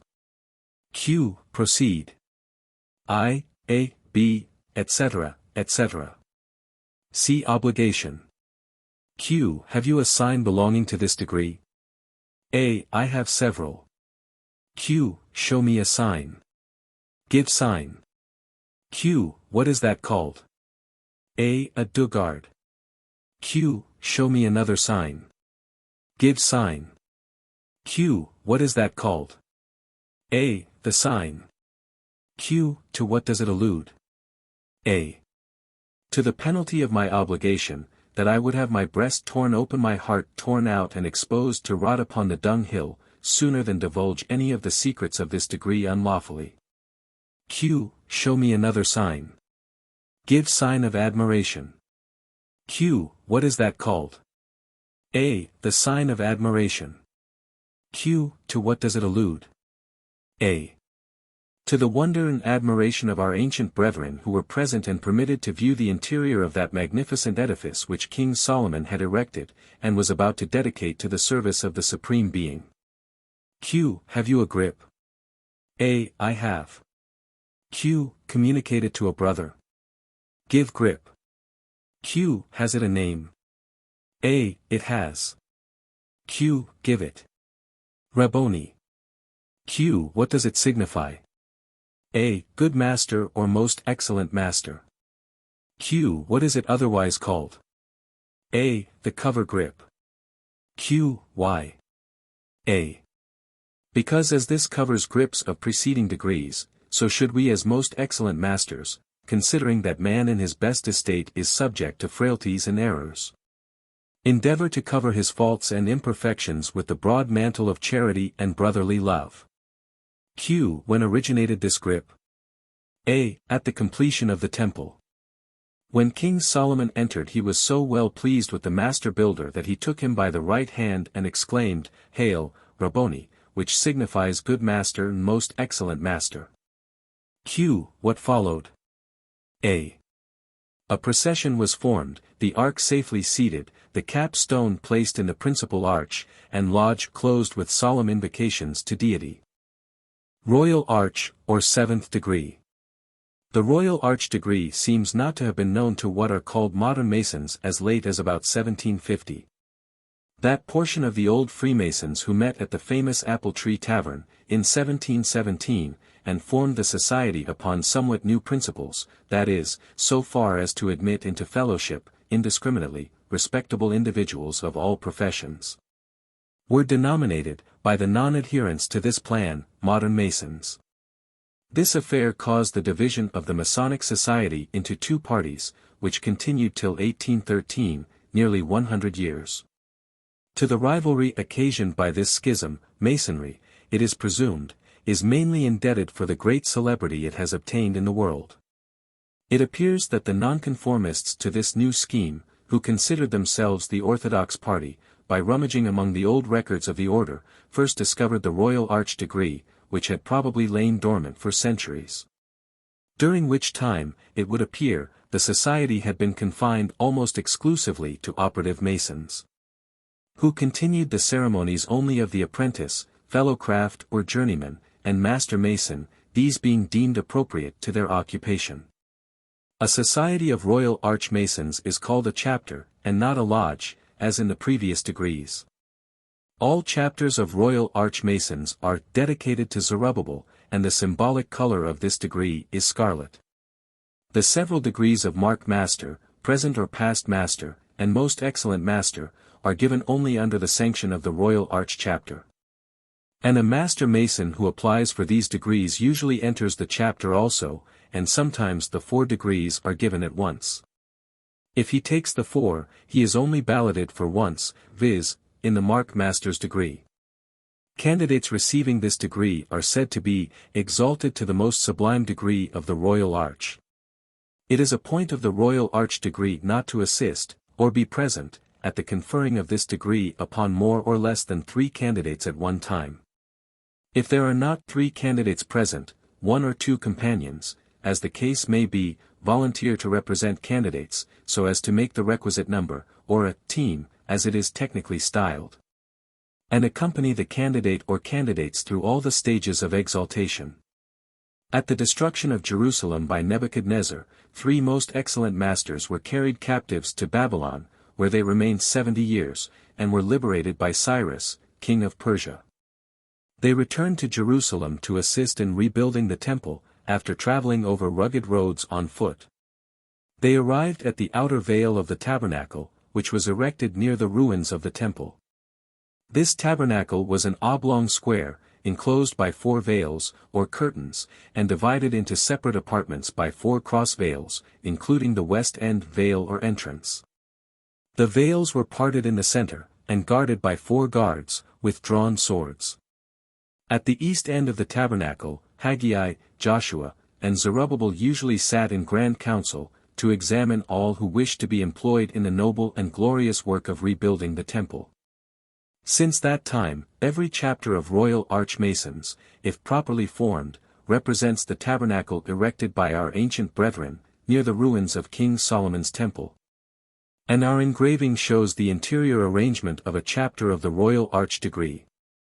74. These 3 most excellent masters, on their arrival, were introduced to the Grand Council, and employed, furnished with tools, and directed to commence their labors at the northeast corner of the ruins of the old temple, and to clear away and remove the rubbish, in order to lay the foundation of the new. The Grand Council also gave them strict orders to preserve whatever should fall in their way, such as specimens of ancient architecture, and bring it up for their inspection. Among the discoveries made by the 3 masters was a secret vault in which they found treasures of great benefit to the craft, and the ceremony of exalting companions to this degree, is a recapitulation of the adventures of these 3 most excellent masters, and hence it is that 3 candidates are necessary for an initiation. The Grand Council consists of the most excellent High Priest, King, and Holy Scribe. The High Priest is dressed in a white robe, with a breastplate of cut glass, consisting of 12 pieces, an apron, and a mitre. The king wears a scarlet robe, apron, and crown. The mitre and crown are generally made of pasteboard, sometimes they are made of most splendid materials, gold and silver velvet, but these are kept for public occasions. The mitre has the words, Holiness to the Lord, in gold letters, across the forehead. The scribe wears a purple robe, apron, and turban. A chapter of Royal Archmasons consists of 9 officers, as follows. 1. High Priest, or Master. Joshua. 2. King, or Senior Grand Warden. Zerubbabel. 3. Scribe, or Junior Grand Warden. Haggai. 4. Captain of the Host, as Marshal, or Master of Ceremonies. Or Senior Deacon. 5. Principal Sojourner, who represents the Junior Deacon. 6. Royal Arch Captain, who represents the Master Overseer. 7. Grand Master of the Third Veil, or Senior Overseer. 8. Grand Master of the Second Veil, or Junior Overseer. 9. Grand Master of the First Veil, In addition to these, 3 other officers are usually present, viz., secretary, a treasurer, and a tiler, or sentinel. The officers and companions of the chapter being stationed as in the engraving, see Fig. 31, the high priest proceeds to business as follows. High Priest Companions 75 I am about to open a chapter of Royal Archmasons in this place, for the dispatch of business, and will thank you for your attention and assistance. If there is any person present who is not a companion Royal Archmason, he is requested to retire from the room. After waiting for any stranger or brother not of this degree to retire, he gives 1 rap with the gavel, which brings up the captain of the host. Figure 31. Royal Arch Chapter. High Priest Companion Captain, the first care of congregated Masons. 1. Treasurer. 2. Secretary. 3. King. 4. High Priest. 5. Scribe. 6. Captain of the host. 7. Principal Sojourner. 8. Royal Arch Captain. 9. Grand Master of the Third Veil. 10. Grand Master of the Second Veil. 11. Grand Master of the First Veil. 12. Burning Bush. 13. Altar. Captain, placing the palm of his right hand to his forehead, as if to shade his eyes. To see the tabernacle duly guarded, most excellent. For this sign, see Figure 36. High Priest, attend to that part of your duty, and inform the guard that we are about to open a chapter of Royal Archmasons in this place for the dispatch of business, direct him to guard accordingly. The captain of the host stations the guard at the outside of the door, gives him his orders, closes the door, and makes an alarm of 3 times 3, on the inside, to ascertain that the guard is on his post. The guard answers by 9 corresponding raps. The captain of the host then gives 1, and guard does the same. The captain then returns to his post. Captain, to High Priest. The chapter is duly guarded, most excellent. High Priest, how guarded? Captain, by a companion of this degree at the outer avenue, with a drawn sword in his hand. High Priest, his duty there. Captain, to observe the approach of all cowans and eavesdroppers, and see that none pass or repass but such as are duly qualified. High Priest Companions, we will be clothed. The companions place the furniture of the chapter in proper order, clothed with their various jewels, robes, and badges of this degree, and draw aside the veils, which brings the hall into one apartment, and resume their seats. The High Priest then gives 2 raps with the gavel, which brings all the officers on their feet, while the following lecture is given, or questions asked, by the High Priest, and answered by the captain of the host. High Priest Companion Captain of the host, are you a Royal Archmason? Captain, I am, that I am. High Priest, how shall I know you to be a Royal Archmason? Captain, by 3 times 3. High Priest, where were you made a Royal Archmason? Captain, in a just and legally constituted chapter of Royal Archmasons, consisting of most excellent High Priest, King and Scribe, Captain of the host, Principal Sojourner, Royal Arch-Captain, and the 3 Grand Masters of the Veils. Assembled in a room or place representing the tabernacle erected by our ancient brethren near the ruins of King Solomon's temple. High Priest, where is the High Priest stationed, and what are his duties? Captain, he is stationed in the Sanctum Sanctorum. His duty, with the King and Scribe, is to sit in the Grand Council, to form plans, and give directions to the workmen. High Priest, the King's station and duty. Captain, station, at the right hand of the High Priest, duty, to aid him by his advice and counsel, and in his absence to preside. High Priest, the Scribe station and duty. Captain, station, at the left hand of the High Priest, duty, to assist him and the King in the discharge of their duties, and to preside in their absence. High Priest, the Captain of the host station and duty. Captain, station, at the right hand in front of Grand Council, duty, to receive orders, and see them duly executed. High Priest, the Principal Sojourner's station and duty. Captain, station, at the left hand in front of Grand Council. Duty, to bring the blind by a way that they know not, to lead them in paths they have not known, to make darkness light before them, and crooked things straight. High Priest the Royal Arch-Captain Station and Duty. Captain Station, at the inner veil, or entrance to the Sanctum Sanctorum, duty, to guard the same, and see that none pass but such as are duly qualified, and have the proper passwords, and the signet of truth. High Priest What is the color of his banner? Captain White, and is emblematical of that purity of heart and rectitude of conduct which are essential to obtain admission into the divine Sanctum Sanctorum above. High Priest the stations and duties of the three Grand Masters of the Veils. Captain Station, at the entrance of their respective veils. Duty, to guard the same, and see that none pass but such as are duly qualified, and in possession of the proper passwords and tokens. High Priest What are the colors of their banners? Captain that of the third, scarlet. Which is emblematical of fervency and zeal, and the appropriate color of the Royal Arch degree. It admonishes us to be fervent in the exercise of our devotions to God, and zealous in our endeavors to promote the happiness of men. Of the second, purple. Which being produced by a due mixture of blue and scarlet, the former of which is the characteristic color of the symbolic, or 3 first degrees. It teaches us to cultivate and improve that spirit of harmony between the brethren of the symbolic degrees and the companions of the sublime degrees, which should ever distinguish the members of a society founded upon the principles of everlasting truth and universal philanthropy.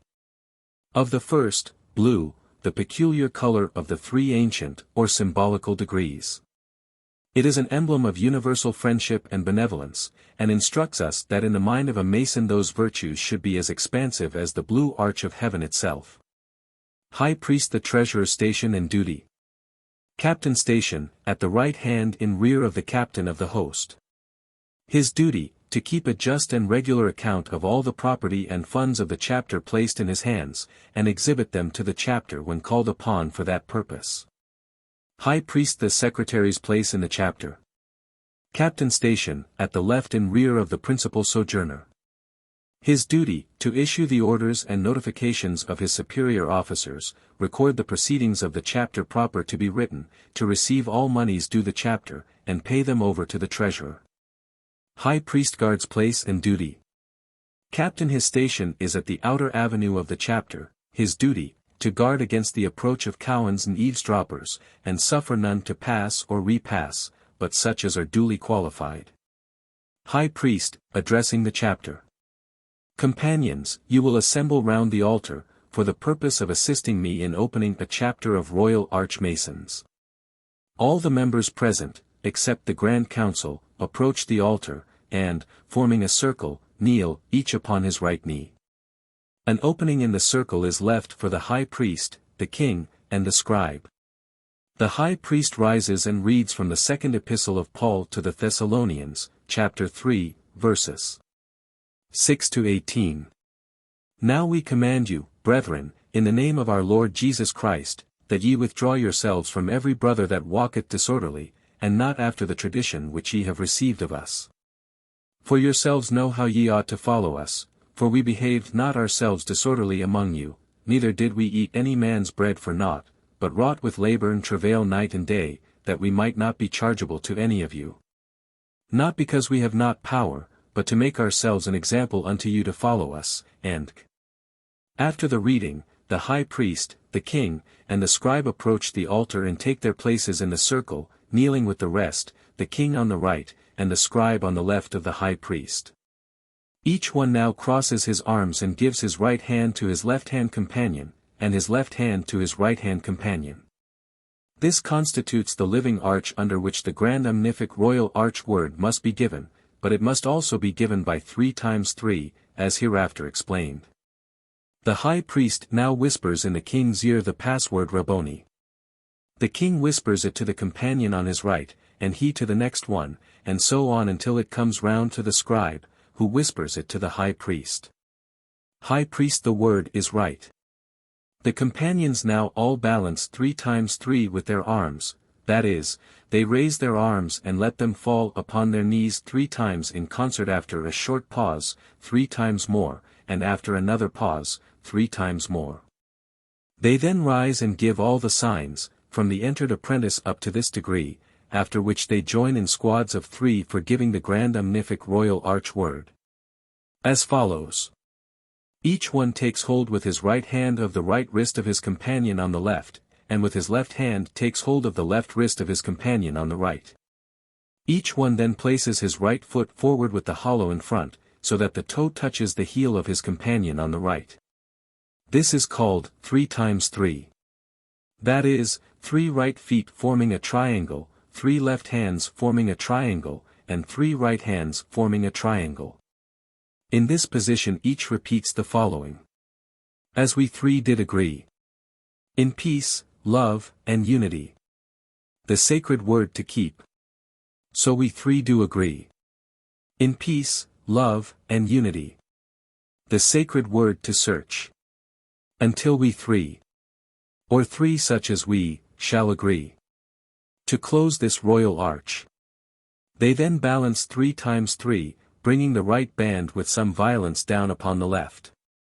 The right hands are then raised above their heads, and the words, Jabutluan, Jehovah, God 76 are given at low breath, each companion pronouncing the syllables or letters alternately, as follows. Figure 32 3 times 3. First. Second, 3D. Jabutluan. Jabut. Luan. Ja. Butluan. Jehovah. Jeho. Va. Je. Hova. God.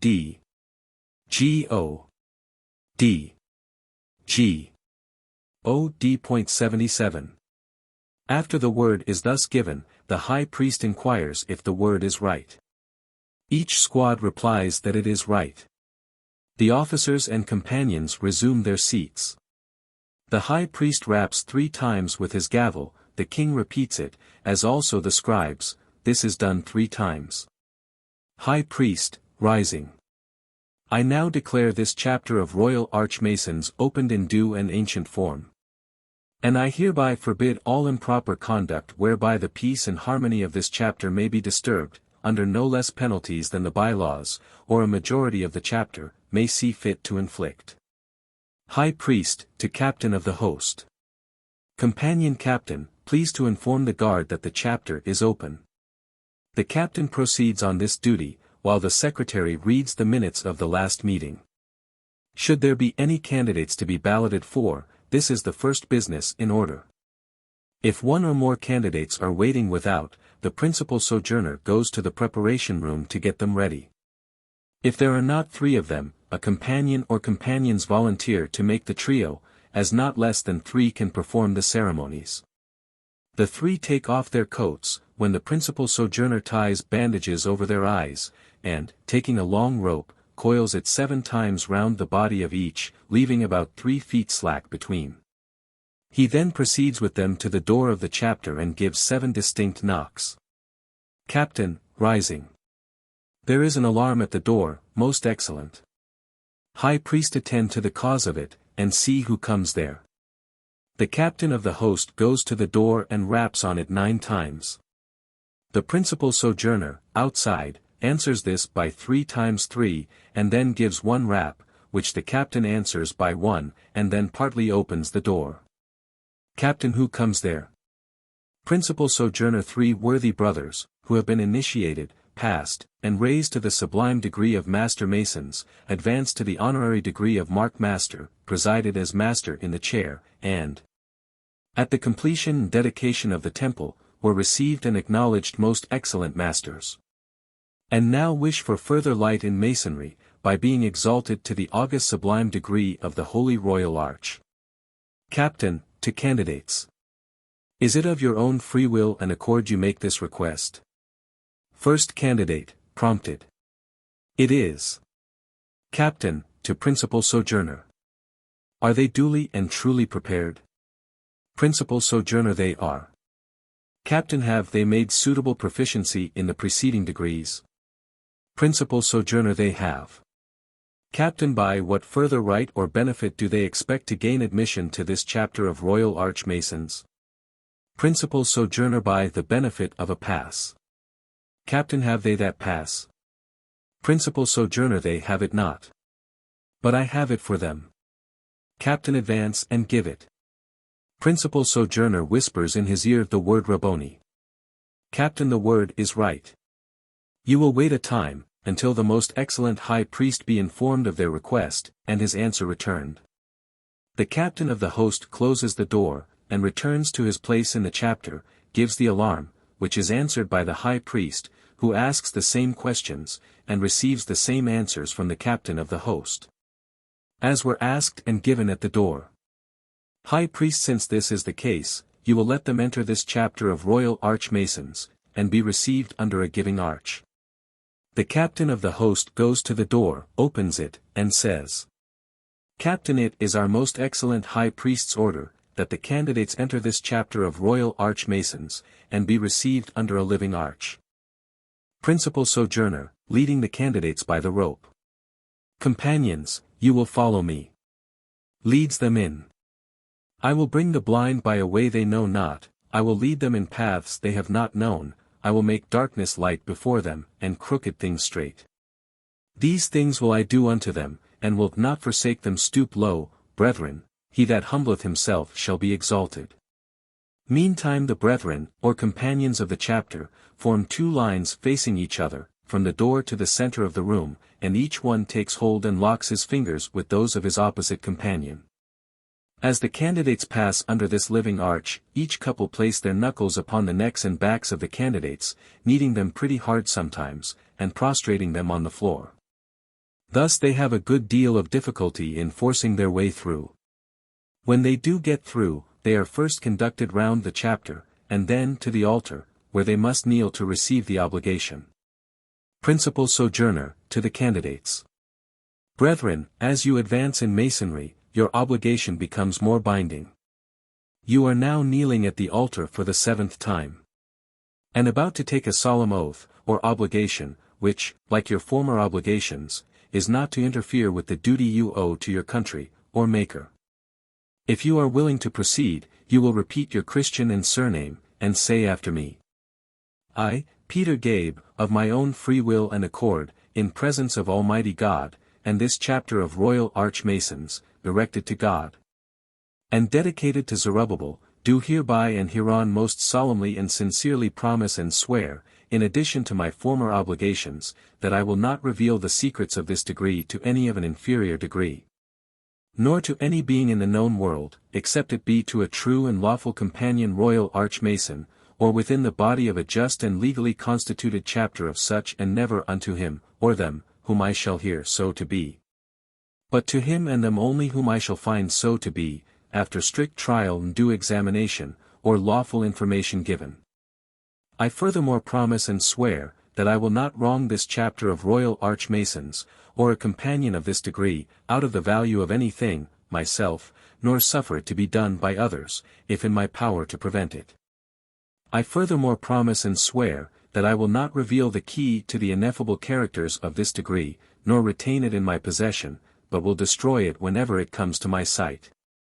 I furthermore promise and swear, that I will not speak the grand omnific royal arch word, which I shall hereafter receive, in any manner, except in that in which I shall receive it, which will be in the presence of 3 companions royal archmasons, myself making one of the number.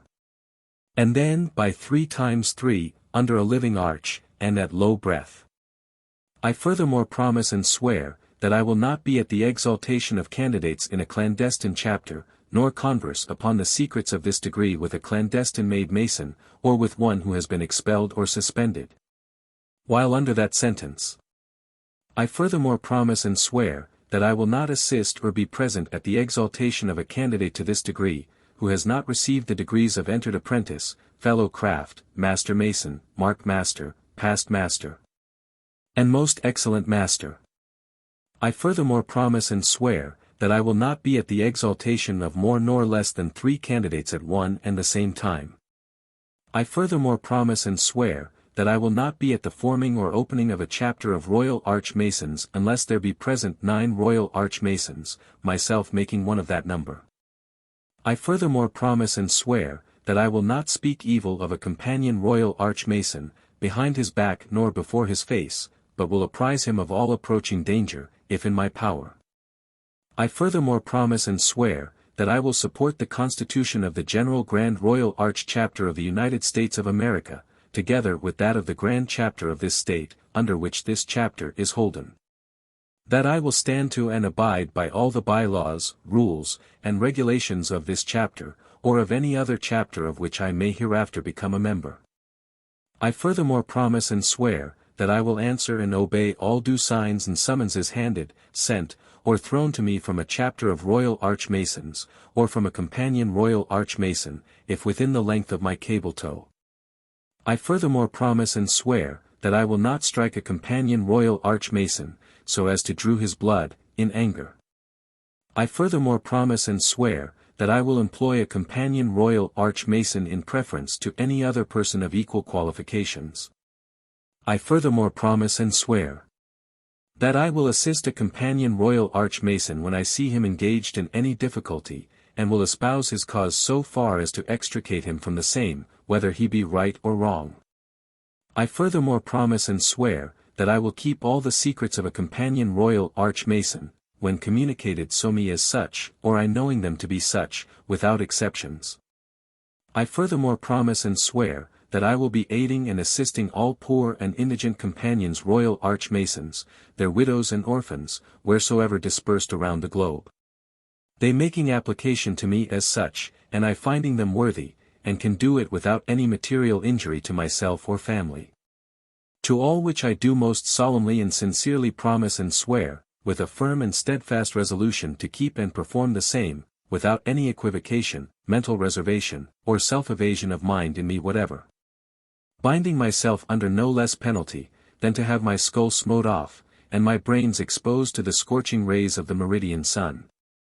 Should I knowingly or wilfully violate or transgress any part of this my solemn oath or obligation of a Royal Arch-Mason. So help me God, and keep me steadfast in the due performance of the same. Principal Sojourner kissed the book 7 times. The candidate kisses the book as directed. Principal Sojourner companions, you will arise and follow we. For although you are obligated Royal Arch-Masons, yet, as the secrets of this degree are of infinitely more importance than any that preceded, it is necessary that you should travel through rough and rugged ways, and pass through many trials.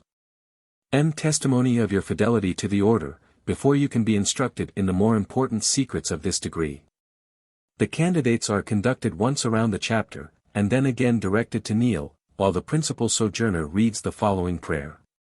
Supreme and inscrutable Architect of universal nature, who, by thine almighty word didst speak into being the stupendous arch of heaven, and, for the instruction and pleasure of thy rational creatures, didst adorn us with greater and lesser lights, thereby magnifying thy power.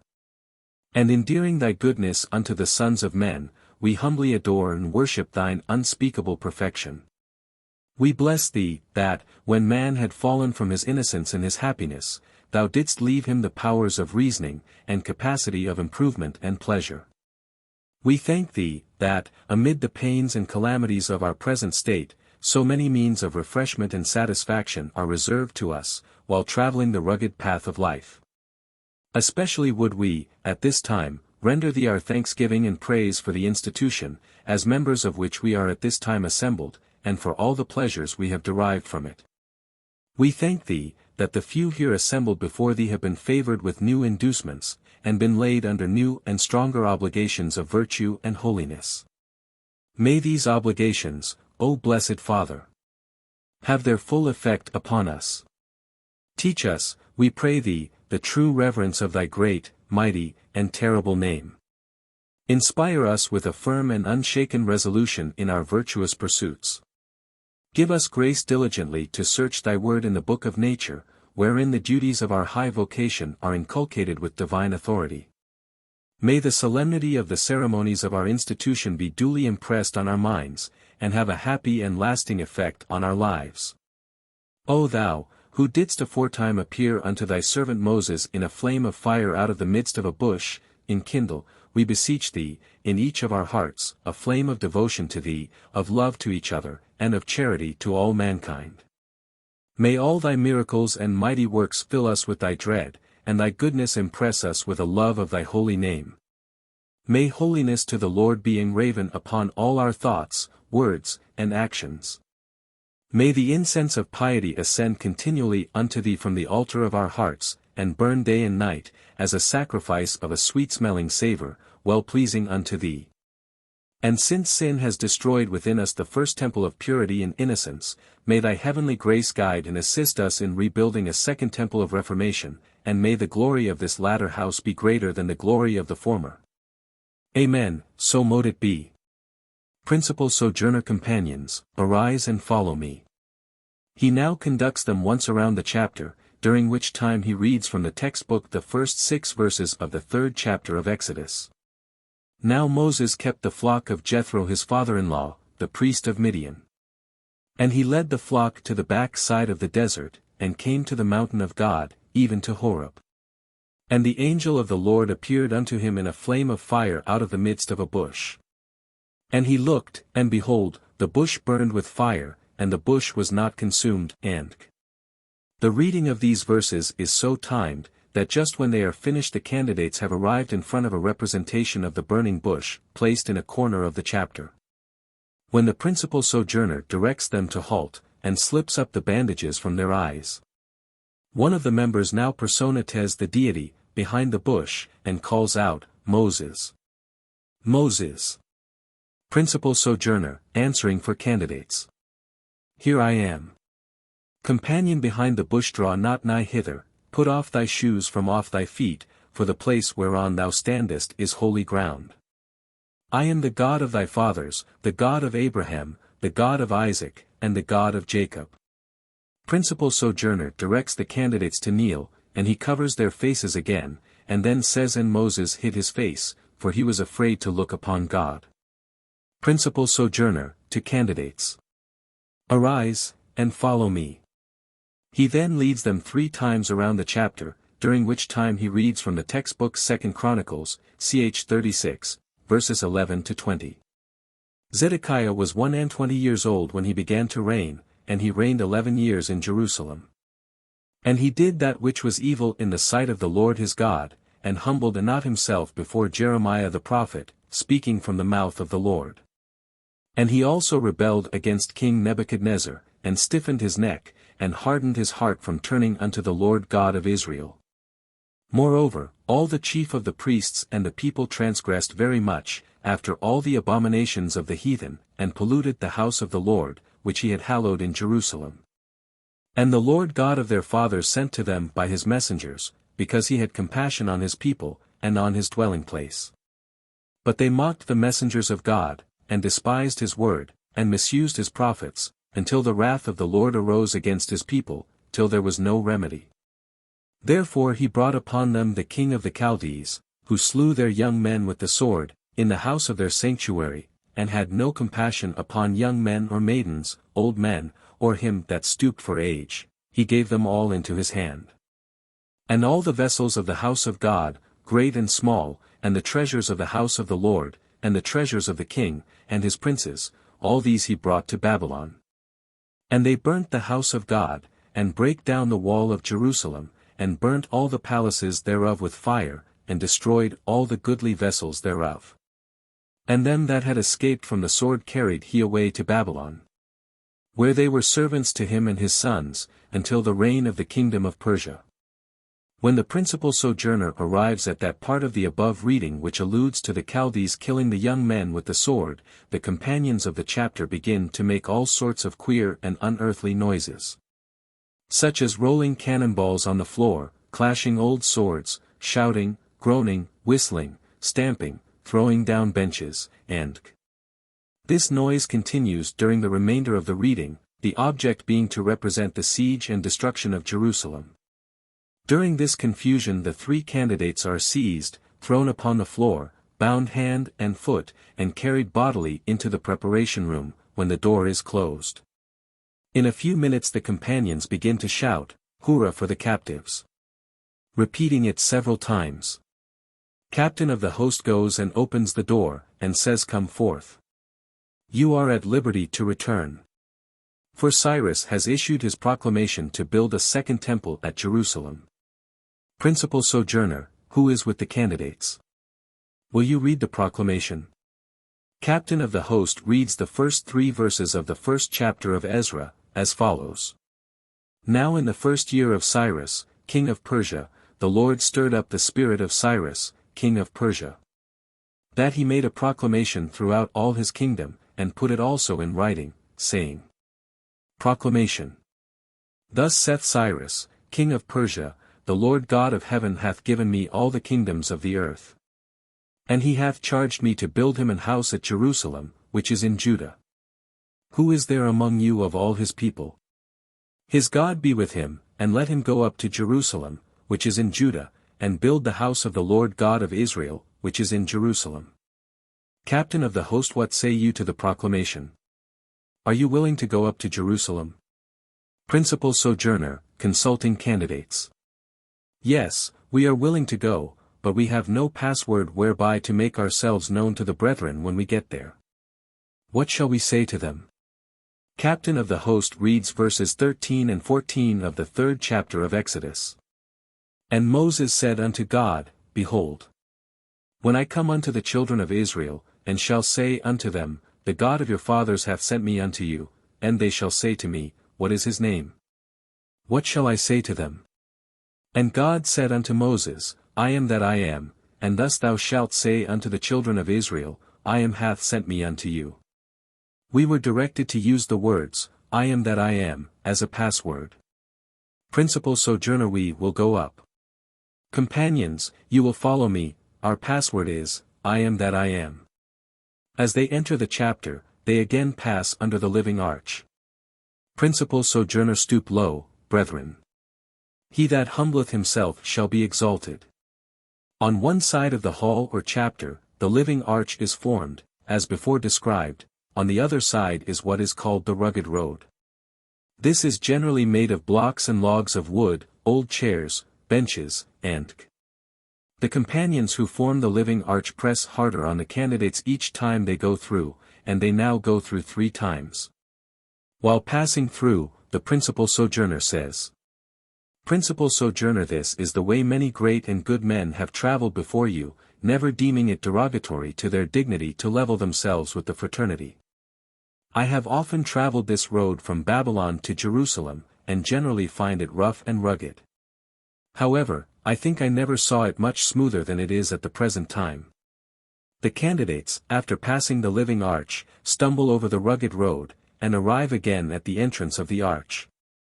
Principal Sojourner companions, here is a very difficult and dangerous place ahead, which lies directly in our way.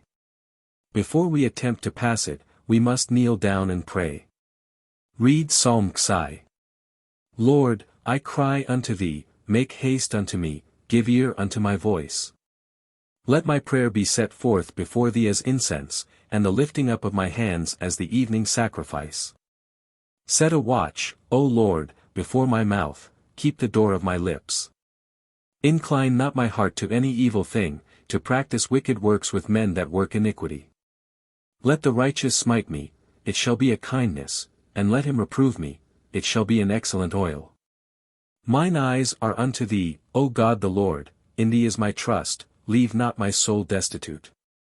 Keep me from the snare which they have laid before me, and the gins of the workers of iniquity. Let the wicked fall into their own nets, whilst that I withal escape. The candidates rise and again pass under the living arch and over the rugged road. They then kneel again. Principal Sojourner, let us pray. Reads from textbook Psalm Xi. I cried unto the Lord with my voice unto the Lord did I make my supplication, and they then pass round the 3rd time as before, when the candidates again kneel. Principal Sojourner reads Psalm Xi. From the textbook. Hear my prayer, O Lord, give ear to my supplications, in thy faithfulness answer me, and in thy righteousness, and Principal Sojourner, we have now arrived in sight of the ruins of the old temple, near the outer veil of the tabernacle. The veils are now pushed apart to admit the candidates, but as soon as they enter, the veils are closed again, and the officers, except the Principal Sojourner, take their seats. Principal sojourner makes an alarm by stamping 9 times on the floor, which brings out the master from the first veil. See Note O, Appendix. Master of first veil, who comes there? Who dares approach this outer veil of our sacred tabernacle? Who are you? Principal sojourner, 3 weary travelers from Babylon. Master of first veil, what are your intentions? Principal sojourner, we have come to assist in the noble and glorious work of rebuilding the house of the Lord, without the hope of fee or reward. See Note M, Appendix. Master of first veil, how do you expect to enter here? Principal sojourner, by a password that we received in Babylon. Master of first veil, give it to me. Principal sojourner, I am that I am. Master of first veil, the pass is right. You have my permission to enter. The candidates now enter the first veil, when the bandages are removed from their eyes. Master of first veil, you surely could not have come thus far unless you were 3 most excellent masters.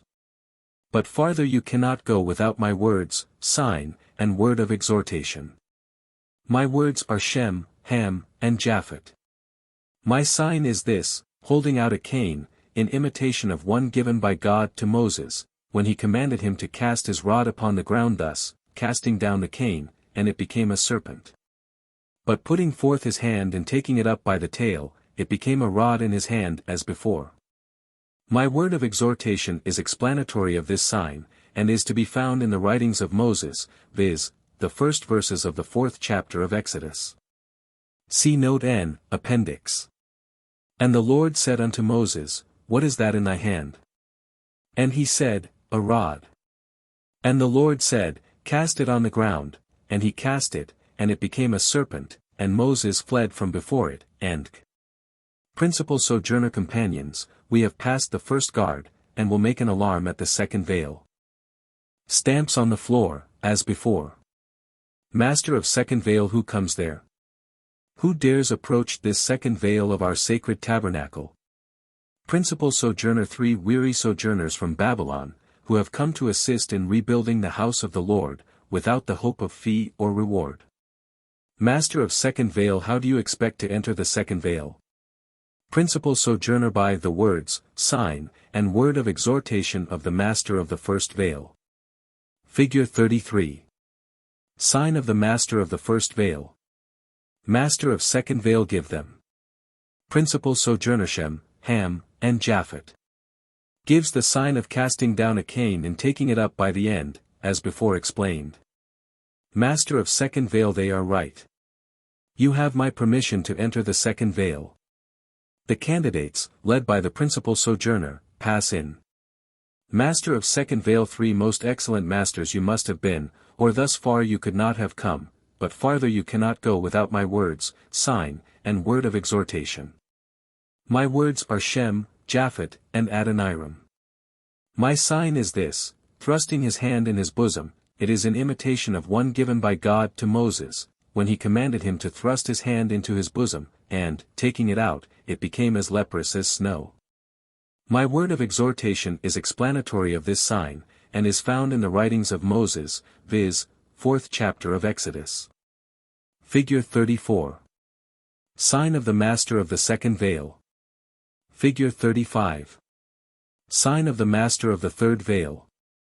And the Lord said unto Moses, Put now thine hand into thy bosom. And he put his hand into his bosom, and when he took it out, behold, his hand was leprous as snow, and Principal sojourner companions, we will pass on, and make an alarm at the third veil.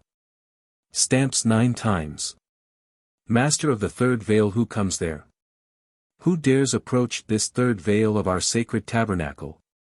Principal sojourner, 3 weary sojourners from Babylon, who have come to assist in the rebuilding of the house of the Lord, without the hope of fee or reward. Master of third veil, how do you expect to enter? Principal sojourner, by the words, sign, and word of exhortation of the master of the second veil. Master of third veil, give them. Principal sojourner, Shem, Japhet, and Adoniram. Thrusts his hand into his bosom as master of second veil had done. Master of third veil, they are right.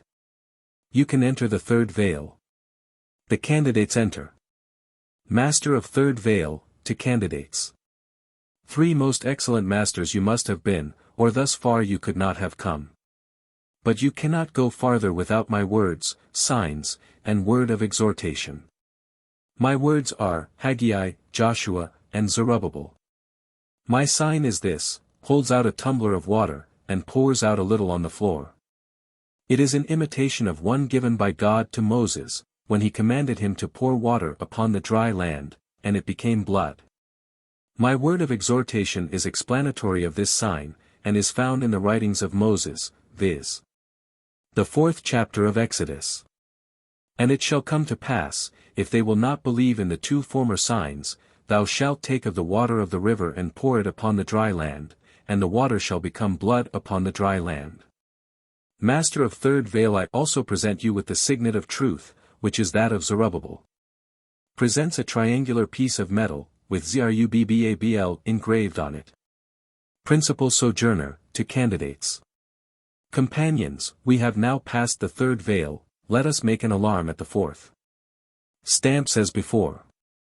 Royal Arch-Captain, who comes there? Who dares approach the 4th veil of our sacred tabernacle, where incense burns, day and night, upon the holy altar? Who are you, and what are your intentions? Principal sojourner, 3 weary sojourners from Babylon, who have come up thus far to aid and assist in the noble and glorious work of rebuilding the house of the Lord, without the hope of fee or reward. Royal Arch-Captain, how do you expect to enter this 4th veil of our sacred tabernacle?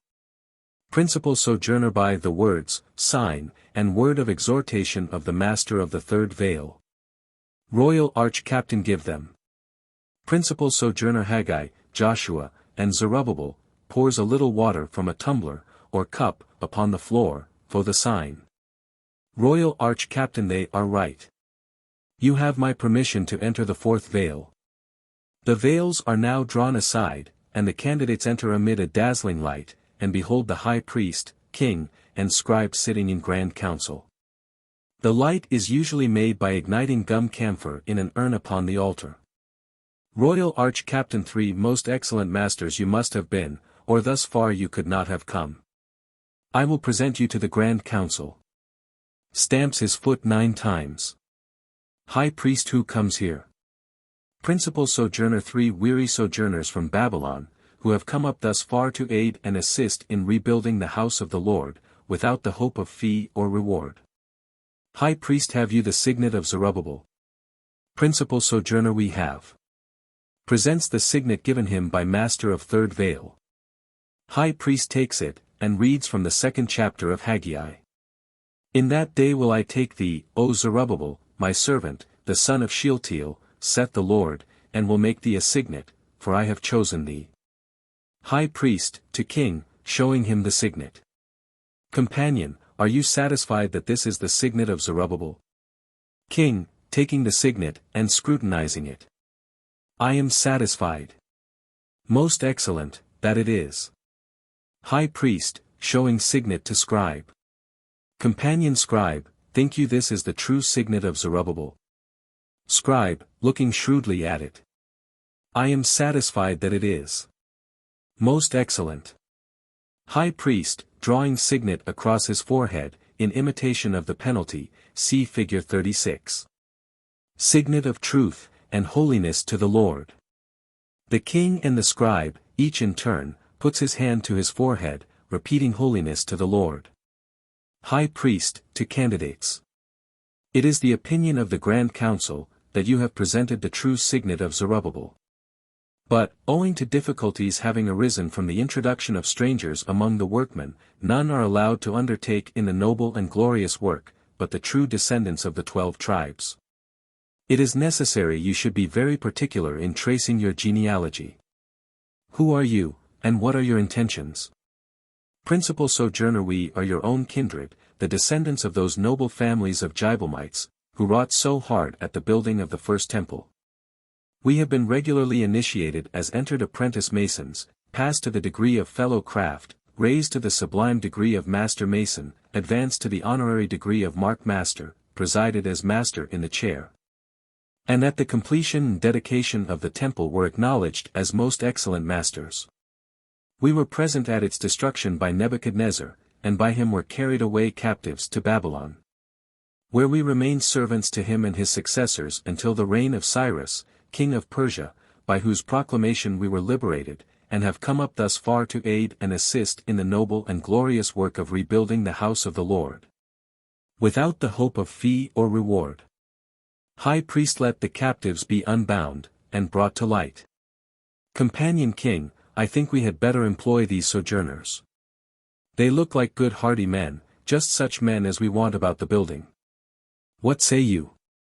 King, it is my opinion, most excellent, that they are very expert workmen.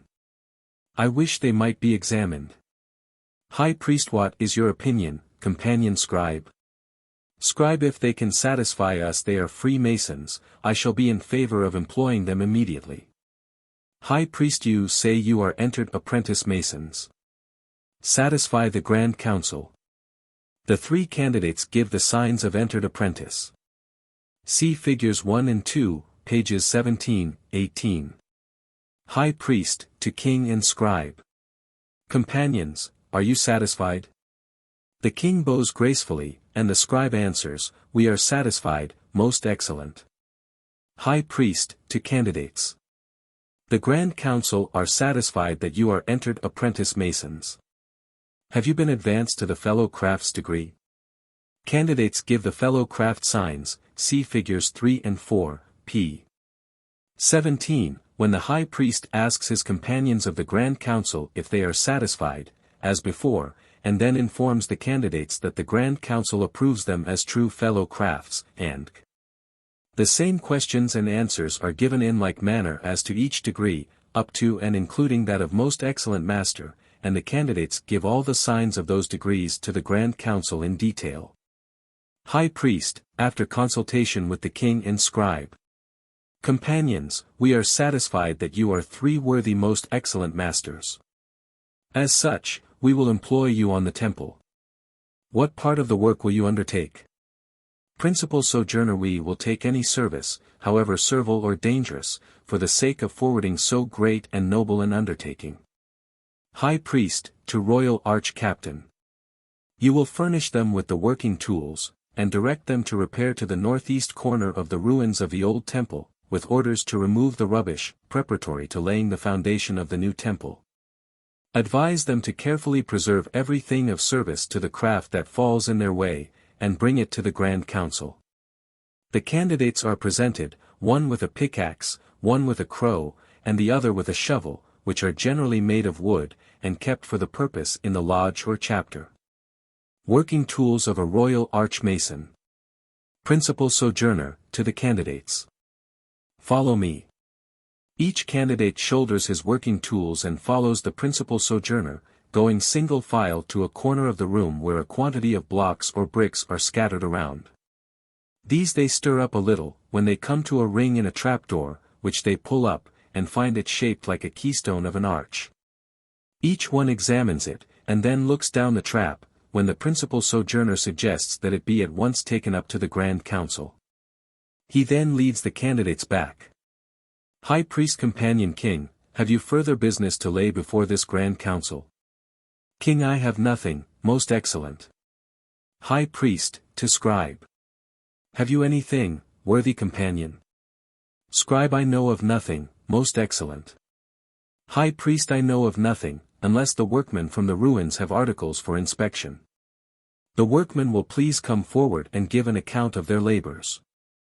Principal Sojourner, most excellent, in pursuance of orders of this Grand Council, we repaired to the ruins and commenced our labors. After laboring several days, we discovered what seemed a rock, but on striking it with a crow it gave a hollow sound, and upon closer examination we discovered in it an iron ring, by help of which we succeeded in removing it from its place. When we found it to be the keystone of an arch, and through the aperture there appeared to be an immense vault, curiously arched. We have brought this keystone up, that it may be examined by the Grand Council. High Priest, you will present it. Principal Sojourner presents the keystone, or trap. High Priest, looking closely at it. Companion King, this is a very valuable discovery indeed. It must be a keystone of a mark master mason. King, I think that is the stone wrought by our Grand Master, Hiram Abiff. High Priest, what think you of it, companion scribe? Scribe, it is undoubtedly the stone wrought by our Grand Master, Hiram Abiff. High Priest, drawing the keystone across his forehead, and giving the sign. The keystone of a mark master. Holiness to the Lord. King and scribe do and say the same. High Priest, to candidates. This is a very valuable discovery indeed. No doubt it will lead to some important treasure, of inestimable value to the craft. Are you willing to pursue your labors, and endeavor to penetrate this secret vault? Principal Sojourner, after consulting candidates. We are, even to the risk of our lives. High Priest, go, and may the God of your fathers be with you. Preserve everything that falls in your way. The Principal Sojourner returns with the candidates to the place where they lifted the trap, and they there consult together as to who shall descend into the vault. One of the candidates agreeing to go, they put a rope 7 times around his body, leaving 2 long ends. 78. Principal Sojourner, to candidate who is about to descend. Companion, it is necessary you should take a little precaution. Should you wish to descend still lower, pull the rope in your left hand, if you wish to ascend, pull that in your right hand. 2 companions take hold of each end of the rope, letting the candidate down 8 or 10 feet, to another trapdoor, where he finds 3 small trying squares, and, giving the signal of ascending, is drawn up. 79. Each candidate taking a square, they repair to the Grand Council. As they present themselves, the High Priest reads the following passage from the 4th chapter of Zechariah. This is the word of the Lord unto Zerubbabel, saying, Not by might, nor by power, but by my Spirit. Who art thou, O great mountain? Before Zerubbabel thou shalt become a plain, and he shall bring forth the headstone thereof with shoutings, crying, Grace, grace unto it. Moreover, the word of the Lord came unto me, saying, The hands of Zerubbabel have laid the foundation of this house, his hands shall also finish it, and thou shalt know that the Lord of hosts hath sent me unto you. For who hath despised the day of small things? For they shall rejoice, and shall see the plummet in the hand of Zerubbabel with those 7. High Priest, to the King. Companions, have you any further business for the Grand Council? King, I have nothing, most excellent. High Priest, to Scribe. Have you anything, worthy companion? Scribe, nothing, most excellent. High Priest, I know of nothing, unless the workmen from the ruins have something for our inspection. Principal Sojourner, we have examined the secret vault, most excellent, and here is what we have found in it. Presenting the 3 trying squares.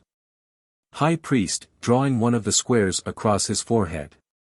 The jewels of our ancient Grand Masters, King Solomon, Hiram, King of Tyre, and Hiram Abiff. Holiness to the Lord. The king and the scribe each take one and imitate the High Priest. High Priest, to candidates. Are you willing to continue your labors, and still further penetrate this secret vault? Principal Sojourner, we are, even to the risk of our lives. High Priest, go, and may the God of your fathers be with you. And remember that your labors shall not go unrewarded. The Principal Sojourner leads the candidates back as before, and winds the rope round one of them, who is let down the trap, still further down than before, where he finds the ark.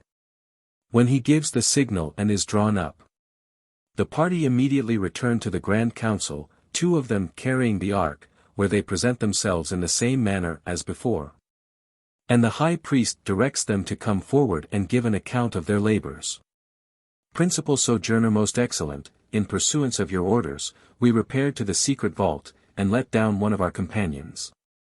The sun at this time was at its meridian height, the rays of which enabled him to discover a small box, or chest, standing on a pedestal, curiously wrought and overlaid with gold. On discovering it, he involuntarily found his hand raised in this position, giving the sign as shown in figure 36, to guard his eyes from the intense light and heat reflected from it. The air becoming offensive, he gave the signal for ascending, and was immediately drawn out. We have brought this chest up for the examination of the Grand Council. High Priest, looking with surprise at the Ark, Companion King, this is the Ark of the Covenant of God. King, looking at it, it is undoubtedly the true Ark of the Covenant, most excellent. Scribe, looking at the Ark, that is also my opinion. High Priest, taking the Ark, let us open it, and see what valuable treasure it may contain. Opens the Ark, and takes out a book. High Priest, to King, Companion, here is a very ancient-looking book, what can it be? Let us read in it. Reads first 3 verses of first chapter of Genesis.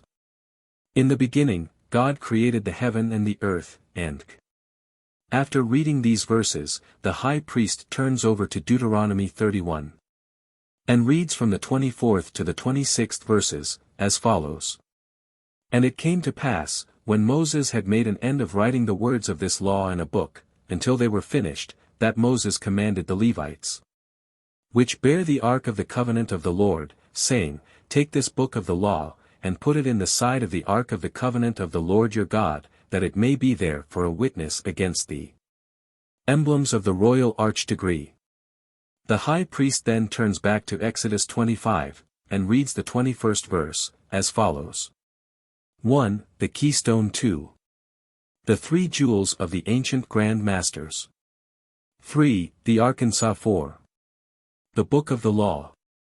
5. Pot of Manna. 6. Aaron's Rod. 7. The Key. 8. Grand Omnific Word.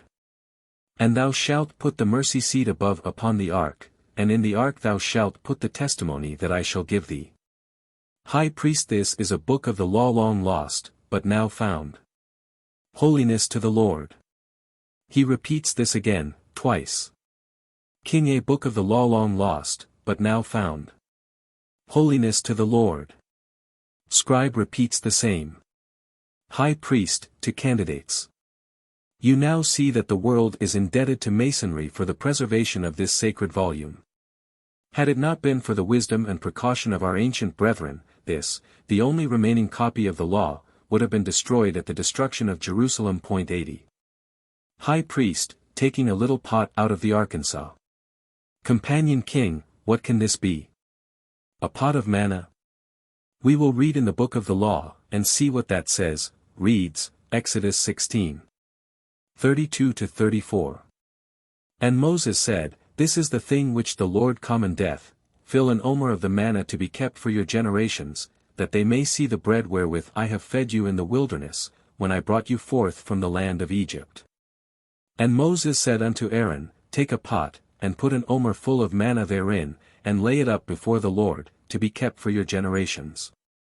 As the Lord commanded Moses, so Aaron laid it up before the testimony, to be kept for a token. High Priest, a pot of manna. Holiness to the Lord. King, a pot of manna.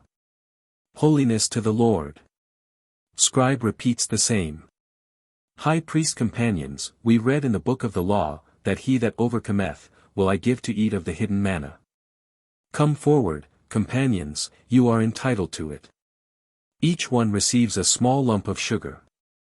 But how it came deposited here, we cannot now particularly speak. You must go higher in Masonry before you can know. The High Priest looks again into the ark, and finds a stick with some buds upon it, which he shows to the king and scribe, and after a consultation, they decide that it is Aaron's rod. And the fact is thus proclaimed in the same manner as the discovery of the manna. High Priest then reads the following passage, Numbers 17. 10. And the Lord said unto Moses, Bring Aaron's rod again before the testimony, to be kept for a token. And also, Hebrews 9. 2-5. For there was a tabernacle made, the first, wherein was the candlesticks, and the table, and the shewbread, which is called the sanctuary, and after the second veil, the tabernacle, which is called the holiest of all. Which had the golden censer, and the ark of the covenant, overlaid round about with gold, wherein was the golden pot that had manna, and Aaron's rod, that budded, and the tables of the covenant. And over it the cherubim of glory, shadowing the mercy seat, of which we cannot now speak particularly. Key to the ineffable characters. Looking again into the ark, the high priest takes out 4 pieces of paper, which he examines closely, consults with the king and scribe, and then puts together, so as to show a key to the ineffable characters of this degree. The key to the ineffable characters, or royal arch cipher, alluded to above, consists of right angles, in various situations, with the addition of a dot. By transposition, it forms 26 distinct characters, corresponding with the 26 letters of the English alphabet. There are 2 methods of combining these characters for secret correspondence. One method is to call the first sign, A. The second, B, the third, C, and so on, reading from left to right, thus. The second way to read the alphabet is as follows. The upper left angle without a dot is A, the same with a dot is B, and K. High priest then reads Exodus 6. 2, 3. And God spake unto Moses, and said unto him, I am the Lord, and I appeared unto Abraham, unto Isaac, and unto Jacob, by the name of God Almighty, but by my name Jehovah was I not known to them. After examining the key, he proceeds to read, by the aid of it, the characters on the 4 sides of the ark. High priest, reading first side. Deposited in the year 3000. Second side by Solomon, king of Israel. Third side Hiram, king of Tyre, and Hiram Abith. Fourth side for the good of Masonry, generally, but the Jewish nation in particular. 81. High priest, to candidates. Companions, here are 3 mysterious words, in a triangular form, upon the ark, which, when first found, were covered with 3 squares, the jewels of our 3 ancient Grand Masters. And from this circumstance, we supposed it to be the long-lost Master Mason's word, and, on applying our key to it, it proved our suspicions to be correct. It is the name of deity in 3 languages, viz. Chaldaic, Hebrew, and Syriac, which is the long-lost Master Mason's word, or logos, and has now become the grand omnific royal arch word. It is the divine logos, or word, to which reference is had in John, I. 1-5. In the beginning was the word, logos, and the word was with God, and the word was God, the same was in the beginning with God, all things were made by him, and without him was not anything made that was made. In him was life, and the life was the light of men, and the light shineth in darkness, and the darkness comprehended it not. This word was anciently written only in these sacred characters, and thus preserved from one generation to another. It was lost by the death of Hiram Abith, was found again at the building of the temple, and will now be given to you. And you will remember the manner you receive it, and that you have sworn never to give it to others except in that particular manner. The candidates, instructed by the principal sojourner, now learn the grand omnific royal arch word, as follows. Each one takes hold with his right hand of the right wrist of his companion on the left. And with his left hand takes hold of the left wrist of his companion on the right. Each one then places his right foot forward with the hollow in front, so that the toe touches the heel of his companion on the right. This is called 3 times 3. That is, 3 right feet forming a triangle, 3 left hands forming a triangle, and 3 right hands forming a triangle. They balance in the same manner, and then, with hands raised, repeat the words Jabatluen, Jehovah, God, at low breath, as described before. 82. The signs of this degree are now given to the candidates, as follows. First, raise the right hand to the forehead, the hand and arm horizontal, the thumb toward the forehead. Draw it briskly across the forehead, and drop it perpendicularly by the side. This constitutes the dugard and sign of this degree, and refers not only to the penalty of the obligation, but alludes also to the manner in which the brother who descended into the vault, and found the ark, found his hands involuntarily placed. To protect his head from the rays of the meridian sun. See figure 36. This sign must be given to the high priest, upon entering and retiring from a chapter. Figure 36. Royal Arch Dugard and Sign. Figure 37. Royal Arch Grand Hailing Sign 83. High Priest, placing crowns upon the heads of candidates. Companions, you are now invested with all the important secrets of this degree, and crowned and received as worthy companions royal archmasons. The high priest then reads to them from a book the charge in this degree, informing them that the degree owes its origin to Zerubbabel and his associates, who rebuilt the temple by order of Cyrus, king of Persia. He likewise informs them that the discovery of the secret vault and the inestimable treasures, with the long-lost word, actually took place in the manner represented in conferring this degree. And that it is the circumstance upon which the degree is principally founded. The initiation being over, the high priest begins the closing lecture, which is a repetition, by questions and answers, of the opening of a chapter, and the advancement of a companion of this degree. It begins as follows. High Priest, to Captain of the Host. Are you a royal archmason?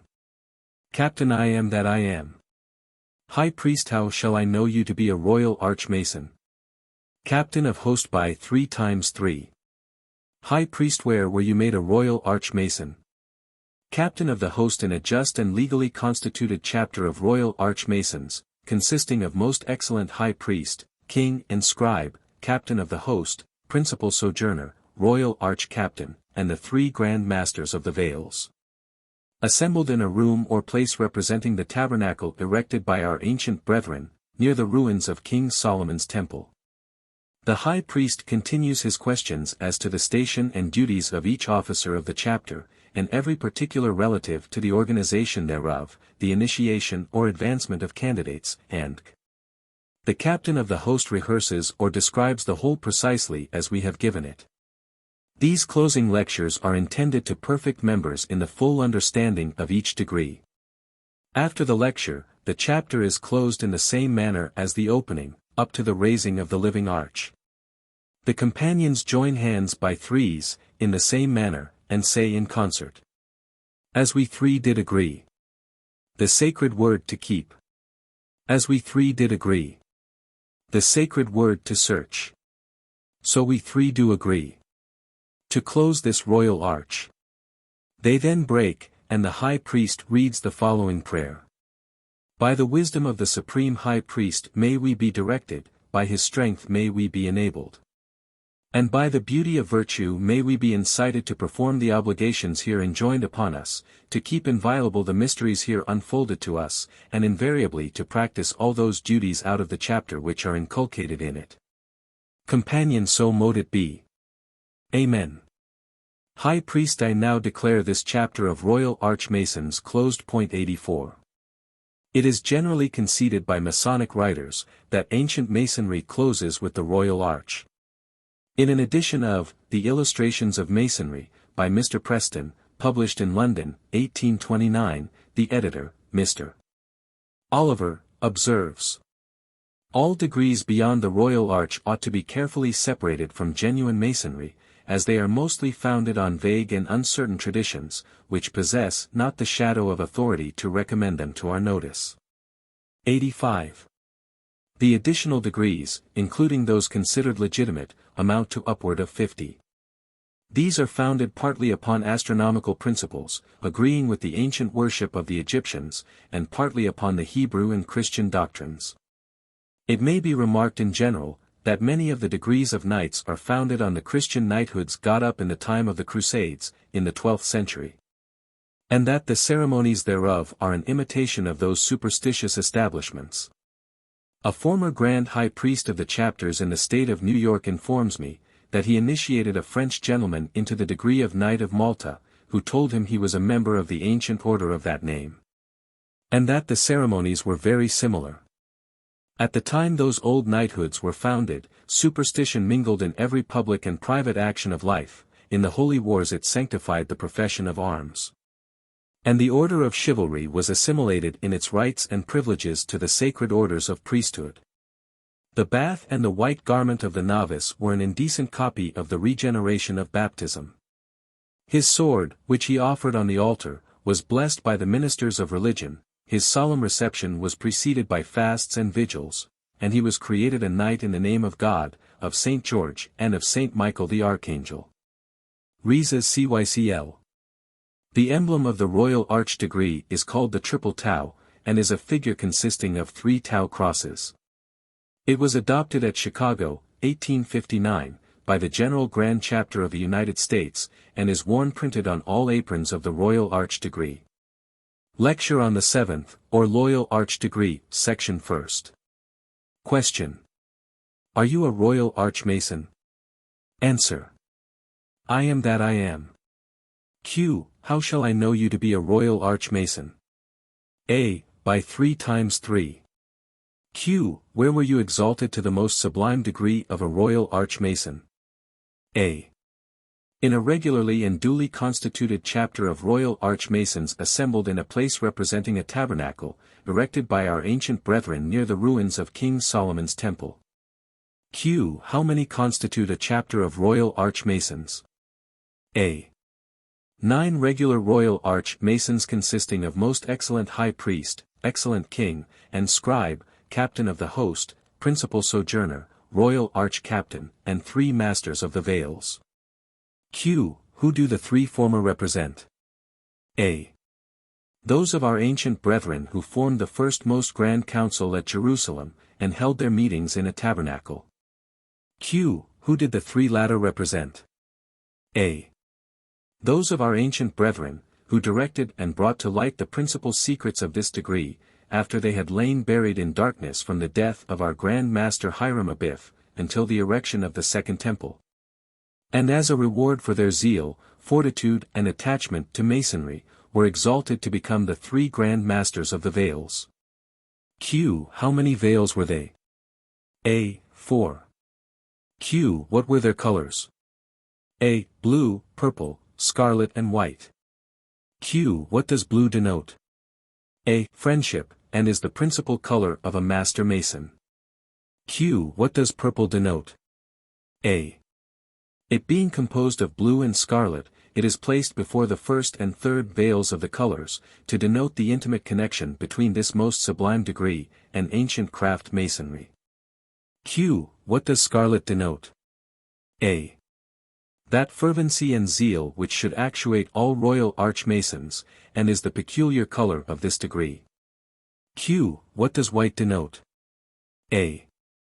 That purity of life and rectitude of conduct which should govern all those who seek to gain admission into that sanctum sanctorum, or Holy of Holies. Q. To whom do the 4 veils allude? A. To the 4 tribes of the children of Israel, who bore the banners through the wilderness, viz. Judah, Reuben, Ephraim and Dan, emblematically represented by the strength of the lion, the intelligence of the man, the patience of the ox and the swiftness of the eagle. Q. Where were the veils placed? A. At the outer courts of the tabernacle. Q. Why there?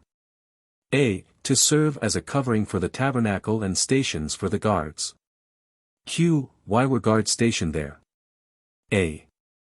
To take special pains that none pass or repass, except such as were duly qualified, as none were permitted to enter the presence of the most excellent High Priest, Excellent King, and Scribe. Except the true descendants of the 12 tribes of the children of Israel. Q. How did the children of Israel make themselves known to the several guards? A. By the same words and signs given by God to Moses. He was commanded to conduct the children of Israel out of the land of Egypt from the bands of bondage. Second section. Q. Where were you prepared to be exalted to the most sublime degree of a Royal Arch Mason? A. In a room adjoining a regular and duly constituted chapter of Royal Arch Masons. Q. How were you prepared? A. I was divested of my outward apparel, in a working posture, hoodwinked, and a cable tow 7 times around my body, accompanied by two brethren possessed of like qualifications, in which condition we were conducted to the door of the chapter. Where a regular demand was made by 7 distinct knocks. Q. To what do the 7 distinct knocks allude? A. To the 7th degree of Masonry, it being that upon which I was about to enter. Q. What was said to you from within? A. Who comes here? Q. Your answer. A. 3 worthy brothers, or brethren, who have been duly initiated, passed to the degree of fellow craft, raised to the sublime degree of Master Mason, advanced to the degree of Mark Master Mason. Regularly past the chair have been received and acknowledged as most excellent masters, and now wish further promotion in Masonry, by being exalted to the most sublime degree of a Royal Archmason. Q. What were you then asked? A. If it was an act of my own free will and accord, if I was worthy and well qualified, duly and truly prepared, if I had made suitable proficiencies in the preceding degree, and was properly vouched for, all of which being answered in the affirmative. I was asked by what further right or benefit I expected to obtain this important privilege. Q. Your answer. A. By the benefit of the pass. Q. Give the pass. A. Rabboni.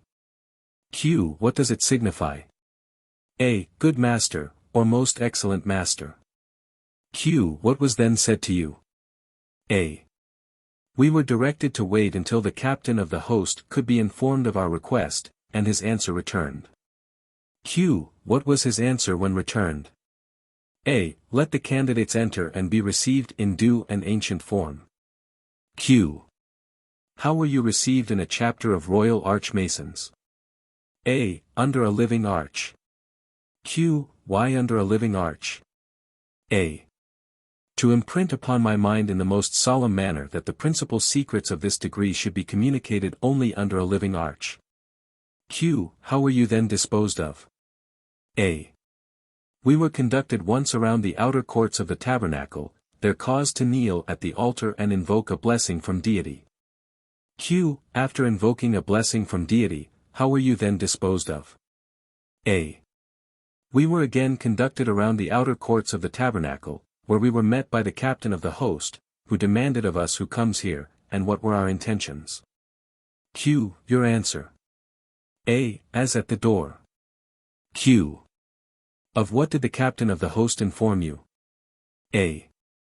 Treat in pursuing our intentions, we should be under the disagreeable necessity of traveling those rough and rugged paths, which all Royal Archmasons have done before us.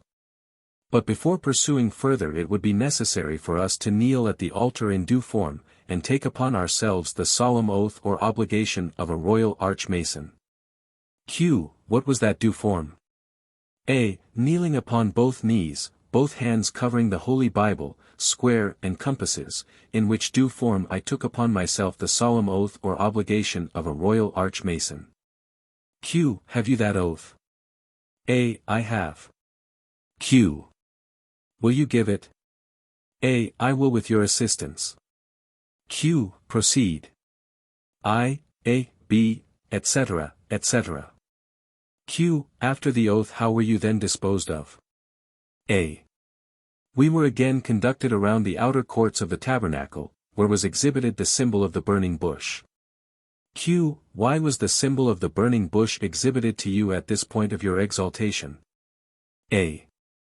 To impress upon my mind in the most solemn manner, that the words and signs following were of divine origin, and as such were regarded sacred by the children of Israel, by them transmitted to their posterity. As words and signs by which they should make themselves known and be distinguished by each other for ever after. Q. How were you then disposed of? A. We were again conducted around the outer courts of the tabernacle, where a representation of the destruction of the temple took place. Q. By whom was it destroyed? A.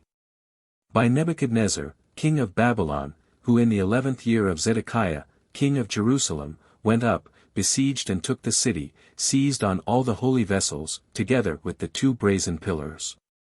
And the remnant of the people who escaped the sword, he carried away captives to Babylon. Q. What was the period of their captivity? A. 70 years. Q. By whom were they delivered? A. By Cyrus, king of Persia, who in the 1st year of his reign issued his yearly proclamation saying, Thus says Cyrus, king of Persia, etc., etc., see Monitor. Q. Who did you then represent? A. Those of our ancient brethren being released from their captivity. Q. In that case what answer did you make Cyrus, king of Persia?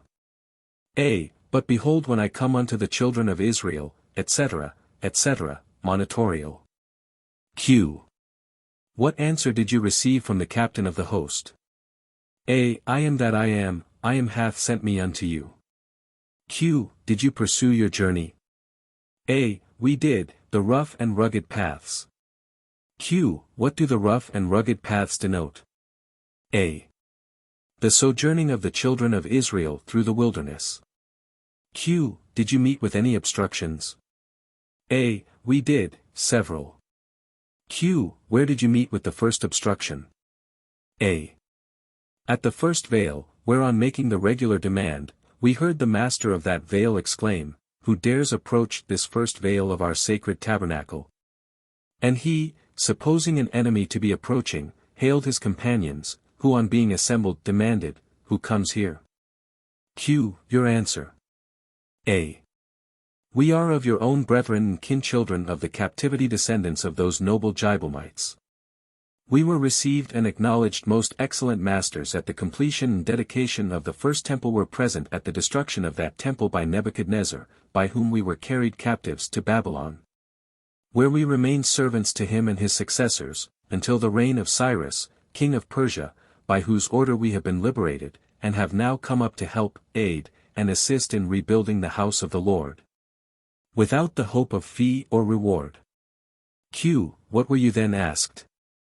A. By what further reward or benefit we expected to obtain this important privilege? Q. Your answer. A. By the benefit of the pass. Q. Give it. I am that I am hath sent me unto you. Q. Did this give you admission? A. It did within the first veil. Q. What was then said to you? A. Good men and true you must have been, to have come thus far to promote so noble and good an undertaking. But further you cannot go without my word, sign, and word of explanation. Q. What was the word of the master of the first veil? A. I am that I am hath sent you unto us, Shem, Ham, and Japheth. Q. What is his sign? A. It is an imitation of that given by God to Moses when he was commanded to cast his rod upon the ground, and it became a serpent. Q. What was his word of explanation? A. It was explanatory of the sign as recorded by Moses, and is as follows. And Moses answered and said, But behold, they will not believe me, nor hearken unto my voice, for they will say, The Lord hath not appeared unto thee. And the Lord said unto him, What is that in thine hand? And he said, A rod. And he said, Cast it on the ground. And he cast it on the ground, and it became a serpent, and Moses fled from before it, and the Lord said, Put forth thine hand and take it by the tail. And he put forth his hand and caught it, and it became a rod in his hand, that they may believe that the God of their fathers, the God of Abraham, the God of Isaac, and the God of Jacob hath appeared unto thee. Q. Where did you meet with the next obstruction? A. At the second veil, where, on making the regular demand, we heard the master of that exclaim as before. Q. Your answer. A. As before. Q. What were you then asked? A. By what further right or benefit we expected to obtain that important privilege? Q. Your answer. A. By the word and sign given us by the master of the first veil. Q. Did this gain you admission? A. It did within the second veil. Q. What was then said to you? A. Good men and true you must have been, to have come thus far to engage in so noble and glorious an undertaking, but further you cannot go without my word and sign, and word of explanation. Q. What was the word of the master of the second veil? A. I am that I am hath sent me unto you, Shem, Ham, and Japheth. Q. What is his sign? A. It is an imitation of that given by God to Moses, when he commanded him to put his hand into his bosom, and when he took it out, behold it was as leprous as snow. Q. What is his word of explanation? A. It is explanatory of that sign, is recorded by Moses, and is as follows. And the Lord said unto Moses, Put now thine hand into thy bosom, and he put his hand into his bosom, and when he took it out, behold, his hand was leprous as snow. And he said, Put thine hand into thy bosom again, and he put his hand into his bosom again, and plucked it out of his bosom, and behold it was turned again as his other flesh. And it shall come to pass if they will not believe thee, neither hearken to the voice of the first sign, that they will believe the voice of the latter sign. Q. Where did you meet with the next obstruction? A. At the third veil, where, on making the regular demand, we heard the master of that veil exclaim as before. Q. Your answer. A. As before. Q. What were you then asked? A. By what further right or benefit we expected to obtain this important privilege? Q. Your answer.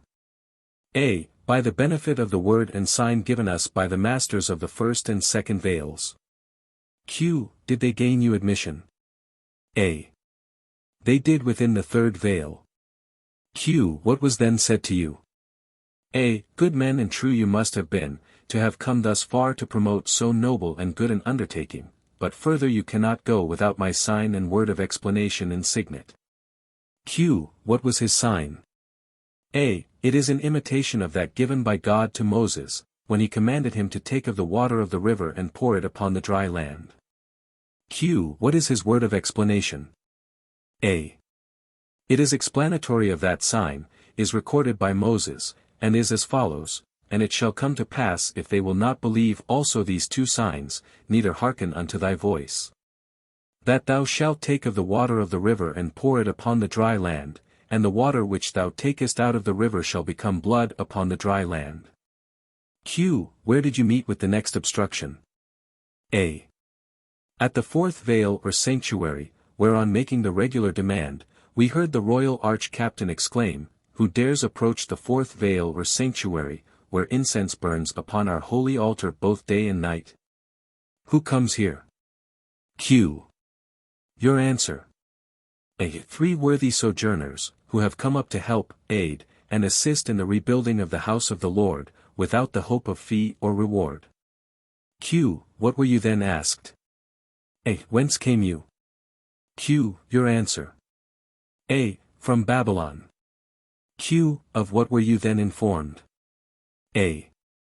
That by a decree of the Grand Council, then in session, made in consequence of difficulties having arisen by the introduction of strangers among the workmen, none are permitted to enter the presence of the most excellent high priest, excellent king, and scribe, while sitting in council, excepting the true descendants of the 12 tribes of the children of Israel. It was therefore necessary that we be more particular in tracing our genealogy, and demanded who we were. Q. Your answer. A. We are of your brethren and kinchildren of the captivity. We have been received as most excellent masters, and as such have made ourselves known to the several guards, and now wait permission to enter the presence of the Grand Council. Q. What were you then asked? A. By what further right or benefit we expected to obtain this important privilege? Q. Your answer. A. By the benefit of the words and signs given us by the masters of the first, second and third veils, together with the signet. Q. What was then said to you? A. We were directed to wait until the captain of the host could be informed of our request and his answer returned. Q. What answer did he return? A. Let them be admitted. Q. By whom were you received?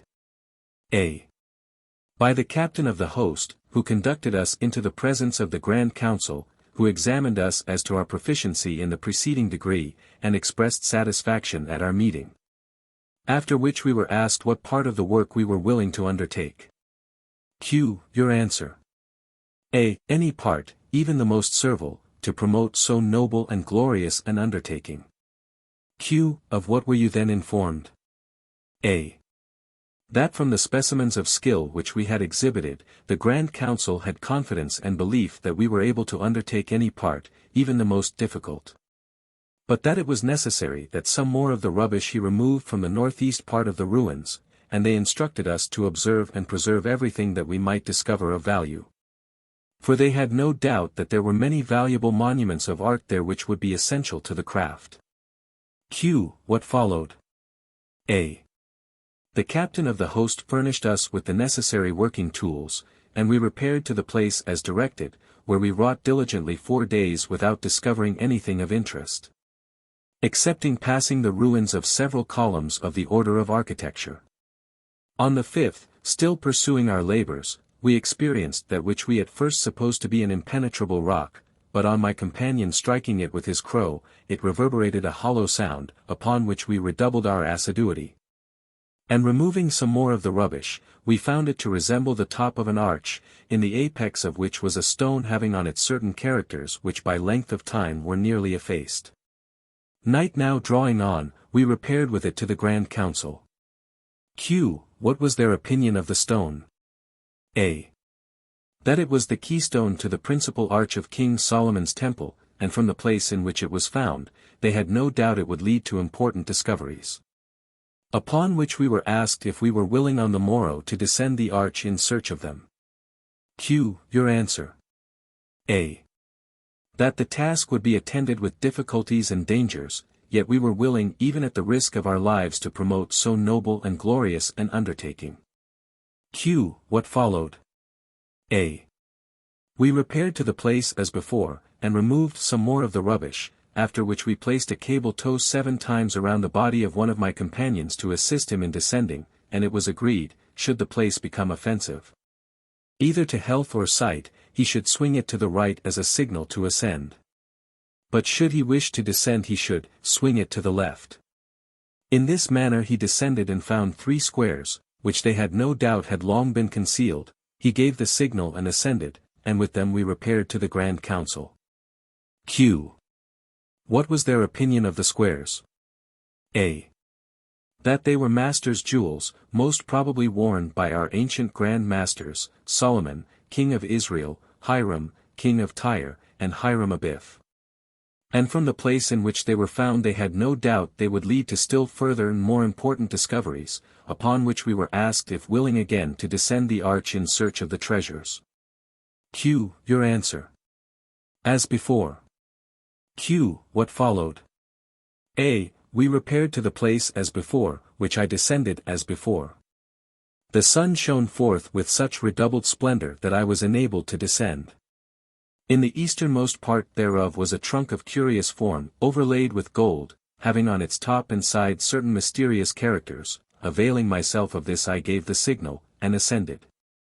On arriving at the top of the arch I found my hands involuntarily placed in this position to guard my eyes from the intense light and heat that arose there from above. With the trunk we repaired to the Grand Council. Q. What was their opinion of the trunk? A. That it was the Ark of the Covenant. Q. What were its contents? A. A pot, a rod, and a book. Q. What was their opinion of the pot? A. That it was the pot of manna, which Moses by divine command, laid up in the side of the ark as a memorial of the miraculous manner in which the children of Israel were supplied with that article of food for 40 years in the wilderness. Q. What was their opinion of the rod? A. That it was Aaron's rod that budded and blossomed, and bore fruit in a day, which Moses also, by divine command, laid in the side of the ark as a testimony, to be kept for a token. Q. What was their opinion of the book? A. That it was the book of the law in which it is written, I am the Lord, I appeared unto Abraham, unto Isaac and Jacob by the name of God Almighty, but by my great and sacred name was I not known unto them. Q. What does it contain? A. A key to the mysterious characters upon its top and sides, by which they found those upon its sides to be the initials of our 3 ancient Grand Masters, S. K. of I, H. K. of T, and H. Abiff. Those upon its top, the Grand Omnific or Royal Arch Word, which we as Royal Arch Masons should never give except in the presence of 3 Royal Arch Masons, we first agreeing by 3 times 3, and under a living arch. Q. How were your merits rewarded? A. The Grand Council descended and invested us with the secrets of the degree. Q. How were they communicated? A. The Grand Omnific Royal Arch Word in the presence of 3 regular Arch Masons, we first agreeing by 3 times 3, and under a living arch. Q. Have you a sign in this degree? A. I have several. Q. Show me a sign. Hand to forehead. See sign. Q. What is that called? A. The Dugard. Q. To what does it allude? A. To the way and manner in which my hands were involuntarily placed on arriving at the arch, to guard my eyes from the intense light and heat that arose there from above. Q. Show me another sign. Give sign. Q. What is that called? A. The sign. Q. To what does it allude? A. To the penalty of my obligation, that I would sooner have my skull struck off than divulge any of the secrets of this degree unlawfully. Q. Give me another sign. Give sign. Q. What is that called? A. The grand hailing sign, or sign of distress of a royal archmason. Q. To what does it allude? A. To the additional portion of the penalty of my obligation, that I would sooner have my skull clove off, and have my brain exposed to the scorching rays of a noonday sun, than divulge any of the secrets of this degree unlawfully. Q. What are the working tools of a royal archmason? A. The pick, spade, and crow. Q. What does the spade teach us as royal archmasons?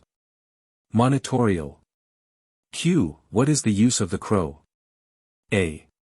It is used by operative masons to describe circles every part of the circumference of which is equally near and equally distant from its center, so is every creature whom God hath made equally near and equally dear. Q. What is the equilateral or perfect triangle upon which the word is formed emblematical of? A. The three certain attributes of deity, namely, omniscience, omnipotence, and omnipresence, for as the three equal legs or angles form but one triangle, so the three attributes constitute but one God. Extracts from A Dictionary of Symbolical Masonry, including the Royal Arch Degree, by the Reverend G. Oliver, D.D. Achilles. Perhaps some worthy people may stare when we point out Achilles as a Freemason. What? We hear them exclaim, is it possible that that fierce and ferocious manslayer, nay, man-eater at heart? For he exhibited a strong propensity to cannibalism in longing to have devoured the dead body of Hector. Is it possible that he could have been one of our philanthropic society? Yes, we reply, such is the actual fact, and Bonaparte was one, too, in the highest degree. But, if you will not believe Homer, or us, believe your own eyes, if, indeed, you are a Mason. Ecce signum. Behold Achilles giving Priam the hand, when the latter is supplicating for the body of his slain son. Thus having spoken, the old man's right hand at the wrist. He grasped, that he might not in any respect be alarmed in mind. Such is the Masonic and literal translation of the text by that illustrious Grecian and brother, Christopher North, and who will say, now, that Achilles was not a Mason? Freemason's Quarterly Review. According to this, brother Achilles gave brother Priam the master mason's grip, but there is no evidence to show whether they used the word mhh bone, and the 5 points of fellowship. Essential secrets.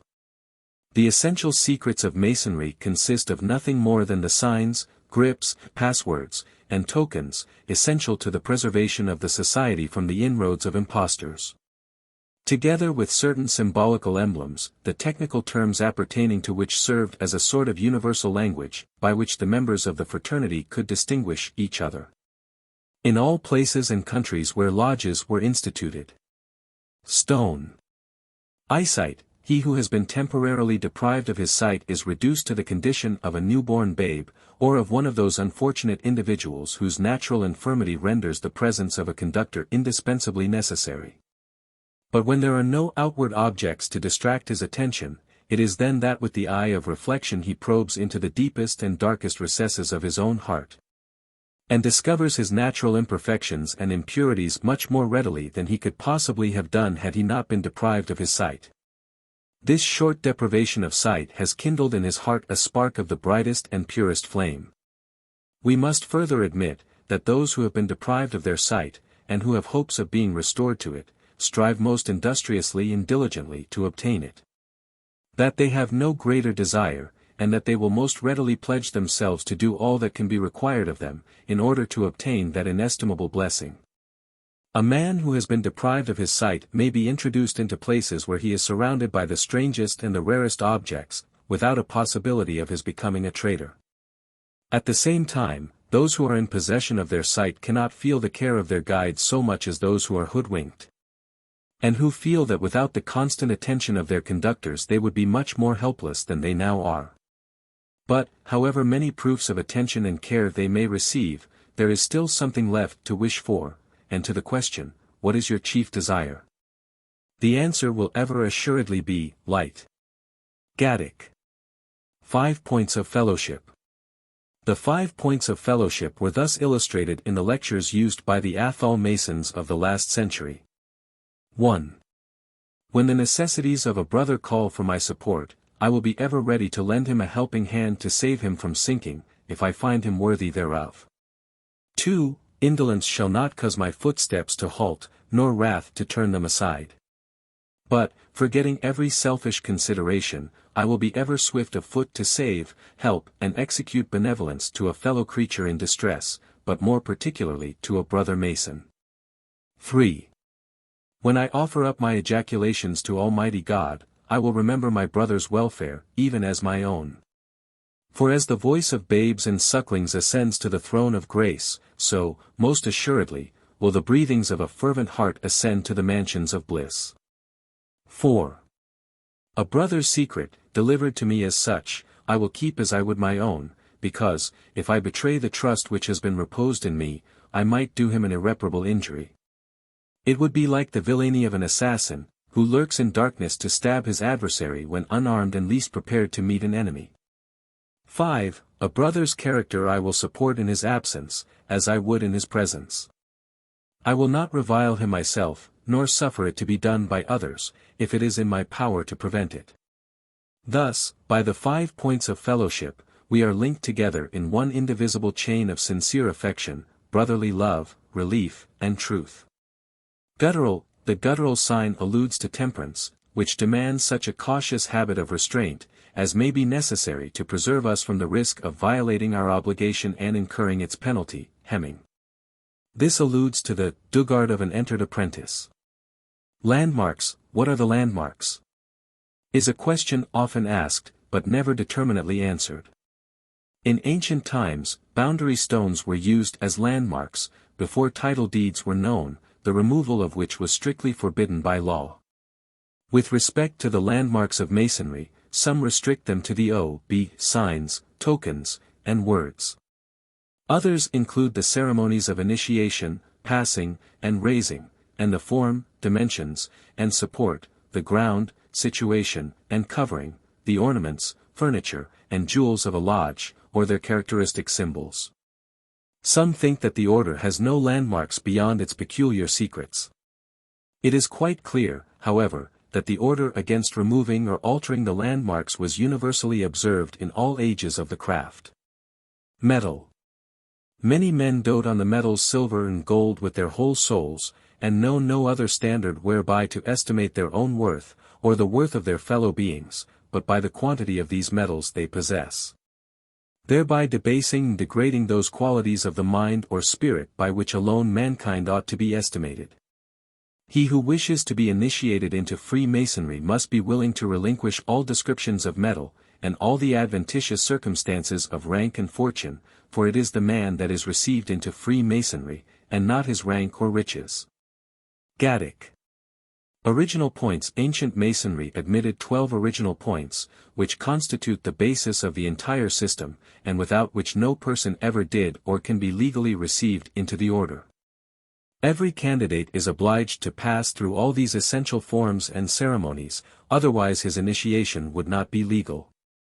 They are opening, preparing, reporting, entering, prayer, circumambulation, advancing, obligation, entrusted, invested, placed, closing. Penal. The penal sign marks our obligation, and reminds us also of the fall of Adam, and the dreadful penalty entailed thereby on his sinful posterity, being no less than death. It intimates that the stiff neck of the disobedient shall be cut off from the land of the living by the judgment of God, even as the head is severed from the body by the sword of human justice. This applies as well to the entered apprentices as to the Royal Archmasons, dugard. Phrases of admission. When a candidate receives the first degree he is said to be initiated, at the second step he is passed, at the third, raised. When he takes the marked degree, he is congratulated, advanced, having passed the chair, he is said to have presided, when he becomes a most excellent master, he is acknowledged and received, and when a royal archmason, he is exalted. Sign of distress.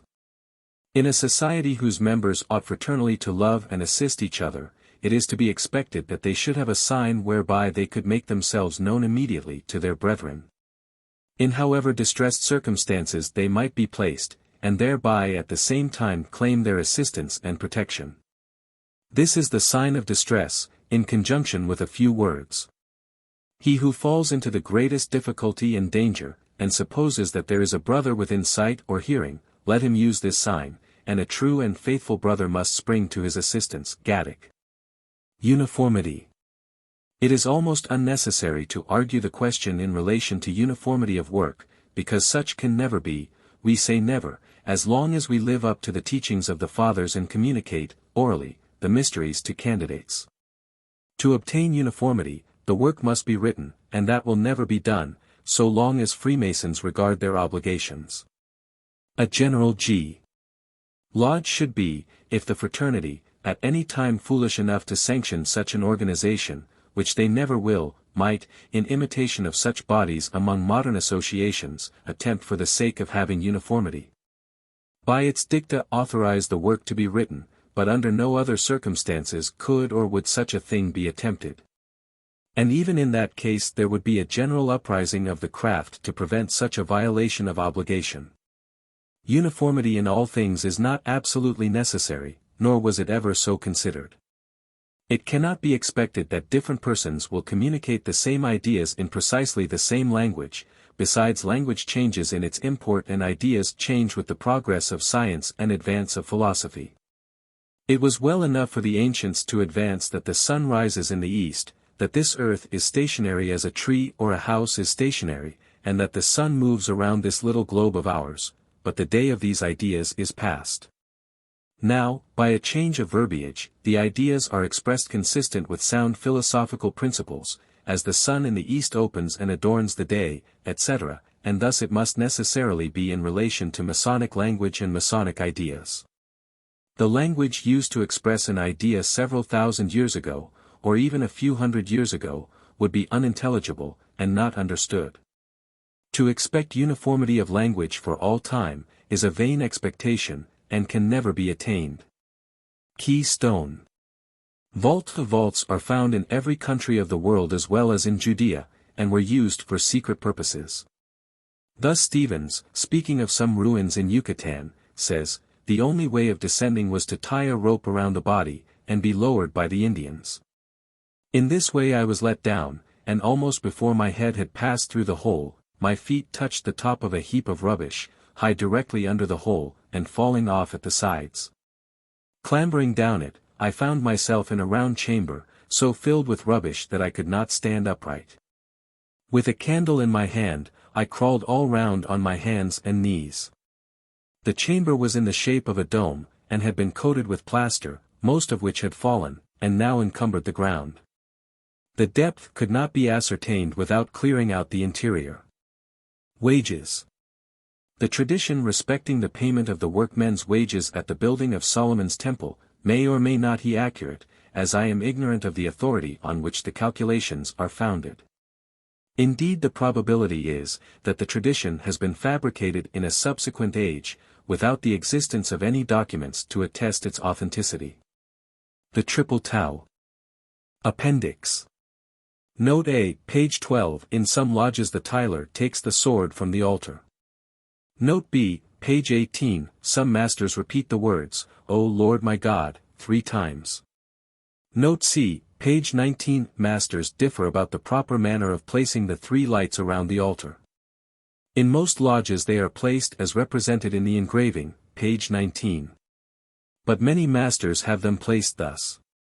The square represents the altar, the figures 1 and 2 and 3, the lights, the letter A, the kneeling candidate, and the letter B, the master. Note D, page 21. Some masters say, I now declare this lodge opened in the 3rd degree of Masonry for the dispatch of business. Note E, page 39. In spelling this word, Boaz, always begin with the letter A, and follow the alphabet down as the letters occur in the word. Note F, page 42, in some lodges the reply is, try me, and disapprove of me if you can. In others, I am willing to be tried.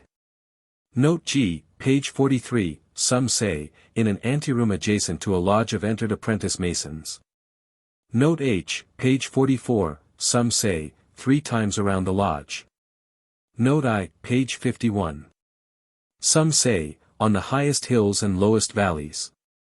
Note J, p. 89, in some lodges, the deacon omits the single rap, and opens the door when the 3 raps are given. Note K, page 205. In most lodges the candidate does not halt at the junior warden station, but passes on to the senior warden. Note L, page 125, Master says, I shall now proceed to give and explain to you the several signs and tokens belonging to the degree. Here the Master places his hands as the candidates were when he took the oath of a Master, see figure 5, page 17, and explains. Makes sign of a Master Mason, and explains. See figure 6, page 18. Makes the grand hailing sign, and explains. See fig. 7, page 18. Gives grip of a Master Mason, and explains. See figure 16, page 97. Gives strong grip, and explains. See figure 17, page 120. Note M, page 235. The principal sojourner should say, we are of your own brethren and kin-children of the captivity descendants of those noble Gibelmites. We were received and acknowledged most excellent masters at the completion and dedication of the first temple, were present at the destruction of that temple by Nebuchadnezzar, by whom we were carried captives to Babylon. Where we remained servants to him and his successors until the reign of Cyrus, king of Persia, by whose order we have been liberated, and have now come up to help, aid, and assist in rebuilding the house of the Lord. Without the hope of fee or reward. See lecture. Note N, page 236, instead of saying, you surely could not have come thus far unless you were 3 most excellent masters, etc. The master of the first veil should say, good men and true you must have been, to have come thus far to promote so noble and good an undertaking, but further you cannot go without my word, sign, and word of explanation, see lecture. Note O, page 235, in some chapters they only stamp 7 times. Note P, page 140, in some parts of the country the second section of the lecture is continued as follows. Q, what followed? A, they travelled as before. And as those, who had pursued a due westerly course from the temple, were returning, one of them, being more weary than the rest, sat down on the brow of a hill to rest and refresh himself, and on rising up caught hold of a sprig of acacia, which easily giving way excited his curiosity. And while they were meditating over this singular circumstance they heard 3 frightful exclamations from the cleft of an adjacent rock. The first was the voice of Jubilo, exclaiming, Oh! That my throat had been cut from ear to ear, my tongue torn out by its roots and buried in the sands of the sea at low water mark, where the tide ebbs and flows twice in 24 hours. Ere I had been accessory to the death of so great and good a man as our Grand Master Hiram Abiff. The second was the voice of Jubila, exclaiming, Oh! That my left breast had been torn open, my heart plucked from thence and given to the beasts of the field and the birds of the air as a prey, ere I had been accessory to the death of so great and good a man as our Grand Master Hiram Abiff. The third was the voice of Jubilam, exclaiming more horridly than the rest, It was I that gave him the fatal blow. It was I that slew him. Oh!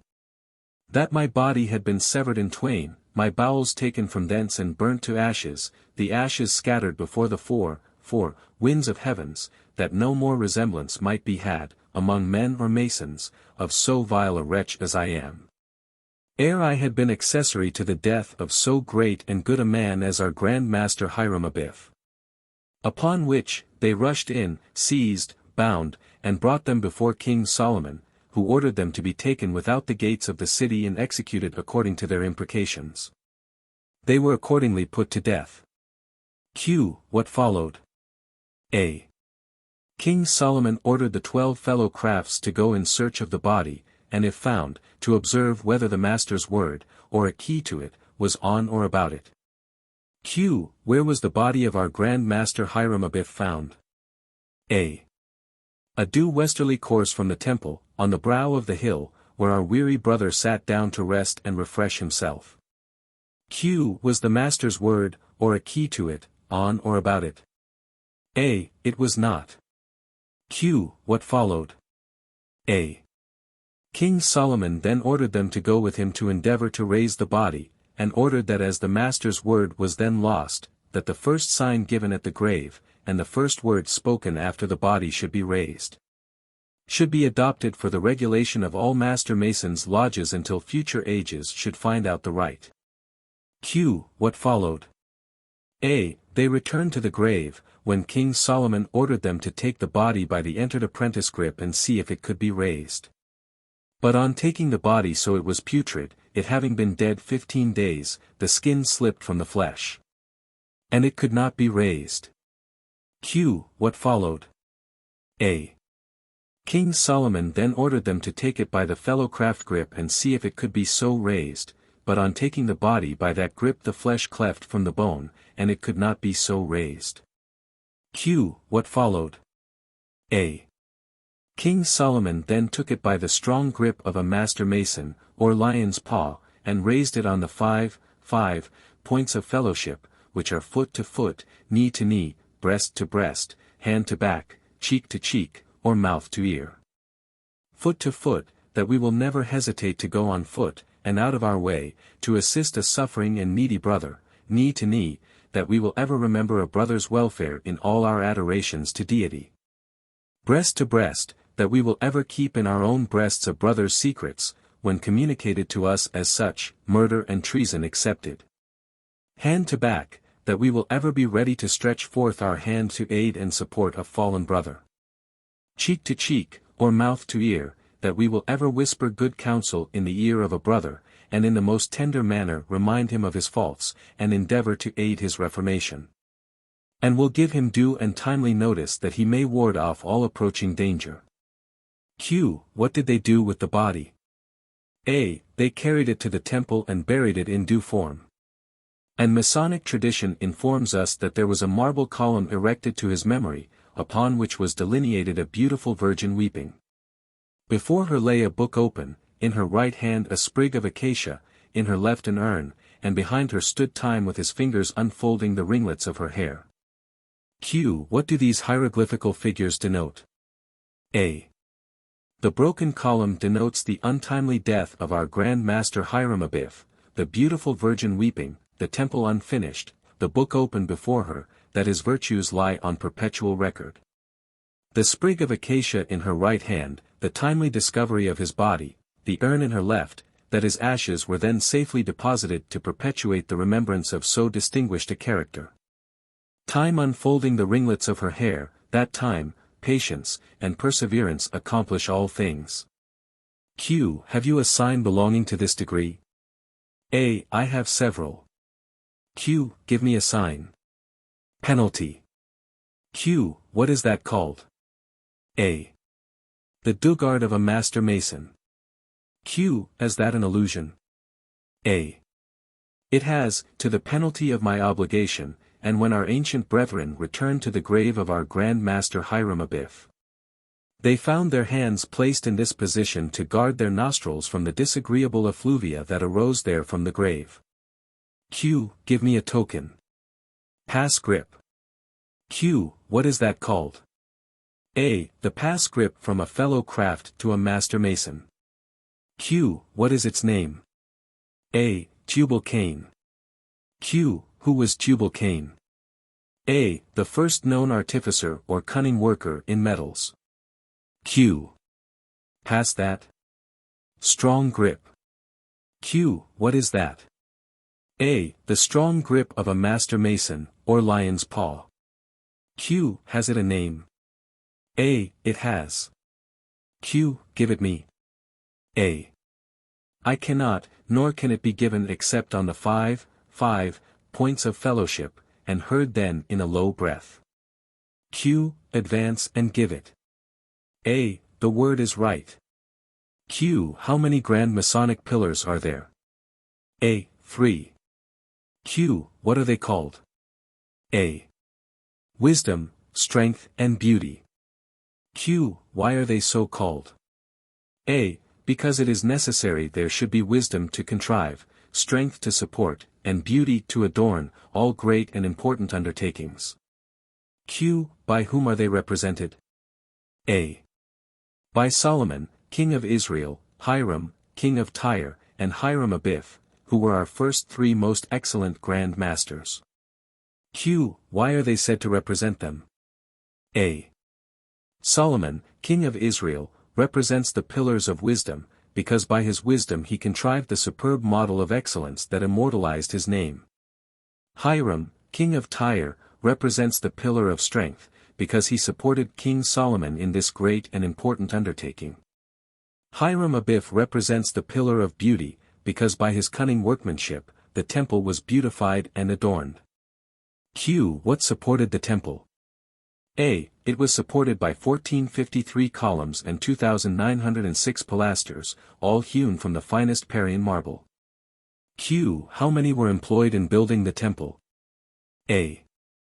3 Grand Masters, 3,300 masters, or overseers of the work, 80,000 fellow crafts in the mountains and in the quarries, and 70,000 entered apprentices, or bearers of burdens. All these were classed and arranged in such a manner by the wisdom of King Solomon, that neither envy, discord, nor confusion was suffered to interrupt that universal peace and tranquility which pervaded the world at this important period. Q. What is meant by the 3 steps usually delineated on the master's carpet? A. They are emblematical of the 3 principal stages of human life, viz., youth, manhood, and age, etc., monitorial. Q. How many classes of master's emblems are there? A. 9. Q. What is the ninth? A. The setting maul, spade, coffin, and sprig of acacia. The setting maul was that by which our Grand Master Hiram Abiff was slain. The spade was that which dug his grave, the coffin was that which received his remains, and the sprig of acacia was that which bloomed at the head of his grave. These are all striking emblems of morality, and afford serious reflections to a thinking mind. But they would be still mere repining were it not for the sprig of acacia that bloomed at the head of the grave, which serves to remind us of that imperishable part of man which survives the grave and bears the nearest affinity to the supreme intelligence which pervades all nature, and which can never die. Then, finally, my brethren, let us imitate our Grand Master Hiram Abiff in his virtuous conduct, his unfeigned piety to his God, and his inflexible fidelity to his trust, that like him we may welcome the grim tyrant death, and receive him as a kind messenger, sent by our Supreme Grand Master to translate us from this imperfect to that all-perfect, glorious, and celestial lodge above, where the Supreme Architect of the universe presides. Note Q, page 148, extract from the annual address of M. W. P. L. Tucker, G.M., of Vermont. In my address of last year I endeavored to condense what little information I had about the Masonic lectures, and that attempt has been, in general, quite favorably noticed by the craft. In one distinguished Masonic quarter, however, some parts of my address on this subject seem to have met with marked disfavor. One particular thing found fault with is, that I thought myself justified in saying that the lectures in use, received through Webb and Gleason, were the true lectures of Preston. I certainly did not mean to say that they were identical in length with those of Preston. I had already said that Webb changed the arrangement of Preston's sections, but that he had left the body of the lectures as Preston had established them. Perhaps I should have said, the substance instead of the body of those lectures. I now state, what I supposed was well understood before by every tolerably well-informed Mason in the United States, that Webb abridged as well as changed the arrangement of the lectures of Preston. I believe that I knew then, and I believe I know now, that Webb learned and taught the Preston lectures in full, as well as that he prepared and taught his own abridgment of them. I have a copy in key, both of Webb's abridgment and of Preston in full, which I have reasons, wholly satisfactory to myself, for believing are true manuscripts of both those sets of lectures, as Gleason taught them. But my reviewer has got the very rare book of a certain J. Brown, published in London in 1802, called the Master Key, containing the whole course of lectures in an abstruse cipher, and presumes them to be the Prestonian lectures. Reviewers, it seems, tolerate presumption in themselves, while nothing short of demonstration is allowable with them as to others, who are required to speak from their own knowledge. I am ready to compare my copy of the Preston lectures in full with J. Brown's Master Key, if my reviewer understands Brown's abstruse cipher, a fact about which he has not yet informed us. Again, I am criticized for saying that Gleason visited England and exemplified the Preston lectures, as he had received them from Webb, before the Grand Lodge of England, whose authorities pronounced them correct. And I am charged with taking this from hearsay, and my critic places no faith in it. I received that statement from the highest authority from one who knew, and I wrote it down at the time. There are existing reasons why I do not choose to gratify my critic by naming that authority at this time, and I leave the craft to judge whether my statement of that fact, upon undoubted authority, is not worthy of as much credit as any reviewer's doubt about it. I do not possess anything in writing or published of Gleason's, as to his lecturing before the Grand Lodge of England, but that Masonry abroad did not ignore the lectures, as Gleason taught them, we have his own published letter to prove. In the 2d edition of the Masonic Trestle Board, under the date of November 26, 1843, in a letter from him to Brother Charles W. Moore, I find the following language. It was my privilege, while at Brown University, Providence, R.I. 1801-2, to acquire a complete knowledge of the lectures in the 3 first degrees of Masonry, directly from our much esteemed brother T.S. Webb, author of the Freemason's Monitor. And, in consequence, was appointed and commissioned by the Grand Lodge of Massachusetts and Maine, Grand Lecturer, devoting the whole time to the instruction of the lodges under the jurisdiction. And, for many years subsequently, as Professor of Astronomy and Geography, visiting all the different states in the Union, and, 1829-30, many parts of Europe, successfully communicating, to numerous lodges and associations of brethren, the same valuable lectures of the craft, according to the ancient landmarks. Here, then, we have the assertion of Gleason himself, that the lectures he received from Webb were, in many parts of Europe, as well as in the States at home, communicated by him to numerous lodges and associations of brethren. According to the ancient landmarks, without the slightest hint or intimation of any objection being made to them abroad, as not being the true lectures of the order. This is, at least, prima facie evidence of their having been substantially what I claimed them to be. But if I am still told that it carries no conclusive evidence that Brother Gleason knew anything of the true Preston lectures, I call that brother upon the stand again. On the 24th day of June, 1812, Brother Benjamin Gleason, A.M., delivered an oration at Montreal, Lower Canada, before St. Paul's Lodge No. 12, and Union Lodge No. 8, by special request of the former lodge. It was published at Montreal, and a second edition of it was soon after published at Boston. I copy from this second edition the following remarks of Brother Gleason. On the subject of our lectures, we notice with pleasure, this day, the Venerable Preston of England, whose illustrations of Masonry redound to the honor of the craft, and whose estimable system of improvements, while with precision and certainty they define, with purity and eloquence, aggrandize, the immovable landmarks of our ancient society. Brother Gleason then, did, upon his own statement, understand Preston's estimable system of improvements, their precision and certainty, their purity and elegance, and their relation to our immovable landmarks. And with these and Webb's teachings fully in his mind, was probably as good a judge as any modern critic, of the relations they bore to each other. Can any reasonable man, in this state of things, believe that if they had conflicted with each other he did not know it, or that, if conflicting, he would have taught both? Or that he could have taught either, in Europe, without objection, had they not been substantially the same teachings, differing only in their length?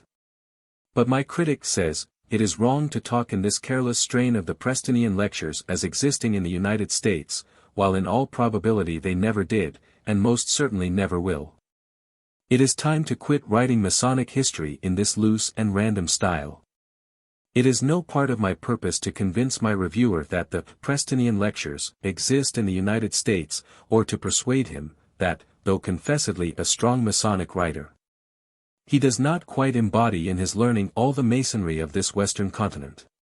His liberality might perhaps concede that, among all who have made Masonry a study, or with their united investigations, enough of Masonic learning might have been preserved to make itself respected at least as against simple negation. But I do not write to convince or satisfy him. I do so that the craft may have an opportunity to understand something of their own affairs, as they exist, to examine and investigate them as matters of fact and principle. And that they may have no apology for pinning their faith upon the mere negations of any writer, whatever may be the strength of his Masonic reputation. In an account of the installation of Mount Lebanon Lodge at Boston, on the 29th of December, 1858, Brother Charles W.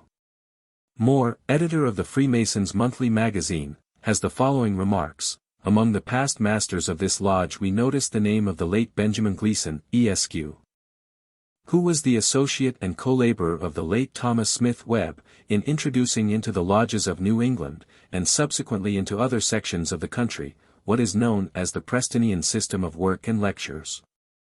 The labor of promulgating the work mainly devolved on Brother Gleason, and it is not too much to say, that as an accurate, consistent, and intelligent teacher, he had no superior, if an equal, in this country.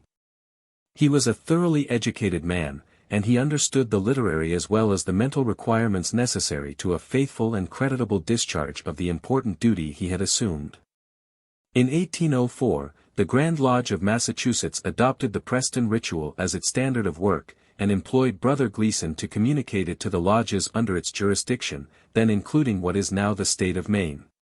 In the performance of this duty, he was exclusively employed during the whole of the year named, on account of the Grand Lodge, and we think a large part of the following 2 or 3 years, on his own private account. Indeed, he never ceased his labors, as a lecturer, until his death in 1847, and there are many brethren now living among them myself who will ever take pride in remembering and acknowledging him as their master and teacher. In the purest and most perfect Masonic ritual of ancient craft Masonry ever practiced in this country.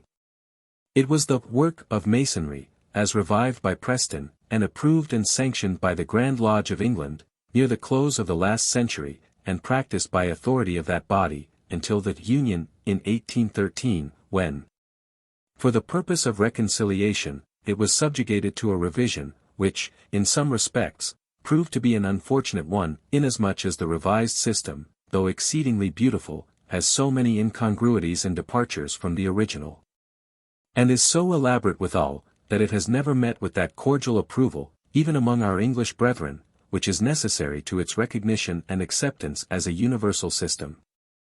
The verbal ritual, as revised by Preston, was brought to this country about the year 1803, not by Webb, as we have seen it stated, for he never went abroad but by 2 English brethren, one of whom, we think, had been a pupil of Preston, and both of whom had been members of one of the principal lodges of instruction in London. It was first communicated to Webb, and by him imparted to Gleason, who was at the time a student in Brown University, at Providence, and being an intelligent and zealous brother, became a favorite of Webb, who was his senior both in years and in Masonry. On being submitted to the Grand Lodge of this Commonwealth it was approved and adopted, and Brother Gleason was employed to impart it to the lodges, as before stated. From that time to the present it has been the only recognized Masonic work of Massachusetts, and though we are not unmindful that many unwarrantable liberties have been taken with it, and that innovations have crept in, which would have been better out yet, as a whole, we are happy to know that it has been preserved in the lodges of this city and, in view of the recent instructions, by authority of the Grand Lodge, we may add, the lodges of this Commonwealth in a remarkable degree of purity. And that it is still taught in the lodge of which, in 1809, Brother Gleason was master, with so close a resemblance to the original, that if it were possible for him to be present at the conferring of the degrees today, he would find very little to object to in the work of his successors. The system underwent some modifications, which were doubtless improvements, in its general arrangement and adaptation its mechanism soon after its introduction into this country. But in all other respects it was received, and has been preserved, especially in the lodges of the older jurisdictions, essentially, as it came from the original source of all our craft masonry. In many parts of the country it has hitherto had to contend against the corrupting influences of ignorant itinerant lecturers and spurious publications. But it is believed that an effectual check has been put to this class of dangerous evils, and that they will hereafter be treated as they deserve. If so, we may reasonably hope to be able to preserve the ritual, and transmit it to our successors, in something like its original purity, but not otherwise. We have, then, added to Gleason's own assertion as to his knowledge of Preston's estimable system of improvements, the statement of one of the most intelligent and reliable Masons in this country. That Webb had the Prestonian system of work and lectures, and that the labor of promulgating them mainly devolved on Brother Gleason. And I wholly content to let that evidence stand as my authority and justification against the remarks of a reviewer who accuses me of talking in a careless strain when I maintain that these lectures exist in the United States. Our grand lecturer has compared, with critical care, my copy of the Preston with that of the Gleason lectures. I have not had sufficient leisure since the former has been in my possession, to compare them, as fully as I design to do hereafter. The Preston lectures are very lengthy, and if written out in full the grand lecturer thinks they would cover nearly 100 pages of foolscap paper. He thinks them wholly too long for ordinary use, and that if all Masons were required to commit them in extenso, it would be a task which very few would successfully accomplish. And so far as my own examination has gone, I entertain the same opinion. The grand lecturer also entertains the opinion that Webb has preserved, in the abridgment and new arrangement of them, all that was substantially of practical value, and that the language used by him is preferable to much that was used by Preston. I regret to say that in the criticism of which I have spoken, there appears a most palpable intention to undervalue all the lectures of Masonry. The believers in the importance of preserving the lectures intact are sneered at. Called parrot Masons, who, taken off the beaten path, know nothing at all of Masonry, of its history, its philosophy, or its symbolism. And we are dismissed with the cool remark, let us talk more, therefore, of the philosophy of Masonry, and something less of the lectures of Webb, and as opposed to the idea of the importance of the lectures, we are called on, in heaven's name, to inaugurate a new era. This is, at least, sufficiently cool for a teacher of Freemasonry. Inaugurate a new era. That is the idea precisely. Some of us ignorant Masons had supposed that, at least, some portion of our Masonic history, philosophy, and symbolism was suggested in our lectures. Our history, written and unwritten, the philosophy of our system, and something of our symbolism, were imagined to be secure in the past. But a new era. About what? Can our history be changed? Can our philosophy be changed?